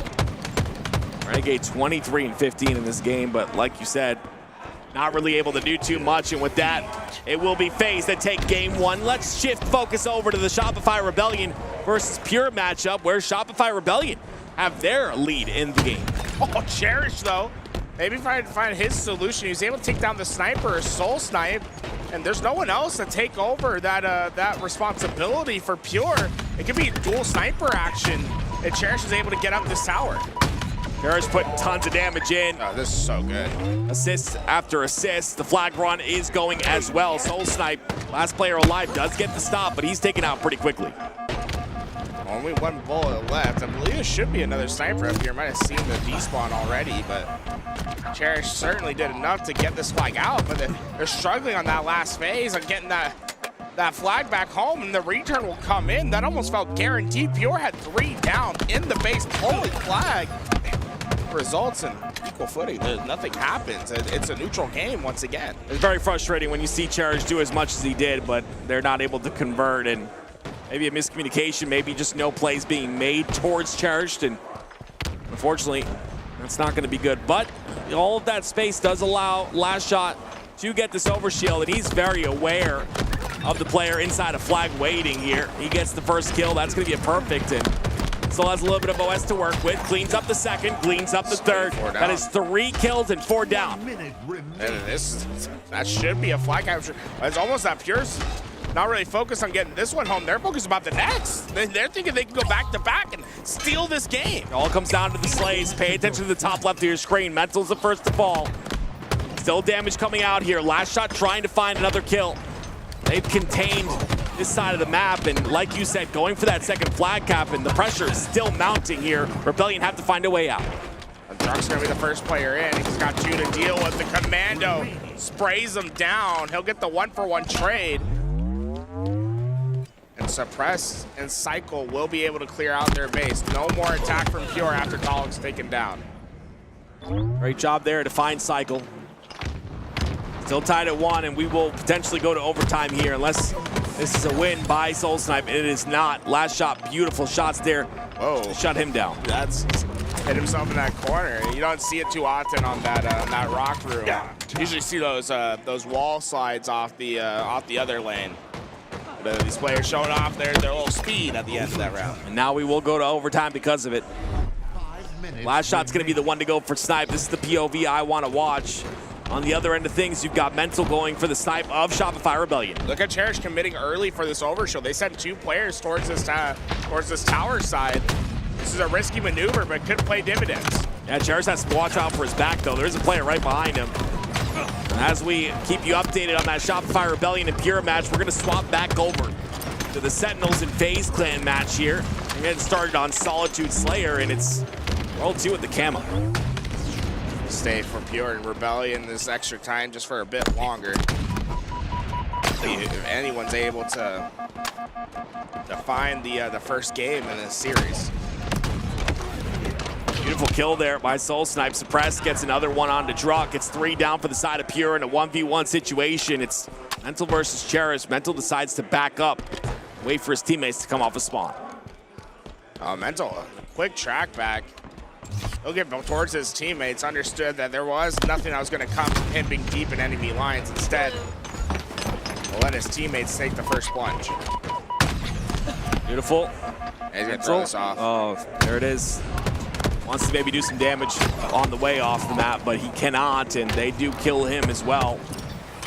Stuff, if he wanted to get that kill, I almost think I'd prefer him just hitting that drop weapon and throwing it off the map. Just because of how long it took him to fall off. It's just a little bit longer on the respawn screen, and Pure has been able to take advantage of that. They are able to overwhelm these numbers. Shopify Rebellion, they've been down numbers until this moment. They finally are 4 up. They're 4 up. They have control of Shopify's base. Shopify are 3 down. Soul Snipe, the last player alive, he's going to fall as well. And this could be the Mangler side block. Cherish decided to run that flag towards that side, and this could be a clean run here, depending on the slays that come out. Last shot. Yep. Cherish around the corner. He took a couple shots, but I don't think there's anyone here to stop him.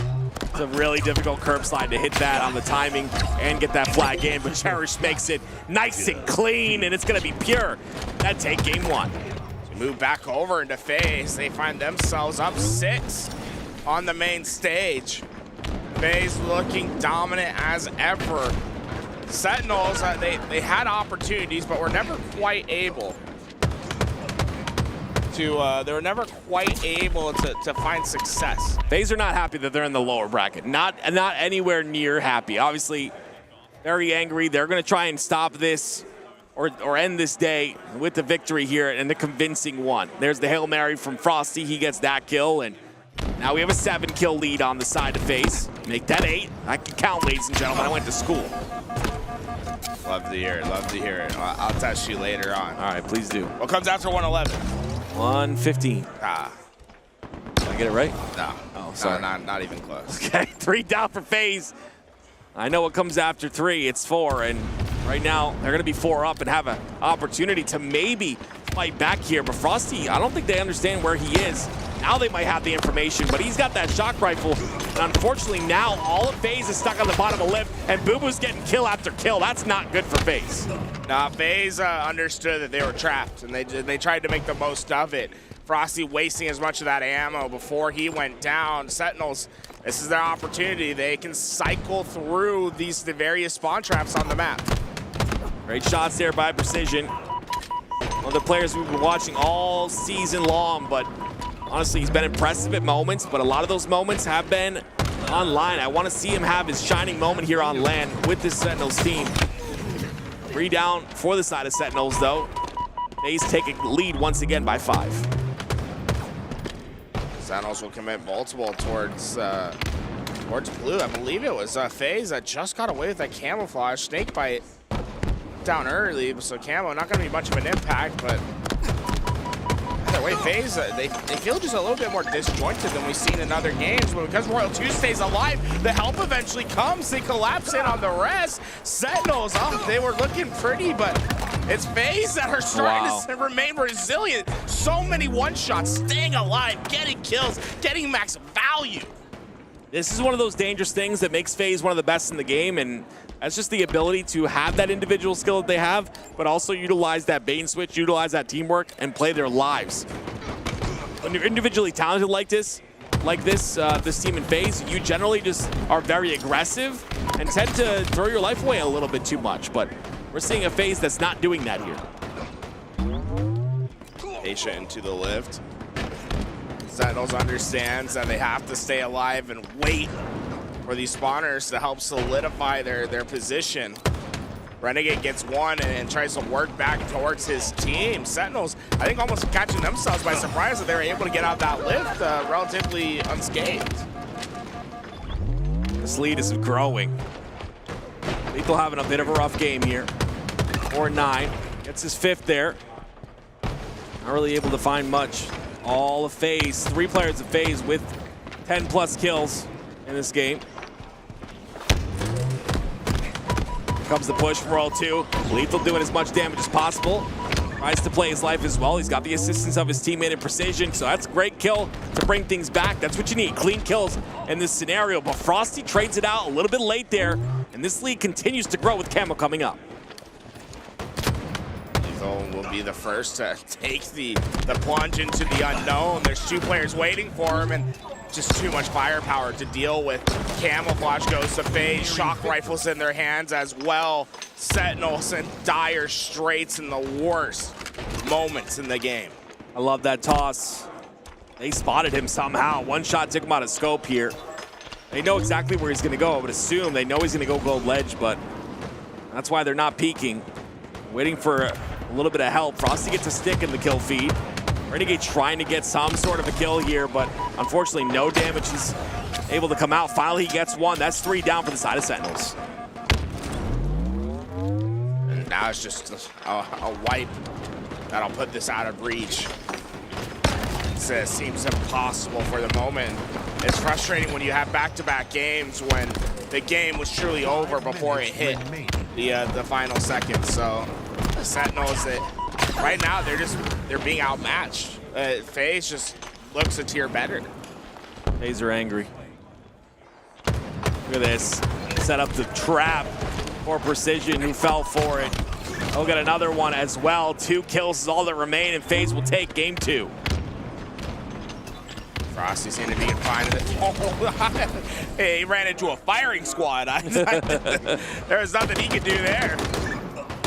There's one, 49th, and 50th will live for just a moment. The 50th will still live, and there's the trade that is necessary. FaZe go up 2-0.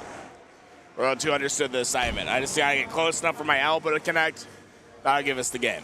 It's crazy to hear the difference between an Optic, Optic playing and their crowd and their fans and FaZe. FaZe are very quiet. Well, I'll say the wins have been like not exciting. You know what I'm saying? Yeah, true. There's no reason for the team to get too riled up at the moment. It's more taking care of business. We're not gonna have 2 3-0s here, are we? I really hope not.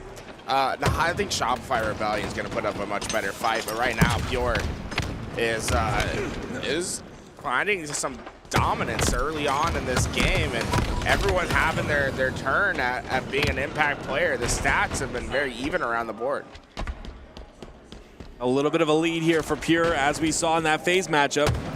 You're taking control of this game pretty early. The stick connects. I can't believe that connected. Hit him in the cankle, man. You gotta watch out. You gotta keep that ankle unexposed. Another one for Cherished. Yet another stick. That's unbelievable. Shock rifle in the hands of Mental, though. Soul Snipe takes out Druck. This opens up the map just a bit. Allows Mental to freely walk around, and 17-25 so far is going to be the lead. Mental waiting for his opportunities. They're all around him, and so hard to stay alive on those front lines when you don't have that help to stop Pure from pushing out of their spawn. 29-19 now. That 10-kill lead is going to get real shaky, especially as it continues on here. Got to get those clean kills. Druck's not going to allow that to happen, though. Pure's just getting too much damage for Shopify Rebellion to get comfortable. But even before these engagements are happening, we're seeing the nades create one-shots. Like their last shot's not having to do much. Double kill. A snipe shot to the chest, and now a single bullet to the head gets him a double kill.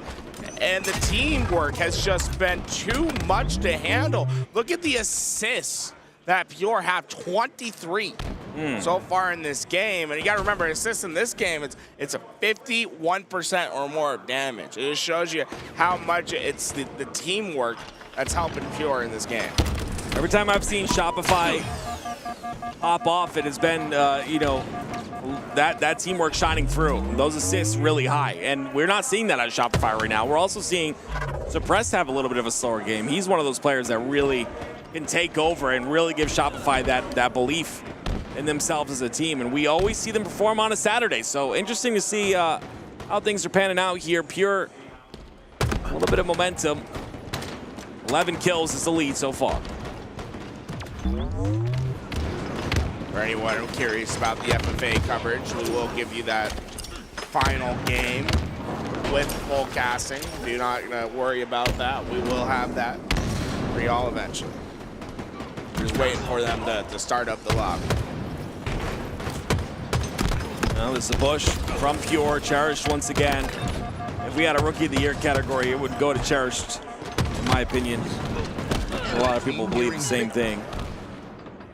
Phenomenal player. Placing top 16 to, what, top 6? I mean, he's about to crack top 4 at Worlds. If they keep playing at this pace, this is incredible to watch. The massive lead as Pure has just been dominant in this layer thus far.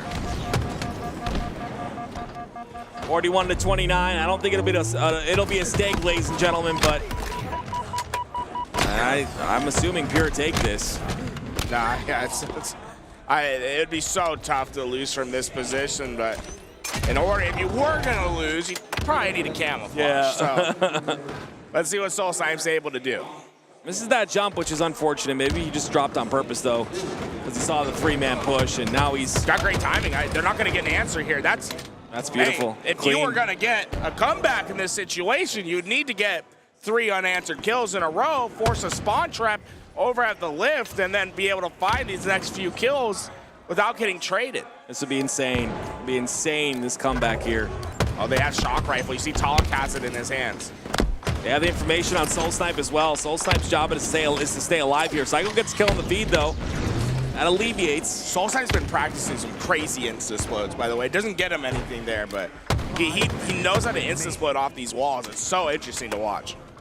A lot of damage into the players on the bottom of the lift, and basically that just stops them from moving. Keeps them down in that bottom lift, and still Pure stuck on that lift side. Nowhere to really go. Shopify has to answer, but they don't want to move. They've got the lead here with 4 minutes and 40 seconds left. Pure are not giving an inch. They know Soul Snipe's in Hotel. They're just waiting for him to make a play, and they have 2 players watching the flank. So these 2 are just going to keep watching Hotel, and the other 2 are just making sure no one creeps up on him. Oh no, Suppress opened up the doors.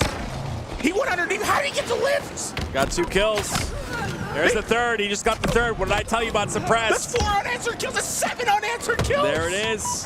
Now we're down to a 4-kill game. This is very possible here, and if you're Pure, you're getting a bit nervous. We thought it was over. Instead, Shopify Rebellion might just have the craziest Slayer comeback you'll ever see. This next camouflage is up mission critical. Talik with a nasty nade there to take out player out of posters. That'll be 45. 3 shots here by Cherish once again. Good damage, but Suppress! Again, it's Suppress and Cycle just doing work. Camo's up. I'm not sure who's able to grab it. All goes down, trades back and forth. 3 is all Pure need. Oh, Truck's in a hard spot to live. Mental. He spots the information. Camouflage Soul Snipe's by himself. The help from Mental keeps him alive, but the rest of Pure will swarm. It'll get him to 48 kills. Let's make it 49. It's only 1 more for Pure, but hanging on by a thread is Shopify Rebellion. There it is. Pure take game 2, and honestly, what do you take from that, right? Is Is it a pure, is a little bit more confident going into game 3? I mean, sorry, Shopify's a little more confident going into game 3, or is it like, damn, we could have won that and you're pissed off going into game 3? I'm interested. You could have won that, but emphasis on the could have. Yeah. You're really depending on pure making critical mistakes rather than you being able to clutch up. What's happening here? It's a triple cap for the side of Sentinels. 3 down for FaZe as well. Decision's having a hell of a game. 13 kills so far for his team. Do or die here. There's the kill from Snakebite. One of the clutchest players in the game, in my opinion. He has 3 shots. This is beautiful. Just clinical out of Snakebite here. With those 2 kills, he'll get the everything. rare triple dilemma, by the way. They got in all 3 hills at once. They'll be able to win B and C. And, well, Snakebite, he's not too mad about it. He stalled them over at A. They got the cross shots onto Boo Boo as well. Boo Boo goes down, and with that kill, you see Frosty kind of flying towards the top center side. If they get this kill on top center, maybe, just maybe they can get A, and you see they're already trying to go for that A cap. Points coming in. So he's a bit, I think Renegade's a bit surprised that Sentinels isn't playing faster in this situation. And that awkward timing catches him in a tough spot. Sentinels starting to oh my gosh! Oh my gosh! That's gross. That was disgusting. That is the sickest perfect I've ever seen in my life. Holy frick! Royal 2 is largely considered the best pure aimer in Halo. There's a reason for it. It was a perfect reversal jiggle peek with the player backing up and jumping away. Like, that is insane. Yeah, I feel like we witnessed something we weren't supposed to watch. I think that was supposed to be behind closed doors. Well, Sentinels get 2 caps here, though. World 2 playing very slow. Lethal's aware of it. The QT comes out. He does get into A, though, so they do have knowledge of where the QT went. Of course, also the big graphic that shows where the QT went. But B being capped by Sentinels. Sentinels are heavy and better on these rotations. Caught. Royal 2 in the corner. There's Precision, and the rest of Sentinels is starting to creep forward. They're thinking about another trip cap situation. That's how they got a massive lead to start this game. It might just be how they end it as well. Yeah, that's a triple cap. That is crescendoing 200 points as well. And yeah, FaZe are going to get C, but it's only Frosty getting C, and he's going to get pushed immediately by the top center players. This is going to be rough. Now, FaZe, they're going to spawn towards Mud. They have to make a decision of whether they try to push out towards B or help at C. Ooh. They get caught out in both situations. Oh, who just Reset won on that? C, that's Snakebite. Yep. Whoa, what a win. This will heavily stall Sentinels. It literally drove Precision to jump back. He was going to go forward more, but he had to come back to assist on C. Yes, it is Sentinels who still get 2 caps. I think it will be a camo for the side of FaZe. That's going to be the hands of Frosty. He has to get this kill fast, like really fast, but does he save his camo or get the kill? He's going to allow Sentinels to get a bit of time here. I like saving the camouflage. You need to be more impactful with your life here than just a single that's not kill. impactful What at all. a nade. Oh, that is devastating. That's going to be game. You knew it was bad when Frosty immediately started scratching the back of his neck. He's like, I made a good, it's like I had it in my head. It just could not come out the right way. The kills are going in the side of FaZe, though. This is not over yet at all. We've seen massive comebacks on this map. Yeah, I mean, we saw one on Recharge as well just a series ago, and Optic Gaming was in a very similar situation. Precision's in a really good spot, though, on the screens, and I like the patience as well. Waits for Lethal to double up with him so they can take this as 2. They know that World 2's here. Massive nade from World 2. He's going to peek, and he's going to find 2 players, and they're not rotating quick enough to C. There is also a player on C. And it's Frosty who gets a stick in the kill feed. They're still not getting C, though. It's 247 and counting here. It's a big kill. If Frosty can live and get this kill, it'll be massive. But no, Precision kills him. They do get C and B, but this is, we're hanging on by a thread right now. This is the definition of surviving. I think it is no longer trying to play for the win, but the play not to lose. Snipe in the hands of Precision now, though. He's getting shot from top center. This is aggressive play on a Frosty. Wow. He knew he had help, though. Renegade gets a double. Has 3 down for the side of Sentinels here. Do they go for the triple cap, or do they wait? This trip cap could be the start of something special. Oh, no. Bad timing. Sniper's down top mid. You have to keep that in mind. FaZe are just down to 2 players alive. C will quickly move hands, and Sentinels are able to get into B. It'll be a desperate push from FaZe right away. They're going to commit to C, though. They have an opportunity at C. They have a numbers advantage. They'll be able to get into stall, but can they stabilize? They allow 1 second. There is one down on the side of Sen. Frosty's in the back of A. Oh, he might be able to get to B in time. You're going towards the big door side. Falcated's going to get C here. They don't have a lot of time to work with. They do get into B. Their pressure is coming from Nest. Lots of players, no shield from the side of FaZe. All 4 of them on the big door. They can't get B, though. It's being contested and reset. There it is. Sentinels take a game. Sentinels gets the job done, but FaZe, you got 4 players there. How do all 4 of you get out the hill? Someone's got to stay in. 4 players on that big door side. Lots of players taking damage, don't want to go down, so they're playing weird angles, and like you said, they get out of the hill. No contesting happening there.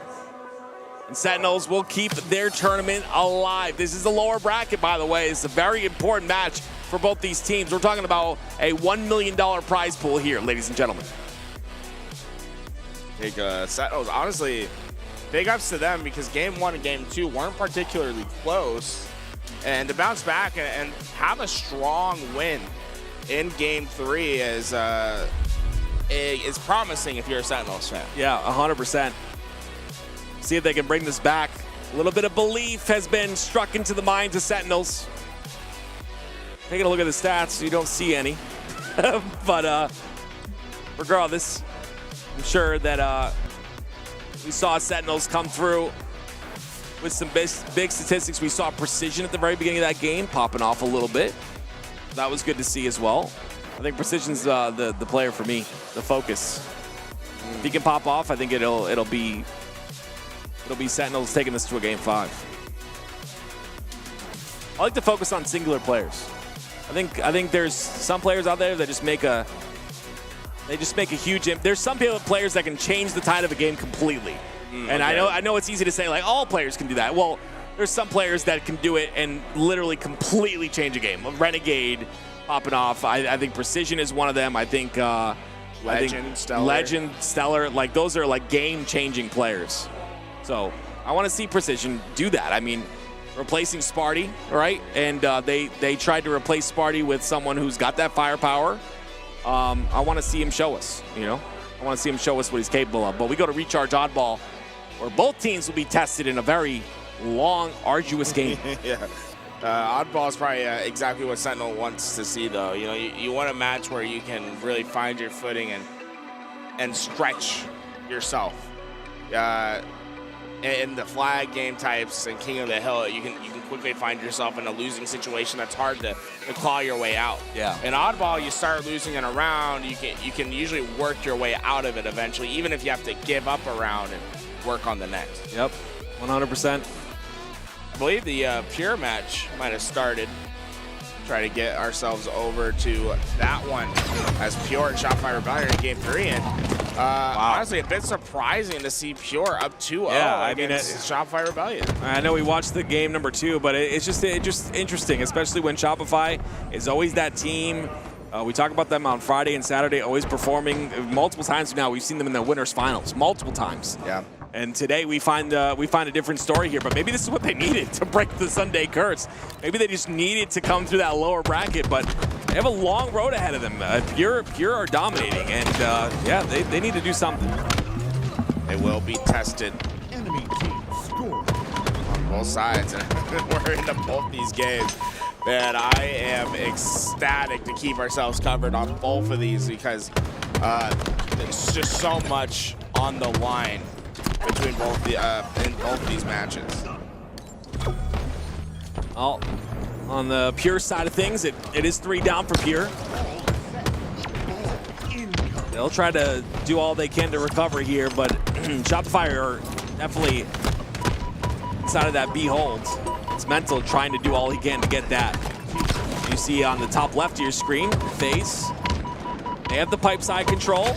They do have A as well, so they have presence on a lot of angles on the map, but this is the most important player. He goes down right away. It's Frosty. It's interesting in the Sentinels FaZe game that the objective just has not been picked up. They are not getting the ball. This is like the most advanced game of Slayer that you'll see, and it shows just how much respect is given from both teams. But FaZe isn't necessarily bothered by that. They're a team that honestly kind of enjoys having very low-scoring objectives. Yeah. We talked about it with the hill games. They just get 2 hills and they slay for 2 minutes. They love to slay, does FaZe. Speaking of slaying, World 2 gets the double there. Making his way in. Finally, FaZe can get on this ball. And who would have thought it would have been Royal 2 to go get that ball and bring it if back? Royal 2 is picking up the ball, we have a problem. We have a massive problem. He does not like picking up the ball, ever. Well, Chuck's gotten the camouflage over the Shopify Rebellion game, and instantly shut down. Not much that they can do. And Shopify Rebellion, this is what they've been waiting for. This is the way to claw your way back out. You dealt with camouflage. You have the sniper in your possession. The 2 caps in. Now you're just waiting for a slip up from Pure. That's something that allows you to go play for that trip cap. I feel like we're watching TikTok right now. It's just constant noise, constant dopamine. Both games going at the same exact time. Both sounds for both games. This is great. To see both at the same exact time. You get to get updated on both. FaZe with a bit of ball time. Who has it? It's Frosty. Wow. Frosty with a snake behind this massive double kill. Starting to pop off of that shot. Cannot get the elbow. Oh, you can tell he thought that punch should have counted. It did. It should have. He swung. He swung. It's okay. He said the grenade punched allocated up, so he could never get his reticle onto that player. That grenade bounce is so cool, man. It's frustrating. It's so cool. I'm so glad. It's like a nice little. I don't like RNG, but it's a nice little RNG type thing that you can control at times as well. Great addition to the game. I say addition, but it was in Halo for years. Frosty is doing his best to stay alive. This is an unbelievable trek from him, as he was able to eventually survive. Shock rifle in his hands. And a triple capture for Pure on the other side. Shopify Rebellion, their lead could quickly be swapped to the side of Pure. I'm concerned. When I look at the Frosty cam, I don't see the Frosty tilt, you know?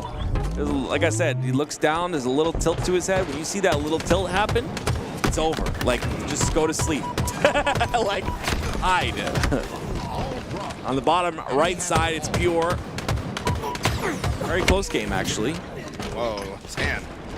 Shopify Rebellion, though, they're finding kill after kill. They just put all of Pure on the respawn screen, and they're doing a little bit more. Tolik's going to try to stabilize, but it's going to be a tough task ahead for him. The one shot able to be dealt with. The double! Oh, whoa, what a nade from Tolik. He breaks it open by himself. Drunk was able to get camouflaged in the meantime. And although Shopify Rebellion had a triple capture, they're able to get themselves right in and scoring. Yeah, those triple caps out of Shopify are good, but I feel like Pure just are in that consistent control, which is so powerful. That being said, it's Shopify who answer back with an attempt at another triple cap. That Sticky's not going to do much, so that triple cap will be locked in, and now Druck doing all he can with his camo, but he'll get taken out. That is massive. He was close to getting that double beatdown. When you have that plasma pistol out, your punch a bit faster, but still just frames away from able to get that kill. Pure. Oh, 4 down FaZe. Feels as if they're on their back foot. FaZe, and they're starting to see a shift in their game as well. Their lead about to go away.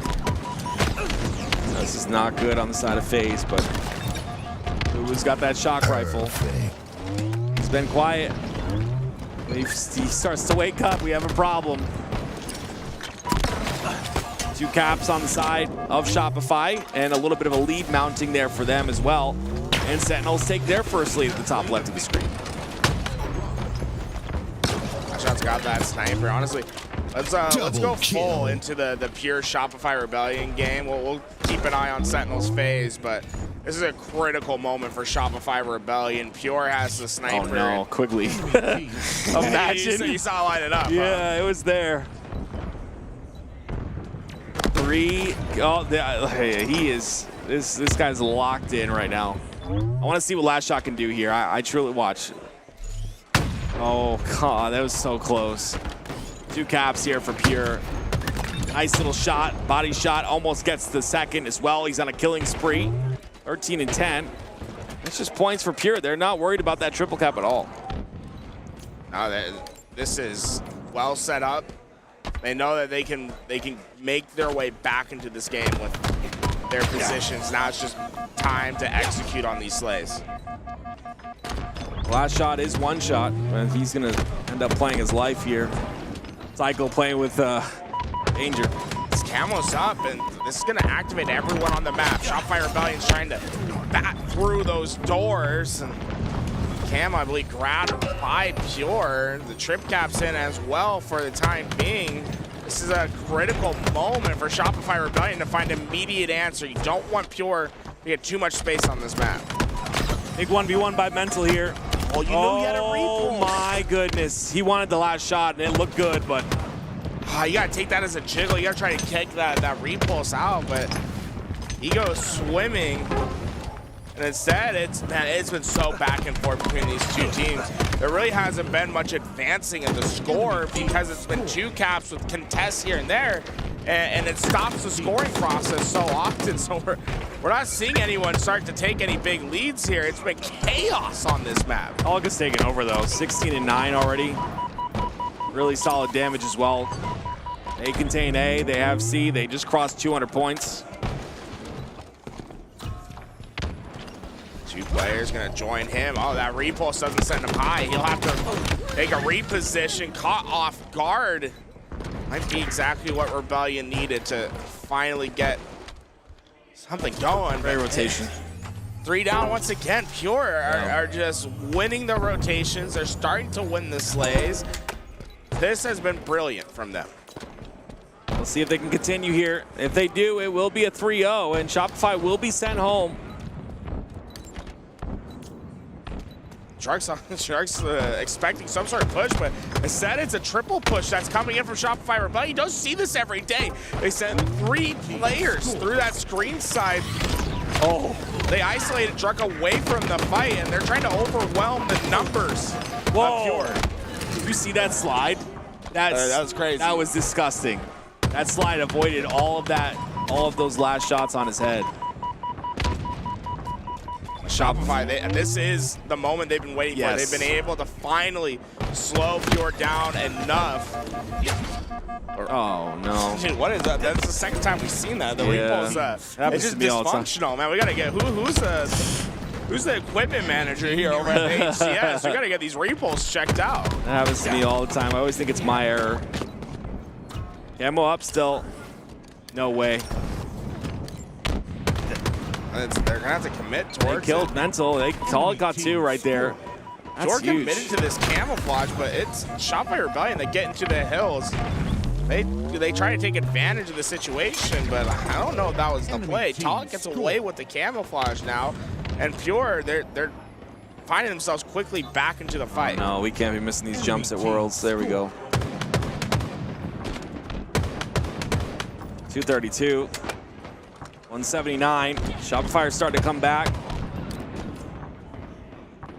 There's not any value with this camo. I really don't like this camo at all. It was actually so patient. He was really trusting his teammates to get the kill towards Nest. Okay. They're able to do it. Because Talk stayed back towards A, it gives him access to put them in that triple capture. You have just put the pressure on Shopify Rebellion. They don't have a lot of time to work with anymore. Every second ticks by. They just need a few more desperately pushing into the open field. There's nothing they can do. It's a 3-0. Shopify Rebellion are out. That's insane. That is insane. I did not expect a 3-0 from Pure. They are hype. They are very hype in that situation. I guarantee it. I wonder if they want to come chat with us, huh? They try to get a couple of the members from there, getting that top 4 finish. Right, they got top 12 at SLC coming in. They were a 3 seed in their pool. They came from lower round 1 and have just trailblazed their way into a championship Sunday finish. I don't think it's been talked about enough. Like the implications of these events that happen in this tournament. Like we're gonna have a nasty roster mania, dude.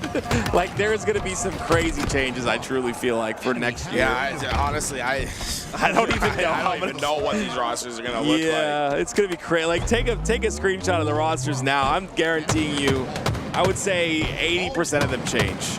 Like I don't know. Pure just look dominant, man. It's great to see. I'm curious what their price, like how much they just won for those 3 matches. You know, like that was a certain amount of bump in the prize. Well, regardless, we're back on to FaZe and Boo Boo. Oh goodness me. Boo Boo 9, 13, and 14 here, but starting to pop off with that shock. And unfortunately, he's going to go down. A bit aggressive, trying to get that ball maybe towards the blue pipes. Frosty gets a kill on the kill feed. That's 2 down for the side of Sentinels. And Snakebite doing all he can with his camo. That's 3 down. I don't like this. He's in between a rock and a hard place. Oh! He's trying to do too much, and World 2 is just baiting him. Snakebite's been very emotive with his nest this game. You can tell that this tournament, it means a lot to him. Yeah, it's just, World 2 Snakebite talks about it all the time. World 2 loves to bait him. World 2's just sitting on C-plat the entire time. Hey, you know, it's... that's how the dynamic works. I can't see through the wall, man. I don't know what to tell you. The dynamic works because of that. So, you know, Snakebite's okay with getting baited often. He says it all the time. He's good with it. It gets them wins. Poor guy's stuck on double stack, nowhere to go. Please help me. And Royal 2 picked up the ball for That's that crazy. Timing, so. 25 points for Royal 2 is nuts. Renegade's still holding strong though. He's like, no man, that's all you're getting. 1 point. Don't ask for any more. Oh, look at that. We see the ceiling a little bit. See what's up there in the piping systems. This is an important moment for Sentinels. They want to get this ball away from FaZe, but Snakebite's creating turmoil on that glass side. While he does this, you're going to see the rest of FaZe push up through this tower. It's going to be a coordinated collapse, and it's going to force Precision to play that ball. He'll go into the play spot. Unfortunately, not quite able to hit those jumps to stay alive for those extra couple seconds. But Sentinels have just been put on notice. That was masterful, the way that FaZe collapsed. I love that by Royal 2. He stayed on that ledge so that he could get the rotation for his team, and now he's got more ball time. This is weird, but he's going to play it instantly. 3 go down, and now he's got to try and stay alive, try and get as much damage in as he can. Gets 1, and he's still alive on Hydra. That's a big play, because Precision got the camo, but he's still a problem. So interesting, because Royal 2, he played it early to get that slay, but Sentinels had won the camouflage in the process. They also had 2 players ready towards the ball. So they were quick to grab, even though they've been down numbers, they got a good chunk of time, and they've taken the lead in this game. FaZe now, the alarm bells are sounding. They have to play fast, and Falcade, look how he covered that entire flank side. He cleared that by himself with that grapple so quickly. There's no one here for FaZe to get there. It's round 3, baby. Wow, that's fast thinking by Sentinels to recover, get that ball. Maybe a bit quick on that play from FaZe. An unusual misstep. People don't like FaZe. Like, anytime FaZe wins around, it's like silence. And Sentinels wins, it's like loud as... There's some Sentinels fans out there. Loud as can be. I love it. Baby, Sen City. I'm a big Tens fan, bro. There you go. Well, we'll see who can win round 3. Will Sentinels bring this to a game 5? Or will FaZe clutch it up here? FaZe does have the camo there. It's in the hands of Frosty. Beautiful kill. And Falcon, slay heavy this game. He has not a second of ball time to his name, but there's been a reason for it. Him and Precision, they need him the most in this moment. They've been delivering. There's 59 kills between them. Oh, man. You guys in the chat are funny. Frosty, nice little cleanup there. See what he's able to do. A lot of damage on the players inside a tower. Unfortunately, the weak player is going to go towards the top of tower. That means he just has to get out of dodge, and he'll at least rotate the ball over. Cross damage coming in from Royal 2. They're going to peek him, but he's not going to do anything. Okay, never mind. He's going to get the nice, perfect shot. Good shots, but Sentinels, they still are the ones that are scoring. On FaZe, they haven't necessarily been quick to get there. Oh, my Precision. He went in with no fear. Shock Rifle's his reward. And Sentinels are starting to put FaZe on the back foot. Honestly, it's so surprising that this has parlayed into not just 30 seconds of ball time, but it was full control of the map for a second. That's an incredible value. The loser of this game will go home, ladies and gentlemen. This is the elimination bracket. For anyone that's just joining us, maybe you've been working all day, I'll help you out. Snakebite doesn't want to go home. We have a chance for 2 teams that have not been a part of the quote-unquote Big Four to make it to winners finals at Worlds right now. That's just how close the competition is. Sentinels needs to finish the job, though. Been a tough match so far for them, and Frosty's going to be able to accumulate just a bit more time. He honestly... That was amazing. Talk about it. So, obviously, it was Sen that had the camo. Frosty spots him with the green gun, gets the ball, plays it towards that blue side, but also gets the kill on the camo player. I truly felt like Boo was going to take full control of pipes right there, but instead, Frosty catches him out. Big kill on the camo player. In his bag, but unfortunately, Sentinels was quick to find their answer. So, although it's highlight plays from FaZe, it doesn't result in any objective time. The Sentinels slowly and surely starting to get that lead. 3 go down. It's just precision alive for Sentinels. This is the opportunity FaZe has been waiting for. Look how long it takes them to get the ball, though. And then they also get a trade in the kill feed as well. Like, it's unfortunate. But they do get it into pipes, which is all that matters at this point, right? They're quick to drop it. They really want everything to be perfect. They can't have it that way. It's interesting the way that FaZe plays, because when it works, it's masterful, right? I agree. You don't even have a chance in the game. They take you out, but FaZe, they had 3 down. They had ball towards them. They get 2 seconds, and Precision plays it. Precision is able to play the ball. This is just rough, man. That's 3 down twice in a row with no ball time. Maybe a set. Oh no, got a limp plasma pistol there. Unfortunate. Hey man, the small burst does plenty of damage. Okay, you don't need to have the big. Oh, okay. All the time. You know, I've been told. You can shoot it rapidly. It's fine. Gotcha. So it works just as good. 3 down for Sentinels once again. The rotation comes through. Again, Snakebite trying to do all he can to get that ball towards the elevator side. Roll 2 wants to get these slays, but they find themselves. It was 3 down for Sentinels for the 3rd time in a row, by the way, and we still only have 21 seconds of ball time. And now it's 3 down for FaZe. Let's see what Sentinels can do with this 3 down. Sentinels, they're not necessarily eager to get on this ball either. With the lead that they have, they can slowly work down that neutral clock as well, as long as they can maintain this lead. It's more of a keep away game at the moment rather than let's just win this outright. No. I'm gonna be honest. This is giving me end of the road for FaZe vibes. I think 4 down for Sentinels. Well, Falcon's having a hell of a game at 41 kills. That's plenty of time left in this 3rd round. He can be approaching 50 to 55 kills if he keeps at his pace. It's not over yet. FaZe play best when their back's up against the wall, so let's see what they're able to do here. Nice little hold on the back of Hydro. Precision does have that stock rifle. Got to be a bit more milky here, but again, the pressure is just mounting non-stop. Gets the play ball off. Renegade's inside the pipes once again, but he's the last player alive. He's going to fend this push off. A lot of noob combo action so far in this game. You can see why. I like to call it the poor man sniper rifle. It essentially does the same thing as an S7 shot to the body. And you got to get the quick swap out, and when you scope in with it, you get some good tracking. Oh, staying alive so far. I mean, the noob combo, an effective weapon of choice. FaZe Clan back onto that ball. Royal 2, accumulating the time. FaZe right back into this. Frosty, 111 points of ball time here. They're going to call for the rotation, but the cross shots from A are a bit too much. Frosty stuck inside of the batteries. See what happens. There's 2 players from FaZe that are baiting this ball. They understand that Sentinels is trying to get onto this as soon as possible. Here we go. The push is in. 3 players are down from FaZe. It's just Precision and Frosty that are left alive. They camouflage for Frosty to be the equalizing force. These final 40 seconds are going to be intense. He has to get this kill. He gets traded out. That is a massive death by Frosty. Just 30 more seconds of neutral time. Sentinels can see the path to game 5 ahead of them. Assist comes in though. They get the kill on the lethal.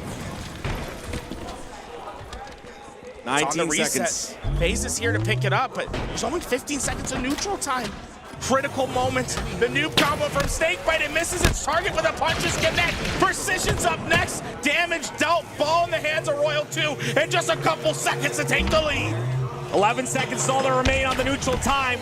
Snakebite holding the door as best he can. The time comes out. The ball fell out. For 54 seconds, they're baiting it. They already got the lead. They don't need to touch the ball at all. They get the win, and FaZe, they make it to tomorrow. Sentinels go home. Relief is probably the only thing that they feel. That was an unbelievable game. Joining us over here on the couch and seeing who they will match up with next, we got Cherish and Last Shot, the two new bloods that are coming in. We're going to get Cherish onto his microphone. We'll get it all figured out in a second here. Hey, boys, what's going on, fellas? What's up? What's up? How you feeling? Feeling pretty good, man. Not really much to say. I mean, the score shows, you know? The score shows. Literally feeling great, man. Especially after like SLC and how that tournament went. Like just coming back here and just like proving to ourselves. Like honestly, like fuck everybody else. I'm gonna have you move this real close to your mouth. Everyone says that to me, man. Like even when we're playing on the setups, every 5 seconds my teammates are like, "Yo, Joey, can you move the mic closer to your mouth?" Like, yo, I got you. No It's all problem. good. I'm told to pull it away, so it's all good. But yeah, no, man. Like after SLC, like honestly, like fuck what everybody else thinks. But we were just like proving to ourselves that we know we belong in like the conversation of people that can take this shit home and like. I mean, we're not fucking here just to get top 4 or top 3 or top 2. We're here to win the fucking tournament. You know what I'm saying? So. Tomorrow's life-changing money. We gotta talk about the elephant in the room. It's a big deal, and you guys came to play today, made a statement. Now you make it till tomorrow. Everything comes down to tomorrow. Anything you're gonna do to prepare? Last Shot. Anything you're gonna do to prepare for tomorrow? I know words are just words, and your mental's somewhere else. But like, what do you think? Like, what would you do to prepare after you wake up tomorrow? What's the process looking like? You know, I'm probably gonna go back to the room. You know, get some good food in me. Yeah, I like celebrate. that. 100%. And obviously watch some VOD, watch some film on FaZe, obviously, and just game plan all these maps and Just get ready. Get ready for this We're series. just gonna go back and get ready for tomorrow and get some rest. Yes, Come sir. fucking prepared. Come locked. This has been a roller coaster for you guys. I mean, obviously, like, pools didn't go any way that you guys wanted it to go. You guys were actually like fairly close to not even getting out of pools if things went horribly astray, right? You guys were locked in last night. I felt it. I saw Trey going down. He said, "We're going and we're watching film." You guys locked in. What was the process from yesterday to today to get you guys straight? Basically, like honestly, we just came out really flat yesterday. And we just had like a really, really good team talk last night about like just like what we need from each other and like how to bring out the best of each other and stuff like that and just really be like brothers, you know what I mean? Because we're like, this is the last event of the year. We're gonna have a pretty long off season, so we just want to bring out the best in each other and like, yeah, we just had an insane talk. I mean, Wyatt could probably attest to that too. Like, Yeah, I mean, yeah, we like. It was deep, bro. You know, each person on every team has their strengths and their weaknesses. You know, you gotta find in yourself to bring out the best in you and the best in your teammates. Exactly. You know, they're gonna have bad moments, but at the end of the day, you're a team. You gotta fucking win together. You gotta go through the mud together, win or lose. You gotta still be a team and be brothers. Exactly, bro. Well, did you guys feel that you learned that after Salt Lake City? Because obviously you went from Atlanta top 4. You're back to your height once again, but SLC, it was top 12. What were the conversations like after that, and how were you able to study that resolve that like we are this team? Salt Lake was good for us in the sense of like we needed to learn how to lose as a team and just kind of like take the punches and get better from it.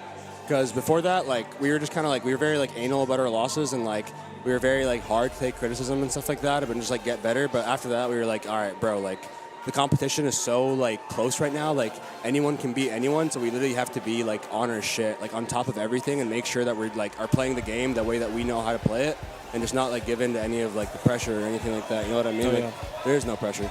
We're playing the game that we love. I've been playing Halo for 15 years. We're just playing Halo. It's just Halo. It's just a game. Exactly. At the end of the day. I would say you guys have both improved drastically over this season. Now I want to start with you. What do you think has been the one thing that you've improved the most? Obviously, it's been a very long, arduous season. You put a lot of time in, a lot of effort, a lot of out of you. What has been the one thing that you think you've improved the most on and that you've worked on throughout the season? Not having an ego. I love that, just man. letting my ego die and just being able to like listen to my teammates and just get better, because coming into this team I definitely had a bit of an ego and I was like, just thought, you know what I mean? I just like was like riding the high of getting picked up by a fucking God squad in my eyes. And I think these guys are the 3 best players in the game. I've thought that since I started playing the fucking game. I didn't know why at the time, but I've always thought like Talik and Druk are like literally 2 of the best players in the world, if not the 2 best players in the world. But now, obviously, with Wyatt as well, the kid's fucking amazing. But yeah, for me, it was kind of just being able to like just put my head down and just like take criticism from these guys and understand like everything they're telling me, whether it's like in a nice tone or a harsh tone or whatever. Like I actually need to take it on the chin and just get better from it and just like keep improving. I love that. What would you say about it? What would you say for you? Man, I mean, there's really too much. I can't lie. You know, getting picked up on a team like this, you know, coming from, you know, open bracket and, you know, going through the free-for-all and just getting picked up on a team like this just really opened my eyes, and I was just open to everything, you know, just taking criticism. I'd say one of my big things that I learned, just dealing damage, really, just being able to finesse the map. I love that. Yeah, I mean, just those 2 big things have carried me this far, and, you know, I'm still willing to learn under these 2 gentlemen, so, yeah, it's just been great. Exactly. Well, let's talk about that a little bit. I mean, you talked about how impressive Druk and Talik are. Both of you guys coming really young into your Halo careers. With you, Wyatt, first, what have you learned, or what's a moment that you have taken to heart and think about when it comes to the mentorship of these 2 players of Druk and Talik that you think elevated your game? Yeah, so I'm gonna, you know what, in London, whenever we lost to Quadrant, that was a heartbreaking loss. I mean, we 3-1, you know, the crowd was insane. You know, I was down on myself because I didn't necessarily play great. I mean, none of us really played great. And, you know, just Talik and Druk, they both, you know, you're good. We're good. We're going to learn from this. We're going to work from it. You know, we're going to stay on top of everything. And they just made me a better player and just a better human. I like that lesson of, like, it's okay to fail, right? And it's like 100%. Pick yourself back up. After London, y'all did make a change. You brought this guy on. What about you, Cherish? Like, what's a moment that really has been impactful with the mentorship of Druk and Talik? Dude, I'm not gonna lie. Like, speaking like just in terms of things that are outside of the game, dude. Like, I've had like outside of the game, dude. I've had like a hell last 3 months in terms of like things I've been dealing with outside of the game and stuff like that, dude. And like, they've really like been there for me in terms of like understanding everything and like not letting like when I'm having a bad day mentally or something like that and I'm just like down on myself, like they just pick my slack up and they let me know it's all good. Like, you're good, bro. Like, no one's fucking mad at you or anything like that. We get what you're going through, stuff like that. Just lock in, just like give it your best. And like having that kind of support from those guys really like helped me understand like the camaraderie that you need to be able to compete at a really high level and to make waves in the scene and stuff like that. And that's just like, I love that. I really love these guys, man. Like, I really love them. They're brothers to me. Like, IRL brothers. Inside and outside the game, very 100%. important. I love that. That's been the biggest takeaway for me, just like being the like. They've taught me how to be the best teammate I can be and just how to be there for them the same way they've been there for me. Yeah. I love it, folks. Any last things, any questions that we didn't ask y'all that you want to talk about, any shout-outs, anything while you guys got the stage before you go on Sunday? Massive shout-out to my boys LVT, man. I fucking love these guys, dude. I'll keep saying it every time I'm on here, man. These motherfuckers do everything for the scene, bro. Genuinely, like, they're casting all the $25,000 FFA finals starting soon. All this shit, dude. I think you might have to get in there, defend your title, guys, bro. I might have to go play. It's a massive shout-out to my brother and my sister-in-law for being here and supporting. It's the first time I've had my family come out to a tournament. That's awesome, that's great. It means a lot. It means a lot seeing them in the crowd supporting and stuff like that. So, yeah, massive shout-out to those 2. Very cool. Yeah, and I'd like to just shout out my mom and sister for being here. My dad back home, I'm sure he's watching. Really got me here today, and I couldn't do it without you. And I just want to thank all the people at LVT for doing what you do and being able to, you know, stream all these side tournaments. And shout out my mom. All stuff like that. And I like it. You didn't forget. You got to that's insane. I almost forgot your mom, bro. Shout out my mom. Shout out my mom. Can't believe it, bro. Nah, she's going to be on your ass about that, bro. Forgot. All right, folks. $25,000 FFA coming up next. We might have to have you on as a guest caster. You know, you got the last title, or maybe we'll put you in disguise, get you up on the stage. I feel like you got to be able to defend it. I mean, just put me out there. You know, hope for the best. Well, what about you? Could go from last year being the champion at Worlds to this year being the champion at Worlds. You know what I'm saying? A little back to back. All I'm gonna say is, last year I won something.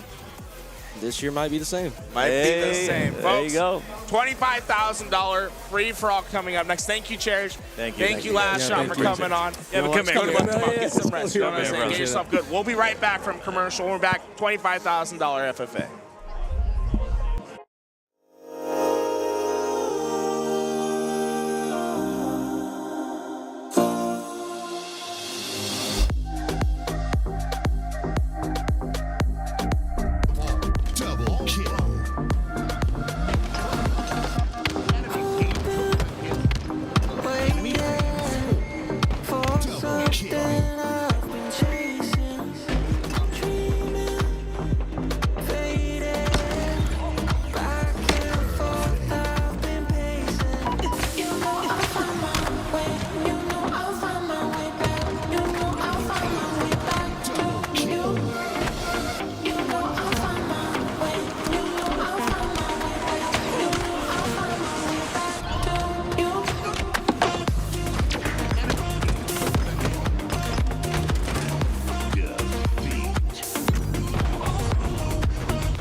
Double kill. Enemy team took the hill. I still think of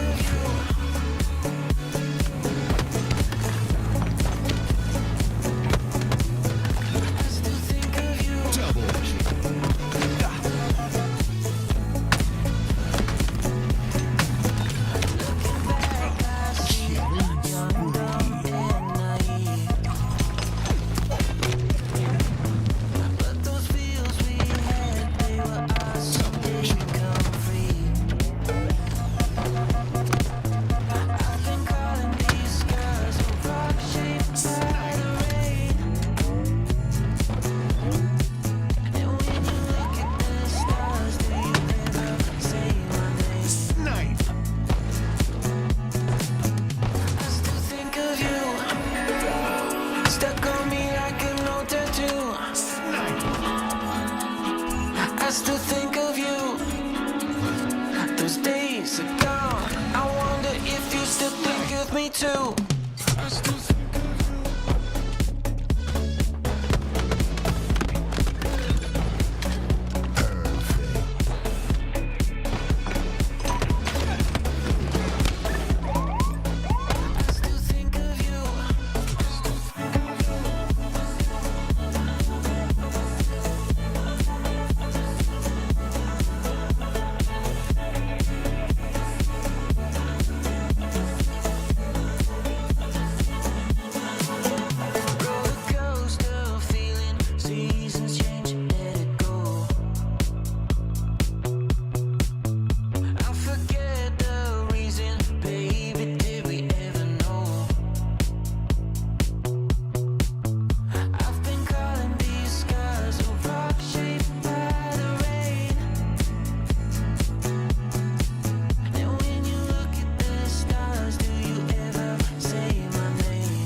stuck on me like an old tattoo.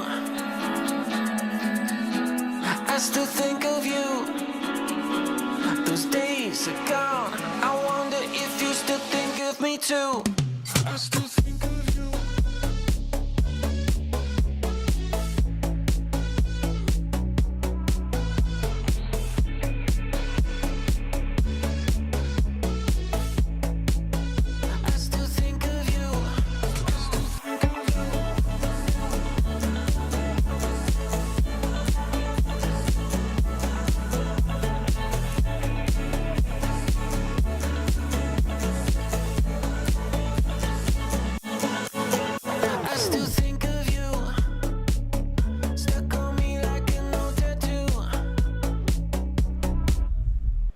Welcome back, everybody, to the 2024 Halo World Championship, and this is the LVT coverage. We're about to jump in to the FFA Finals. $25,000 on the line to be shared.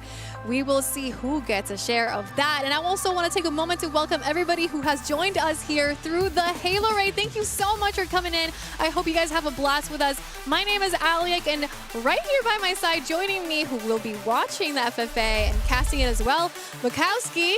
We got Eli and Tools as well, and I also heard that some of you guys got your careers started in an FFA. Yeah, it was about 20 years ago to the day. Eli and I were getting pwned by Walshy in those Tour de Walsh marathon runs. 10,000 slays was the winner. We'll only probably need 50 or 60 to take home first place tonight, but with $25,000 on the line, this is as big as it gets.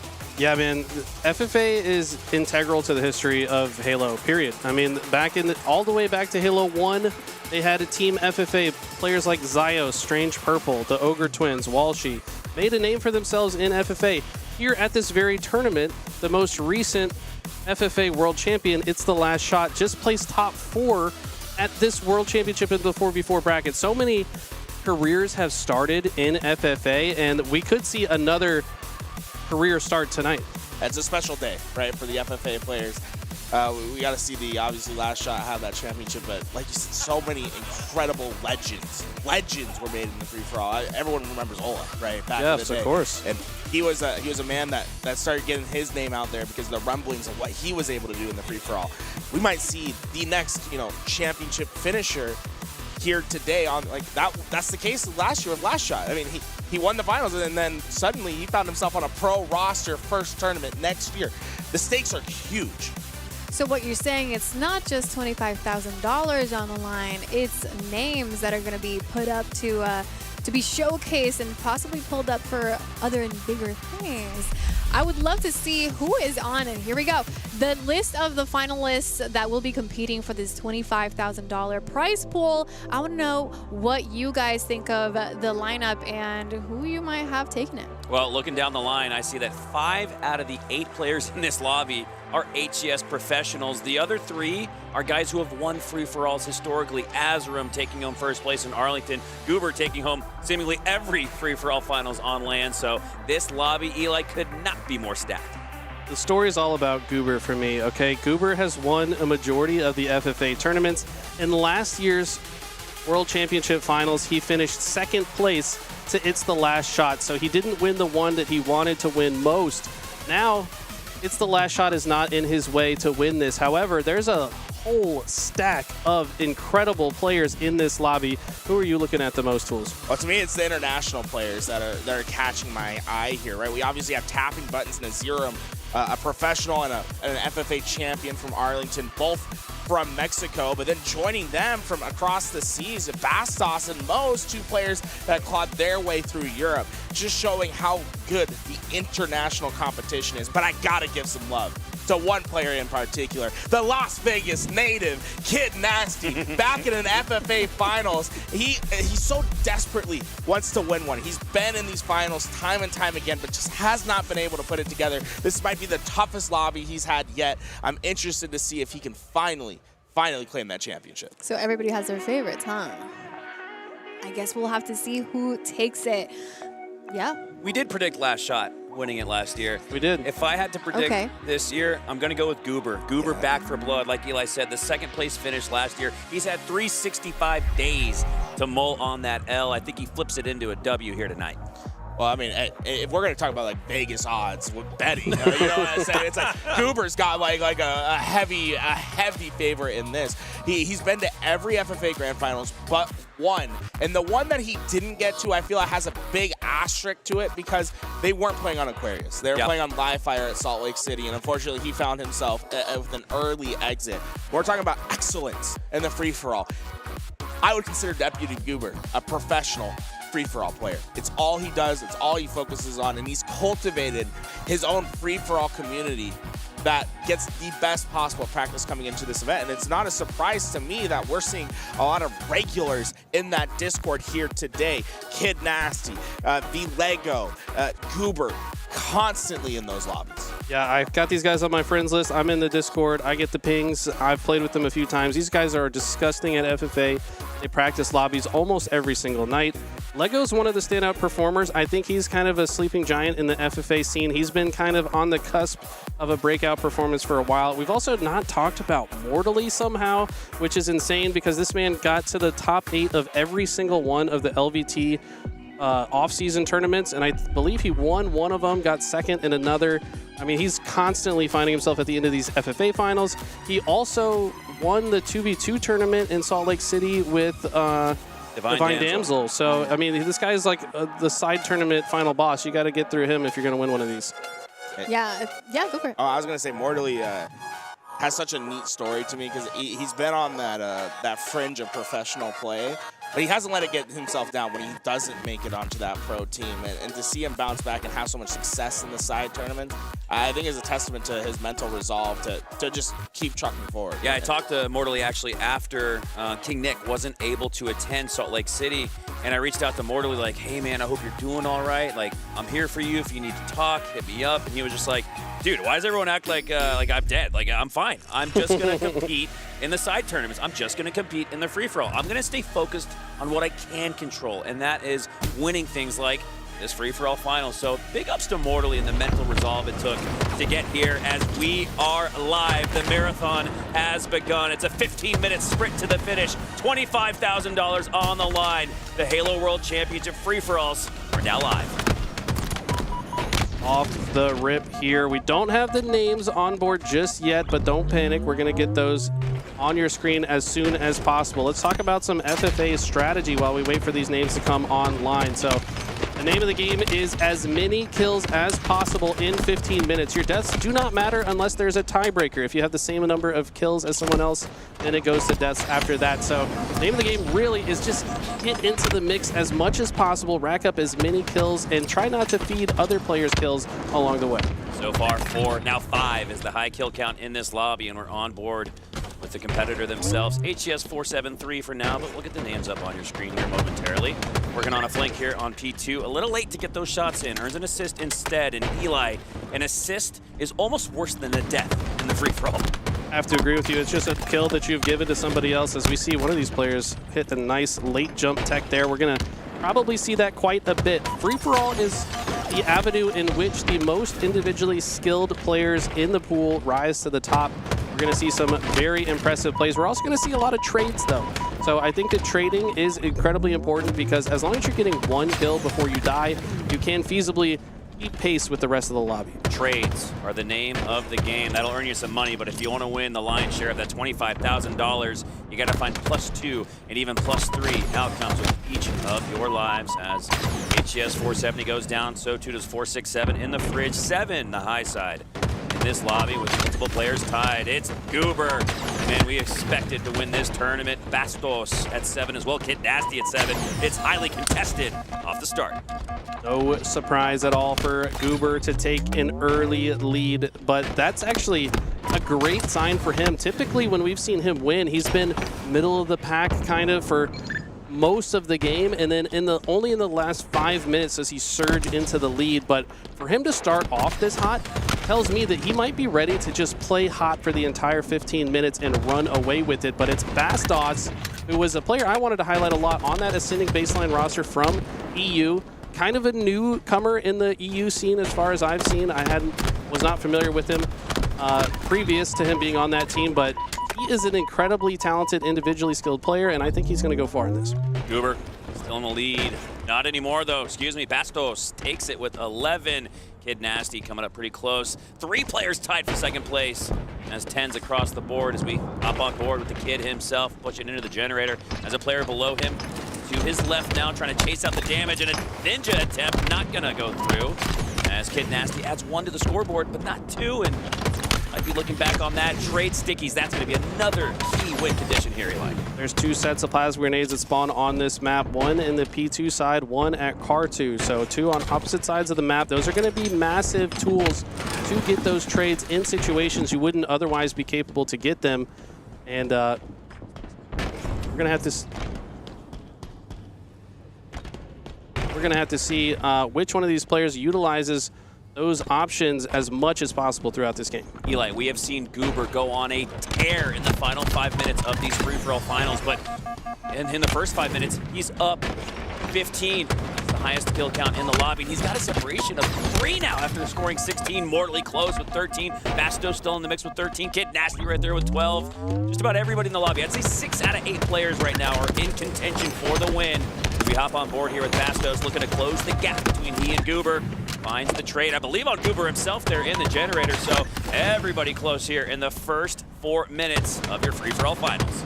Keep in mind, respawn timers are very short in FFA, only 6 seconds. So you really should not care at all if you're gonna die. Throw yourself into a fight. Make sure you're part of the action. In other cases, though, one strategy I've seen work for Goober is he's a bit more patient, I think. He does try to get into the action quickly, but if he sees or hears 2 people fighting, he will wait for his chance to pick off both and perhaps get a double kill he wouldn't have otherwise earned. Here we go. Hopping on board here with Lego, looking to build some more slays brick by brick, but he goes down. Heat Wave, not G8 here in the free-for-all finals, as Tapping Buttons has that in his hands. One of the best players in 4v4 HCS competition. As we now hop back on board here with Lego, looking to push out towards the yellow fridge. Spots multiple players on the pink side. Tapping Buttons looking to clean up on some of that damage, and he does! It's a triple kill for Tapping Buttons. Triple kill. But despite the triple, it's a 6-kill advantage against him versus Deputy Goober. Bastos still close, Kid Nasty still close, but my God, Goober is on a tear. already building 4-kill separation, pretty massive. He does go down in that moment, so for the next 10 seconds or so, Bastos, Kid Nasty have a little bit of a chance to catch up to the guy in first. I want to point something else about his stat line. Look at the assist column. He has the least assists in the lobby. He's not feeding kills to his opposition. He's only shooting when he is certain that he's going to finish the kill. And that's where that patience pays off, Eli. Maybe the slow and steady does win the race. We've all known about the folklore between the tortoise and the hare, and Deputy Goober maybe taking a little bit of both, combining for a really fast turtle or something here in the free-for-all finals. I don't know exactly what we're seeing from Goober. It's something remarkable, though, as he finds another slay. 24 on the board. He's starting to run away with it. Look at this. While one shot rotates to the other side of the generator, he's also very in tune with the spawn system. You notice how he walked his way instead of sprinting into this util because he knows it's possible during that small window of time. There could have been a spawner there. He's ready for fights that are going to happen all over the map. He does pick up an assist there without being able to pick off that kill. And a few kills actually get away from him here. If his timing was just slightly a little bit faster, might have had a few more kills in that situation. Does find one here, though, to keep pace. And it's going to take a killing spree from the competition, the field. If they want to get back in this one, absolutely madness! How? As Goober stays alive, you thought he would have taken the trade. It seemed like he was setting up for it. Hey, I'm in the lead up 6. I'll take a trade, but he stays alive somehow. That was nuts. Reversal kills coming out massive. How is he still growing this lead? He's all the way up to 27. All of a sudden, though, we haven't talked about Lego too much since this game started. He's all of a sudden in second, tied with Kid Nasty. Bastos going through a bit of a cold spell here. Hasn't got too many kills in the last minute or so. Keep in mind, Lego has 19 deaths to the 21 for Goober, so if it were to come down to a tiebreaker in the end, Lego would win that out. Drop it on board. Instead, though, with Kid Nasty pushes his way into yellow. Switching back to Goober, he goes down, so too does Mortally. Bastos looking to make his way to the top side of pink. Picks up a couple of stickies there. No, he does not, so he can't trade out. Unless he were to pick those up. I don't think he did, so he has one frag left to work with. Cross-map shots don't connect. He gets taken down by a frag. Goober adds to that lead. He's the first to the 30s with a triple kill to his name. Jeff Stites are getting hype, and so are we. One thing we don't talk about enough in FFA is how important headshot accuracy is, because Bastos had that kill for sure if he just landed the headshot, but he doesn't. Somebody else picks off the headshot from across the map. So important. A Spartan will survive 3 bullets with the Bandit while one shot if you do not hit the head, but just 1 in the head. So all these guys looking to pick off as many kills as they can, both the ones that they start and other fights that they pick off. Mortally, a mortal enemy to Goober. Pushes his way through generator, but he can't push that direction just yet. He's got 3 players. Almost looks like a 4v4 Team Slayer scenario where 3 are looking at you from the top side with pink control as Goober has the overshield. Needs no more advantage in this lobby, but he's got one in his suit. Half of that overshield left to work with. Only up by 4. So Lego has kept things close, and Lego might just be a player to watch out for in the final half of this free-for-all. Tell you what, the top 3 players in the lobby currently are 3 regulars of the HCS regulator. Shout out to that Discord. I know Switch It Up made a deep run in this as well. We've seen him in a lot of deep tournaments for FFA, but man, it's really showing that that practice is coming to fruition here. Tapping buttons not far behind though, and I don't think he practices that very much, so that just goes to show how talented tapping is as well. Goober previously got a triple kill, now he's getting killing sprees, and I cannot state enough, Eli, how difficult that is to do in a free-for-all lobby. Now with that killing spree, back up to a 5+1 lead, make it 6, but Lego's still close. Lego goes back to the respawn screen, so now this is an opportunity for Goober to grow on this lead. Every odd minute on the clock, the overshield spawns as well. See another one pop up in about 50 seconds here, but for now, just bandits and grenades gonna be the choice for these players. Another 3-shot beatdown trade comes out. Both players kind of satisfied with that outcome. Tell you what, Goober is always gonna be satisfied with that while he has this lead. Nice late jump tech with the huge out PR action there. Huge pickup. He's now over 8 over second place. Goober is making his move. He will take every single trade opportunity he gets as he earns it with the sticky martyrdom. He goes down, but not before earning another slay on the verge of 40 in this lobby, and everybody else is just getting into the 30s. Goober absolutely dominating here, taking advantage of every opportunity, and now he is into the 40s. The next highest is at 34. Goober is running away with it.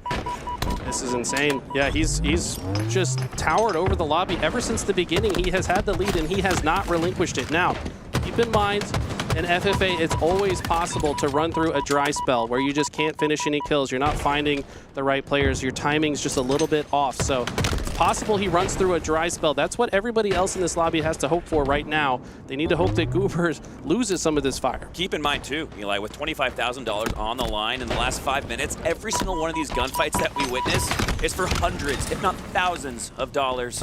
As we hop back on board here with Kid Nasty, not quite in contention to win this thing, but again, a few more slays might just be a few more $100. I mean, yeah, the reality is every single place matters now. It's throughout the rest of this tournament, just getting top 4 would advance you to the next round. Now there's no more rounds. Everything comes down to this FFA. First place, I want to say, is $10,000 of correct. the $25,000 prize pool, and every single payment spot is usually around $1,000. 10K on the mind, on the eyes of Goober. Now he's just looking to find another opponent to take down. Look at this aggression. Despite being low shields, he's going to earn another trade from the grave. Wow. Goober is writing the book on how to play FFA. He's now 10 above Lego in second place. And Lego is 4 ahead of the next player. Sorry, 3 now that Tapping gets a trade there. But, I mean, this is, with just 3.5 minutes on the clock, I don't think it's even possible for Goober to lose. He might have already locked it up. Of course, he's not going to put the controller down, but it almost feels like he could. Yeah, I don't know if he can put the sticks down and go get a smoothie like you did in 2005, the free-for-all that you won. But, man, this is a different lobby. This is the World Championship, so Goober going to have to maintain. And look at that again, utilizing the sticky to trade, utilizing the thrust to trade. Goober is finding ways to manufacture trades, even in situations where it looks like he's down and out. By the way, a few people might be confused about seeing the Heat Wave. Heat Wave was not GA'd. I actually asked, some prominent FFA players, are you guys going to GA the Heat Wave in FFA? They're like, nah, man, that's our only power weapon. Like, let us play with something. So they still use it. It's totally fine, as is the Overshield, which looks like a couple players are trying to go for. Overshield's still down top center. If one of these players could potentially get it, you might think that could be an avenue to get a lot of kills, but to be honest, Overshield doesn't have as much value in FFA as it does in 4v4. Yeah, 4 players optimally can shoot you in those team slayers, but in free-for-all, you get shot by 7 people at once. That's like you never had an Overshield at all. Goober is the first to reach 50. He's got an 8-kill lead, 2:30 left on the clock. It feels like a victory lap for the man who got second place at last year's Halo World Championship. Just adding to his resume as an FFA player. This man used to compete in 4s, by the way, under the name Porky J. Might remember him on that X-Set roster from Season 1, but decided, you know what, I don't enjoy the 4v4 politics. I like to play FFA. I like to only rely on myself. And this is the result. This man's hard work has really been put on display. Walks to the beat of his own drum, and now beats down his opposition for his 53rd slay in this lobby. Less than 2 minutes left, and it is all but over. Eli, we've casted every single one of these grand finals, and it's usually come down to the final second, the final slay. This is not going to be the case this time. Goober is putting on a clinic and is now just 90 seconds away from glory and $10,000. This feels like a fight for 3rd place right now. Lego seemingly locked up 2nd place.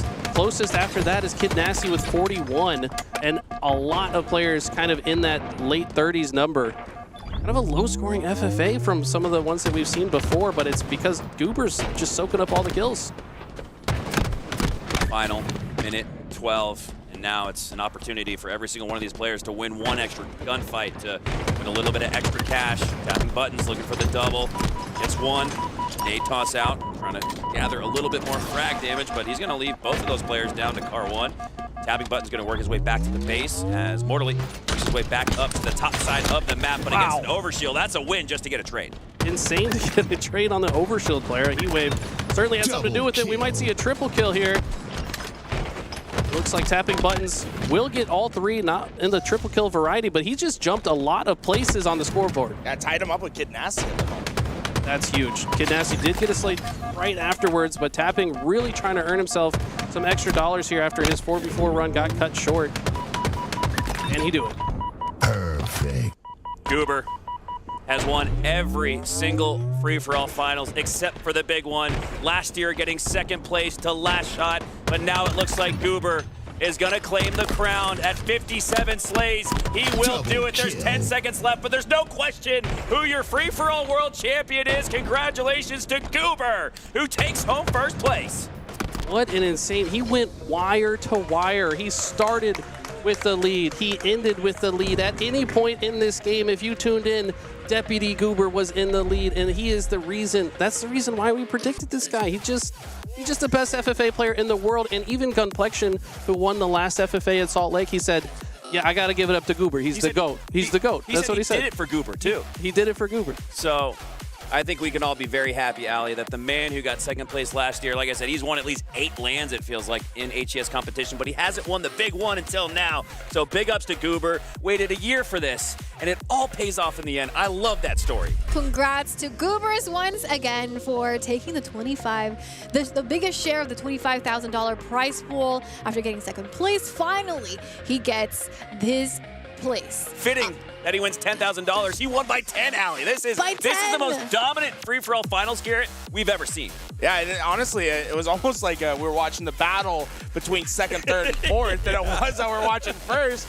And honestly, Mose was able to make a huge comeback at the end to steal third place away from Kid Nasty. Yep. So, and we're talking about, it's like $1,000 each one of those places you can go up. So, hey, shout out to Mose representing Europe, getting himself over to third.